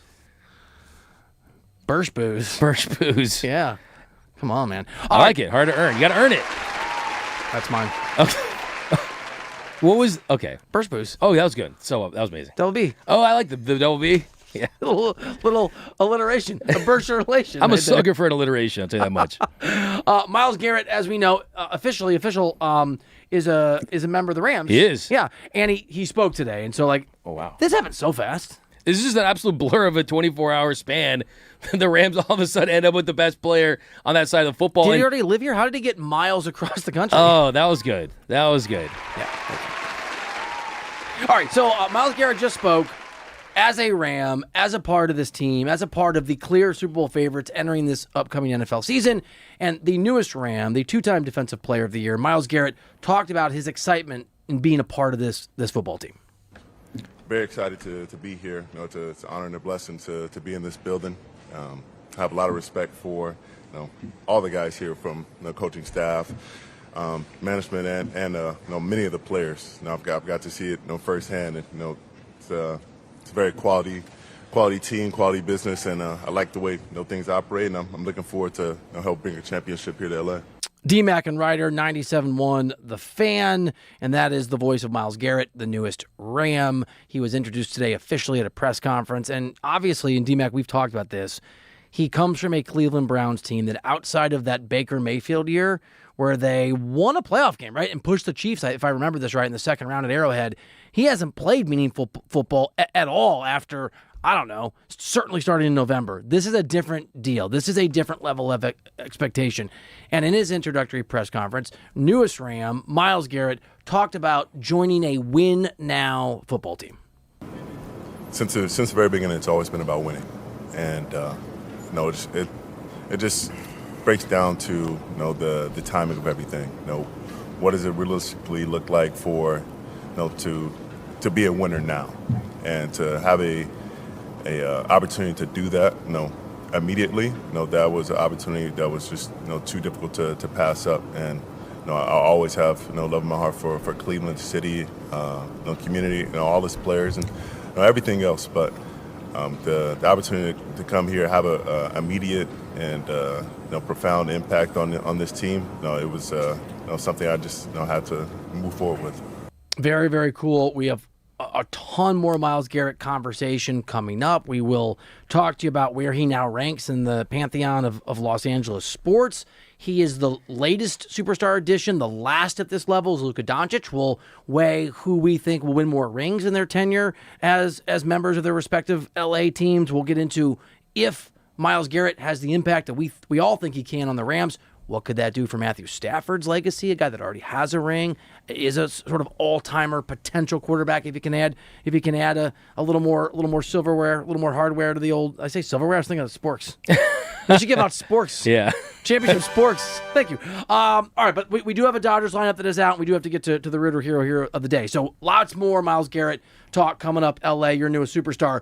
Lineup is out. Ohtani, Pages, Freeman, Betts, Tucker, Muncy. This is cool. Ryan Ward gets rewarded. He gets rewarded for that home run. Thank you. I've done that one before. Have you? Yeah.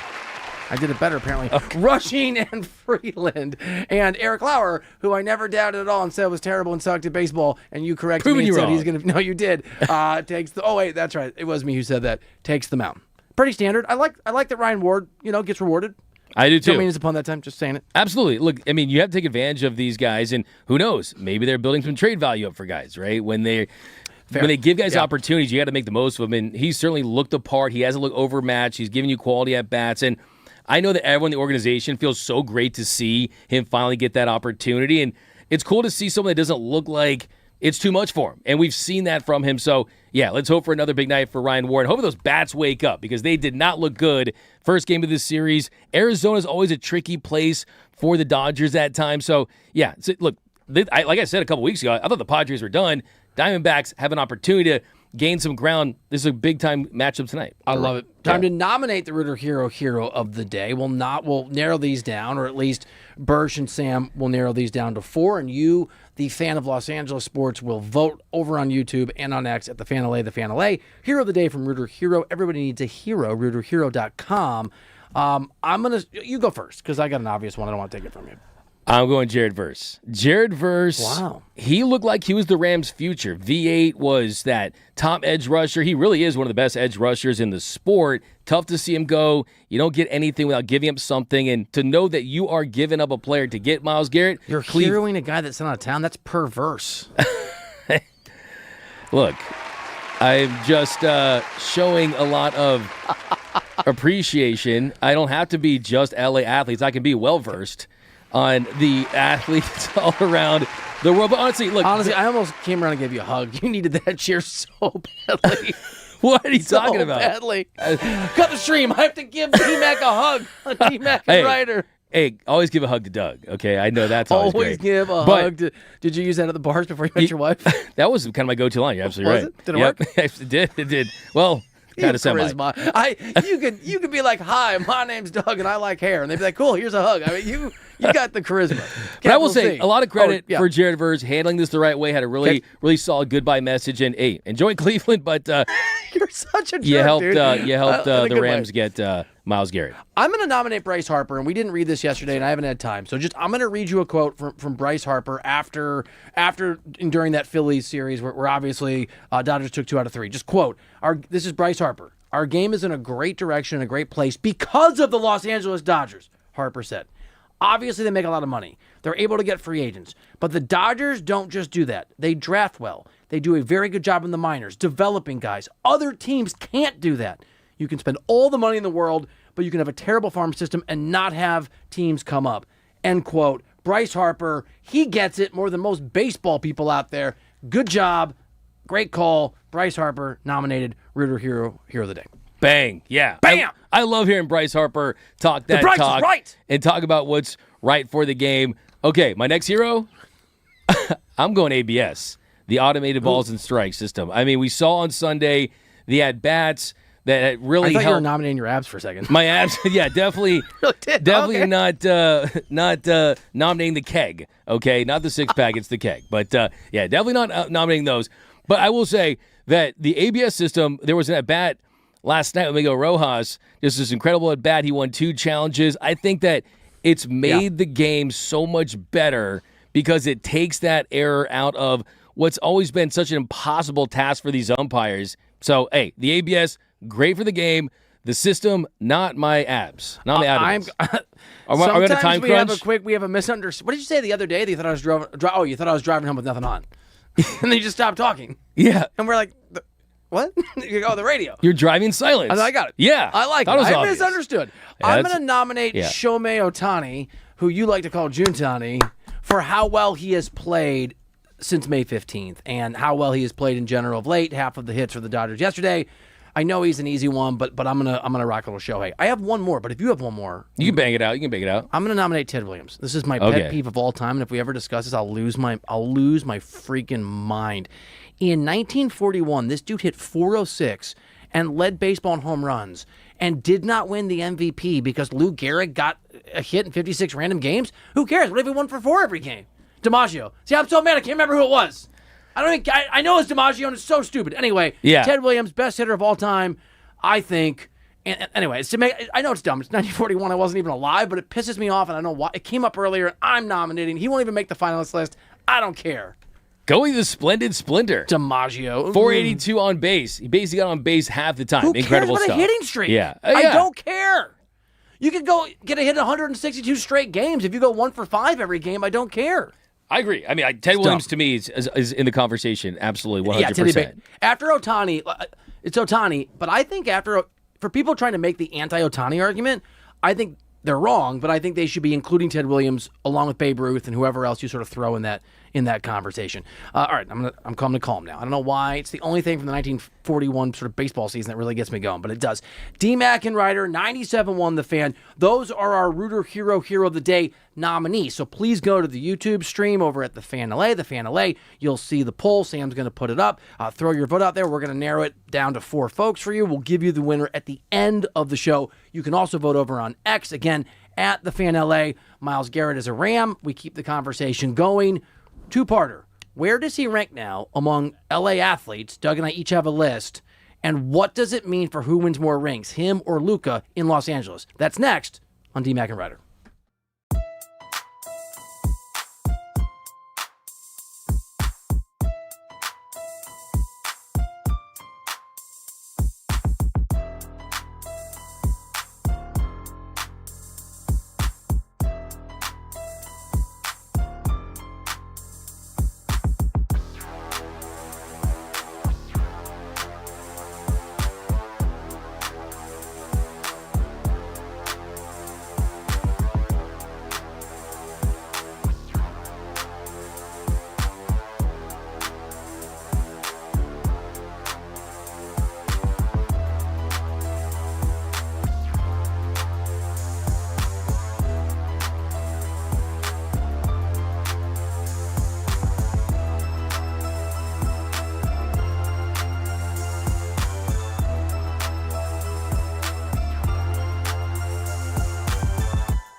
Real sports talk, real LA.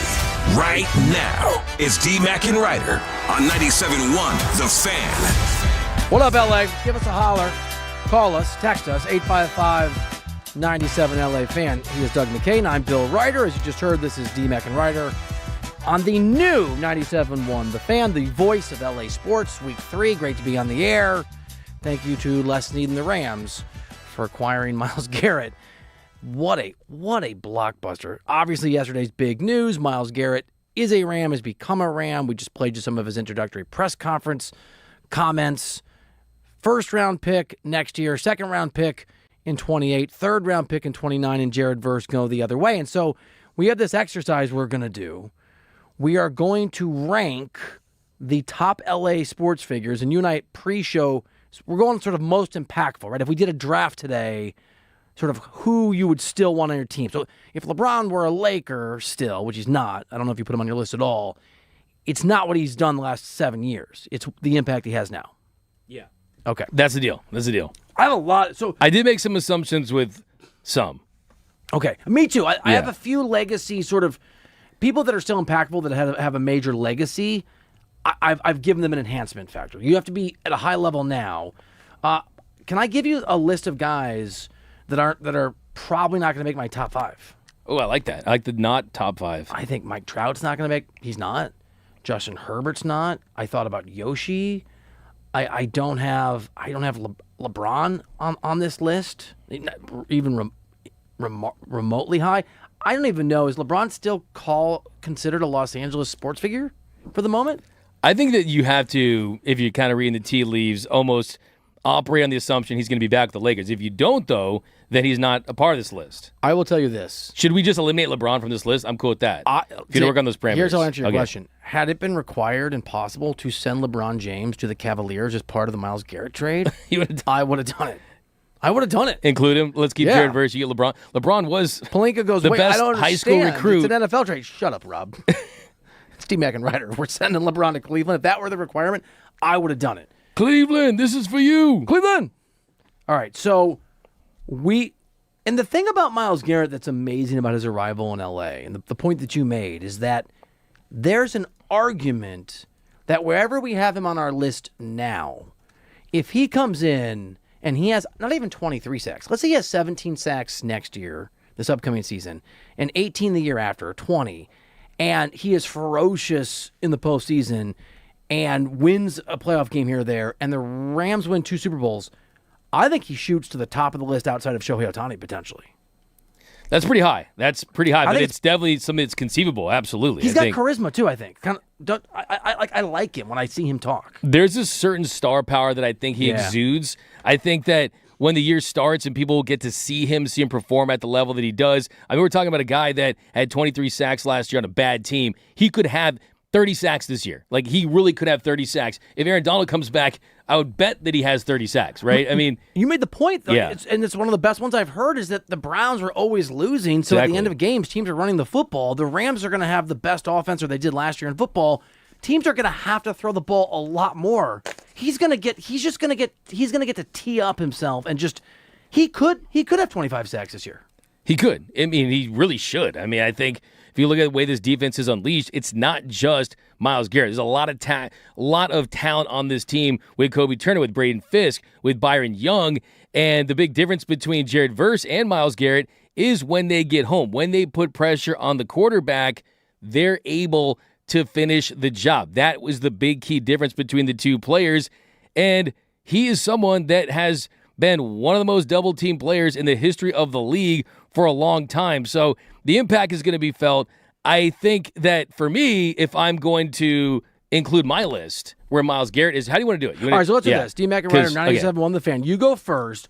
Why don't you give us the biggest names that aren't in the top 5, and when you're after that, Burst will count you down 5, 4, 3, 2, 1. Yeah, I would say the biggest names, a lot of Dodgers players that just missed the mark that would have been on it in years past. Guys like Mookie Betts, guys like Freddie Freeman, Blake Snell if he was healthy.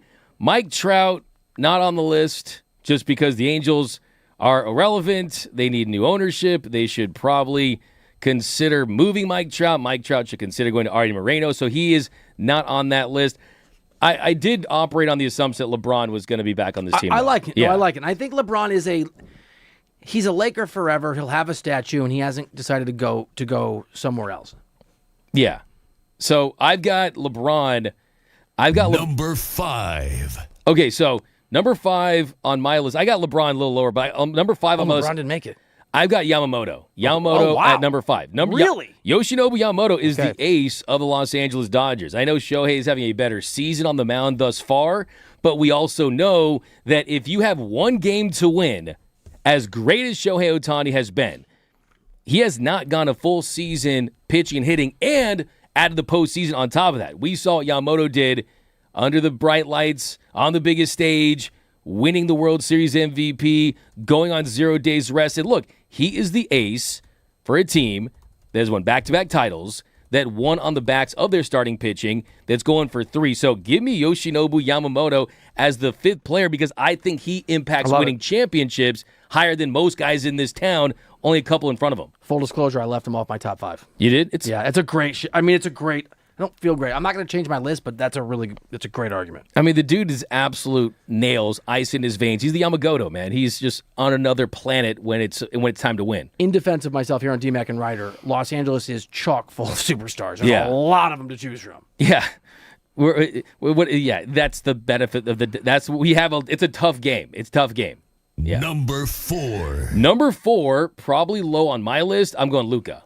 Luka, as great as he is, and I think he's a top 5 player in this league. When he's right, you can make the case that he's top 3, but I don't think that Luka, on this iteration with the Lakers, with Rob Pelinka making decisions, I don't think they're anywhere close to winning an NBA championship, and that's why I have players in front of him that I think will lead to that. Also did not make my list. Luka, not on your list. Left Luka off the list, yeah. Wow. Yep. That is the Don. He not became on the list. Luke, nah. Luke, no. Thank you. All right, let's go back to the next one. Number 3. Here's where we've got Myles Garrett. So Myles Garrett is a player that he is going to bring something to this defense. He's going to bring something that we haven't seen in LA since Aaron Donald, and I think that he's a piece that leads to an eventual Super Bowl. And I think that he's someone that's going to go down as one of the best players at his position, and he's going to build a legacy quickly. I think when you look at Myles Garrett, he said a couple years ago he wanted to play 5 more years. He could end his career with the Rams. He could go into the Hall of Fame as a Ram. So I think quickly we're going to see him join that list of the Deacon Joneses, the Merlin Olsons, the Aaron Donald. So he's on the Rams now. He's a massive star. I know it's not the sexiest position, right? The fanciest, like a defensive lineman, not the glamour position, but still, I think that he's the 3rd highest and most impactful athlete in this town that's going to lead to a championship.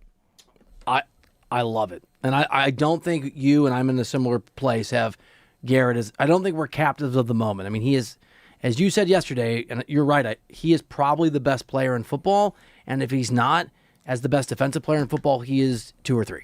He is. Conservatively. Yeah, for sure. Number 2. Number 2, the most important position in all of sports, playing for the Super Bowl favorites, coming off an MVP season. How could it be anyone other than Matthew Stafford? If there was someone that could give Shohei Ohtani a run, it is a guy that plays his position that is as important as any in the entire sports world. It's Matthew Stafford. He could go down as a top 5 quarterback. He could go down as someone that is improving his legacy more than anyone in the sport. I think that Matthew Stafford, from a legacy standpoint, can gain more from his eventual career legacy, his career arc this upcoming season than anyone in the NFL. Even if Josh Allen, Lamar Jackson, if they win Super Bowls, they still have a lot of time left. Matthew Stafford has a limited amount of time left. He's got a turnkey, ready roster to go and win. If he wins 2 Super Bowls, we're talking John Elway. We're talking that upper echelon. We're doing that in an hour. And I can't wait. We're going to do a legacy conversation. I love that. Number 1.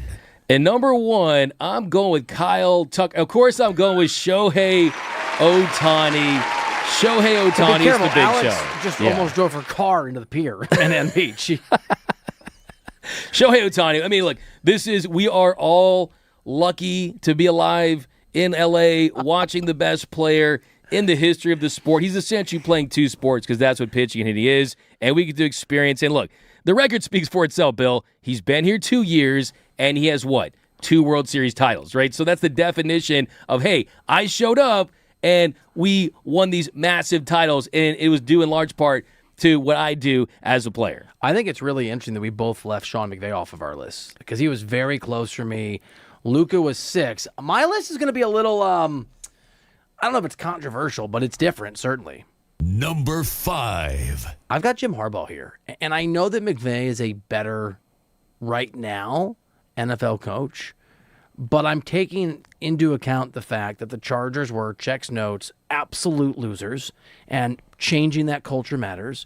What he did with the Niners sort of qualifies as just a reminder of his legacy and his excellence and his, I guess, pedigree is the word I'm looking for. He didn't win the Super Bowl, but was close. And He won a national championship at Michigan, and they were awful. So I actually think, and some of this is Q rating and star power for me. I just think there's a charisma to the guy that is real. But Chargers fans, I've got Harbaugh on here because I do think that he is going to get the Chargers to a near AFC championship game or better in his tenure, and that is the equivalent of winning 3 Super Bowls with most franchises. Number 4.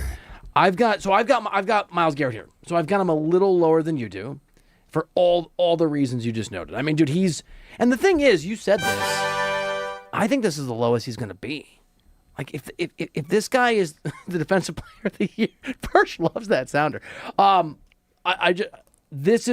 He has the potential. I don't think anyone can pass Shohei Ohtani, but I do think that Garrett can pass the other people on this list. I do too. Yeah. Number 3. I've got Matthew Stafford here. I won't belabor this. You gave all the reasons. Stafford already has a Super Bowl. He has the MVP. He's the reigning MVP. So it was a tough call between Stafford and Garrett, but I went with the QB. Number 2. I've got Andrew Friedman at 2. I've got Andrew Friedman as the second most figure in sports in Los Angeles. And we haven't had this, I don't think we've even had this conversation socially. I was convinced when Theo Epstein won I almost said Super Bowl, a World Series with the Cubs, that having broken the curse of the Cubs, having broken the Bartman curse, I was at that game, by the way, and having broken the Bambino curse, no one could ever surpass him. And now I think Friedman has the potential to be the greatest front office person in the history of the sport. He may already be there.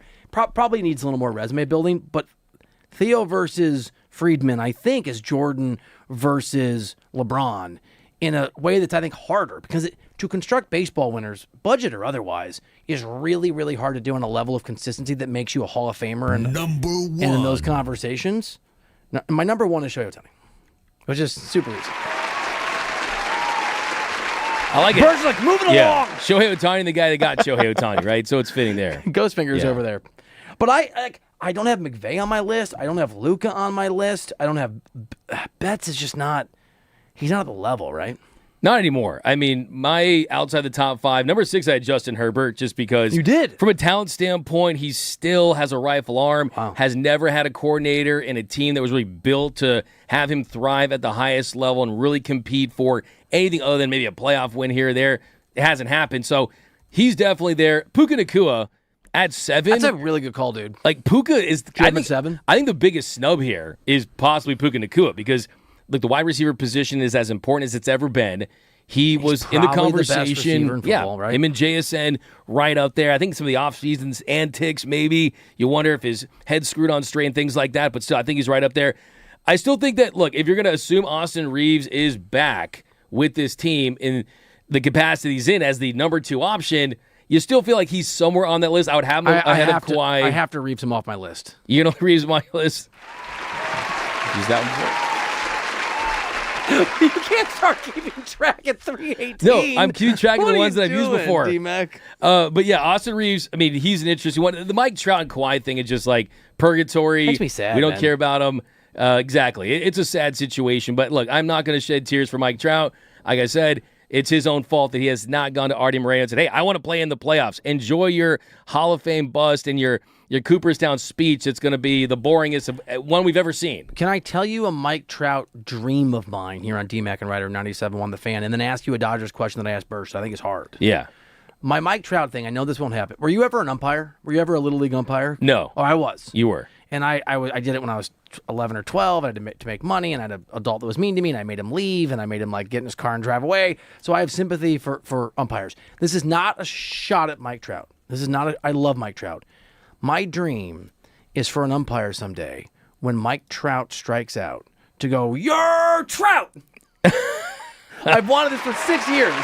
That'd be awesome. Do you think Mike Trout, who's very chill, very calm, would he get ejected from the game? If the guy, and I want an aggressive, if you're watching on the stream at the Fan, I want "You're Trout," like a real strong punch out. You're Trout. Wouldn't it be amazing? All-timer. All-time, like, pun. See, my dream for him was always, that'd be all-time style. If he did that, that'd be great. Do you think Sounds Trout like would lose his mind? Do you think he'd lose his temper? He's already striking out. He's probably not in a good mood. He just doesn't seem like a guy that would do that, but who knows? He might just do it like, want it to happen you know so how we always badly. talk about committing to the bit? Yeah. Maybe he commits to the bit. My dream for him is he's in Southern California. Come out of your shell a little bit. Maybe be an actor. Maybe he should star in the sequel to the Disney movie Angels in the Trout Field. No, don't even. Angels in the Really? That's hilarious. No, it's not. Oh my god. Dude, I can hear the people in their cars right now. I get a laugh from you Comedy on gold. It's Trout. I mean, you puckered up. I loved it. You looked like Kyle Tucker doing a press conference. You're saying I was Mike Pout? You were Mike Pout. Give it to him. I already gave it to you. You were Mike Pout. What is wrong? You're out. You're Trout.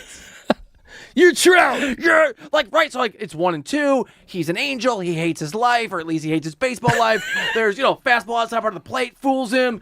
Right, he's getting rung up. He's walking back. He knows he's already, and the guy goes, "You're Trout." And he just It'd be loses amazing. His mind. It'd be awesome. Amazing. All right, here's my Dodgers question for you. So, Shohei Ohtani is the best player on the Dodgers, and Yoshi, you had him the highest on the list. He is the ace of the Dodgers, which leads me to a question I actually asked Bursch earlier.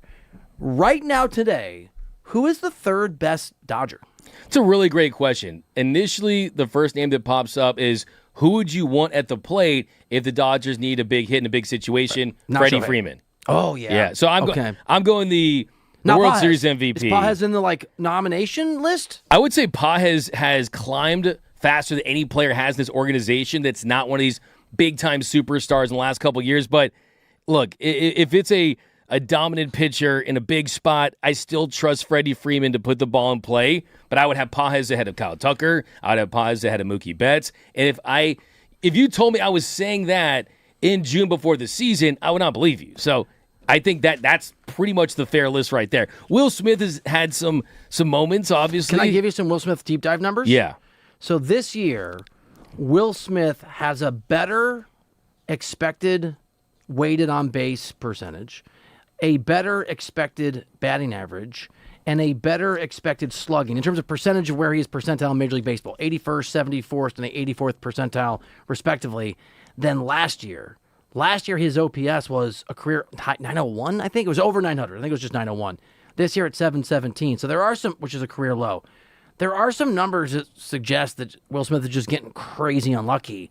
And then in August or September, if I ask you that question again, you're still probably going Freddie Freeman, and hopefully either Betts or Tucker are at least in the conversation. But Will Smith is a nominee along with Pages. He could be. Nothing would change my answer from Freddie Freeman because he's the hitter of his generation, at least in the conversation for it. But I do agree with you that Will Smith is the perfect possibility when he's right to have the 2-hole.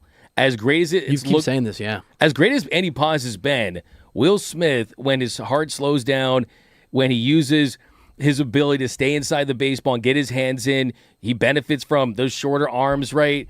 He's really, really talented. And even the great version of Andy Pages we've seen this year, Will Smith was better last year on a per-hit basis. So I still think this team with Will Smith as their number 2 hitter could be their best lineup, but you need a guy either Will Smith or Andy Pages. I think Teoscar Hernandez is a little too streaky. But the interesting thing about Will Smith is this to me is he's caught a lot of games last couple of years. Out today, by the way, Dalton Rushing is in the lineup. It makes you wonder. Maybe he sees Dalton Rushing has had a slump, an extended slump, but every time Dalton Rushing has a big game, every time Dalton goes out there and swings the bat well, does that impact Will Smith? I don't think so because you read off those peripherals and they're the ones that make the most sense. That you are ultimately going to see a more balanced and a better version of Will Smith. The numbers have been down, but those are going to catch up. But you want to see the results. It is amazing that the degree to which both Mookie and Kyle, I'm sad, Tucker, have struggled overshadows the fact that Will Smith has not, at least in terms of production, lived up to expectations. But it would be cool if he got in that second hole. And it's interesting that you say that he can really slow himself down and he's not overwhelmed by the moment. It's almost as if Smith, when he's hitting well, can will things the way that he wants to. You brought a butter knife to a bazooka fight, my friend. I mean, he can. I mean, when there's a will, there's a way. You just look so. The willpower of Will Smith. Oh my God, that's terrible. Don't boo him. Just let him. Just. Did you see the home run? Give him the silence. Did you see the home run he hit last year in the World Series? Yeah, no. Will Smith, he is legend. I'm legend. Will Smith. Come on, that's 3. Okay. I feel like I just got attacked by a word zombie. Okay, so but that's a bad movie though. Yeah, I mean that's debatable. It's art. You think it's subjective. It's hard. Okay. That Mona Lisa's terrible. I don't know. I think Well, there's some university acclaimed one. Look, the thing about Will Smith, though, the truth is, I mean, he is underperforming. He's another guy that you brought up a really good point that you don't really talk about his underperformance as much because of Mookie Betts and because of Kyle Tucker. But the truth is that, yeah, there has been a significant drop-off in Will Smith. Last year, hit 296. That's down to 250. He was 53% above league average offensively. This year, he's 5% above average offensively, 6 home runs, and 189 plate appearances. So they need to get him going. And it makes you wonder, is he kind of looking behind his shoulder? Hey, is Dalton Rushing a guy that if Dalton Rushing rakes and my production goes down, does he start to feel the heat? I don't think that's the case, but I will say these guys are extremely competitive. And I think the big picture move for Will Smith and something that I've talked about the last couple of seasons with him is when the offense does dip and the fact that you have Rushing there, does a move to third base make sense at some point? D-Mac and Reiter, 97.1 The Fan. We're going to keep the Dodgers talk going. We are officially on Tarek Scuba Watch. D-Mac's been all over this, and he has constructed a trade that he believes could land the Dodgers perhaps one of certainly the best pitchers in baseball. We'll unveil that and get into whether or not the Dodgers should trade for Scuba, at least at what the price would be next year on D-Mac and Reiter, 97.1 The Fan.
Welcome back into the show, D-Mac and Reiter.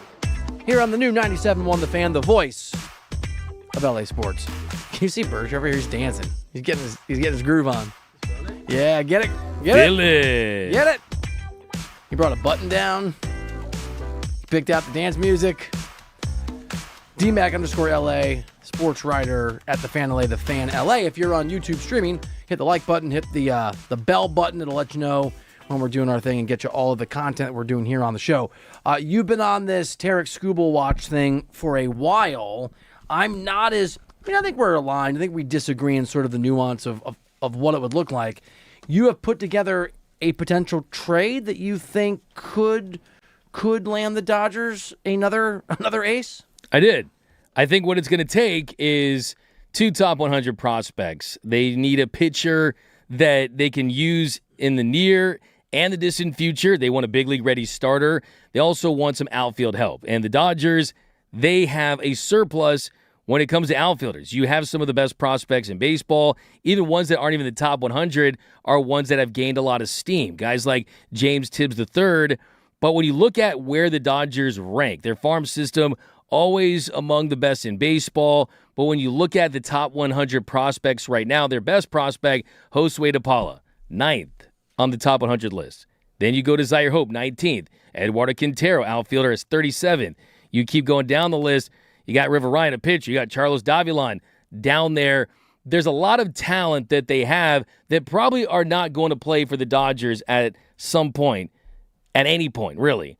The trade I'll start with, though, this is the big trade. This is the version of the Dodgers Tarek Skubal trade that is the Myles Garrett to the Rams trade, in that, what did the Rams want? They want to give up Byron Young instead of Jared Verse, but the Browns said, look, it's Verse or nobody, right? It's Verse or bust because of how good Jared Verse is. Well, that's River Ryan. That's River Ryan. Yep. River Ryan is the Jared Verse in this trade. So if the Dodgers wanted Tarek Skubal, we'll get through the reasons and why I think it's absolutely insane and borderline asinine to think they don't need another starting pitcher to win another World Series. River Ryan and Zaire Hope as the centerpiece of a trade. That's the Dodgers' top pitching prospect. Him and Jackson Ferris kind of in the mix for that, but really it's for sure 100% with the Bullet River Ryan at this point. And Zaire Hope, someone who, a lot of upside when you talk to scouts, when you talk to people around the team, there's a lot of boom and bust in his swing. So that's a trade. Are you throwing a starting pitcher major league level right now? That's the trade. Look, those two guys. Anytime you get one of those types of deals, you're going to... No Glass now.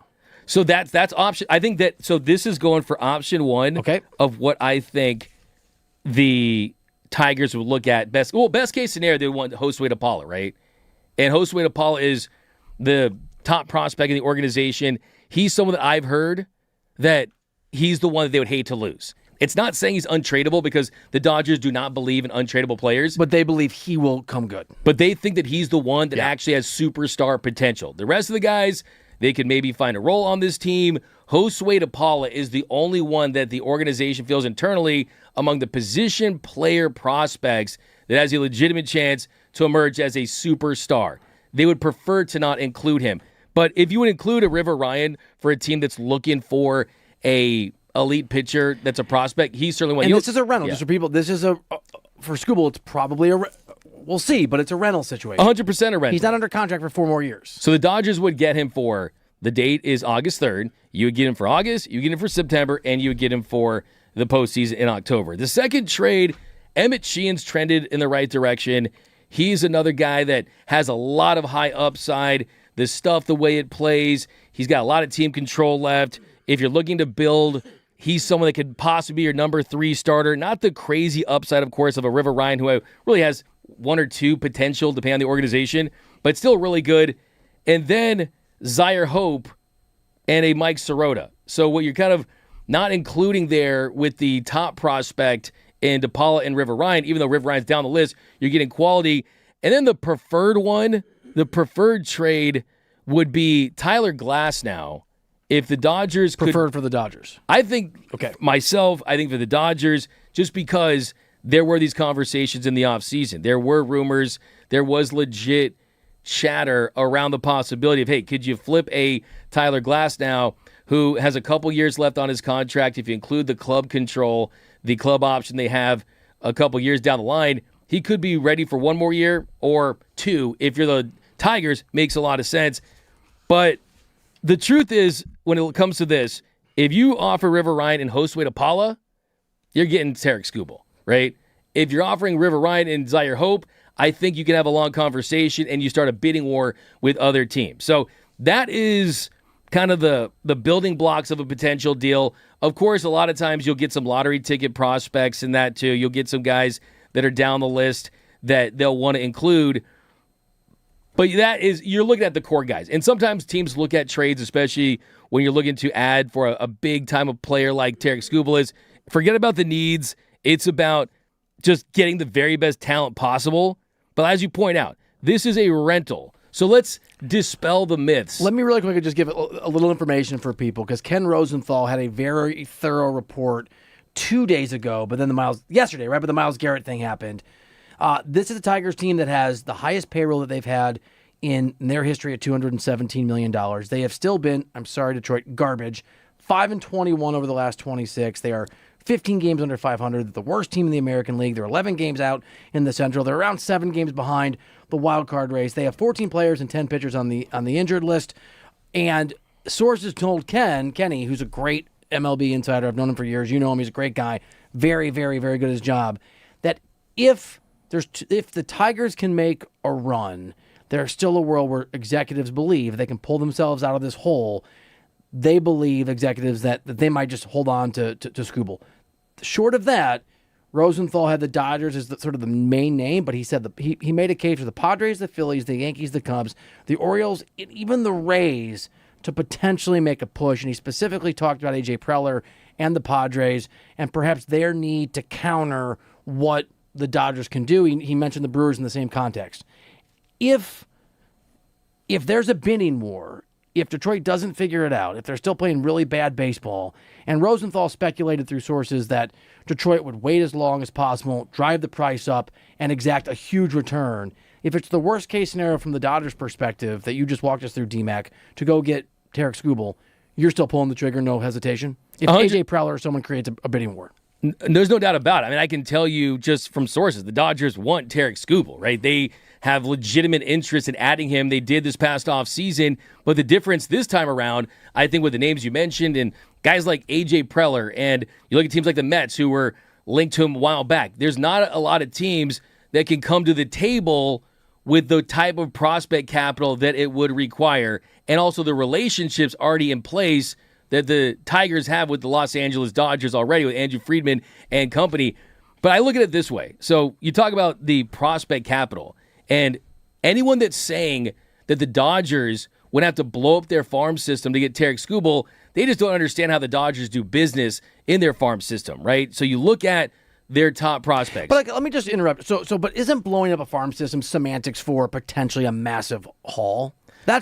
No one is saying that the farm system goes away, but there's a world where it's a massive, massive haul that is required to get this guy. Blowing up your farm system is what you would do for Paul Skeens or Bobby Witt Jr. or Juan Soto a couple years ago with A.J. Preller. Blowing up your farm system is basically, by definition, when you trade a lot of your top prospects for a win-now player without any guarantees that they're going to have that level of success. The Dodgers would not have to include the majority of their top prospects to get a guy like... Because it's so good that, right, they have the best or second best farm system in baseball, so they have the depth to trade people away, is what you're saying. Well, and the thing is this. I mean, the Dodgers have developed this farm system in large part through players that they've got in particular deals. Like River Ryan, they acquired him for Matt Beatty, a player that did nothing, right? And then he emerged. You look at a guy like James Tibbs, a guy like Mike Sirota. Those are both guys that were acquired in trade. So this whole idea that the Dodgers are going to have to get back in the draft by playing poorly to develop talent, that's just not the case. But here's the thing, too. If there is competition there, can the Dodgers match everything? They certainly can. And does it get to a point... That's more my question for you. Is can I read you this thing from Rosenthal? Because I think it's really interesting, and it gets to your point about the Dodgers have the most money. That doesn't... My neighbor has more money than I do. Everyone has more money than me. If we were in a bidding war, he could outbid me. It doesn't mean that he might value whatever it is more than I do. Okay, here, I want to read this to you and get your perspective on how high you would go if this plays out. Rosenthal writes that Scott Harris, the Tigers' notoriously exacting president of baseball operations, would be as entertaining as the Scooble sweepstakes themselves. And, lest anyone forget, president of baseball operations, Andrew Friedman for the Dodgers, hates overpaying at the deadline. So part of the point that Rosenthal made, if I may a little bit editorialize on this, is that Scott Harris is crazy difficult and Friedman is very particular about value. In that scenario, what do you think? Friedman pauses if the price gets too high or says, to hell with it, I have a deep enough farm system. I'll just keep, like in a bidding war, I'll just keep raising my hand until we get it. So I think that the big kicker there is that people are basing this on the old version of Andrew Friedman. Andrew Friedman's changed a lot from when he took over his organization to where he is now. You think Rosenthal's wrong? I think that Rosenthal's wrong in that we've seen, it depends on how much you want to read into what he's saying right there. I think when you look at a couple years ago, would it feel like you were there? They traded 2 top prospects, you get Trey Turner and Max Scherzer. I think the difference here is that there's a lot of uncertainty with the new CBA. The Dodgers have an opportunity to do something. Here's the thing.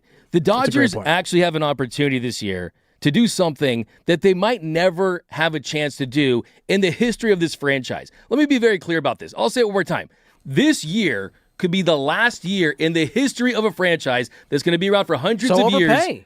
To spend the money. Absolutely. Like the last time your kids are at the house, go on that European vacation you can't afford. They're leaving for college. I mean, if Haley's Comet's going to go by, you're not going to be like, okay, let's just wait to see it again, right? This is the...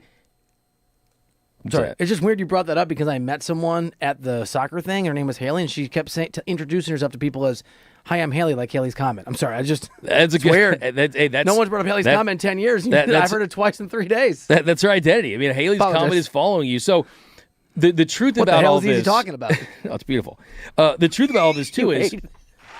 Yeah, sorry. So all these people are saying out there, okay, you don't overpay, right? You don't want to pay the hotel minibar prices like I always say.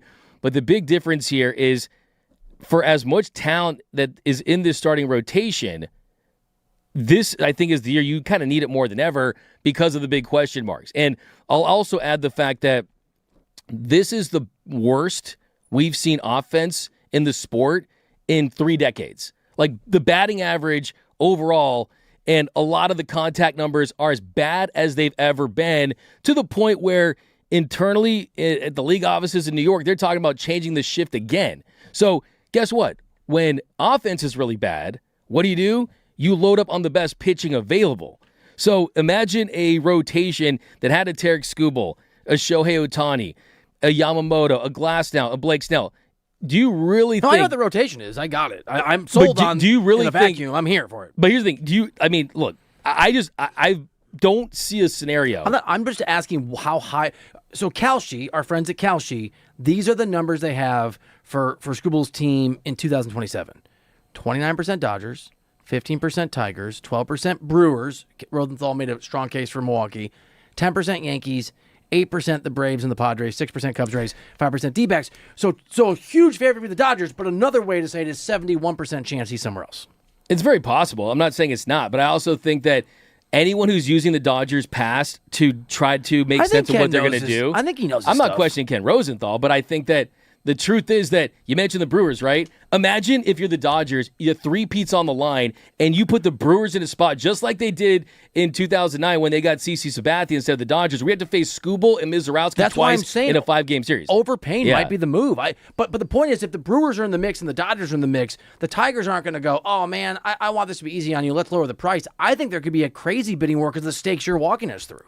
I think that the definition of overpay, I don't think you can overpay. I really don't. I think that most of these prospects, most of them aren't going to work out. I would include River Ryan. I would include Zaire Hope. Even if it came down to, I would probably include Josue DePaula because, like I said, I love it. They're not going to get another chance to win 3 straight titles in the history of their franchise. It's a hell of a unlikely. Take. It's a hell of a take. 13 in the history of the sports. It's a hell of a take. I mean, and the guy, obviously, as you noted, is a proven and absolute commodity, and the Dodgers have history on the line. D-Mac and Reiter, 97.1 The Fan, the phone number, if you want to weigh in, if you think that that Skubal is worth all the money, all the picks, if necessary, 855-97-LA-FAN, 855-97-LA-FAN. We'll get your responses, and we'll do a little hardwood headlines as we prepare for what could be, speaking of history, D-Mac, a historic run for a young would-be GOAT with the Spurs. That's next here, D-Mac and Reiter.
You're not out of touch. You're on D-Mac and Reiter. I think that's the song. 97.1, The Fan, the voice of LA Sports. Doug McCain, Bill Reiter, at The Fan LA on the old stream on YouTube. Hit that like button, hit that bell button. Thanks for hanging. If you want to call, 855-97-LA-FAN. Aaron Donald's wife has tweeted. Myles Garrett, as we know, has talked. Sean McVay looks rejuvenated, as my partner pointed out, has something to say about Aaron Donald. So we will circle back in a big way to Myles Garrett, what it means for Aaron Donald, what it might mean for Matthew Stafford's legacy. Big ol' Rams conversation coming up in about 10 minutes. But before we do that, it is time for Hardwood Headlines. You can dance, Bersh. Vibes. You say vibes. You said it very vibey. This is Hardwood Headlines, where we take a look at the latest stories going on in and around the NBA and beyond, just the sport of basketball in general. First off, if you guys haven't heard, there's some news with Aspiration, of course, the company that is famously under investigation, putting the Clippers under investigation because of Kawhi Leonard's involvement. Joseph Sandberg, the co-founder of Aspiration, has been sentenced to 14 years in federal prison.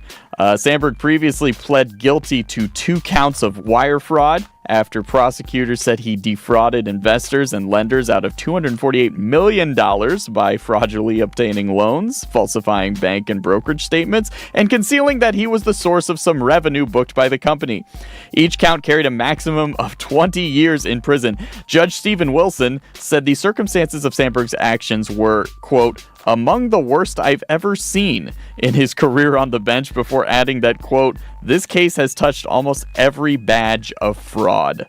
So this is obviously a Clipper story because of the excellent work that Pablo Torre has done on his podcast, Pablo Torre Finds Out, which also happened to win a Pulitzer Prize. I don't know. I'm not an expert. This is deep in the weeds, D-Mac. I've listened to Pablo's podcast.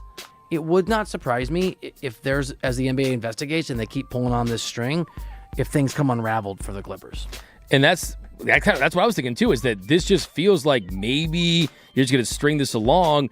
But I'm also fearing that this is a sign that Sandberg is going to be scapegoated by the NBA, right? And someone's got to fall on the sword. I mean, I think at some point, Kawhi's still getting millions, Kawhi's still playing. The Clippers, I feel like, committed the original sin here, and I want to see them pay. I mean, do you think that this is true? And if Kawhi really got paid money to do something he wasn't supposed to, did Steve Ballmer against his fellow owners commit treason? Ooh, that's a good one. That's a good one. I'm going to leave that one alone. Kawhi Leonard. Yeah, it is a wild story, though. I'm extremely fascinated about this because I think for me, what's his name? Anytime you have some level of fraud in a superstar, like they cannot let him get away with this. The NBA it's has to come down extremely harsh from a penalty standpoint, from a Steve Ballmer standpoint. I think one thing they should do is you can't let Steve Ballmer be at a courtside game for 2 years. I like love that would kill him because we know that he's got all the money. You can't. Don't even let him watch the game. Like blindfold him during the games. It's a giant test of Adam Silver's leadership and stewardship of the NBA. This guy was the toast of the town 10 years ago when he came down on a Clippers owner for all the right reasons and kicked that guy out of the league.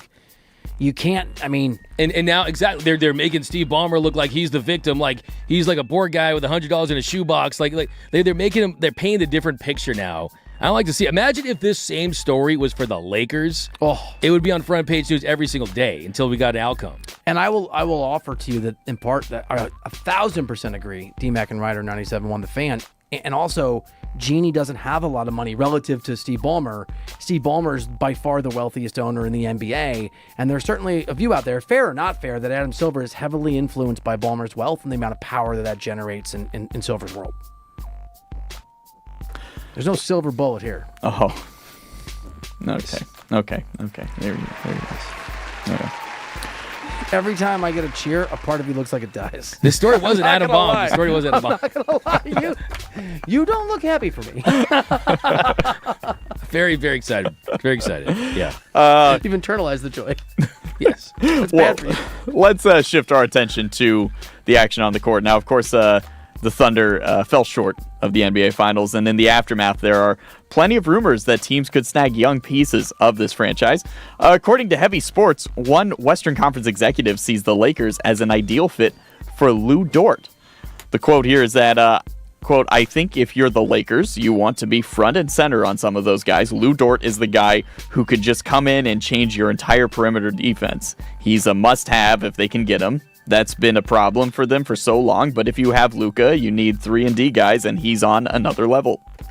Look, Lou Dort would be incredible for the Lakers. That is exactly the kind of player they need. Also, interestingly, I think I sent this to you. There were some odds that came out if Jalen Williams goes somewhere else. The Lakers weren't the favorite, but they were the third or fourth most likely team at 6-1. This is if Sam Presti chooses not to give Jalen Williams a max extension, right? Because that's coming up. Those are both names, D-Mac, that I'm not very high on the Lakers' chances. I know you aren't either. You land a Lou Dort or somehow a Jalen Williams, and you pair that one of those guys with Luka, I start to maybe be able to squint and believe a little bit. I agree. I mean, him on the Lakers would make you feel better about Austin Reeves, right? It would make you feel better about Luka Doncic because that means you're finally bringing in players that you feel like can complement them and not have them carry the brunt of being a defender. I mean, he's definitely one of the best defenders in the league, right? He's definitely someone that can protect, can defend. I mean, he's like Dort Knox, right? I mean, the way that he can defend and protect and the way that he... I was giving it either way. But you know what, though? I am happy for you. Can you tell? Like, I smile. There's no one happier. There's no one loves you more in this world than me, Mr. Bill Reiter. I'll say that right now. But it does excite me, though, to hear them linked to players that you could actually talk yourself into being a higher upside, more competent basketball team. Like that, Amen, dude. If you can't get Lou Dort, get someone Lou Dort adjacent. Someone that does Lou Dort things, right? Get somebody like that through the Dort. That's a good one. That's a good one. I like it. So proud of myself. Yeah. All right. Well, last one here. We got a great Magic Johnson tweet for you. Oh, God. Yes. So, Magic, after when the... he tweets, he's Tragic Johnson, by the way. Yeah. Magic thinks Wemby will struggle to have the same success against the Knicks that he had against the Thunder. His tweet the other night was, Victor Wembanyama dominated the paint on defense during the series against OKC while playing in a zone, but that won't work against the Knicks given the three-point shooting ability of Karl Anthony Towns and OG Anunoby. I don't want to say anything. Don't love his tweets? No, man. I don't love his analysis. What are you talking about, dude? What do you think? So how do you think that process goes? Where Magic Johnson, it's very Chat GPT. It's weird. It always comes off as like they like Magic Johnson, but it feels like someone is doing it for him a little bit. If he told us in 10 years that he had a program where he let 11-year-olds use his Twitter in order to teach them power of social media, and it was an 11-year-old the entire time tweeting about his views on basketball, I would go, that tracks. And they're just so obvious. It's like, great game by X player. Repeats, he's great for the sport. I'm so excited. Magic Johnson. Breaking news. The Lakers won last night. Yeah, we know, man. Exactly. We watched it. Water's wet. Magic Johnson. I also have X. Yeah. We got to. Has anyone? We really should ask about. Someone's got to ask him one of these days. I'll ask him if we ever get him on. Yeah. Why are you so bad at social media? Hello? I mean, it's just very on the nose. Are you there? D-Mac and Reiter, 97.1 The Fan. Phone number 855-97-LA-FAN. Myles Garrett is a Ram. We're hoping Aaron Donald will be a Ram again.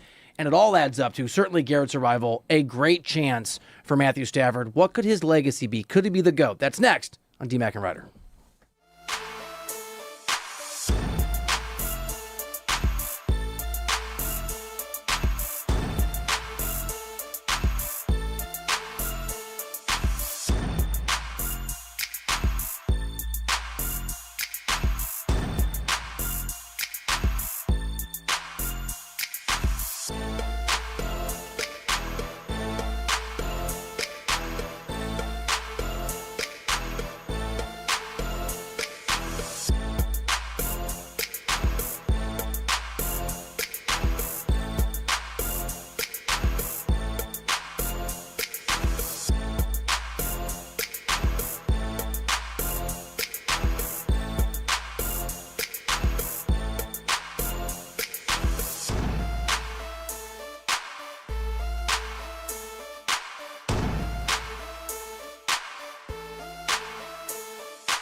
Reiter. Real sports talk. Real LA. Right now. It's D-Mac and Reiter on 97.1 The Fan. All right, what up? Welcome into the show. Doug McCain, Bill Reiter, D-Mac and Reiter. Phone number 855-97 LA Fan. The only sports talk radio station in Southern California, in LA, on the FM dial, 97.1. We're here every afternoon. We got you when you're going home, when you're battling traffic. Brock and Alex, midday in LA, crushing it. Great show, 10 a.m. to 2 p.m. And Derek and Decker every morning from 6 a.m. to 10 a.m. That is also an outstanding show. You should always be listening, but especially, particularly, Rams fans, sports fans, tomorrow at 7 a.m. because Rams super GM legend Les Snead, the man that landed Myles Garrett, joins Derek and Decker, again, 7 o'clock tomorrow. We'll play some of that sound on the show, but listen live, 7 a.m., 97.1 The Fan. That's a good get. It's a great get. Perfect timing, too. Man, we need to have that sound. Yeah. That was bad. Don't do it. It was, I don't deserve it. I just want to say it. You think? We need less of that. You think ever there was a time when Les Snead was a kid, people, and someone goes Snead and someone goes, God bless you? It's like kids? Were you there with me? I was working on a Snead one. With Snead, I was going to actually go, shoot. Would that be a good question? I think it would. I think absolutely. I think he would. He's a fun guy. He's a nice guy. I don't know him at all. Yeah, he's very forthright, He's cool. not afraid to be asked a hard question. So I definitely think that he would be open to it for sure. No He's doubt cool it. like that? Okay. Yeah, and he's in a great mood, too. He just landed Myles Garrett, right? Yeah. So he's flying high. Turns out less is more. Less is more. Yeah, he is. Yeah, you can give me that one. I've done that one 3 times in the last week. But You're right. You're not even writing stuff down. All right, D-Mac and Reiter, 97.1 The Fan. So the introductory press conference for Myles Garrett happened today. Those of you that don't know, Garrett traded to the Rams from the Browns yesterday. Jared Verse goes eastward along with 2027 first-round pick, 2028 second-round pick, 2029 third-round pick. Deal is done. It's locked. It's official. Everybody spoke. There was a ton of joy, including Sean McVay addressing the media. And there's been these Aaron Donald rumors. We've talked about it a lot. You just noted that his wife on social media, Donald, said, "You all are crazy." Is that the gist of it? yeah, something like that. I mean, she said, yeah, y'all are crazy. You all are hilarious. Yeah, well, yeah, y'all are hilarious. I mean, probably someone that she's probably, wow, they're really running with this thing. So They really are. I mean, for her to come out like that, I think it's pretty interesting because either she's feeding into the idea that this might be nothing or maybe that she's hearing it from all sides too. It's certainly out there enough that the Rams head coach, Sean McVay, while standing next to Myles Garrett introducing him, was asked and addressed the possibility with Garrett now on the team, whether Aaron Donald might say to hell with it, I'm back. You talk to Aaron and you see what he's saying about that. But here's what I would tell you guys overall too is, Aaron's a guy that I stay really close in touch with, and I know the respect that he has for Myles. Talk to him about the opportunity to be able to bring him on board. If Aaron decides he wants to dust him off at the age of 35, I bet you he could still do it at a pretty high clip. By the way, I take him at his word on that, right? I mean, we don't know if Aaron Donald wants to play. He can still play football. And he was cheesing, right? He was smiling in a great mood. And of course, anytime you get Myles Garrett, you're going to feel great. But yeah, the fact that he said that there's still communication there, that lets you know that there's probably been some communication the last 24 hours. And if this is a recruiting pitch by McVay, who knows?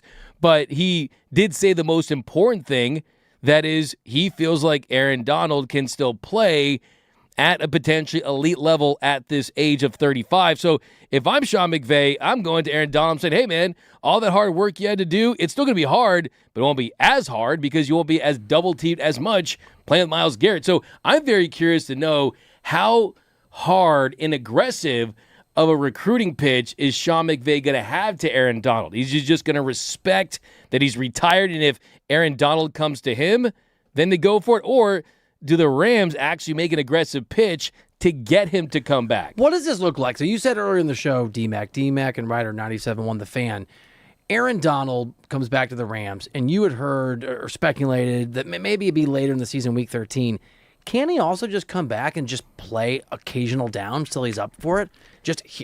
He doesn't have to be an every down player. He could be a rarely play player and just work his way back. And I want him out there for however many plays he feels like he's physically able, till he ramps all the way up. Yeah, I mean, even if the Rams were to limit his snaps, it's still going to be a grueling job because you're an interior defensive lineman, right? I mean, a lot goes on in the trenches, but would you load manage him knowing where the road is going, where you're trying to win another Super Bowl? And I think the other question I have with Aaron Donald is, if he does want to return, if he does want to make a comeback, would he feel okay with it almost looking like, hey, I'm jumping onto a Super Bowl contending team? I think the answer is yes, but it would be a little different if he's doing it later in the year like we saw Eric Weddle a couple of seasons ago. If he's going wire to wire, that's the tough part of the season. These NFL players will tell you that you can get up for game day, but it's the recovery time in between games, in between snaps, that really starts to take its toll later in your career. Aaron Donald is obviously a question mark at best. As his wife noted on social media, we're all hilarious. What is not a joke, what is real, what is true is that Myles Garrett is at the highest level that a football player can be at his position, maybe at any position. He is a Los Angeles Ram. He is a part of the team that was already the favorite to be Super Bowl champions before he arrived. And Sean McVay, in this introductory press conference, did address what Myles Garrett's addition, what that means, what that player brings to a team that obviously has massive opportunities and expectations to win a Super Bowl this year. You know, the one thing that's great about Myles, we're not going to ask him to do anything other than be himself and take it a day at a time, be totally and completely present. The last time, you guys remember who the Super Bowl favorites were last season, right? No, you don't. Nobody remembers, okay? So the point I'm making is like, hey, it's a fun narrative right now, but we're going to be inside out. We're going to earn it every single day. We had our first 11 on 11 today, and there's a lot of growth that we need to be able to have as a football team. And we're excited to get him in here, learning the different things that we'll ask of him. But we believe that he can impact the team in a significant way by being himself. Man, you're right. He's in such a good mood. Okay, so we know that Myles Garrett's arrival, however McVay wants to frame it, means that the Rams are very, very capable of winning a Super Bowl. I guess we shouldn't say likely, D-Mac, when it comes to the NFL because of parity and injuries and all the things that are out there, but they have a real chance. Here's the conversation I'm interested in having and you're interested in having, and I'm really curious your view, and I have a strong take on what it means to be the best quarterback in the history of the game. Matt Stafford has one ring. He just won an MVP. Most of the players of his generation have either one or two. Or generation sort of that overlap with him. I think that if Stafford gets 2 rings, another Super Bowl, there's a conversation about him being a top 5, top 6 player in the history of the game. I think if he gets 2 rings, we start to get into territory where you're talking about one of the 3 or 4 or 5 best QBs ever. For me, just me, and it's easy, the first 3 are Brady, Mahomes, Montana, in that order. They're locked and loaded for me right now. After that, I'm kind of an Elway Manning guy, I guess, because they each have 2. But Manning didn't play particularly well in either Super Bowl run. If we're getting into the weeds here, Aaron Rodgers is really talented, but he only has 1 ring. I'm partial to Drew Brees. If Stafford gets to 2 or 3 rings, I might bump him all the way to 4 in the all-time conversation. That's pretty high. That's pretty high when you look at the lack of all pros and Pro Bowls throughout his career. But if you look at his success, I think he's one of those quarterbacks where if you are a young quarterback, if you're a college quarterback, if you're a young NFL quarterback, you respect what he's able to do on the field with his arm. So it's kind of one of those things where if you're not even looking at the career accolades, how good of a quarterback do you think he is? He's already checked that box. But to your point, if you add 2 Super Bowls to already existing Super Bowl, you tie him with Steve Young, you tie him with Troy Aikman, and then look, I don't even think. Yeah, Aikman's not even that. Like there's no world. He's better than both those quarterbacks. Steve Young's pretty good. Those are really good. They're really good quarterbacks. But I think as far as pure arm and his ability to throw the football in tight windows, I would take Matthew Stafford over Troy Aikman over Steve Young. You love arm. I just mean best QB of all time. Well, I mean that's the thing. I mean like that. I mean, so is he automatically in front of Johnny Unitas in your mind? I would say. Yeah, I'm more partial to guys in the modern era. Here's a stat I'll give you. Terry Bradshaw, I'm too young to really have a proper appreciation for. Look at Troy Aikman's career stats. I mean, it was a different era. I mean, that guy threw almost as many picks as he threw touchdowns and was on one of the great teams of all time. I don't think that Troy Aikman's on the same level. I would put Brett Favre in the conversation. For 3 to 10, for me, it's guys like Favre, it's guys like Rodgers. I'm not a big Roethlisberger guy. I would put Marino in there, even though he didn't win a Super Bowl. John Elway, I have very, very high. I would put Peyton Manning really high. Right now, Aaron Rodgers is the 5th all-time leading passer in terms of passing yards, and he is the leader right now in terms of active players. Matthew Stafford is 1,758 yards behind Aaron Rodgers. Rodgers obviously is going to play this year. But if you're right, and you broke this down, I think last week, you walked us through the reasons you think Stafford can play for not just the 2 more years of his extension, but maybe for 3 or 4 years. If he plays for 4 years, and he is even moderately successful for 2 or 3 of those, he will pass Aaron Rodgers in terms of all-time passing yards. He will pass Brett Favre, and he will be somewhere in the 3 to 4 range in passing yards. I give him a pass for his lack of accolades because he played for one of the worst football teams out there. You get to 2 or 3 rings, yeah, I'm starting to have a Matthew Stafford is in the realm of Brett Favre, John Elway, Peyton Manning. And for me, he passes Aaron Rodgers because he becomes a stone-cold winner. If he wins another Super Bowl, you have 2 Super Bowls compared to Aaron Rodgers' 1, and then also Aaron Rodgers' his struggles in the NFC Championship game and not being able to get his team over the hump. I think that's one that you could look at for sure. I think the one that he wants to pass, I think the one that I look at is John Elway. John Elway, I think, is one of the greatest quarterbacks ever. He has 2 Super Bowls. He got them at the end of his career, something that Matthew Stafford could potentially do. And if you add the hardware and Super Bowl MVP hardware. Remember, it was Cooper Kupp that won the Super Bowl MVP in 2021, even though I think you can make a very strong case that it should have been Matthew Stafford. But the fact that we're having this discussion, the fact that we're having this conversation, it lets you know that he's benefiting on the body of work, but there's no way to elevate your legacy like a Super Bowl. And the cool thing is, 100%. even in the year that he didn't win his Super Bowl last year, he won MVP. So now Which he is can big be for this that conversation. Yeah, absolutely. Got to have one. I mean, D-Mac and Reiter, 97-1 the fan. Look, we all have different ways that we assess greatness. And when you get to how do you separate Jordan from LeBron or Kareem? How do you separate Shohei from Babe Ruth? Or for me, Ted Williams? How do you separate in the margins the 5th best QB of all time from the 9th best QB of all time? You're going to insult someone by nature of putting them lower, but it's praise for anyone that's on that list. Any quarterback we're talking about, we have respect and praise for. I happen to value arm talent. Forget it. I value talent a lot less than I value the execution of that talent. And here's like a point I'll make. The all-time leading passer rating in the history of the National Football League is Aaron Rodgers at 102.2. That's astounding. I am aware the guy is a tremendous talent. The guy is a machine. Do you know who's tied with him for the all-time passer rating? Lamar Jackson. And Lamar Jackson's a guy that has never won and does not win and is, I think, underwhelming and disappointing often in the playoffs. And so, for me, I want the combination. I want the eye test ability. I want the stats that sort of back it up. And I want the accolades. And rings are the ultimate, for me, requirement for greatness. And if Matthew, it's a big if. He may never make another Super Bowl. It's hard to win in the National Football League. But Myles Garrett arriving all of a sudden to me is like, oh my God. The Rams could win 2 of the next 3. They could win 2 of the next 4. It's not going to be Ty Simpson winning those Super Bowls. If it's Matthew Stafford and we wake up in 4 years and we're doing D-Mac and Reiter and I'm on a 4-year humor winning streak and all of a sudden Matthew Stafford has 3 rings, I think there's a conversation about him being, he's not Brady, he's not Mahomes for me, he's not, Montana. You almost get in that range for me. You're certainly in the 4 or 5 conversation. Here's the thing. If he ends up with 3 and then Mahomes has 3, and Matthew Stafford has done it later in his career, I think that you could say he's better than Mahomes. I don't think that generation talent-wise, he can't do the things that Mahomes does on his feet. But as far as... I'm assuming Mahomes gets 6, so that's fair. That's the thing. That's fair. There's no guarantees. No, Mahomes, he stacked his 3, and we know that he still has a lot of time left in this league, and you have Andy Reid for how many years left? The NFL, from a talent turnover standpoint, it can really change overnight. And I think that for Stafford, Joe Montana...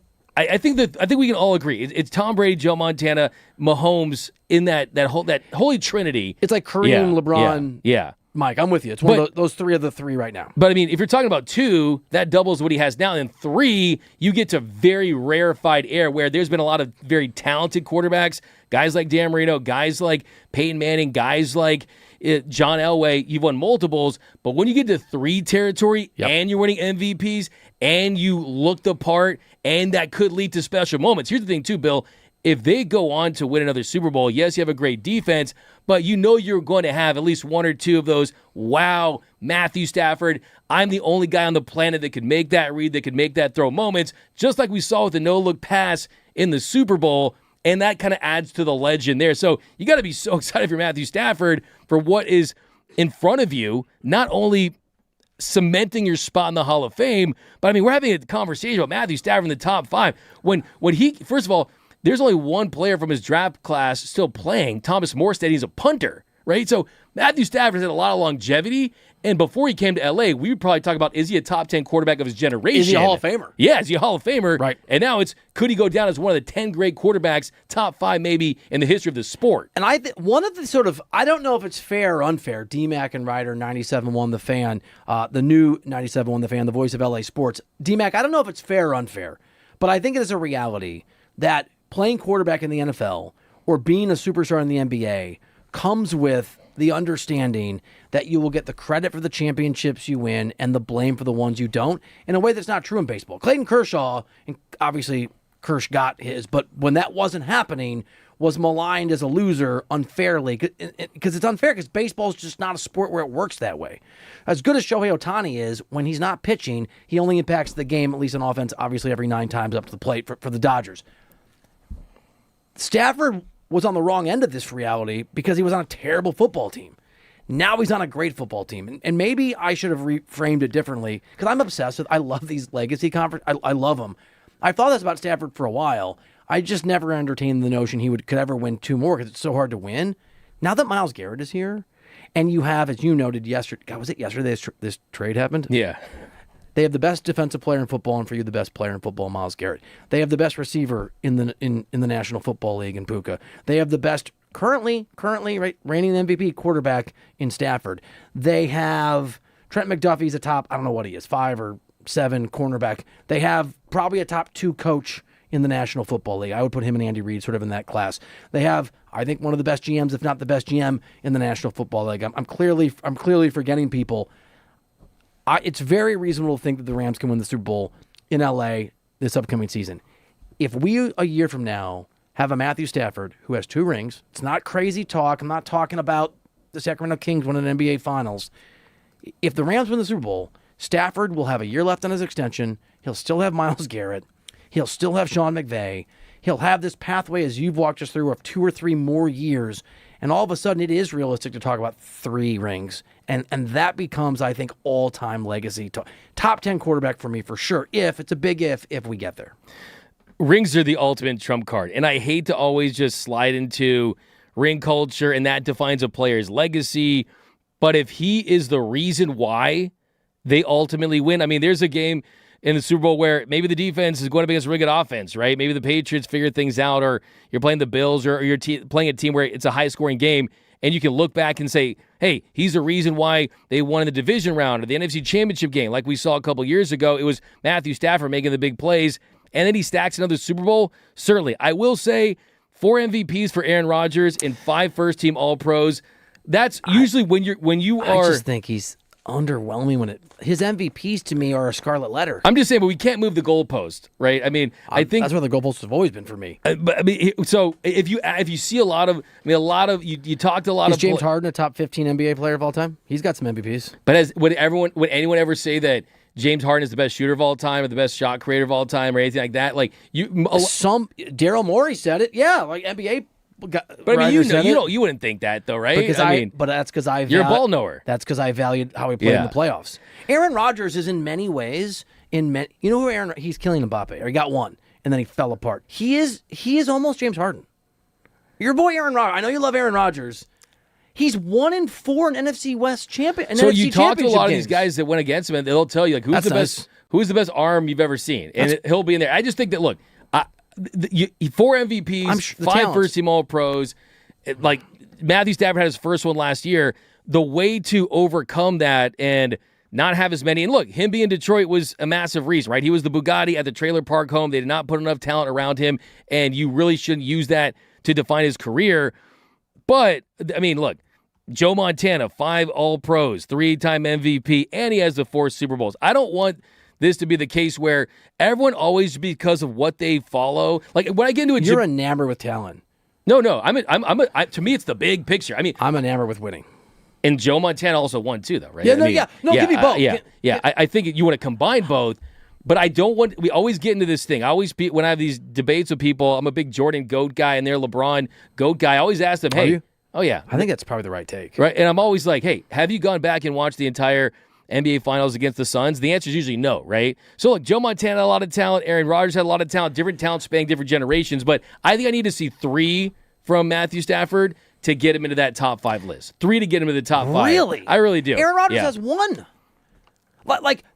Massive talent's amazing, but the inability to execute it properly. Look, congratulations, you got individual hardware. I care about Super Bowls. But then I care about wins. But then what puts Stafford over John Elway, who has 2? No, he's got to get to 2. That's what I'm saying. He's got to get to 2 to be in that. But I think he's on the brink. And then you got Peyton Manning, 5-time MVP, 2 Super Bowl champions. So I think Manning's vastly overrated. This is like, I don't want to make you mad, but I think he's vastly overrated. By the standards 10-time All-Pro. He's amazing. Like, this is, I think a lot of presidents are amazing. I wouldn't put all of them on Mount Rushmore, right? We're talking about very fine margins when we're doing legacy about Manning talk. is you saw the decline and you forgot the prime. His prime, when he was with the Colts, he threw 3 touchdowns to 7 picks in that playoff run for the Colts. That Colts defense turned into an elite defense for 6 weeks.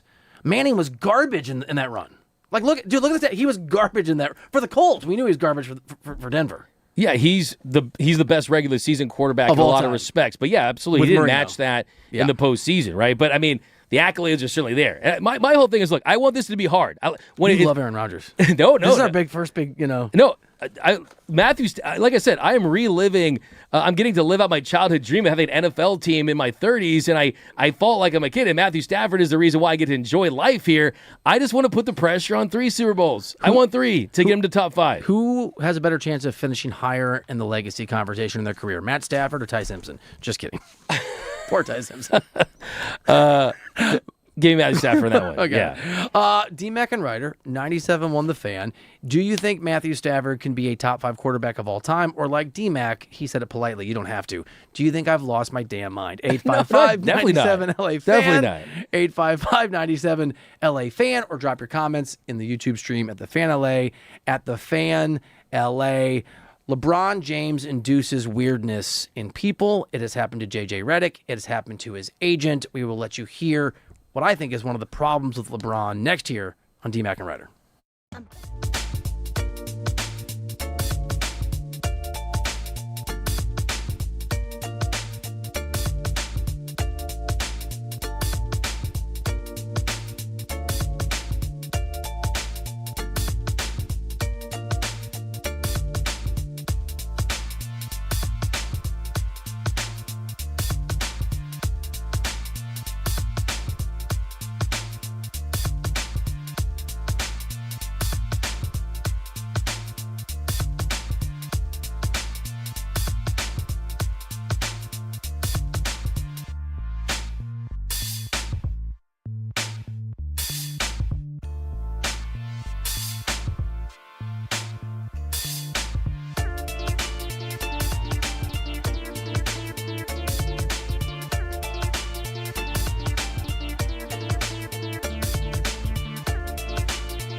show. Doug McCain, Bill Reiter, D-Mac and Reiter on the new 97.1 The Fan, the voice of LA sports. I like watermelon. Are you a watermelon fan? I am. Just crush them. Shout out to Sam. Sam Medina brought some watermelon. I didn't eat any because I'm intermittent fasting. Yeah, mad at myself. It smells so good. Oh, you actually like watermelon? I do. So you're just avoiding because of the wow. Yeah, I am. It's just a self-control thing. Follow us on all socials at The Fan LA. Stream us, same spot, The Fan LA on YouTube, or call us as Martin has done at 855-97 LA Fan. Martin is streaming us on X at The Fan LA. Martin, thanks for hanging. Thanks for listening. Thanks for watching. You're on D-Mac and Reiter. You're welcome. But D-Mac, I got to say, bro, you're being real diplomatic about this Aaron Rodgers top 5. I'm not here to do that because I was in Detroit when Aaron Rodgers was smacking the living crap out of the Detroit Lions and Matthew Stafford. You was talking about Matthew Stafford, Bill, talking about Aaron Rodgers is 1-5 in NFC Championship games and so on. That's because, Matthew Stafford could never get to that because Aaron Rodgers was blocking him the entire time until he got to Los Angeles. And you said it as a little throwaway joke at the end, but I would hope, honestly, that your first-round quarterback that you just drafted would be able to eclipse one Super Bowl, one All-Pro. Now, I get the MVP, that's something. But one Super Bowl and one All-Pro, I'd hope that your first-round quarterback that you drafted in the Rams would be able to eclipse that. So, yeah, I do think that it's not outrageous at all that Ty Simpson's legacy could one day be greater than Matt Stafford's because Matthew Stafford's legacy, saved the last 3 years in L.A., is not great. Martin, are you a Rams fan? Love the take. Thank you. You're welcome. No, I just love the game. Got it. I'm not like an anti-Rams. Yeah, I just love the game. No, dude, I appreciate you listening. Thank you for hanging. I will just say this in defense of my take. It was Detroit that was blocking Matthew Stafford, not Aaron Rodgers. That was a abysmal organization. But Aaron Rodgers is a highly divisive quarterback. And with all due respect to you, Martin, and to you, my good friend, Doug McCain, I think you're both crazy. Look, Lori gets mad at me when I make these analogies because she accuses me of being sexist, okay? There are some beautiful women and men in the world who are out there who are alluring and who are awful, who are wonderful and who will burn your world down, who are utterly desirable and you will make a terrible mistake if you bring them into your life. And I think that's Aaron Rodgers. I recognize the talent. I understand the natural beauty of his game. I just think he'll set your house on fire. And he did that in NFC Championship game after NFC Championship game. And I just as for Ty Simpson, I'm going to go on a limb and be with you, D-Mac. I don't think he's going to surpass Matt Stafford. That said, Jordan Love probably won't. But if Jordan Love wins 2 Super Bowls with the Packers, he will surpass Aaron Rodgers. The margins are very thin. They're hard to get to, but they're very, very thin. Still, I'll bet on Matt Stafford. I think with the point, he's airing it out, right? He's airing it out. Oh, hey, but he was really showing that he was a non-biased. That's what I said. You said his name. I said he was airing it out, buddy. I literally said airing it out. That's what I started with. Okay, I digress. But I think he does bring up some valid points in that, yes, it does get a little complicated when you look at that body of work. Stafford, Lions, Packers, Rodgers. A lot of the Aaron Rodgers hate didn't really start until like 2020, 2021. Before then, there were some issues that he had in the playoffs. But, yeah, as far as just overall. Some issues, yeah. There's a few. He has a Super Bowl, right? Right now, Matthew Stafford, Aaron Rodgers have the same number of Super Bowls, and Aaron Rodgers has more MVPs. I think that if you're yes, 100%. And like right now, if their careers were to end today, Aaron Rodgers would be higher on the list than Matthew Stafford. Today, for sure. Aaron Rodgers cannot and will not sniff even remotely the opportunity of a Super Bowl. He won't be let in the venue ever again. Matthew Stafford, Myles Garrett conversation. He can win another one. Matt Stafford. One's 43, one's 38. He is the favorite to win this upcoming Super Bowl in terms of the quarterback that's out there. He's the favorite. The team's the favorite. There's just been this revisionist history about Aaron Rodgers. I don't think it's revisionist. I think it's understanding. I don't. I think that you mentioned the counting stats. You mentioned the raid stats. You mentioned the accolades. Aaron Rodgers is a bad boy, man. Aaron Rodgers is one of the best throwers. I think that you can make the case that Aaron Rodgers is the very best thrower of the football that the game has ever seen. And I think the other guy you include But that you're conversation. so obsessed with talent. I'm obsessed Throw with the every football single way in to order evaluate get a it. trophy. I mean, you talk about the Lions, right? I mean, the Packers with Ted Thompson not making certain picks and making certain moves that could have given him the best opportunity. I think that if I was Aaron Rodgers, man, I would love to have a team that had Myles Garrett and Trent McDuffie and Puka Nacua. And yes, look, you had talent around him, but later in his career, he had nothing like what Stafford's going to have this season. Aaron Rodgers can be John Adams, okay? Great leader, great president. I don't need Mount Rushmore. I don't need John Mount. Why are you rolling your eyes at me? Are you an Adams guy? Wait, is that the? Oh No, my God, I'm sorry. not. I'm not. I'm sorry. obsessed with presidents too. Is that Trust the person you're related to? Because if I just insulted your great grandfather, I honestly apologize. No. It's Nope. not even that. It's not even that. It's just that let's make Aaron. Let's celebrate what Aaron Rodgers has accomplished, and let's allow Matthew Stafford to earn his way. Sports Talk Radio. Let's argue about who's going to be better. Oh no, I'm not gonna celebrate Aaron Rodgers. I'm just saying from my end. Aaron Rodgers has to earn my celebration. Go out there and close the damn deal in an NFC Championship game. You loser. Nothing's given for free. I mean, so if he's a loser, then what's Dan Marino? Right? I mean, he's also. There's a reason Dan Marino's probably not on the top 5 list. I mean, you're right. I'm with you. If you are currently calling Dan Marino a loser, D-Mac, on D-Mac and Reiter, I have to kind of agree with you. By the standards of all-time greatness and excellence, I have to kind of agree with you. Is that what you're saying? Sure. All right. No, maybe you're not. These measurables matter to me. And they should. And I agree with you. That's all.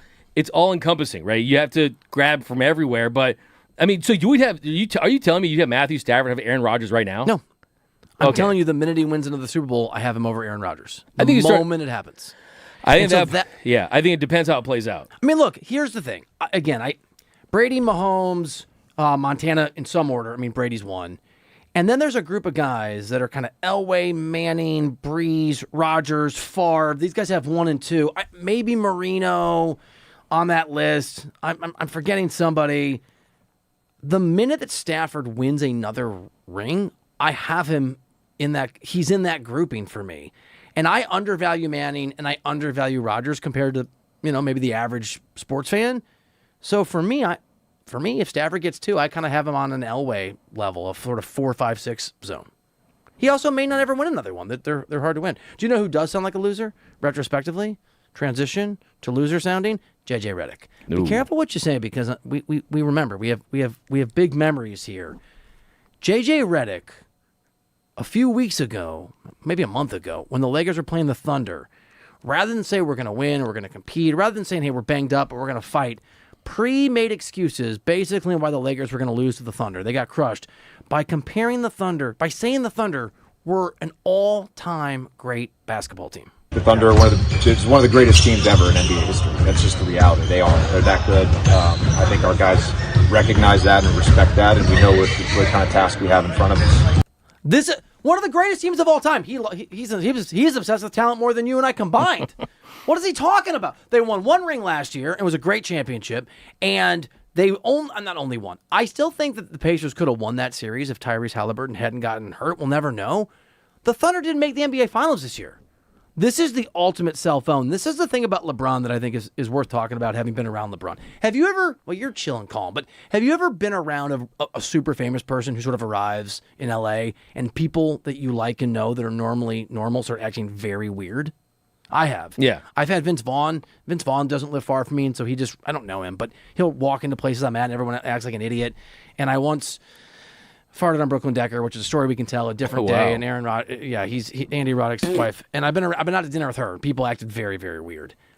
When LeBron's around, people act like they lose their minds. And this is the thing. The JJ Redick, the Thunder, one of the best teams of all time. If someone other than JJ Redick had said this on the show on ESPN where everybody screams at each other, JJ Redick would have rolled his eyes and criticized Stephen A. Smith. I like JJ. I think he's a good coach. That is an all-time cell phone. To say that in advance. You say that team better win a championship at least back-to-back. It certainly looked like there was a chance that was going to happen, right? Everything was heading in that direction. You had a lot of advanced stuff that said this could be one of the greatest teams ever. You say that, hey, Jalen Williams was out. That's our second best player. Clearly, you're going up against a Spurs team that has a ton of talent, too. It'd be interesting. I mean, I'm so curious to see what, in the mind of J.J. Redick right now, does he kind of look around like, oh, no one's mentioned it yet, but now you did. So, I bet he's pretty arrogant. Yeah. I bet he's J.J. regretted. Oh, that's a good one. J.J. regretted That's fire. But I would say that so proud of myself. I think that's still the right thing to say in the moment, though. I mean, I don't. Do you really? I think it was a throwaway line because he knows that, hey, this is not a great Lakers team. This is a really good OKC team. I don't think that the fact that they ended up going on to lose kind of changed. Just say they're the defending champions. They're that's all. He didn't say they're the defending champions. He said they're one of the all-time great teams. Yeah. Well, I mean, think what the hell? My guess would be that he was basing that on a lot of stuff that we were seeing at the time, as far as just their defensive ratings, their offensive ratings, how they stacked up to those Warriors teams, those Bulls teams, and their differential in points and things like that. But was it a motivating thing to, okay, look, it's kind of an out, right? It's, hey, if we don't beat this team, it's okay because they're one of the greatest teams ever. But if we lose to this team, it's okay because they're one of the greatest teams ever, right? So I think it was kind of a safe thing for him to say. You're being nicer than me. I moonlight as a scientist. Did you know this? I did not. Yeah, and I came up with a theory. It's called the Aaron Rodgers fallacy, where people fall in love with talent and stats, but if they don't execute on the level that talent and stats should provide, they have trouble sort of equating the two. J.J. Redick, you're right, saw the stats and the ability and the one championship, just like Aaron Rodgers, of the Thunder, and just lost his damn mind. I think it was J.J. Redick. J.J. regretted making excuses in advance for how he knew his team couldn't win and was being pre-petulant. It was pre-petulance. And do you think this is based on LeBron in some capacity? I just think when people are around LeBron, they like the expectations go through the roof. Doesn't matter how old LeBron is, doesn't matter what's going on. LeBron does not make losing easy on the people around him in a way that makes winning harder, not easier. Not like Jordan made it, unacceptable. Yeah, look, Rich Paul is LeBron's good friend, is very wealthy, is the most, 5 or 10 most powerful people in the NBA. And for whatever reason, he went on his podcast and compared, I'll just let you listen to his take on LeBron. I always looked at LeBron to be more of what I would say was the people's champ in terms of, like Muhammad Ali was. Yeah, even when he lost, I felt like people really embraced him. I'm going to tell you a quick story, just as quick as I can, and we're going to run out of time, just to give you a sense of how when people are around LeBron, they act in weird ways. When I was covering LeBron all the way back in the Miami years, the first year was very hard on LeBron James. I went to because Miami dinners are like 2 a.m. I was at a 2 a.m. dinner after a game at some place, and I was there with Brian Windhurst and somebody else who covered the team. I can't remember who it was. And we walked in, and Maverick Carter, who's one of LeBron's guys, Rich Paul, and somebody else was there, and we walked by them. And these guys hated me, D-Mac. They wouldn't speak to me. I was so hard on LeBron James. You think I'm hard on Aaron Rodgers? I'm basically calling Aaron Rodgers the greatest human being on the face of the earth compared to the things I wrote about LeBron at the time. And they sent over, as we were leaving, a bottle or a glass each of expensive champagne. I'm like, oh, that's really nice. So I walked over to say thank you on the way out. They're sitting next to the door. I said, hey, Rich, Maverick, other guy, I can't remember who it was, might have been Randy. Thank you for the champagne. And they wouldn't look at me. So I assumed they couldn't hear me. And I go, guys, thank you for sending the champagne. And they wouldn't respond. I don't like to be ignored. I go, guys, thank you for the champagne. And one of them looked up and goes, something like, don't talk to us. And I was like, well, why did you send the champagne? My point is, people around LeBron just act weird, man. There's an arrogance and a pressure and a weirdness that I think is contagious. And I mean, LeBron James is the people's champion. I know the context of this was kind of Cleveland, but bro, don't compare LeBron James to Muhammad Ali. Let other people do that. That's rich. That's rich. I mean, the thing about Muhammad Ali, that's Rich Paul. Literally, it's Rich Paul. He had the charisma. He had that ability to get people that weren't even sports fans to gravitate towards him in the ring. And I think that LeBron, it's kind of one of those things where even though Muhammad Ali had famous quotes like, hey, I told people I was the greatest even before I knew that I was, and just having that personality trait that almost could come off as arrogance, right? Float like a butterfly, sting like a bee. LeBron just doesn't have that natural likability. You're right. And it almost feels like that, hey, Muhammad Ali is going to show us how great he is. LeBron's going to tell us how great he is. But the truth is Muhammad Ali was saying the same thing, but he didn't come off as that because of his likability, right? Can we get a cheer on that, even though it's sort of not what we're like? It's always good sports talk radio. That is one of the smartest things I've heard anyone say about LeBron, and I've said some pretty smart things about LeBron in my time and heard some pretty dumb and smart things. Wait, that was Muhammad Ali would show you how great he was, yeah, and LeBron will tell you. And the funny thing about that, Yeah, You're damn great at this job. Let's I'm go. serious. Let's That was awesome. But the thing is, the irony there, and the Yeah. the interesting thing is that it's just different because Muhammad Ali can get away with that kind of stuff because of how much he was beloved, and you can't teach that. I feel like you just know you either have or you don't. LeBron, I don't think has it. Dude, no notes. That was amazing. D-Mac and Reiter, 97.1, The Fan. We love that you're listening. We appreciate you. We see some of your comments. We're going to get to those. You can add them at the stream on YouTube at The Fan LA. We're also going to do a very fast NFL report because we spent a lot of time talking about my love for Aaron Rodgers and all of our love for Martin's LeBron James. Next on D-Mac and Reiter. Have you ever taken your family to dinner and been shocked at how expensive the bill was? Hey, I'm Tom Mosley, founder of Mosley Wealth Management, and I want you to think right now.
Welcome back into the show. Doug McCain, Bill Reiter, D-Mac and Reiter.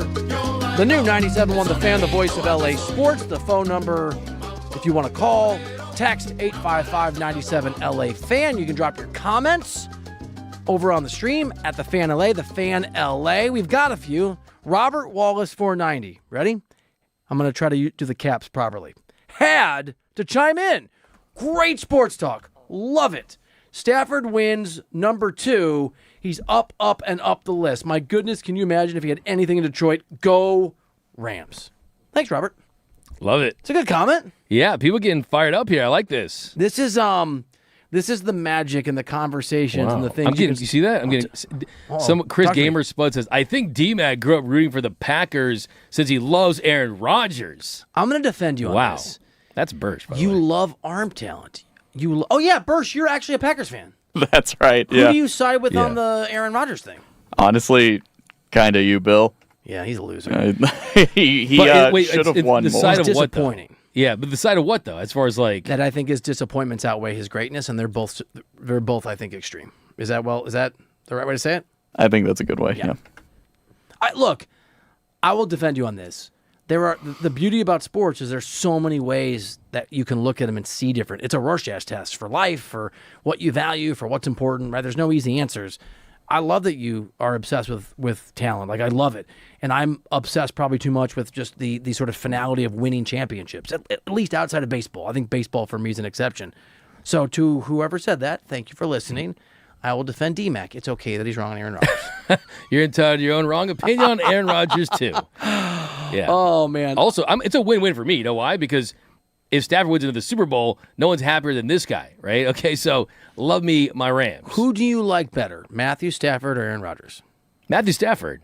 Absolutely. Are you sure? No doubt about it. I don't want to say I doubt you, but... I mean, I never had fun watching Packers win or lose games, right? I mean, of course, they have a great tradition, and they're one of the iconic franchises in the history of professional sports, but... I'm just pushing your buttons. Okay, yeah. D-Mac and Reiter. Donnie Boy 05. Mahomes, Stafford, and Rodgers, pure talent, can sling dimes on command. I don't want to get too sidetracked, and I'm not doing this to argue with you. I'm actually just curious. Starting in this century, so not Montana, not Elway. Who are the 3 most talented quarterbacks in order? Just I'm talking pure, not execute, pure talent. Rodgers 1, Mahomes 2. Brady 3. I think I would take Mahomes over Rodgers. You would? Yeah, I would. I think Mahomes is that level of special. I mean, him at his very best before any of the issues with the roster and dealing with some injuries. I still think that Mahomes, absolutely. But I think Rodgers very close. I think you do consider between the ears for sure that Mahomes has that. Yep. That I don't think that Aaron Rodgers has at times in those moments. But I would say the third's really interesting. I mean, just pure talent. And man, Josh Allen's really talented. Oh, you know what? Josh Allen's very talented. That might be the right call. With the legs, with the arm. Pure thrower, it's Matthew Stafford. I think you combined Manning's throwing more IQ than physicality. Yeah. I'll go Josh Allen. I know it's a hot take. I don't hate it. Yeah, I think I'll go Josh Allen there. Part of the reason I'm so down on Aaron Rodgers is having done radio and written for a long time, like you've done media for a long time. I said for years that I thought Aaron Rodgers could get the closest of anybody I knew to Tom Brady. This is before Mahomes arrived. So I'm not an Aaron Rodgers hater. I'm someone who feels betrayed by that talent that you and I were both drawn by. But I'm with you on... Aaron Rodgers is the most talented QB I'd ever seen in my entire life until Mahomes arrived. I don't know. It's really close. On pure talent, I might go Rodgers a little bit over Mahomes, but it's. I mean, now you're just talking about, is it LeBron or Jordan? I mean, there's almost no wrong answer for me. That's the thing. It's tough. I mean, is Aaron Rodgers Jerry West, right? I mean, is he a guy that he was really, really considered to be one of the best in his sport? Only was able to get one of those titles, right? That's a good call. And you kind of look later down, you're like, okay, we're actually going to glorify the good things about him, the bad things. But can I push back? Yeah. Jerry West won a Finals MVP, the only person in history to do that when he lost. Aaron Rodgers had multiple times, as Bursch knows, with his scars, where he had an opportunity to lead the Packers to a Super Bowl and just didn't execute. Jerry West executed and was surrounded by a bunch of, can I say bums? I just did a bunch of bums. It was. That's true. I mean, look, it was definitely a different era for sure, and it was a long time ago. I think that kind of wrap on the Aaron Rodgers thing of it all. We're just not going to do an NFL report. Yeah, let's do NFL report. We do it later. No, we have all summer to do it. Let's keep going. We don't have time. Yeah. We'll do it next segment because we have 2 minutes. Okay, so I would say that where would Aaron Rodgers rank for you if you're looking at the quarterback at his very best in his career and you're just picking as a GM to start a franchise with?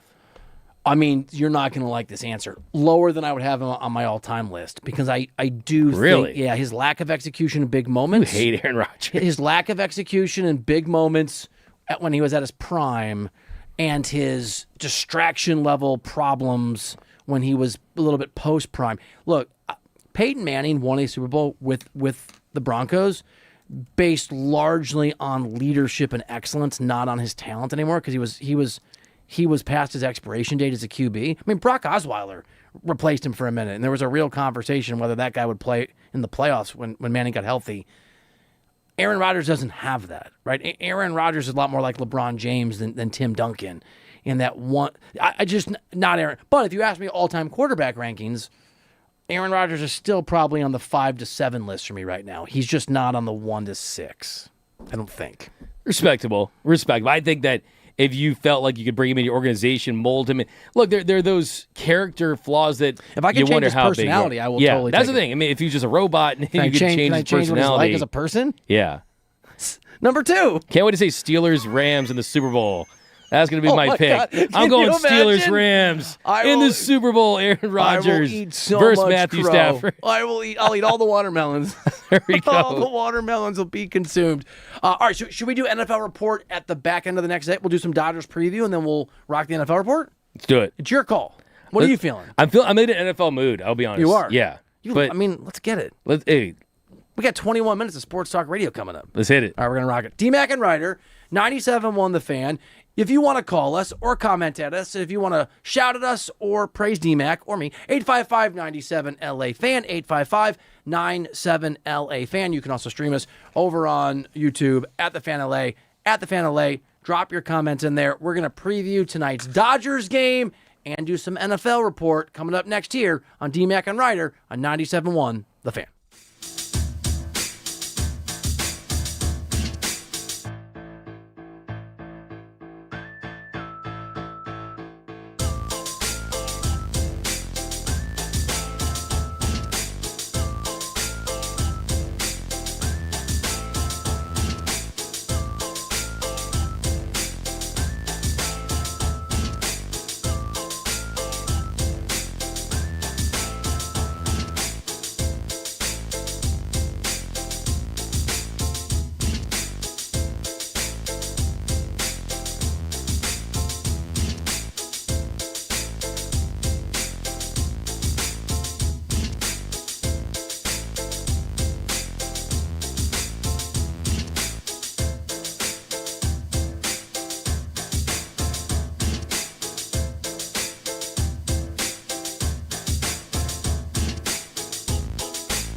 It's D-Mac and Reiter on 97.1 The Fan. Welcome into the final hour of today's shows. D-Mac and Reiter. When in Rome, do as the Romans do.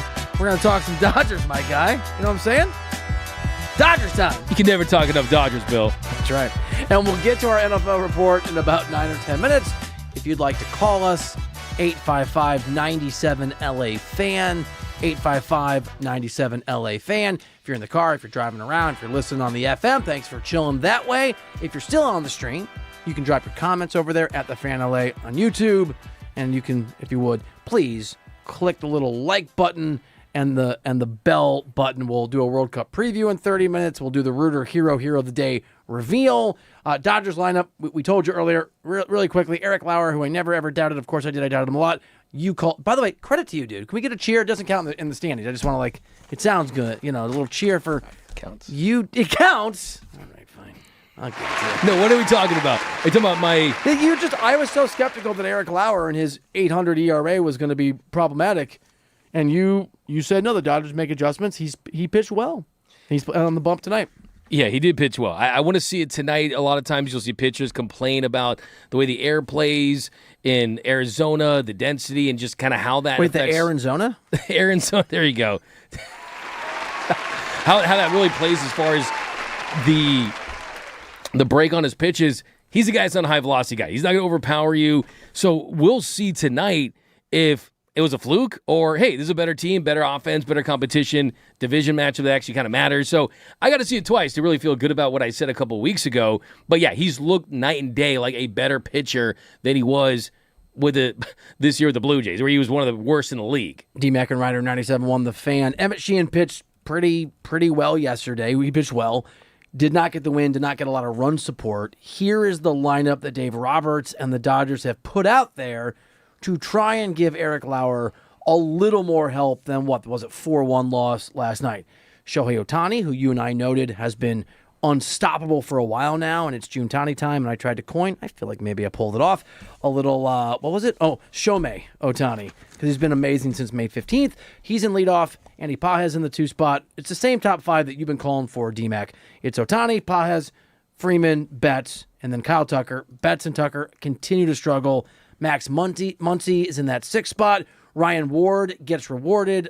Awesome story. He's at 7. Dalton Rushing is the catcher tonight. And Alex Freeland, who tore it up at the minor league level and obviously got the call-up recently, is at second base and hitting in the 9 spot. It's a winning lineup. It should be enough to give the Dodgers a better night. You're going to want to score more than the 1 run they scored yesterday. You want to get more hits than just Shohei Ohtani doing all the work all by himself, which you kind of felt like last night. So tonight really is about continuing to survive when your rotation's not currently intact. So Lauer, big time pressure on him to go out there and perform. If he's not getting the run support, I'll have some doubt. I'll have some concerns, but this should be a much better game for the Dodgers coming off a loss yesterday. It's D-Mac and Reiter, 97-1 The Fan. And as we told you, we want your voice to be part of the show. We want you to hang out with us on the show. 855-97-LA-FAN. 855-97-LA-FAN. We have another listener listen on the radio on the FM dial on 97.1. If I mispronounce your name, sir, please correct me. Noel Sanchez, thank you for hanging out. Thank you for listening. What is going on? What's up, Bill? What's up, D-Mac? What's up, buddy? Thank you guys for calling in, and you said my name perfectly, Bill. Let's do it, dude. Let's what go, up, Noel? Man. Thanks for hanging. My man. Yes, sir. What's up, D-Mac? Yo. Hey, D-Mac. So, D-Mac and Bill, I just want to ask you guys, I think you guys had a great segment earlier talking about the Tarek Skubal potential and possibility of getting traded to the Dodgers and how pretty much there is no too deep of an asking price. But I did want to ask you guys, what would the Dodgers' response be, in your guys' opinion, if the Tigers were to ask for Roki Sasaki in exchange? Oh, what a great question. Noel, that is a great... For me, it's a hell no. It's an emotional knee-jerk hell no, but I don't know if I'm right on that. Noel, great question. Just kind of a mind blower in the sense that, hey, yeah, that's move. Your eyes like... Look, this thing about it, they're not going to trade Roki Sasaki for Tarek Skubal because of... Exercise. Of the background there, right? But let's just say if it was Roki Sasaki, the pitcher that didn't come attached with, hey, he's the Japanese pipeline. We promised him some things. I think that would make a lot of sense because of the upside that he does have, the fact that he's a young, controllable pitcher with a lot of upside. But if I'm the Dodgers... If the Tigers GM had the same morning that I had on Saturday when I went to play tennis and wasn't in his right mind, he said, that's the only way that I'll trade you, Scooble, is you have to trade me Roki Sasaki. I'm not doing it. I'm not doing it either. I'm not doing it.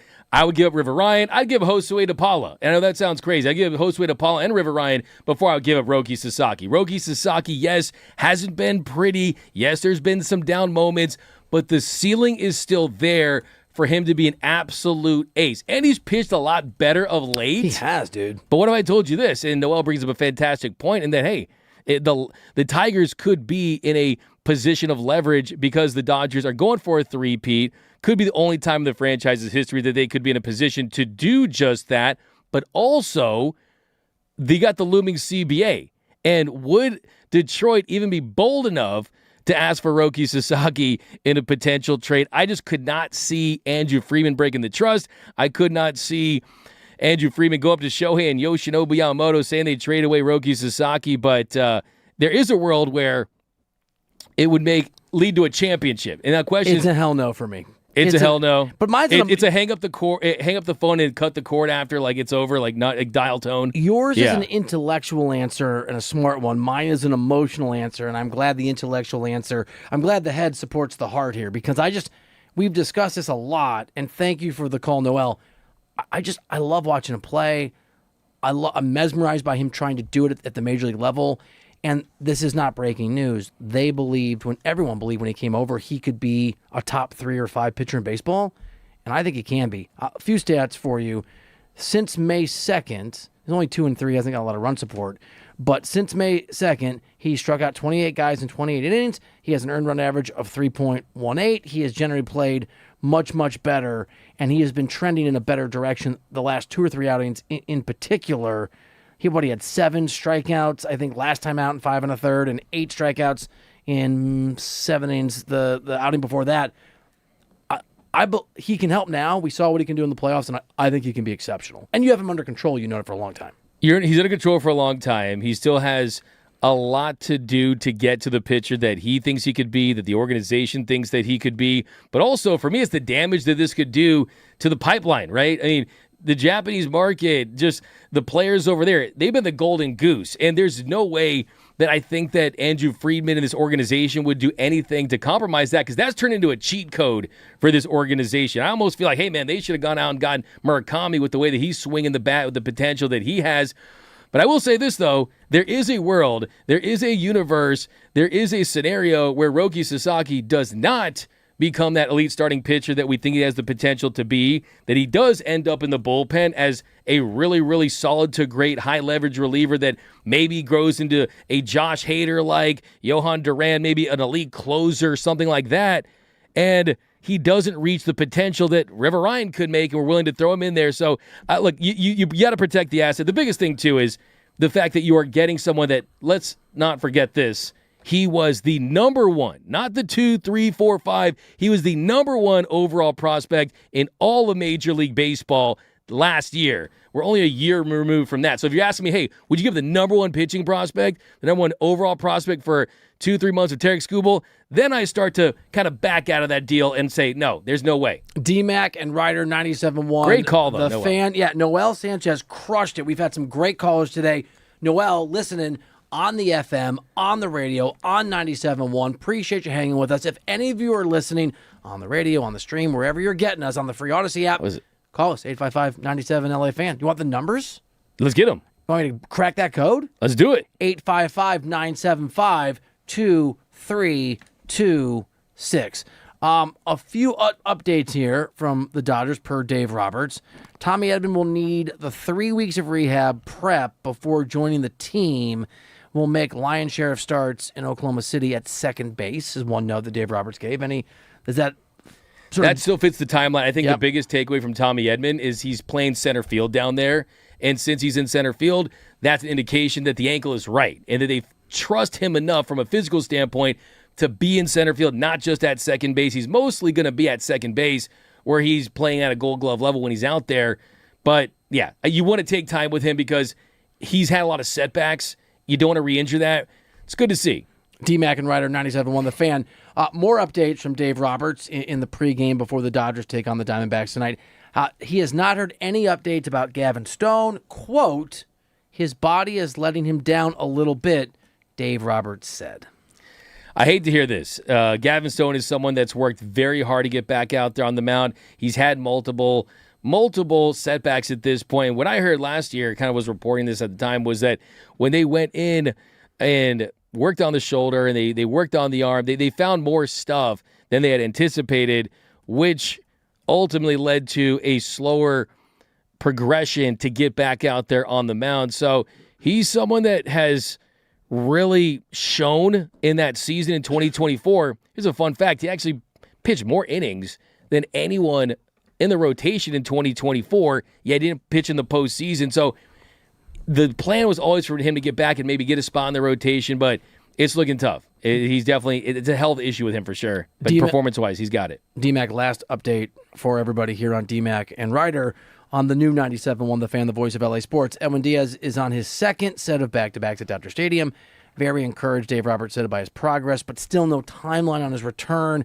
More than likely, Roberts told the collected media after the All-Star break. So this fits. I think that it points to a couple of things. It points to, one, the cockfighting thing is not going to be something that's going to be an issue, and now that we're hearing him openly talk about Edwin Diaz in the rehab, that they're going full speed ahead with him in his recovery. And two, hey, we talk about trade deadline acquisitions. It's going to feel like Edwin Diaz is coming to the Dodgers as the elite closer as a trade deadline acquisition. I almost think it's a silver lining that you're not wasting his bullets right now, and they can be ready to go when the postseason rolls around. And I'm still expecting him to be out there on the mound, high leverage spots when it matters most in October. Before. Words, they're hard sometimes here on 97.1 The Fan. For me, Bill Reiter, the second part of D-Mac and Reiter. Before we get to the NFL report, would you care to venture a guess, an ounce of optimism or not, about the likelihood either Mookie and or Kyle Tucker start to maybe swing the bat even remotely the way that we're all hoping for? I hope so. And I think tonight's a good opportunity for them. They have to. It's not, they can't live with this level of lack of production from those two in the lineup. And tonight you got Mike Sirota on the mound for the Diamondbacks. Hopefully that's someone that they can handle. And nice. They can hit elite pitchers. They've got to find a groove. It's got to start somewhere. He's kind of shown some signs, like I said a couple days ago, Kyle Tucker, a 2-hit game, but we want to see a long stretch. We want to see these guys catch fire. Play like an all-star. Bam! Bam! Fire emoji. Play like an all-star. Play like an all-star. Hit like an all-star. Hey, now. Smash Mouth. I hate that song, you too. You do. Did I already bring that up? Yeah, you did. We've spent enough time together that now you know that I've said it twice, huh? Hey, Smash Mouth. What a stupid band name. Yeah, I mean, it's a good name for like a style of football, not a band. But yeah, I agree. From the Bay Area? Tracks. Are they? Wow. I love that Bursch knew that immediately. Have you seen them live in concert, Bursch? If so, I need you to take a 10-minute timeout. Can you name more than one song from them? Of Smash Mouth? Yeah. Really? They were gigantic when we were children. I mean, don't put we in there. Walking on the Sun. Oh, yeah, Walking on the Sun. Kind also a terrible song. How does the song go? Walking on the Sun, walking on... No? Not at all. Yeah, it's pretty accurate. There's others. They did, the cover of, the one in Shrek. Have you seen them live? No. Okay, thank God. They did play Ventura County Fair one time, but I was not there. I do like county fairs. Is that weird? I'm a county fair guy. You know what I like even more? NFL reports. Yes. Other transition awards? Because I would not have wanted. That's a macaroni award right there. Let's go. From Smash Mouth to Smash Mouth football. Oh! I can't believe no one's ever said that before. That's right. That's a cheer for Bursch.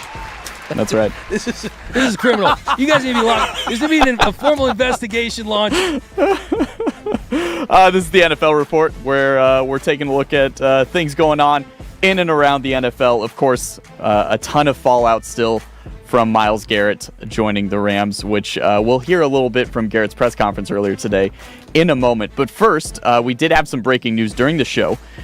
Drake London of the Falcons and of Moore Park High School, shout out Moore Park High, my wife's alma mater. Nice shout out, Bursch. Yeah, that's right. Drake London, my second favorite person ever to come out of Moore Park High School. My wife's number one. Nice. Just to clarify. Drake London got paid. 4-year extension with the Atlanta Falcons. $150 million. $100 million of that is guaranteed. This makes him the third highest paid receiver in the league. By per year basis, Jackson Smith and Jigba is number 1. Jamar Chase number 2. Drake London now number 3, barely passing up Justin Jefferson. Drake London 35.2 a year. Justin Jefferson at 35. So guys, where is this going to put Puka Nacua? I would say that this Scrooge McDuck. Yeah, exactly. He's going to be swimming in that money for sure, and we'll see. I mean, if they trust him, if they trust the character, and move forward for him, you can see a deal way, way higher than this. Something in the $42-43 million range, something in the $176 million range. We'll see where this puts him, but this is good news for Puka Nacua. It is. I still, and you and I think we're aligned on this the other day, D-Mac. I still would wait. I would make him play out his final year of his rookie deal. I would threaten the possibility of the franchise tag to just make sure he can respond with maturity and understanding to what, because the pause by the Rams isn't about ability. It's not about talent. And so I'd still want to test that a little bit. Side note, is Drake London the most sort of popular Drake that's out there right now? He's up there. Because the other one has had a real rough stretch. Are you a Drake fan? I don't even like Drake's music that much. Yeah, I mean, I'm more of a K-Dot guy myself, but I definitely have. I bumped. He's talented. Yeah, I mean, he's like Aaron Rodgers. The Iceman album not doing it for me as much. He's I think talented, but he's like LeBron. He should retire. Like we've kind of got your Hall of Fame career. It's time to retire.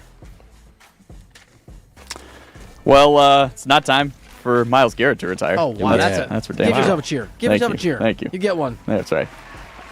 So Myles Garrett addressed the media today for the first time as a member of the LA Rams. Here is a cut from Garrett earlier today when he first heard that the possibility of him being traded was even a thing. I found out about a week ago that this was even a possibility, and I mean it was a surprise. It was a bit of excitement, being in LA, have a lot of roots here, and know that there's a winning culture and some great teammates and great coaches here. I was definitely looking forward to the opportunity, and God willing to happen.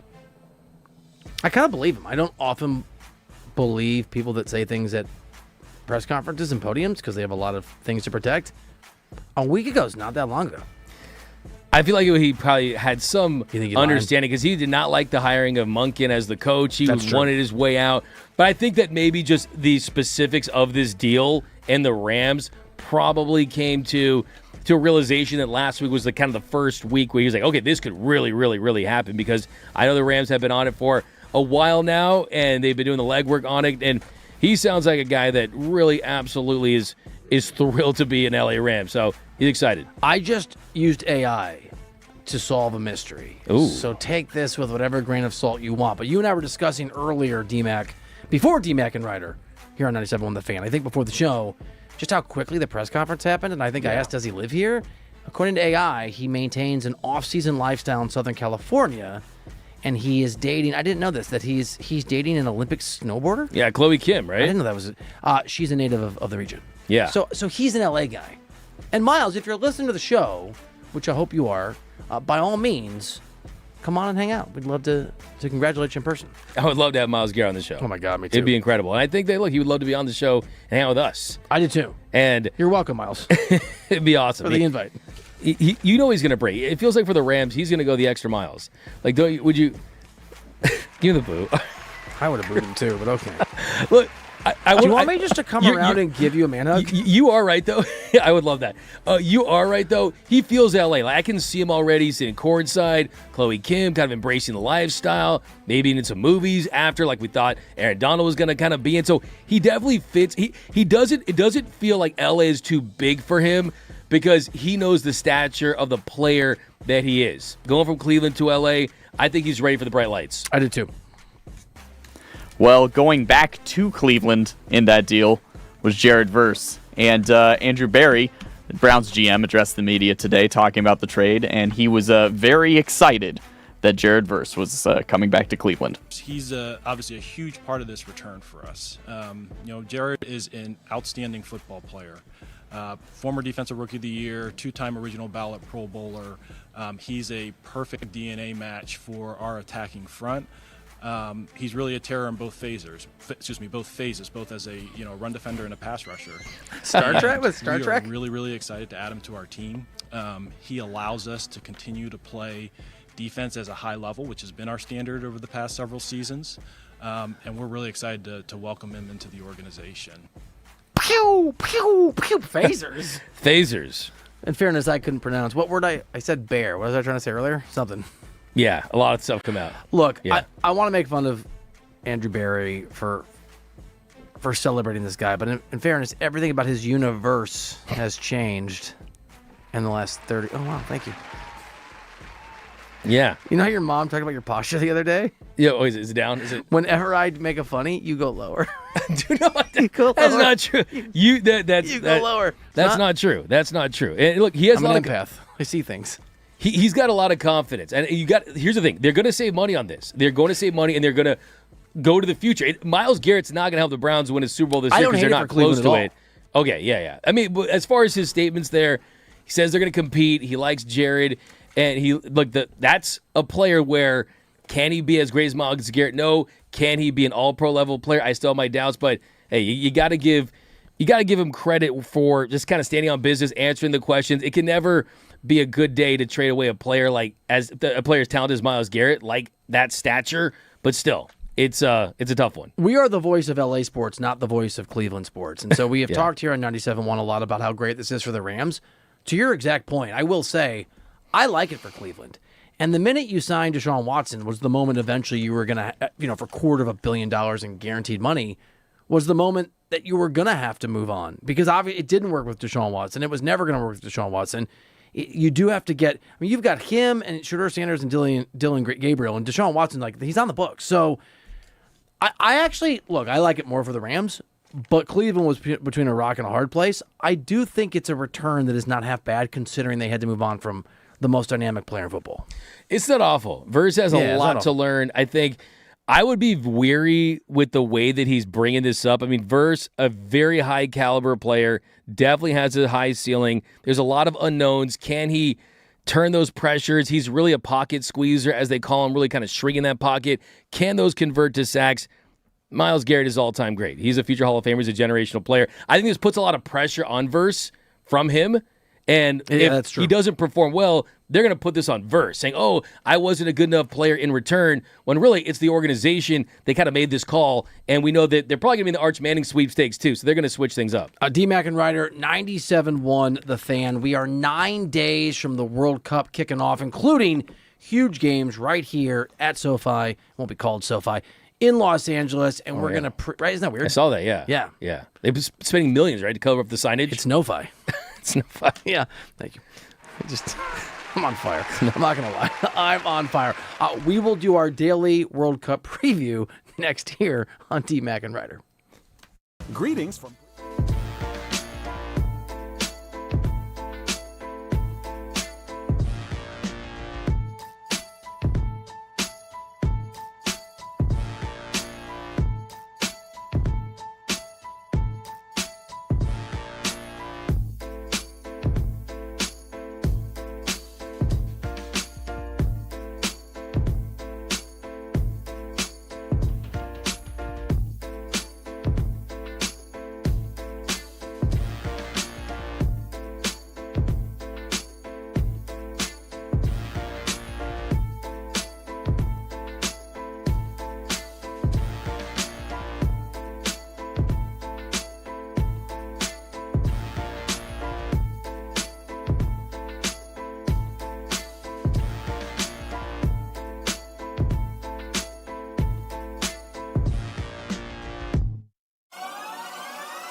Welcome back into the show. D-Mac and Reiter, 97.1 The Fan, the new 97.1 The Fan, the voice of LA Sports.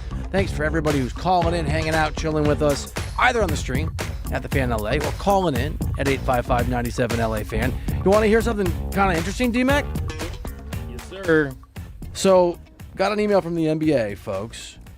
That game 7 between the Spurs and the Thunder, conference finals game 1 begins tomorrow in San Antonio. It averaged almost 16 million viewers, which is a for most in 24 years, and it hit almost 18 million. Those are crazy numbers for an NBA game. That's so impressive. Couple things. Wemby, superstar. 2, bringing the NBA on NBC back was such a great move. Yeah. The nostalgia, the presentation. It's a good vibe. Also, 2, hate watching. That brought hate watching to new heights. We all hate the Thunder. We all love Wemby. This is great for the NBA. It feels like the NBA had all these issues. No one's watching. It's becoming irrelevant. And now overnight, it's like they have the superstar that we're comparing to Michael Jordan already, and he's in the NBA Finals against the New York Knicks. Hey, the script writers have done a great job. Adam Silver should call him Victor Wembanyama because he's going to print cash from. It was good. That was great. I don't need a cheer. I don't I'll need a give you cheer. 10 points. I don't need a cheer. He is absolutely mesmerizing. You know what else is mesmerizing? What captures me? What puts me in a trance? The D-Mac and Reiter countdown to the World Cup preview. I love butchered these. that. Totally butchered it. I felt so good about it. Got over my skis with arrogance. What's up, Birch? That's right. This is the countdown to the World Cup where we are spending every day leading up to the World Cup, diving deep into this tournament. Today we are on Group F because we are now 9 days away from the World Cup kicking off right here in LA at SoFi Stadium, or Los Angeles Stadium, whatever it will be referred to as. What are they going to call it? It's just blank, right? The FIFA Infantino Celebrate My Ego Stadium? It's across the board, right? So I guess they're going to sell it, obviously, right? It's going to be someone's going to sponsor it. And how about the In-N-Out Burger Stadium? How about we just call it? I love In-N-Out Burger so much. Is it to not sell though, or is it just to kind of respect? Because like you don't have the sponsorship on the jerseys. I think just I think it's you didn't pay us, and in order to have the World Cup, we get total naming. I bet it will be called something else by the time. I don't know, but my guess is it's got to be called something by the time it rolls around. I mean, I saw somewhere like Atlanta Dome, New England Stadium, things like that. Look, if they're looking for a name, and if they're struggling, we love LA. We're about Southern California. This is directly to FIFA. You can call it the D-Mac and Reiter Stadium if you want to. Yeah, put that 97.1 The Fan logo on there. Are we allowed to give that? We give that permission. We could. Right? I would authorize that. Okay, I think I would. Authorized, Bursch. So I approve, but FIFA will not apparently. So the issue is that FIFA doesn't allow for corporate naming of the stadiums in the World Cup. So this goes across the board. It prohibits the use of corporate non-sponsor names and require neutral stadium branding during official events. So it will be called Los Angeles Stadium, and then like it. MetLife will be New York, New Jersey. There's New York, New Jersey Stadium. That's stupid. Yeah, that's a dumb name. AT&T will be Dallas Stadium. So okay, there you have it. They're gonna call it New York, New Jersey Stadium. They're not in New York, New Jersey. I've been there. It's one place. It's in New Jersey. I've been to that spot. Yeah. I don't blame them. They're grabbing onto New York as much as they possibly can in Jersey. So I don't blame them. But let's dive into Group F, shall we? So that's today's group, is Group F. Now, this can be argued as the potential group of death, actually, in the tournament, because it is a surprisingly deep group. It is headlined by the Netherlands. They're ranked 7th in FIFA's world rankings right now. Japan is 18th, Sweden 38th, and Tunisia 45. So let's start here with the Netherlands. The Dutch have been World Cup runners-up 3 times in history, most recently in 2010, but they've never won the Cup. This is a team with a ton of loaded talent, such as Virgil van Dijk and Frankie de Jong. So what are your guys' thoughts on this Netherlands team going into the tournament? So I am very well acquainted with Frankie de Jong because he is a Barcelona player. And what is your sort of neutral? Do you know? Look, Frankie is massively talented. I don't hold him in as high esteem as some other people do, and he is a very controversial figure for Barcelona fans. Some people think he's the most talented midfielder along with Pedri, in the world, and some people think he's a total bum. I'm trying to think of the American equivalent. Maybe Lamar Jackson. Might be like a Lamar Jackson comp. Like, oh, he's amazing. Yeah, how amazing he is, never adds anything. I like the Netherlands are incredibly talented. They compete at a really high level. They, like in the Euros and the various sort of competitions in Europe, they always hold their own. I don't know if they have enough goals. I mean, their sort of last striker / goal scorer is Memphis Depay, who's playing at some random place in Brazil. If you are listening and you know where he's actually playing, let me know. I don't know what league he's in, but they have a great pedigree. Like, classic runners up feels about right. Yeah, and they've always kind of been a team that it seems to disappoint. You've got Ronald Koeman, the head coach, former Barcelona coach, not living up to those expectations. But I mean, they're the clear favorites to win the group. I mean, there's talent there. There's a lot of pressure there. Yep. The upside there is with the talent. I watched the highlights last night of Japan. The movement. You did not. I did. You're doing the research. I do my homework, and I like Japan's a team with the movement, with the momentum they could build. Of course, maybe it's because I got to go with my guys Shohei Ohtani and Yamamoto and who they're rooting for. My hope, my dream is Japan can make some noise in the group. I guess Gakpo's where you get goals. They're going to be really good on the back line. They're going to be really good in the midfield. I mean, Frankie de Jong. Also, some players play better at the international level, and some players play worse. Vinny Jr. is a guy we talked about. He has been abysmal for Brazil. He's been, doesn't mean he can't play at a high level. He hasn't been. Frankie de Jong is so comfortable with that team. Ronald Koeman is his former coach with Barcelona. So like there is a ceiling. Like there is the ability for them. Was it 2 World Cups ago or 3? Whenever Croatia made that run and were runners up, like the Netherlands are good enough to do that. I'm not sure I believe in them to win an entire thing. They're not going to beat a Spain and Argentina, a Brazil, who am I forgetting, in England and France. They're not going to beat 2 or 3 of those teams, but they might beat one of those teams. So, the group of death. I mean, it's got that label. I mean, Tunisia, Sweden. Sweden is a team that can make some noise too. I mean, they really sweetened the pot in this thing. They really did. Sweden, yeah. I like Sydney, Sweden. Wait, their name's. That's not her name. Well, let's dive into this entire group here. Yes, I watched Euphoria final. Oh, good. I don't watch Euphoria. Is it? It's a little extreme for me, especially if you don't like snakes. I have a daughter. Yeah, I wouldn't watch with your daughter.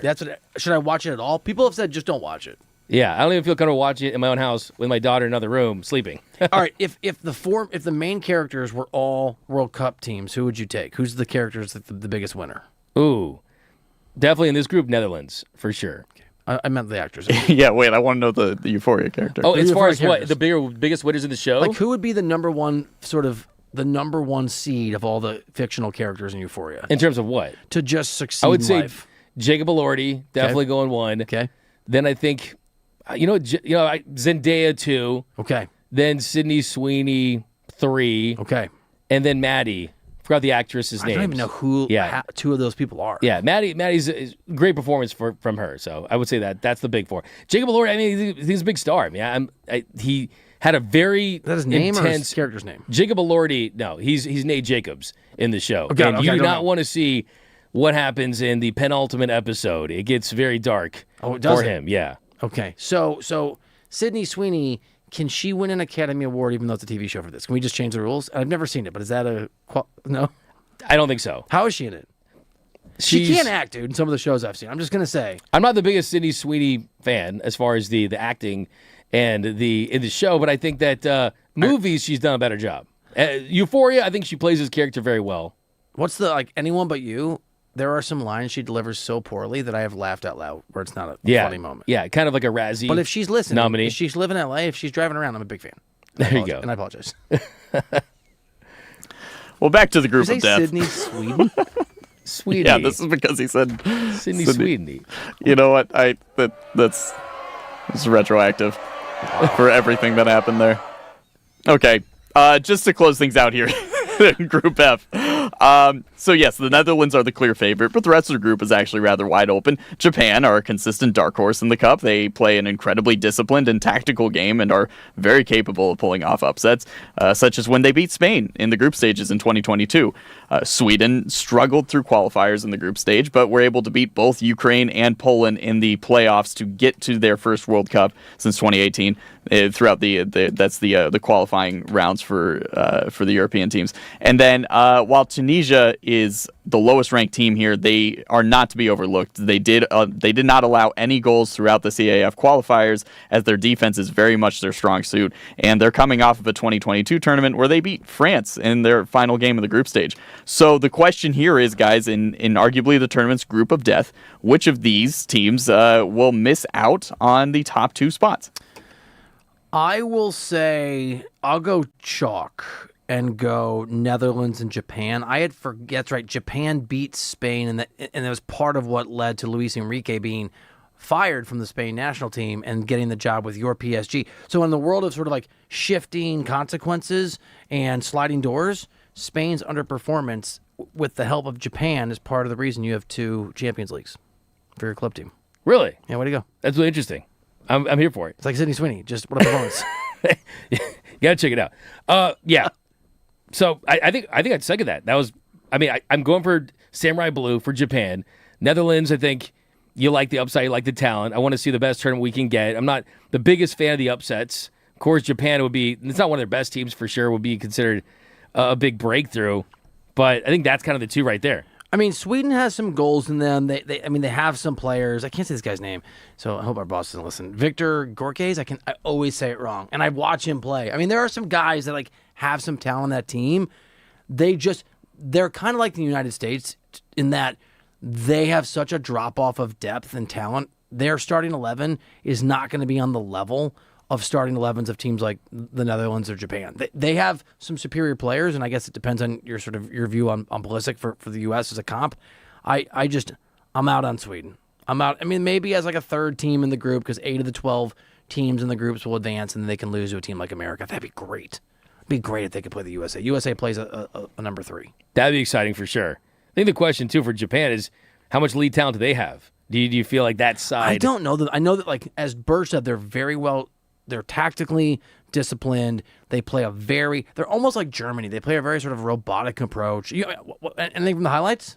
I mean, their winger, Kiro Mitomo is going to be out with a hamstring. So they're not at full strength. I pulled my hamstring. Yeah, they got this dude named Kubo. He's pretty fun to watch. He's a pretty great fun player. to watch. Plays in La Liga. Yeah. He's a really good player. Came from Real Madrid's academy. But he's not a hero like the Reiter Hero of the Day. And we have some great nominees, and we're going to unveil. Did Ted Williams make the finalist list? He didn't, did he? My irrational Ted Williams nomination? Why, because he's been dead for 30 years? So he can't be a hero? That kind of, that was part of it. Gotta be alive to be a hero? That's a heroic choice by you, if I'm being honest. Reiter Hero of the Day, up next here on DMAC and Reiter. Did you try my Colombian?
Bill Reiter.